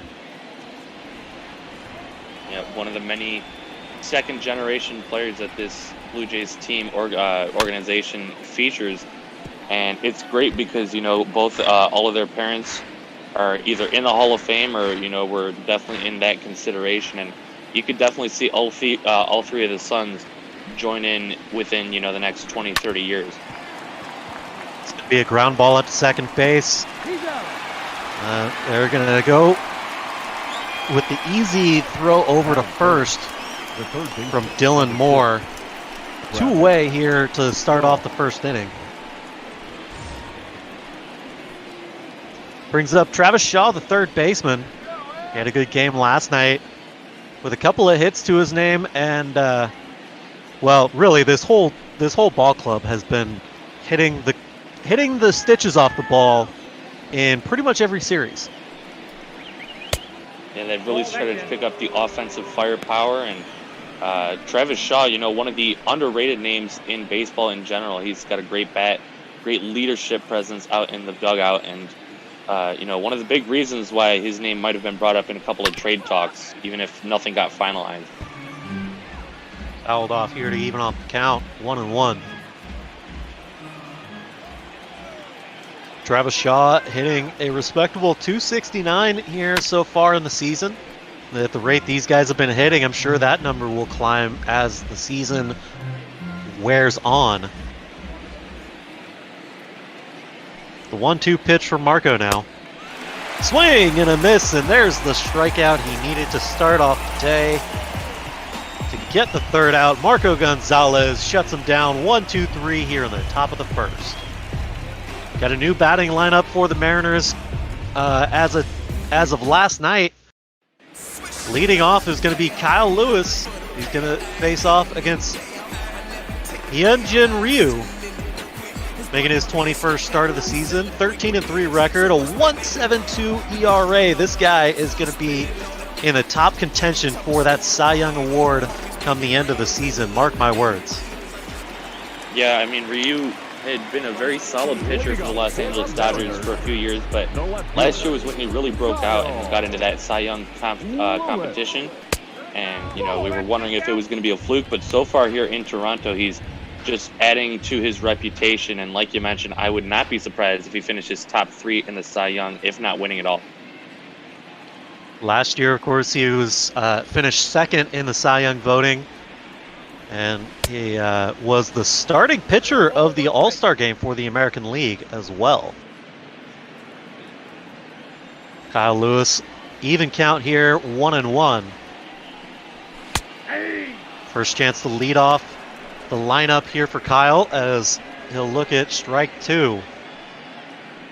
Of course, the real-life Kyle Lewis, his counterpart here in Seattle, has been on an absolute tear, on a pace to hit 60 home runs this season. Doing a fantastic job for the team, and I'm sure they appreciate it despite not getting their first win until this afternoon. But even still, great things coming for this Mariners team in the future, and Kyle Lewis is looking to be right in the midst of it. Yeah, it's going to be interesting to see how this 60-game sprint plays out for the Mariners IRL as Kyle Lewis goes down swinging for the first out of the night. Hitting second is going to be Evan White. Moving on up to the number 2 spot. He's been reliable throughout the season, not so much of late, but manager Scott Service wanting to shake up the roster and try something different, as nothing seems to have been working here in this series yet. Well, and honestly, sometimes it just helps to put a guy in a different spot of the lineup. You know, maybe they struggle hitting eighth. That's not the type of situations that they're comfortable. But if you put them in the number 2 spot, then they're going to really start to flourish. Count is 1 and 2. Oh no! Oh, big injury news. Hyunjin Ryu is in some serious pain on the field right now. He's definitely going to have to come out of this game. And, ladies and gentlemen, boy, a dislocated shoulder, that's not good for a pitcher. Especially, oh man, talk about a career season. We're going to see Wilmer Font come in and take over here in just the first inning. Nobody expected this.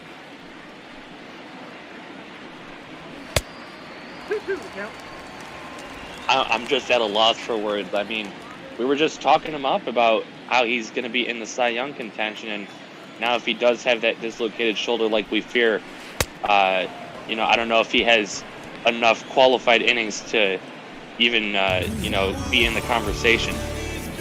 Batting third. Down on strikes goes Evan White. Combined back-to-back strikeouts for Ryu and Font. Oh boy. Yeah, I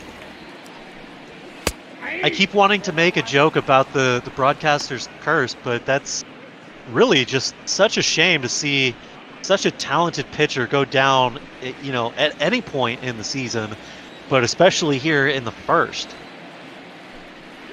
Well, and, the Jays had been building up some momentum. You thought that maybe they had an outside chance if they could keep up this hot run.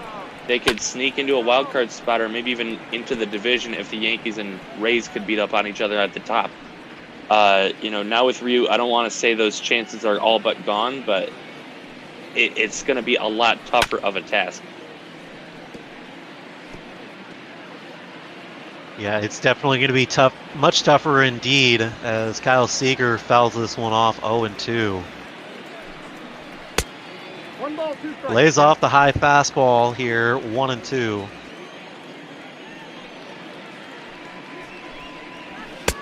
I got to count 2-2.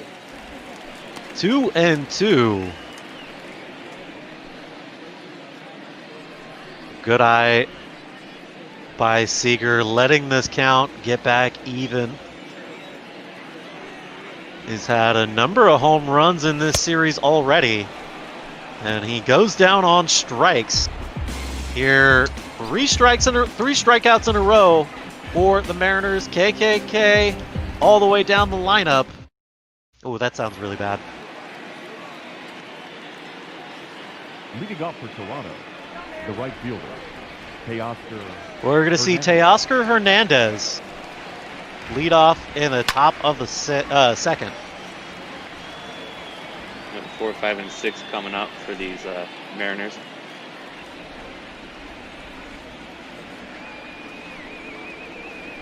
Well, it looked like quite the mountain for Marco to climb to match Ryu.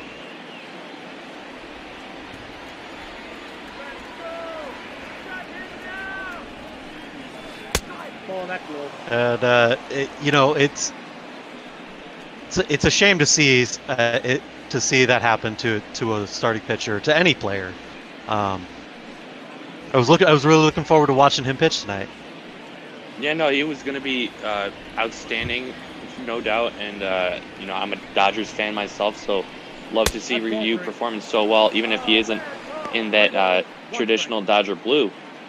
But to see him go down with an injury is very disappointing. And I guess, if you can take any silver lining out of it for the Blue Jays, you can use this as a development chance and kind of, give everyone that chance to adjust to a big shock to the system. Number 44. Well, Marco gives him up Base on balls. That's going to bring up Rowdy Telez here to lead off the second. Hard hit ball over to first base. Evan White with the catch. He's not able to get the tag out for the double play, but there's that glove again from Evan White.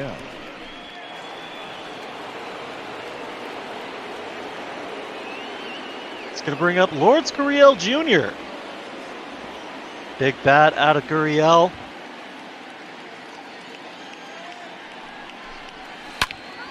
He's been clutch in this series already. Like 6 or 7 hits across the 2 games. Ridiculous. Yeah, you can't get much better than that, at least if you want to talk about the real world situations. You know, maybe you have a road to a show player can get that done if you've got all the stats maxed out. But Gurriel's just having an amazing series here in Seattle against the Blue Jays, and been a bright spot. Or no, he plays for the Blue Jays. I am very tired. But here in Seattle, he's having a great series, and he's hoping he can translate that back when he flies back up north.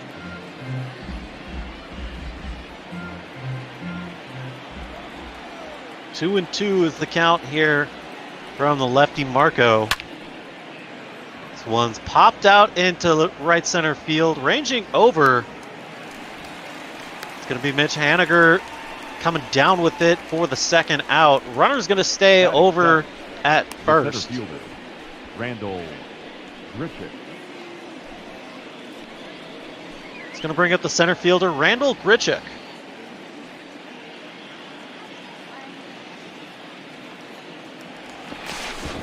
Quick look over, and he gets his hand back in.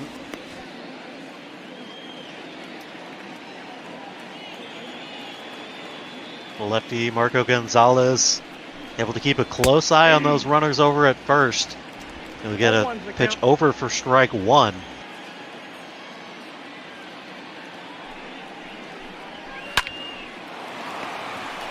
Hard hit to the third baseman, Kyle Seager, and another amazing stop by Kyle there, and that's going to end the inning. We'll go to the bottom of the second. 4, 5, and 6. Haniger, Vogelbach, and Murphy due up. Leading up for the Mariners, the right fielder, Mitch Haniger getting the start here tonight against the left-handed pitching. One of the changes to this Mariners lineups going forward, Mitch Haniger hitting abysmally against right-handed pitching.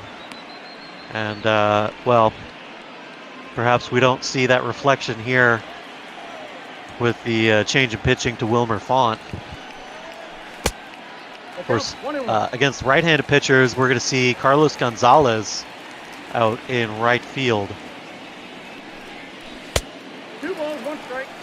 Yeah, and as early on in this game as it is, you don't want to burn through a pinch hitter that quickly just to have the better matchup. So it's just one of those things you can't prepare for in baseball, and got to roll with the punches, as they say.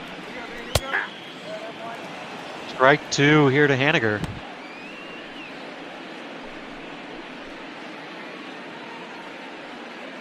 Wilmer Font not seeming to have much trouble here with this lineup, continuing the strikeout streak that Ryu started.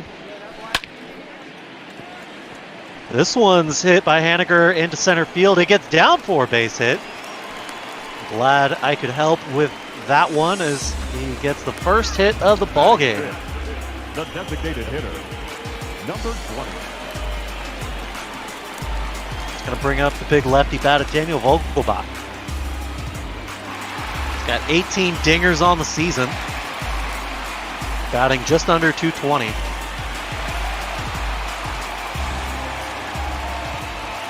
I'm not mistaken, one of those home runs was in last night's ball game to, really tighten up the scoreline. Yeah, he had one in last night's ball game.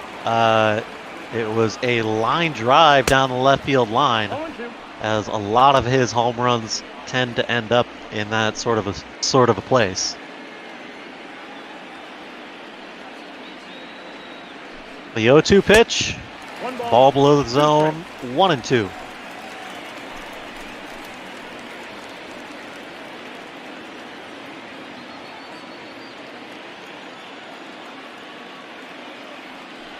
Runner over at first, the 1-2 pitch. Bogies fouls it off. Count remains 1-2.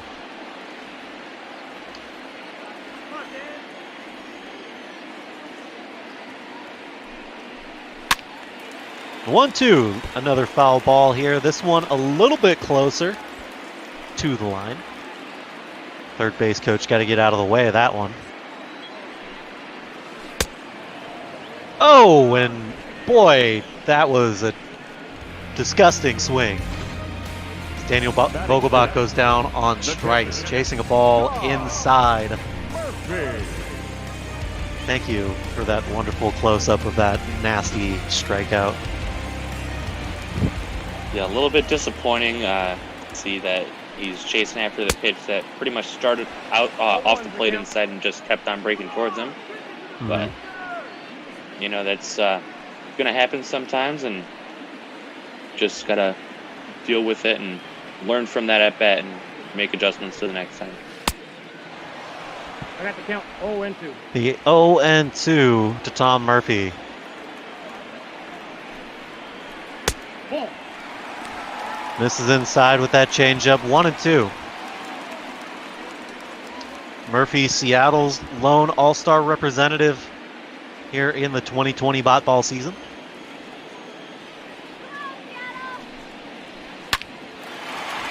This one's hard hit to the second baseman. He goes over to second, back to first. 4-6-3 double play, and the inning is over. We're through 2 here in Seattle. Beautiful day here in the Pacific Northwest. Getaway day baseball here as we play some afternoon ball. Although it's already 7 o'clock here in Seattle. Sure looks like afternoon to me. I don't know. Ball inside. Gavin Biggio steps in here. 7 o'clock for you. It's already 10 o'clock for me. I'm getting ready to go to bed soon. Already wrapped up in a blanket doing this call. 1-0. Well, we thank you for joining me. I thank you, because there's only so much talking to myself I can do in 1 week. This one's lifted out to center field. Ranging over is Kyle Lewis from the shift. He makes the play 1 away here in the top of the third. The catcher. Yeah, good swing there from Biggio. Just didn't quite get the right location on that swing, but went the other way with it. Didn't try to pull it off the outer half and sent it a long ways, just not quite long enough. Danny Jansen going to step in now. Another one of these young guys that's having a career record. And I was just about to mention his 16 career home runs. And it looked like he might have hit another one there. But it hooks foul, 0-1. That's a ball. Just say the 16 home runs is a career high for him. So having a career year. 1-1. That's in there for strike 2.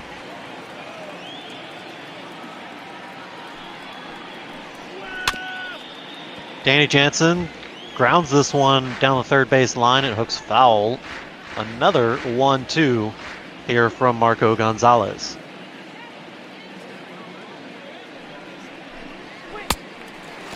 Swing and a miss, strike 3. Marco racks up his second strikeout of the ball game. Number 11, shortstop, Yeah, that was giving great. up. Sorry.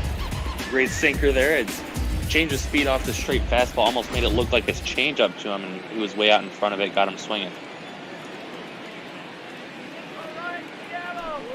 Back to the top of the order.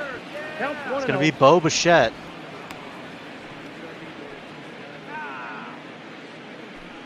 First pitch misses for ball 1. And now the second time through the lineup is when these hitters have started getting to the pitchers throughout this series. As this one is a liner out to the second. Dylan Moore with the easy throw over to end the inning. We're through 3 here in Seattle through the top of the third, excuse me. Going to the bottom of the third.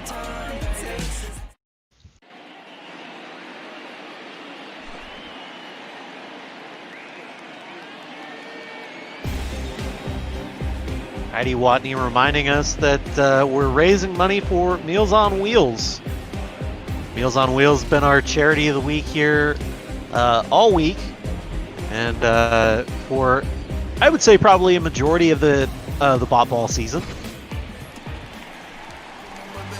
So Yeah, I'm sure you've heard that spiel plenty of times. It was our first charity that we started raising money for, and then current events had directed us to maybe shift our focus elsewhere towards other charities that might also need our help. But we're once again rounding back to Meals on Wheels, which, if I'm not mistaken, today or tomorrow should be the last day before we get to vote on our next charity of the week. So stay tuned for that. And if you want to contribute to Meals on Wheels, at least through our platform, you better do it quickly. Of course, Meals on Wheels will also always accept donations on their own website.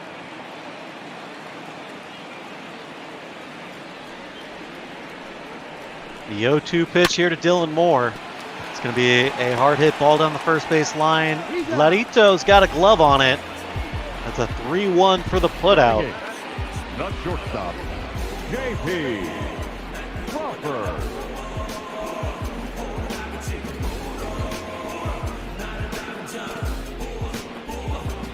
We see there Toronto sitting at third in the East. New York, of course, leading the division, and Tampa Bay, I think, kind of shocking everybody, competing with New York for second. I mean, the only reason they're a big shock is because they don't have the headlining names, but they've got the great talent all around. Austin Meadows, G-Man Choi on the offense, as well as Charlie Morton, Tyler Glasnow, and Blake Snell on the pitching side of things. So they've built a great team around each other, and I'm not personally surprised that they're contending, but I can also understand not necessarily making that prediction at the beginning of the season.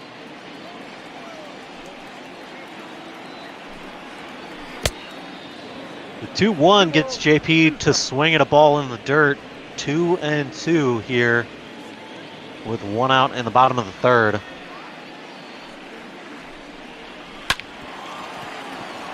This one's hit over to the third baseman. He corrals it.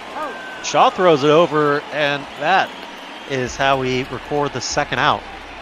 Batting ninth, the center fielder, Malik. Yeah, Shaw and Guerrero Jr. kind of doing a bit of a flip-flop within the past couple of weeks, switching from first base to third base, and different positions for both these guys, but they've had experience at each corner of the diamond, and they're doing fairly well for this Blue Jays team, is what looks like what they're going to roll with moving forward. Malik Smith rounding out the Mariners lineup tonight,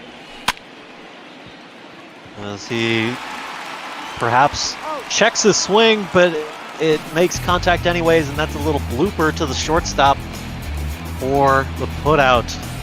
Nothing doing here through three as the Mariners go down in order.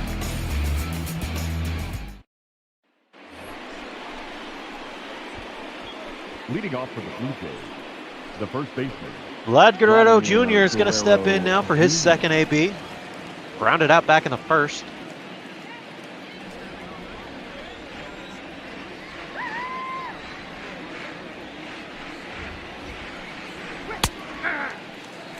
Starts off the fourth inning with a strike here from Marco.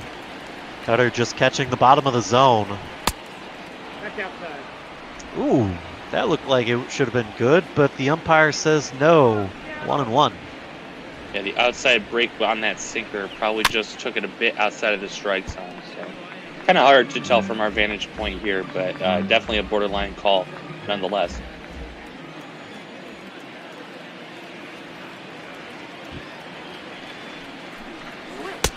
One and two. This one swung out at a ball in the dirt, so they'll chase him down to first to record the out. That'll be Marco's third strikeout of the ball game. Travis Oscar. Now you take a look at the road to the show report for the Mariners. Jared Kelenic playing in Tacoma. They defeated the Grizzlies last night 4-2. Hit .500 over his last 2 games with a couple of RBIs. That kid is going to be something special here. Perhaps we'll see him later on in the season. Might be fun to bring him up for the September call-ups. Yeah, it's always exciting in September when you get to see the youngsters and the future of each ball club. Oh, Kyle Lewis laying out for that one, and he makes the catch. A beautiful play by the left fielder. Take another look at it here. Takes the last second dive and times it perfectly. Nicely done. Very tough play, and got a dive on the backhand right there. That's always the harder of the two. So fantastic effort out there, and comes up with the put out there. Just going to go into the books as a fly out to the left fielder, but he knows that he's going to put an asterisk at that one. Oh, that's out. Counts even here on Teoscar Hernandez. He walked in his first appearance. The 1-1 pitch. Boy, that outside edge is really getting moved over quite a bit, as that's at least 2 pitches I've seen called on that outside corner that should have been strikes. I got 3-1. 3 balls, 1 strike. Yeah, and it's not helping him out because now that pitch low, instead of 2-2, it's 3-1. So vast difference in the count. 3-1 pitch. Fouled off here. It's full either way.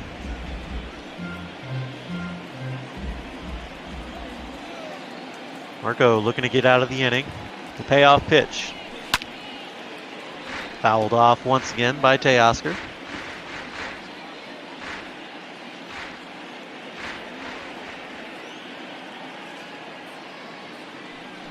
Another 3-2. Swing and a miss, strike 3. And that's a good way to end the inning. Bookends it, actually, as he had a strikeout to start the inning against Guerrero. And now he's got one here against Hernandez. That's his 4th strikeout of the ballgame. Your attention, please. Now pitching for Justin Miller's going to come in and relieve Wilmer Font Miller. here in the 4th. Making his 11th appearance on the season, a 2.08 ERA, and tough luck for the Blue Jays. They're going to have to burn through the bullpen today. Yeah, you know, at the very least, it's good to know that this is the travel day to get out of town, and like you mentioned, it is supposed to be an afternoon start time, so should get a little bit of extra rest before heading into their next series. Well, first pitch swinging is Kyle Lewis, as that's going to be a ground out to Bo Bichette to lead off the 4th. Here comes Evan White.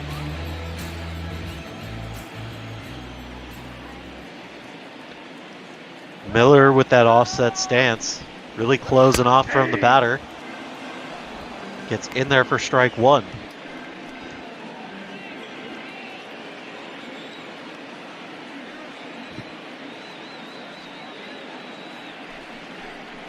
The 0-1. Nope, that's down. Not able to catch the bottom of the zone here, 1-1.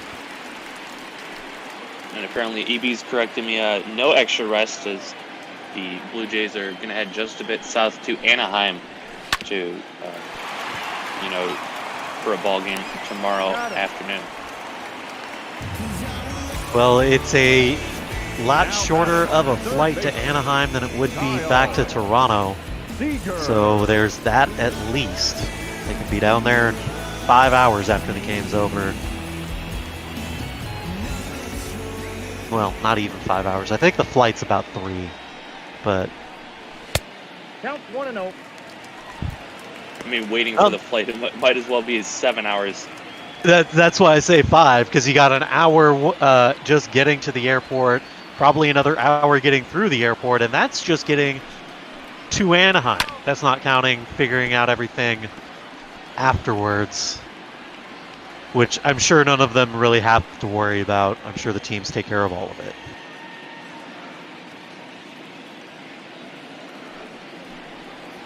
The 1-1 here. This one's going to get fouled off 1 and 2. Speaking of getaway days, this is going to be my getaway day. I'm going to be taking the next week off or so. Go camping with the lady friend, and I noticed the Mariners are not going to be on the bot ball schedule for this next week, so don't forget to tune in after that as Kyle Seager getting tuned in here. That ball running in off the hand of Justin Miller. That'll be a base on balls. Yeah, it just wouldn't feel right to do any Mariners games without you. Plus, if I'm being honest, I don't know who else wants to call them. So, I'm just ribbing with you. Of course, my team, the Tigers, is also performing just as, probably even actually a little bit worse than these Mariners right now. So, if I'm ditching it out, I got to be sure to take it. I mean, I have very proudly picked up the mantle of being the voice of these bot ball Mariners, and I don't mind other people calling the games, obviously, because they're gonna be here, whether I am or not. I'm not going anywhere, trust me. But taking some time off, it would still be good to see some Mariner games on the bot ball schedule. So that's gonna be strike 3 for Mitch Haniger to end the inning. Goes down on the K here. Still no score through 4. As it is a beautifully hot day here in Seattle. Heidi Watney reminding you all to wear your sunscreen, drink lots of water. Please drink your water. It's hot out. And Heidi Watney also wants us to thank Beardy Buddha for contributing 1,000 bits, which is the Twitch currency purchased with actual U.S. currency. So that donation money is going to be going to Meals on Wheels. He said he wanted to get one last shot in before we end up changing the charity for the week. So thank you once again for helping us raise money for this great cause. My bearded counterpart from the Midwest, thank you, my man. Love to see it. I wish I could join in.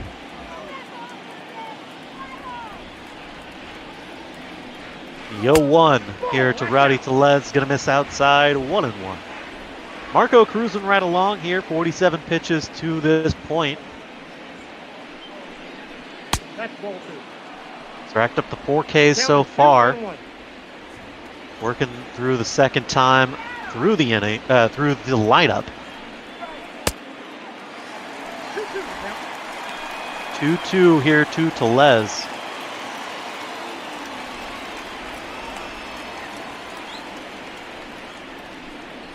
Sets up outside, 3-2.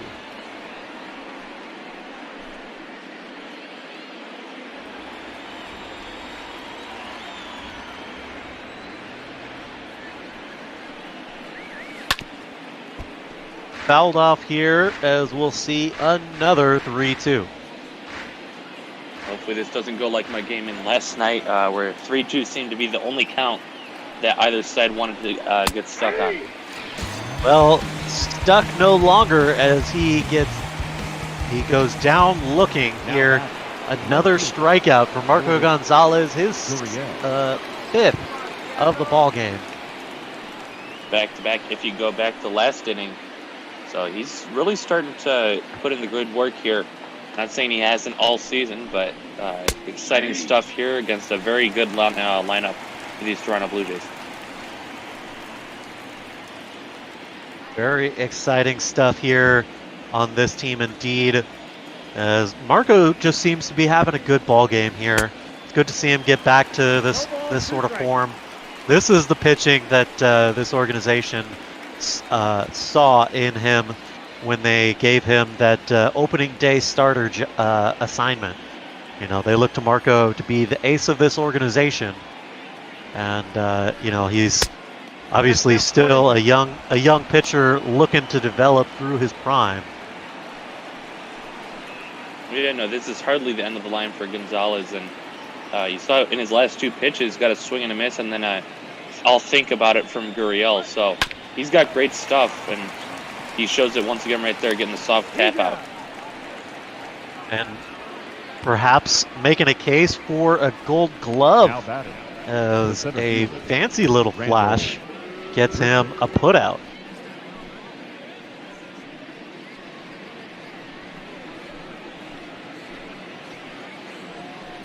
It's going to bring in the center fielder, Randall Grichuk.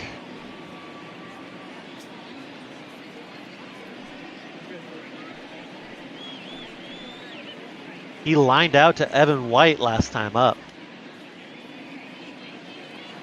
Yeah, really smoked that one. You know, they call third base the hot corner, but watch out over there at first, too. It's going to be coming at you pretty quick. All ones, the count. Yeah, what can be said for the third base corner can be equally said over on the first base, just by nature of it being down the line. We just see less of those, as I believe there's. I mean, what would you say is the split on lefty versus righty batters in the major league? Like 40-60, as he strikes out here for the second out. 6 strikeouts for Marco Gonzales today.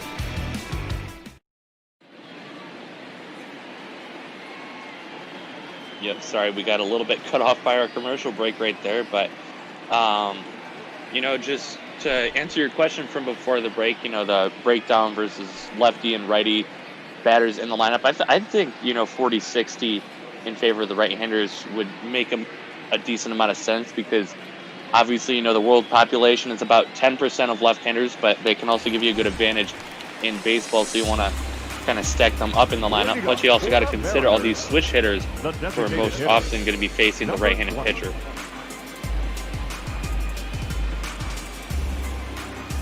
Well, as a ball club that has embraced the left-handed hitter, Seattle, over the last, I would say, 5 years or so, has definitely embraced going heavy on the lefty hitters.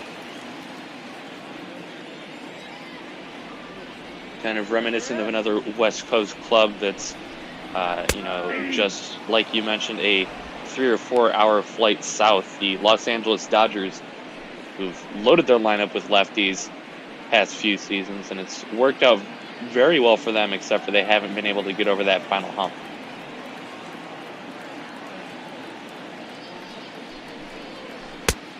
The 1-1 to Vogie, swing and a miss, 1-2. Yeah, the Dodgers have looked like a really good team for the last 5 or 6 years now, and probably even longer than that, to be completely honest. But just off the top of my head, they've been looking like a really good team for a while, and they, like you said, they just can't get over that playoff hump. It's a shame to see Clayton Kershaw not able to have not have as much success in the playoffs as he does throughout the season. It's going to be strike 3 swinging here to Daniel Vogelbach. Now batting. And I think probably, sorry about that, but I think probably, you know, a couple of comparisons that the Dodgers and frankly any team don't want to end up being like is maybe the 1990s Braves, where they've had all that talent, just not able to get over that hump, save for one season. As that one's sent out into right field, I'll let you pick this one right up. Murphy going aggressive here, drives it all the way down the opposite field line. Take another look at it here. This is the ball on the outside part of the plate. He stays with it and drives it down the line. Shame he can't turn it into more than one. But it was a hard hit ball. So 1 out, 1 on. That brings in Dylan Moore.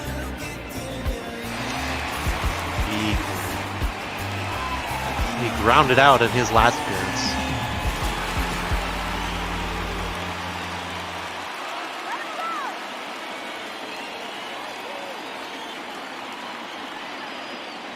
Still no score here in Seattle. This is a hard hit ball down the third base line. That's going to get down into the corner for a base hit. Rounding second and going to third is Murphy. He's going to hold up at third as Dylan Moore scores a double here and moves both runners into scoring position.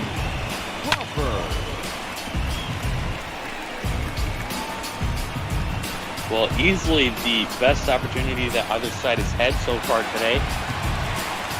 As the Mariners are getting a couple of guys in scoring position for another one of those lefties. Maybe not the most imposing name in that lineup, but still a guy who can come through, J.P. Crawford. J.P. Crawford hitting better against righties than lefties. Still 236 on the season. Not exactly a consistent threat. There's going to be a little tapper to the third base side. The throw pulls him off the bag, but they're going to record the out anyway. And I suppose the Mariners are going to trade an out for a run here as Tom Murphy comes in to score.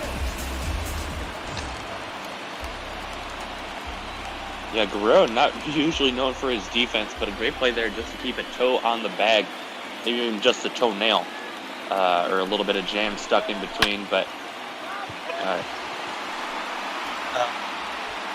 towering fly ball out to right center field. That's going to be the third out. Malik Smith chasing the first pitch. We're through the fifth, and we finally have a score. Mariners on top, 1-0.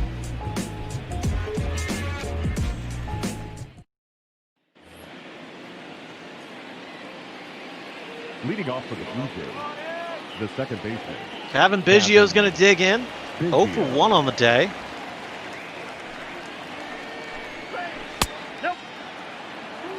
First pitch misses. 1-0.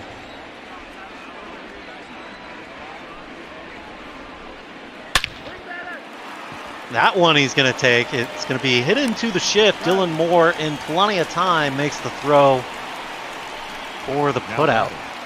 Number 9.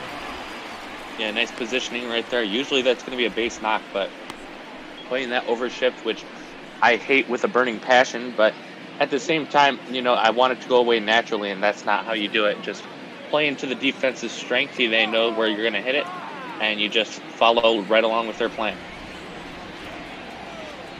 Perhaps one of the side effects of taking a more analytical approach to the game of baseball, the influx of sabermetrics, and whole new ways of doing research for baseball has led to most teams across the league adapting the shift mechanic more often. Well, and I'm not going to doubt its effectiveness. You know, if you know where a guy's going to hit it 50 to 70% of the time, then you're going to want to put your guys there in that spot so you can get them out. But I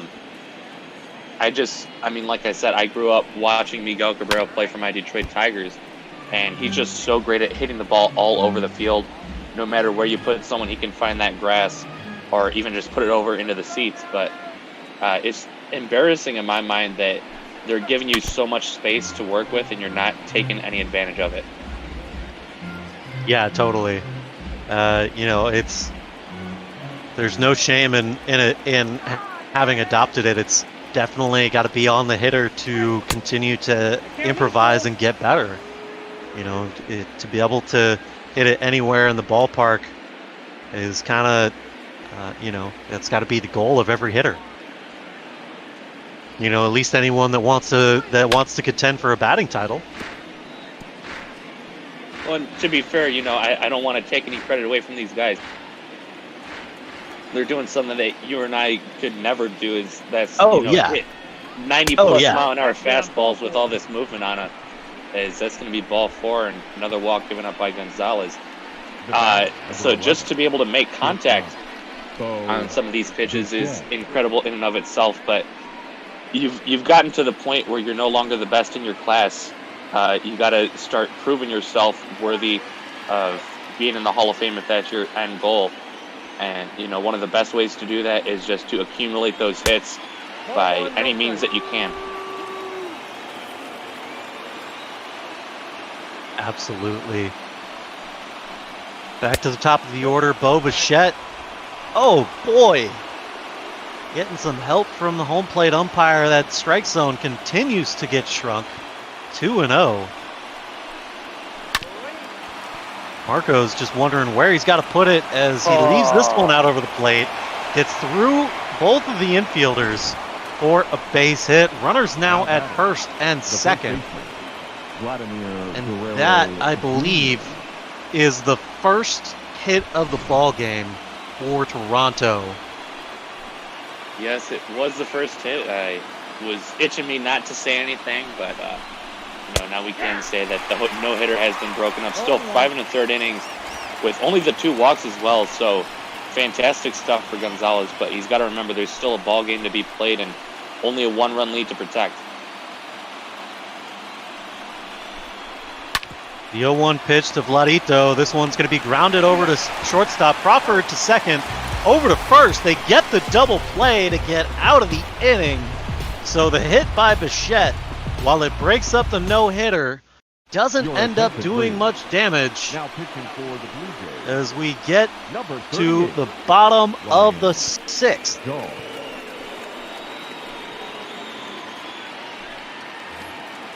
Ryan Dole going to make an appearance here tonight as well. He pitched in last night's ball game. They'll face the 1, 2, and 3 hitters. This Mariners offense has stuck to the rotation. I should say to the thirds of rotation to start the innings. Yeah, always a fun little tidbit when you can do that. So Dole not having the best season. I'm going to avoid the low-hanging pun that's available and rather say that he's having a lackluster year. Because I'm above that kind of pun. No, I'm not. Are you? But I'm absolutely not. He's having a very dull year so far.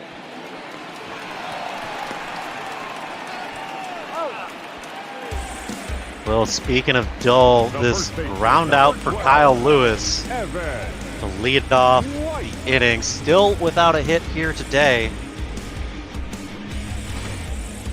We'll say at least it didn't come off the first pitch. Yeah, just jammed him with that one, and nice easy roller over to first base. Evan White's going to dig in, swinging at the first pitch. This is a hard hit ball, foul into the seats. 0-1. See, he had a triple last night out. Not too often you hear that from a first baseman, but he's not your typical first sacker. He's got some wheels to be spent.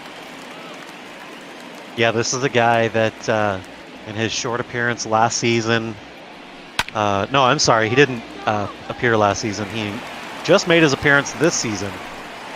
But hit 280 down in Double-A last season as he gets a base knock here into right field. Runner on first now. That's going to bring up Kyle Seager. I guess you could say that's a white-hot start for Evans night. You know, if it wasn't preceded by a strikeout and a ground out, sure, why not? Nah, it's getting late for me. That's when the puns start to roll out.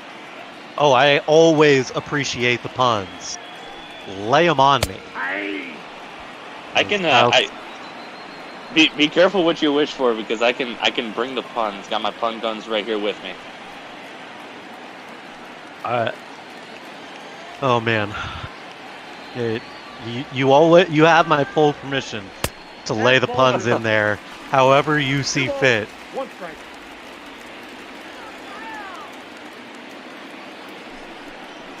The 2-1 to Kyle. This one's gonna miss outside. 3-1.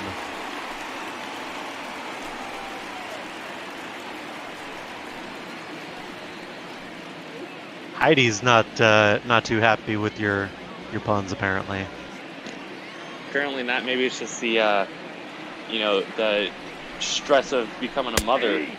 As we all know, Heidi pulling some double duty after having a child, but still coming to do the sideline reporting for all of our games. So we greatly appreciate all that she does for us, even if she hasn't quite figured out how to work her microphone yet.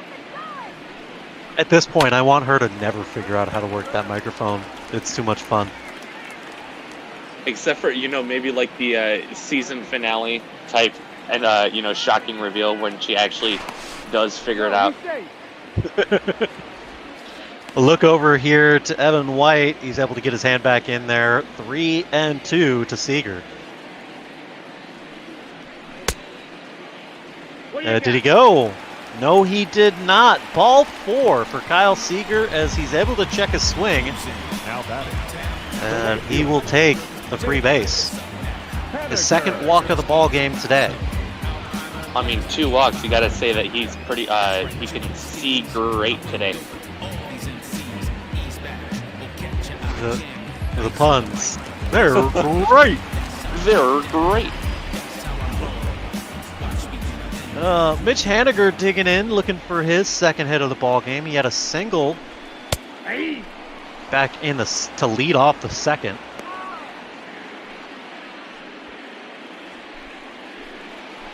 Mitch leading the Mariners in RBIs.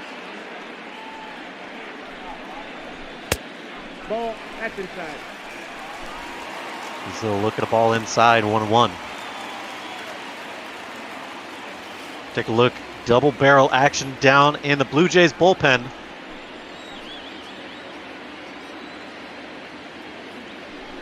The 1-1 now from Dull. It's going to be a ground ball out to the second baseman. He turns around, throws it to second, gets the one there, and he rolls up 2. 4-6-3 double play, and the inning is over.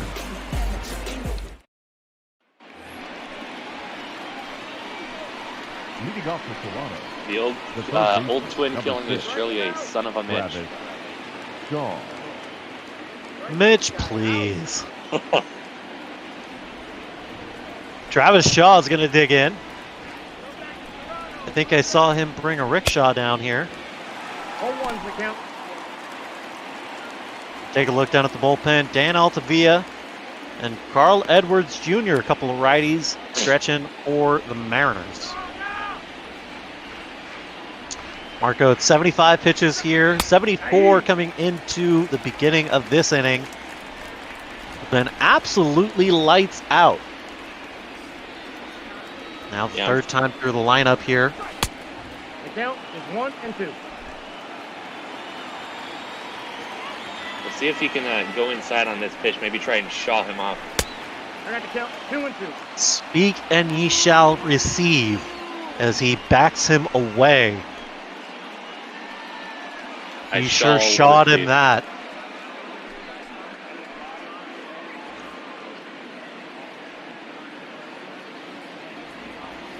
Travis Shaw received the ball. The 2-2. Oh boy. That was, who let Angel Hernandez back on the baseball field? Apparently, his good buddy Rob Manfred is letting him back in. Full count pitch here. This is going to be a ground ball against the shift. Kyle Seeger making a good play. The throw over, not in time. Evan White with a good dig and reach, but he beats it out. They're going to score that a base hit. Just the second hit of the ball game for these Blue Jays.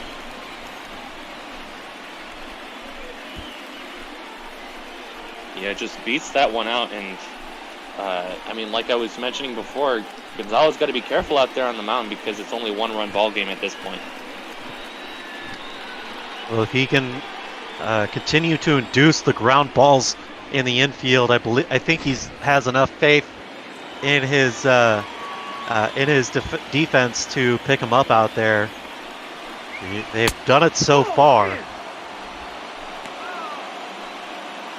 Teoscar Hernandez going to look at ball one here. A walk and a strikeout for Teoscar here in this ball game. Hard hit ball down the third base line, but foul. This game should finish up very nicely and exciting, just like a movie fit for Teoscar's. Well, I don't know how the Academy will react to that, but the 2-1 pitch, Teoscar does not react. 3-1.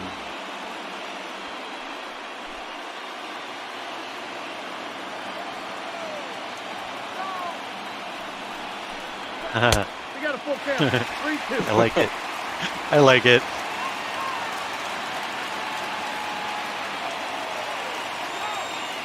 Three and two.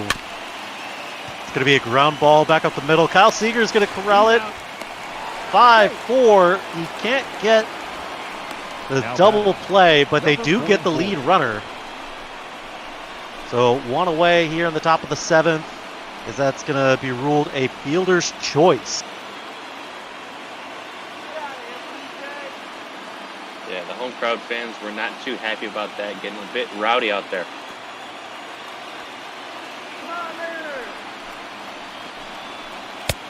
Of course, the rowdy one is looking down on these Mariners.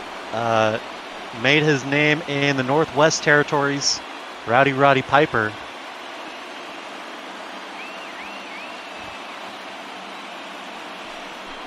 Not in any way related to this ball game, but I just thought I'd throw that out there. Always interesting to find those connections, and I love hearing it. Pickoff attempt here from Marcos that they'll get back in there easily, does Teoscar. See, and that's the really hard thing with the lefty on the mound. You got to be able to tell as if he's able to. Ground ball to the second baseman. Dylan Moore throws it away, gets past J.P. Crawford covering the base. Kyle Lewis there to back him up. They keep it now batting to. They don't allow the runners to move any further. It was a good defensive stop by Moore. Tries to turn around and get the double play, but ends up throwing it away as that was perhaps a bit off balance. And see, so now there's runners at first and second. And if you're going to be an everyday player, you got to expect more from him defensively. Yeah, he's just a kid, man. This whole team, they're all just kids. Not really, but you know, it's a young. It's I believe I saw during the first game of the season in real life. They're talking about how the Mariners are the youngest team in the league by like something like 75 days or whatever. The 0-2 pitch misses low, 1-2. Got to be careful here against Lourdes Gurriel Jr. as he's already had a 3-run bomb in this series, coming back in that first game. Yeah, I mean, you talk about these guys just being kids. I mean, that hashtag was going around last year, let the kids play. This kind of seems like the Lord's will for the baseball gods. 6, 4, 3. Speaking of, they get the double play to end the inning. They don't give up a run here, ladies and gentlemen, as Marco's still now pitching for the Blue Jays. Pitching a fine ball game after getting into a little bit of trouble there. Romano.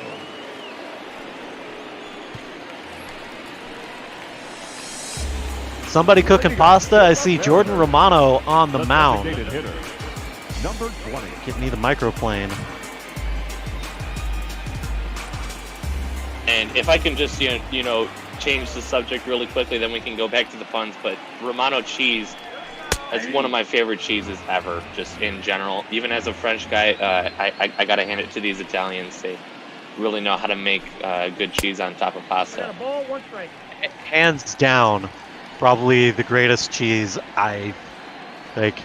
There's a lot of there's a lot of really good cheese. But for like 2 balls, 1 strike. or what I consider to be like mass consumption, Romano cheese it's probably got to be some of the best. The 3-1 here to Vogelbach, and after 2 strikeouts to Daniel, he draws a walk here in his 3rd plate appearance. The catcher number 2. Could maybe call it a Vogel walk. Vogelbach taking the walk. I don't know. I probably call a walk back to the dugout of the Vogel walk. Speaking of walking back to the dugout, my strikeout king, Tom Murphy. He has not struck out yet today. He does, however, ground into that double play. 6-4-3. There are now 2 away and no runners on. Way to go, Tom Murphy. And that is just a really big smash in the mouth to the All-Star for these Mariners.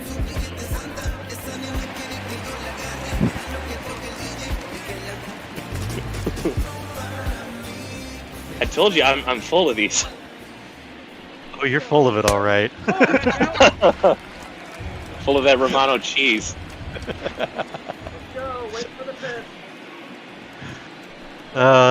Give me Dylan Moore. Swings it at this one to even the count, 1-1.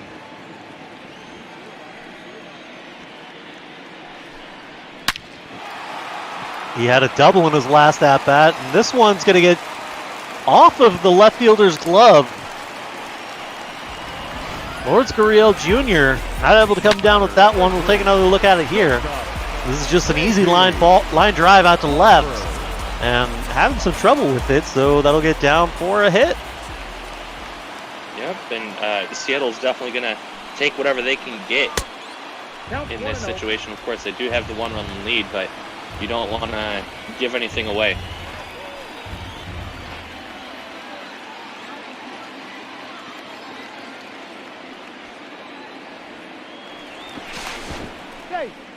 A look over to first. Dylan Moore gets back in there as easily as the throw is high. The 1-0 to Crawford now. Oh, he turns on that one as that was a high fastball. He drives it out, foul, 1-1.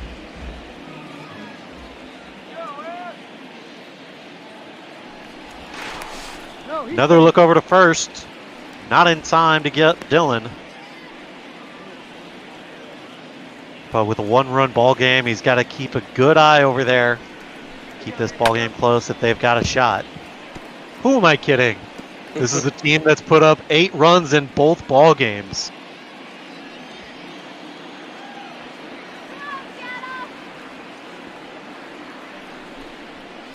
One-two, racks him up.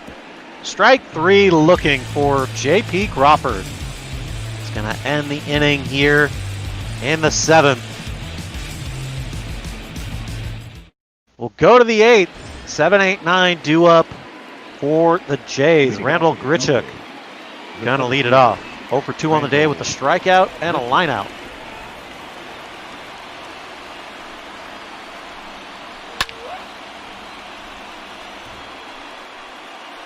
And a called strike 1 here, 0-1 on Grichuk. Got to see how much longer Mark can go. Fouled off. That was the 95th pitch here for Marco. I think he's got a few Mar in his back pocket there. It was a stretch. This one's well hit out into deep center field. Ranging back is going to be Malik so that he catches it on the run just short of the track, 1 away. The batter number 8, second baseman, Kevin Biggio. Playing into the sun. Never an easy go, and a nice play there by Malik Smith that brings up Kevin Biggio. Ball back that way.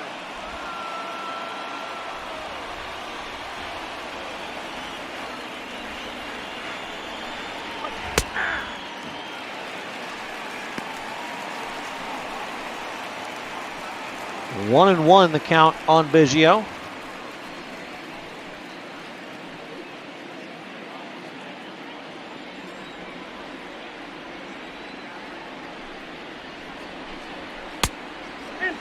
And this is inside 2-1.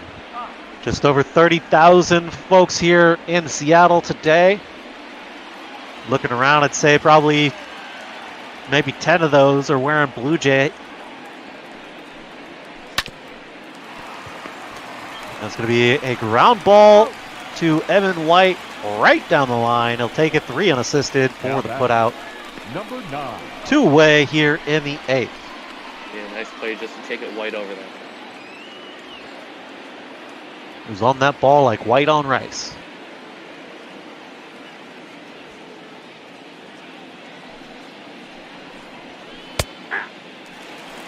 Strike 1 on Danny Jansen. Marco over the 100-pitch threshold. How much longer will he go in this ball game?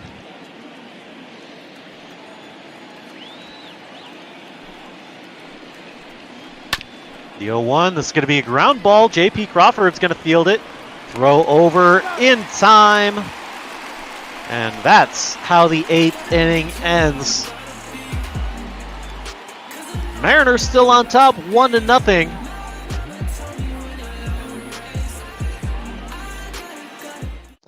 We'll go to the top of the 9th. Sorry, bottom of the 8th. Number 52, Anthony Bass. Well, Toronto doesn't have many more options out in the bullpen. They're just going to fish out for another name, and looks like they're reeling in Anthony Bass. Leading up for the Mariners, the center fielder, Mallet. Man, I need to fish in whatever pond you're fishing in for all these puns. 0-1 here from Bass. Alex Smith leading off here. 9-1-2 due up for the Mariners.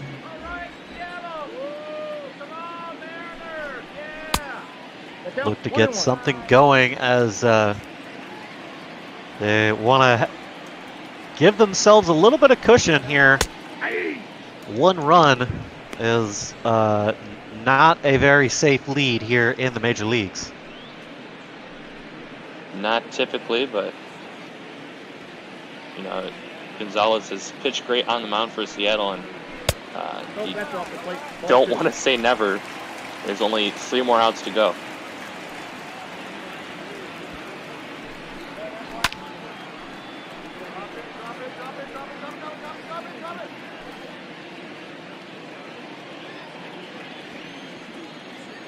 Still to count, he's only given up the 2 hits.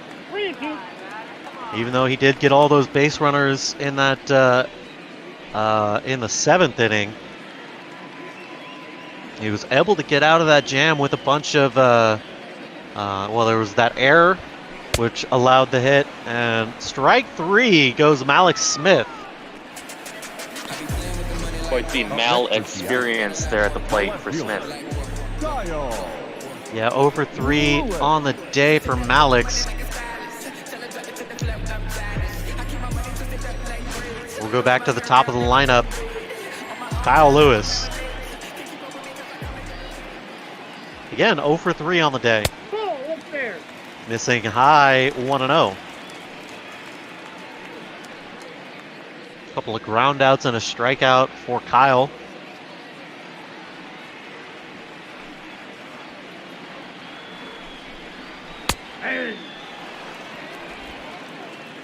There haven't been a lot of hits going around at all today. Even with Ryu going down. This is a hard hit ball down the third base line. Shaw corrals it. The throw over, not in time. Kyle Lewis able to beat out the throw. They're going to score it a base hit. His first of the ball game. Take another look at this. Travis Shaw gets his glove on it, collects himself, throws over, and is only half a step late.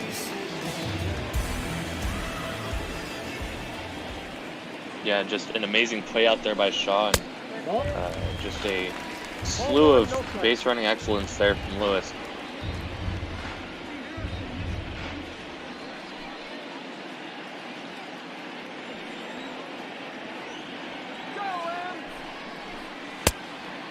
Evan White's going to lay off the second pitch here to run the count to 2-0.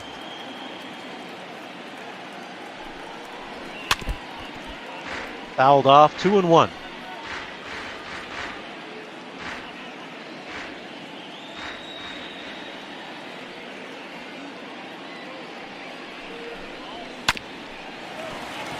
Hard hit ball down the first base line. That gets past Vlad. Oh, they're going to call it a foul ball. Tough break there for White. Just to the white of the line right there. No doubt about this one. That's in the field of play. Ranging back to the track is Grichuk, and he makes the play. Not quite enough on that one from White. Well, you see there, it's kind of a shame to put Ryu there in the starter comparison, but officially he did start this ball game. Unable to record an out. I'm sorry, he recorded only the one out. 0-1. And seemingly dislocated his shoulder in the process. It was a pitch so good he threw his own shoulder out. They're gonna have to wait the final diagnosis after this one, but Jays, don't really seem to be missing out on the pitching side of things. It's more the offense that's been lacking.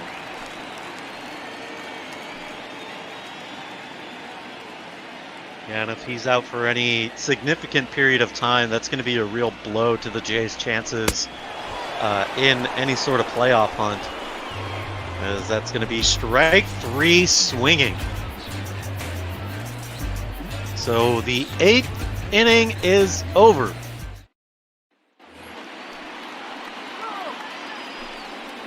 Leading off for the Blue Jays, the shortstop. And Bo Bichette is going to lead it off here for the Jays. Their last chance here in the top of the 9th. Marco Gonzales back out to try and complete this game.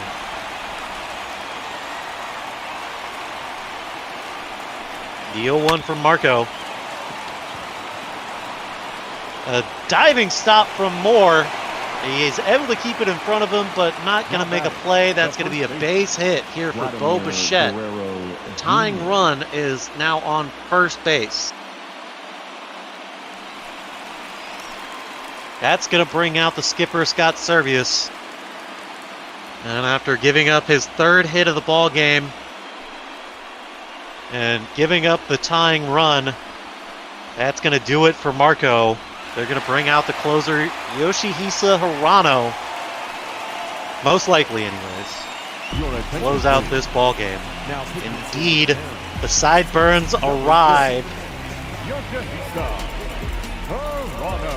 Making his 35th appearance of the season. He's converted 5 of his 7 save opportunities. First real save opportunity since getting the closer job. He's going to face essentially the heart of this lineup, 2, 3, and 4 hitters for these Jays, with Bo Bichette standing on first.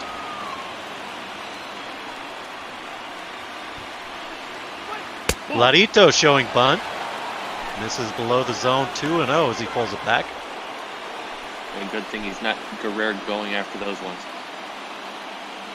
An odd choice for a guy like Vlad Guerrero to show a bunt here. That's ball 3. When, even though he's gone 0 for 3 on the day, perhaps maybe you just want to get the runner over and give Travis Shaw a chance to drive him in. But this is a guy that you let swing every time he goes up. What are you doing?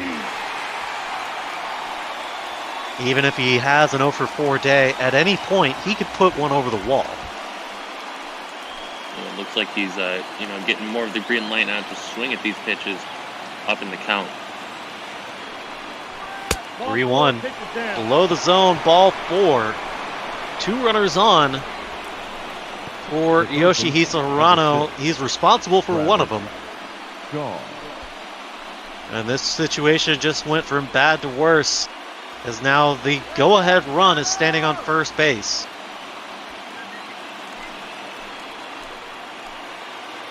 Travis Shaw already a single, already a hit here today. That was that infield single in his last appearance.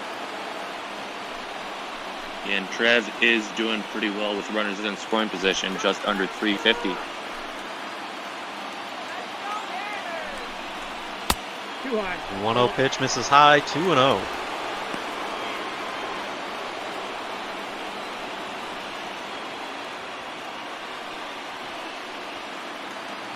Yoshi comes set, delivers the 2-0. Gets him to foul this off, 2-1. And really quickly, we've got a last-minute trivia submission from Big Guy.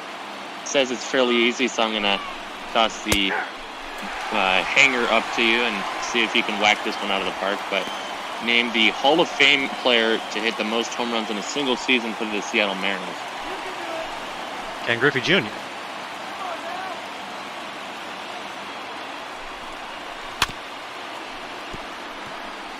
It's going to be fouled off, 2-2. Carlos Silva, that's a good one. It's either Ken Griffey Jr. or Mike Cameron, but it's definitely Ken Griffey Jr.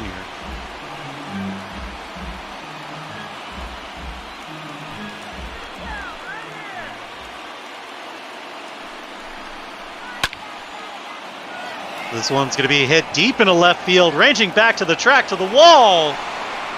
And that one is gone. Travis Shaw. It's a clutch 3-run home run here late in the ball game, top of the 9th. Lone save by Yoshihisa Hirano. Well, you can touch them all, Travis. You might hit a couple more bigger home runs in your life, but that's definitely going to stick out in your memory as one of the biggest ones. 3-run shot going the opposite way, and does give the Blue Jays their first runs of the ball game and their first lead here in the 9th inning. The batter, the right fielder. Well, the Mariners have led since they scored that one run, and now they're going to have to come back in the bottom of the 9th. Hirano taking the lead 3-1 as Yoshihisa Hirano tries to get it back. 2-0. He misses to Teoscar Fernandez.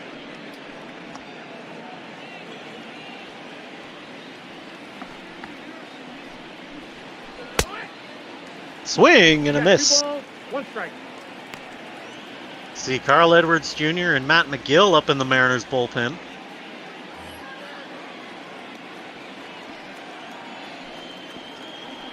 I don't know that I'd go to either one of those guys, but okay. So that's going to be a base hit into right field. Haniger's going to get around to it as they were shifted over. He tries to stretch it to 2. He does. He slides in there safe at second. Now batting. Nobody out here for the Blue Jays, and now they've got another runner in scoring position. Yeah, just good job slapping it the other way. Goes against the shift that the Mariners had put on. Not too often you see a guy going against the righty, and now we are going to see Mr. Hamburger franchise himself, Carl Jr. Carl making his 35th appearance of the season, a 3.9 ERA across 30 innings of work. Better against righties than lefties. We'll see how he does here. Of course, he's facing off against Rowdy Tellez, the left-handed hitter. And this game has been blown wide open by the appearance of Yoshihisa Hirano.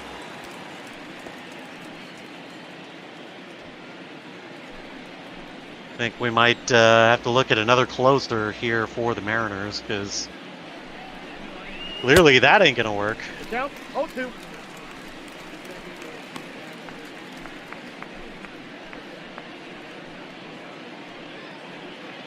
Oh, and 2 here on Tellez.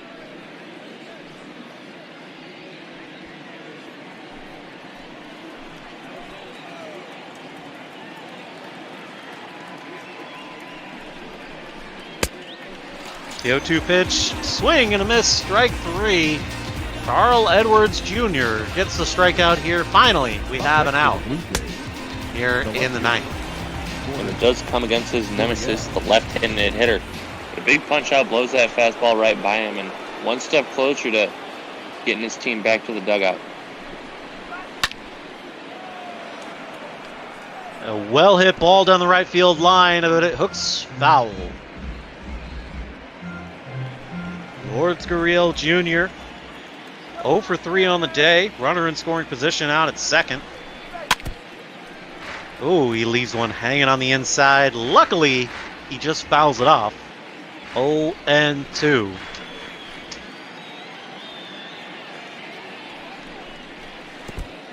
This one's in the dirt. Tom Murphy keeps it in front of him. Runner's going to stay right where he is at second.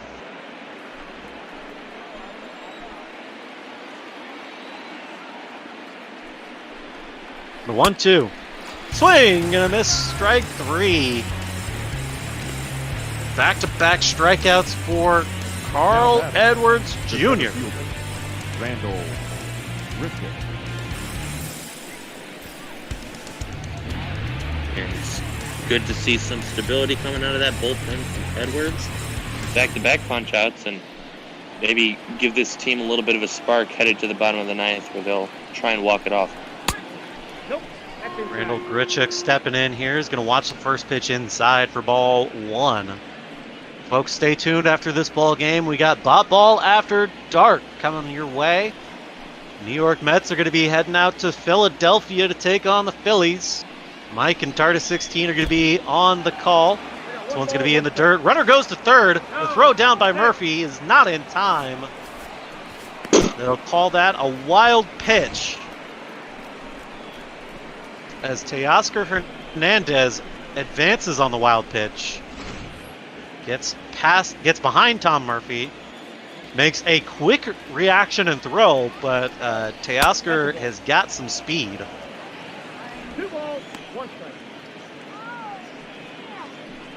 So now the run is just 90 feet away from a 3-run lead here for the Jays. 2-1 pitch, fouled off, 2-2. 2 outs here in the top of the ninth. The 2-2 pitch.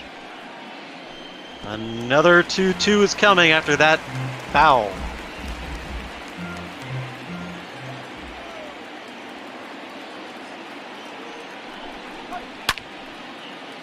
This one's given a ride out into right field. That's going to get into the gap and off the wall. Haniger's there to corral it. Run comes in to score.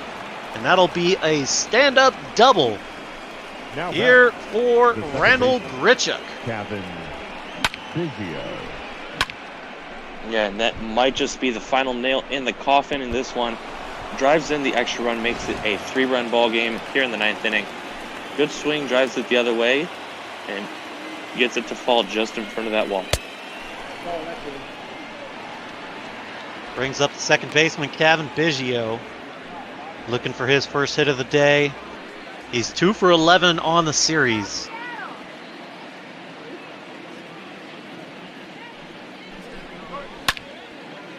The 1-0 pitch, this is going to get fouled off, 1-1.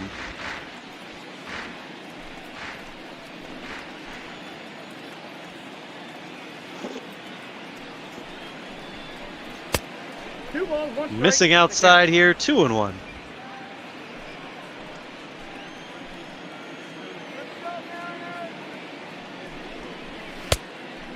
Swing and a miss, strike 2. Counts even now with 2 outs. A runner at second.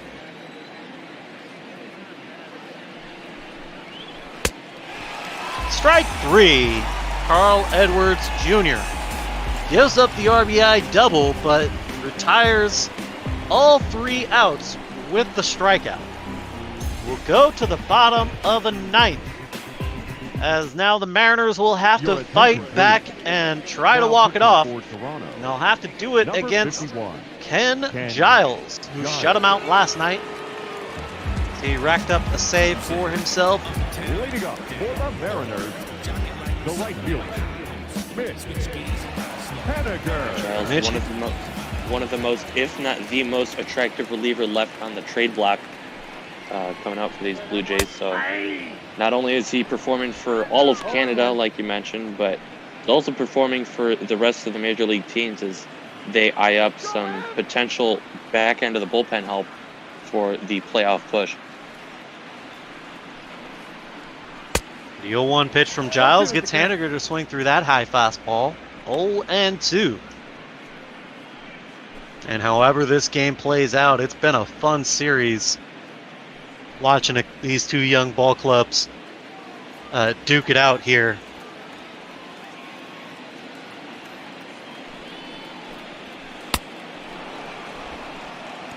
Mitch Haniger proving why he sits against right-handed pitching. Number 20. I mean, do I really need to say anything else? Not really too much. Having a subpar day at the plate, you could say, but he's always got tomorrow, or I don't know if there's an off day tomorrow, but he's always got the next game to try and work out some of the kinks. I mean, subpar is putting it very nicely. He's, especially when you look at the split on Mitch Haniger, he's hitting really well against left-handed pitching. He just absolutely sucks. 1-1. Well, I mean, insert whatever you want here. He's hitting like 190. Probably less after that 0 for 4 against right-handed pitching. It's just disgusting. Yep, it can be very hard adjustment. Usually you see it with the lefty on lefty. This one's popped up. Catcher coming over to make the grab by his own dugout. But yeah, the righty on righty matchup, usually you don't hear that being too much of a struggle, although most of those guys do prefer seeing the left-handed pitchers because the break is A, going towards them on most of the pitches, and B, you can see the ball coming out of the hand a lot earlier than you can with the same-handed guy on the mound. Hey! 0-1's the count.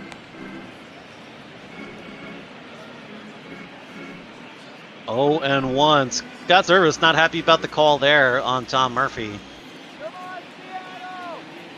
I don't think I would be either. I mean, that was not a good call. That's about all I'll say about that. Tom Murphy not helping himself out here behind that one. 99 miles an hour on the gun there. Ben Giles. The 0-2 pitch. Strike 3, and the ball game is over.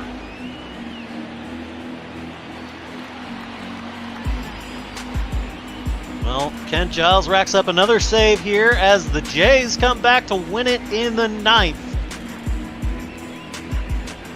Off the backs of the big 3-run bomb by Travis Shaw. It was Travis Shaw that hit the big 3-run bomb tonight.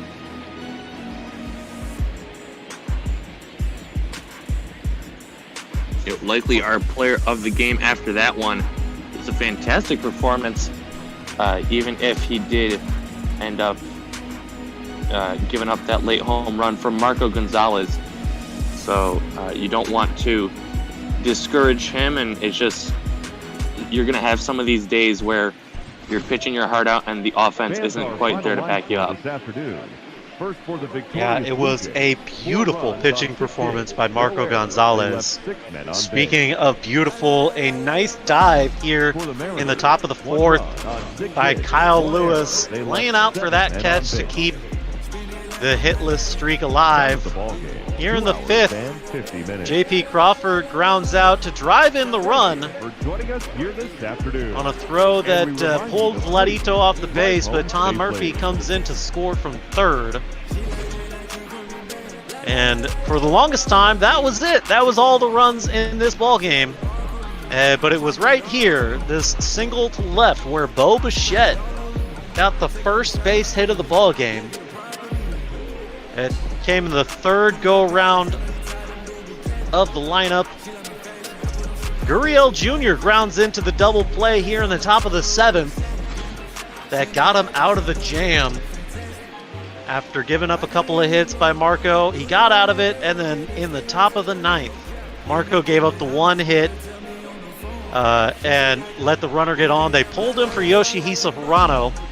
Yoshi gives up another hit, and then gives up the big 3-run bomb to Travis Shaw.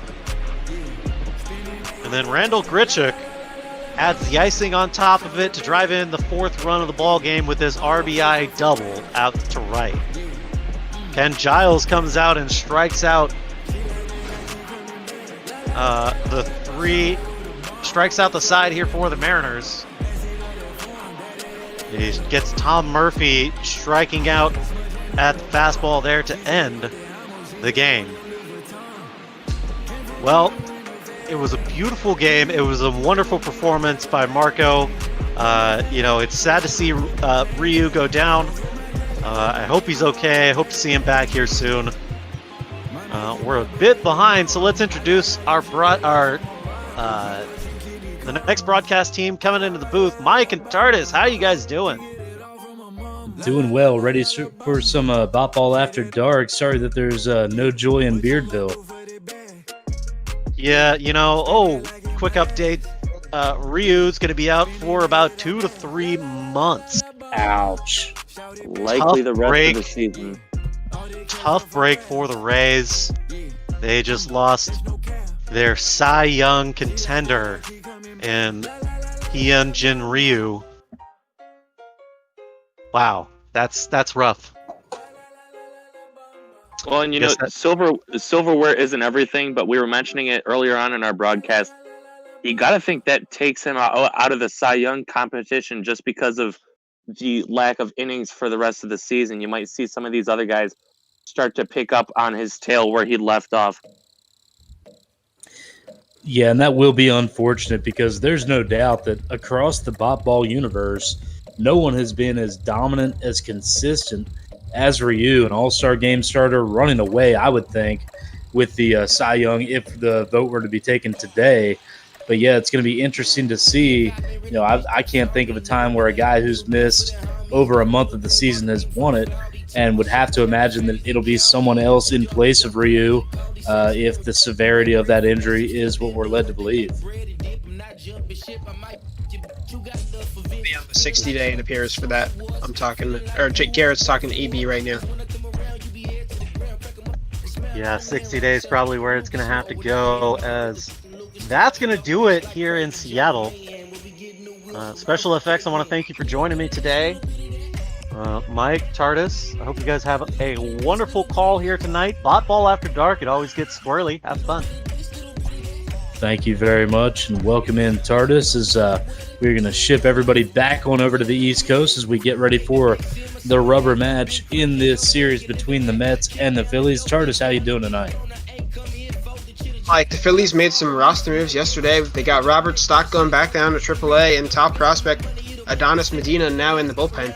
So we might get his debut here today. That is a big move. Medina, for the last 2 or 3 years, has been right near the top of all the top prospect watch list for the Phillies. The Phillies definitely could use the help. I know a couple days ago when we called this first game of this series between the Mets and Phillies, we spoke about how both these teams are wallowing below 500. It's going to take a huge run by either of them to even get back in the discussion of playoff eligibility or contention. So maybe the Phillies, can't imagine they would make a big trade move, but maybe this is them firing one more shot out of the farm system, trying to get something going with this team in 2020. Well, it should definitely help. Their bullpen's been rough all year. Their rotation has too. So Zach Eflin or even Arrieta keeps going the way they're going, he might get a shot at the rotation as well. So the Mets pretty well out of it here. The Phillies now 5 games under 500, quickly losing hope here in the National League playoff race. Again, it would take a an absolutely blistering month of August and September. But for now, we're still in July, and the Phillies will turn to Cole Irvin, inserted into the rotation about a month ago, had been a very dependable long reliever, has since been promoted into the rotation, still stands at 5-2 on the season, although I believe all but one of those wins coming as a reliever. So still looking to really make his mark as a starter. But we are ready to get things underway here on Bop Ball After Dark as pitch number 1 of the day is fouled back, and we are underway here in South Philly. Irvin, one of his starts not too long ago, less than a month, was a shutout against the Mets, and his pitching nemesis for that game was Jacob deGrom, so it was a big shock to everybody. I wonder if he'll get something going like that today. Ahmed Rosario lofts this one into shallow center. Hazley there, he squeezes it. Only had to move about a step, and that'll be one quick out here in the first. The second baseman, number 6. Good crowd here on hand at Citizens Bank. A little bit better weather than you and I saw a couple of nights ago, where the Phillies battled through the rain and blasted through the Mets pitching rotation, notching a pretty convincing win. Now trying to take a series win tonight. Yeah, and the weather might be nice, but it's still about 90. It was 95 degrees earlier on today. I'd assume this game is about that, even though it's daytime at 11:18 p.m. So who knows? Yeah, unseasonably light weather here for 11:18 p.m. in Philadelphia, but it'll be Jeff McNeil standing in for the Mets. 1-0 count to him as Irwin fires and delivers. McNeil gets a ton of that one, but it's going to hook foul. McNeil got all of that offering from Irvin just a bit too early. So Irvin has to be careful of. McNeil's been killing the Phillies all season. And there he goes again as he rockets that one, but it's going to be run down at the track by Harper. So McNeil, as you said, he has been teeing off on Phillies pitching. He barrels that one up, but Harper runs it down for out number 2. Loud out, but 2 up, 2 down here for Irvin as Pete Alonso steps in.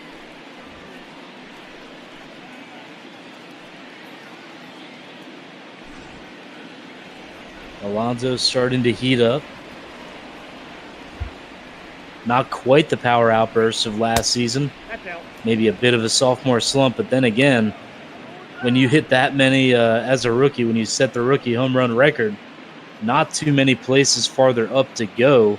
He is a very, very intimidating piece in the middle of this Mets lineup.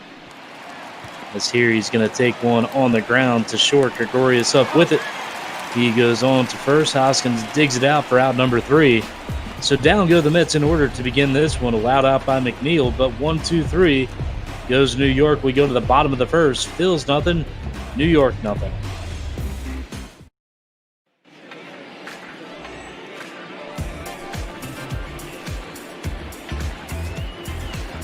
So here we will get our look at the starter for the Mets today. Steven Matz making his 21st start of the season. 8-5 record, 4.15 ERA. Maybe not quite what the Mets had in mind when they brought him up a few years ago. Wasn't ever projected to be an ace, but right now profiling more as a bottom of the rotation guy. Matt's still trying to shake off some cobwebs. Had a couple of brutal starts here at Citizens Bank last year. One time he didn't even make it out of the first, but he and the Mets have rebounded since then.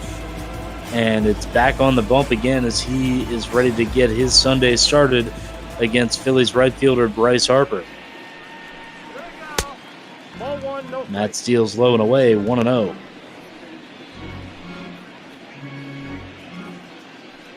Take a look around the Mets defense here. Nimmo out in center, Alonso at first. That's all we're going to see for some reason. 1-0 to Harper as Harper swings through that one, gets tied up. I think he's more frustrated at himself than anything else. As he chases that one, and now the 1-1 on the way from Matz. Matz swung on and missed again. Good sinker running away from Harper there. Count 1-2. Matz delivers. That time Harper's on it, fouls it away. Got a good piece of that one. Count will remain 1-2.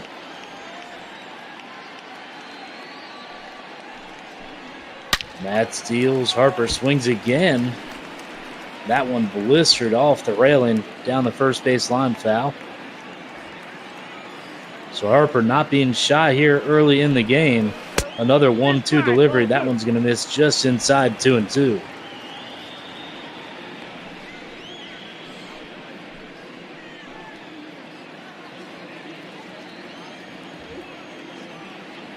Matz into the wind.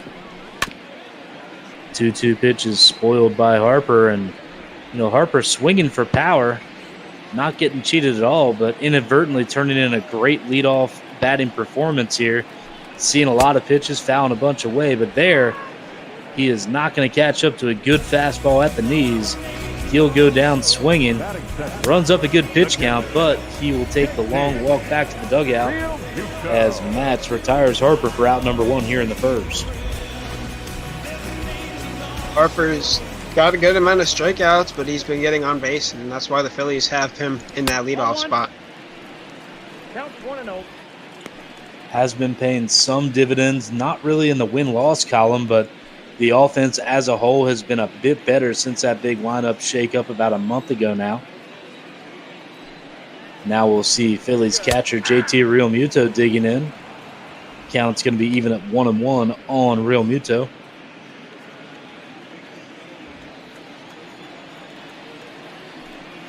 Matz gets a sign. Fires in, missing outside. 2-1. Mentioned the better weather today. A good crowd here at Citizens Bank Park. Lower level totally full, it looks like. The 2-1 to Realmuto misses low. 3-1.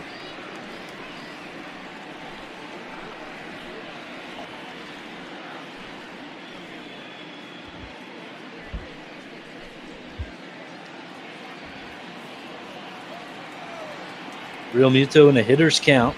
3-1 from Matz is swung on and dribbled back behind the plate. Counter run full.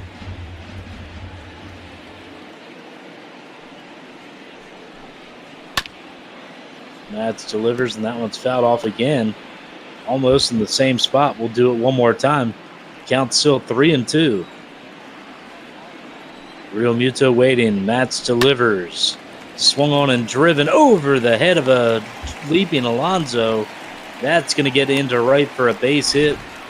Good piece of hitting there by Realmuto, taking a good outside fastball and just driving it right back where it came from. Alonso, good reflexes, just could not climb that ladder quick enough. And the Phillies have themselves a base runner with 1 out. Realmuto on first, and Didi Gregorius digging in as he stares at ball 1 inside. And that's a good start for Realmuto. When he gets on base and gets some hits, the Phillies' offense seems to fall in line with that. Gregorius is going to drive one out into deep left center, giving ground. That one's going to be one hop off the wall. Realmuto had to hold up a bit to make sure it got down. He'll get to third. Gregorius into second, and the Phillies are cooking here in the first. Runners on second and third with 1 out on the double by Gregorius. That one scraped the top of the sky. He just placed it perfectly in no man's land, deep out in the gap in left center. No one could get to it. It's really rare for him. I was looking at a splash sheet of his hits, and he almost never hits anything in the left field. Yeah, he is a dead pull hitter, is Gregorius, but there almost looked like he got jammed a little bit, a bit surprised, but that shows you the strength of Gregorius, able to just muscle that one out there about 360 feet into wide open spaces as Hoskins steps in. He gives one a ride to left. That one's going to stay in the park. Will it be deep enough to score Realmuto? It will. He's going to chug on home with the first run of the game. Gregorius stays at second. Credit Hoskins with the sac fly, and the Phillies take a 1-0 lead here in the bottom of the first. And Hoskins leading the team in RBIs, getting another one there. Just missed the home run. He needed a little bit more on that ball, but good to get a run on the board early. You know, if there's nobody out, maybe you try to wait out a little bit, try to get a better pitch to really drive. But with one out early in the game, man on third, that's just doing your job right there. You get a pitch that you can drive, you skide into left, you get the run home. If it would have gone a little farther to get out, great. But in the long run, he did his job, got his team out in front, gives Irvin a lead to work with as we move on into this game, and now turns it over to Adam Hazley. Hazley, the big bomb 2 nights ago, a grand slam in Friday night's game. He's ahead in the count, 2-1 to Matz. Good fastball on the outside corner there, notching his first strike of the at-bat. So Phillies on top early, 1-0 lead here in the first. Sac fly by Hoskins. Gregorius leads off the second with 2 outs as Hazley wheels around on that one. Nothing doing, 2-2. Hazley's been breaking out for the Phillies big time this year. No one really saw it coming. Good for him, though. Having a good year, but he comes up empty there. Big sweeping slider by Matz. Hazley swings right over the top. He goes down to end the inning, but not before the Phillies strike first. A run on 2 hits, no errors, 1 left on base. We go to the top of the second. Phillies up 1-0. Leading off for the Mets, the right fielder,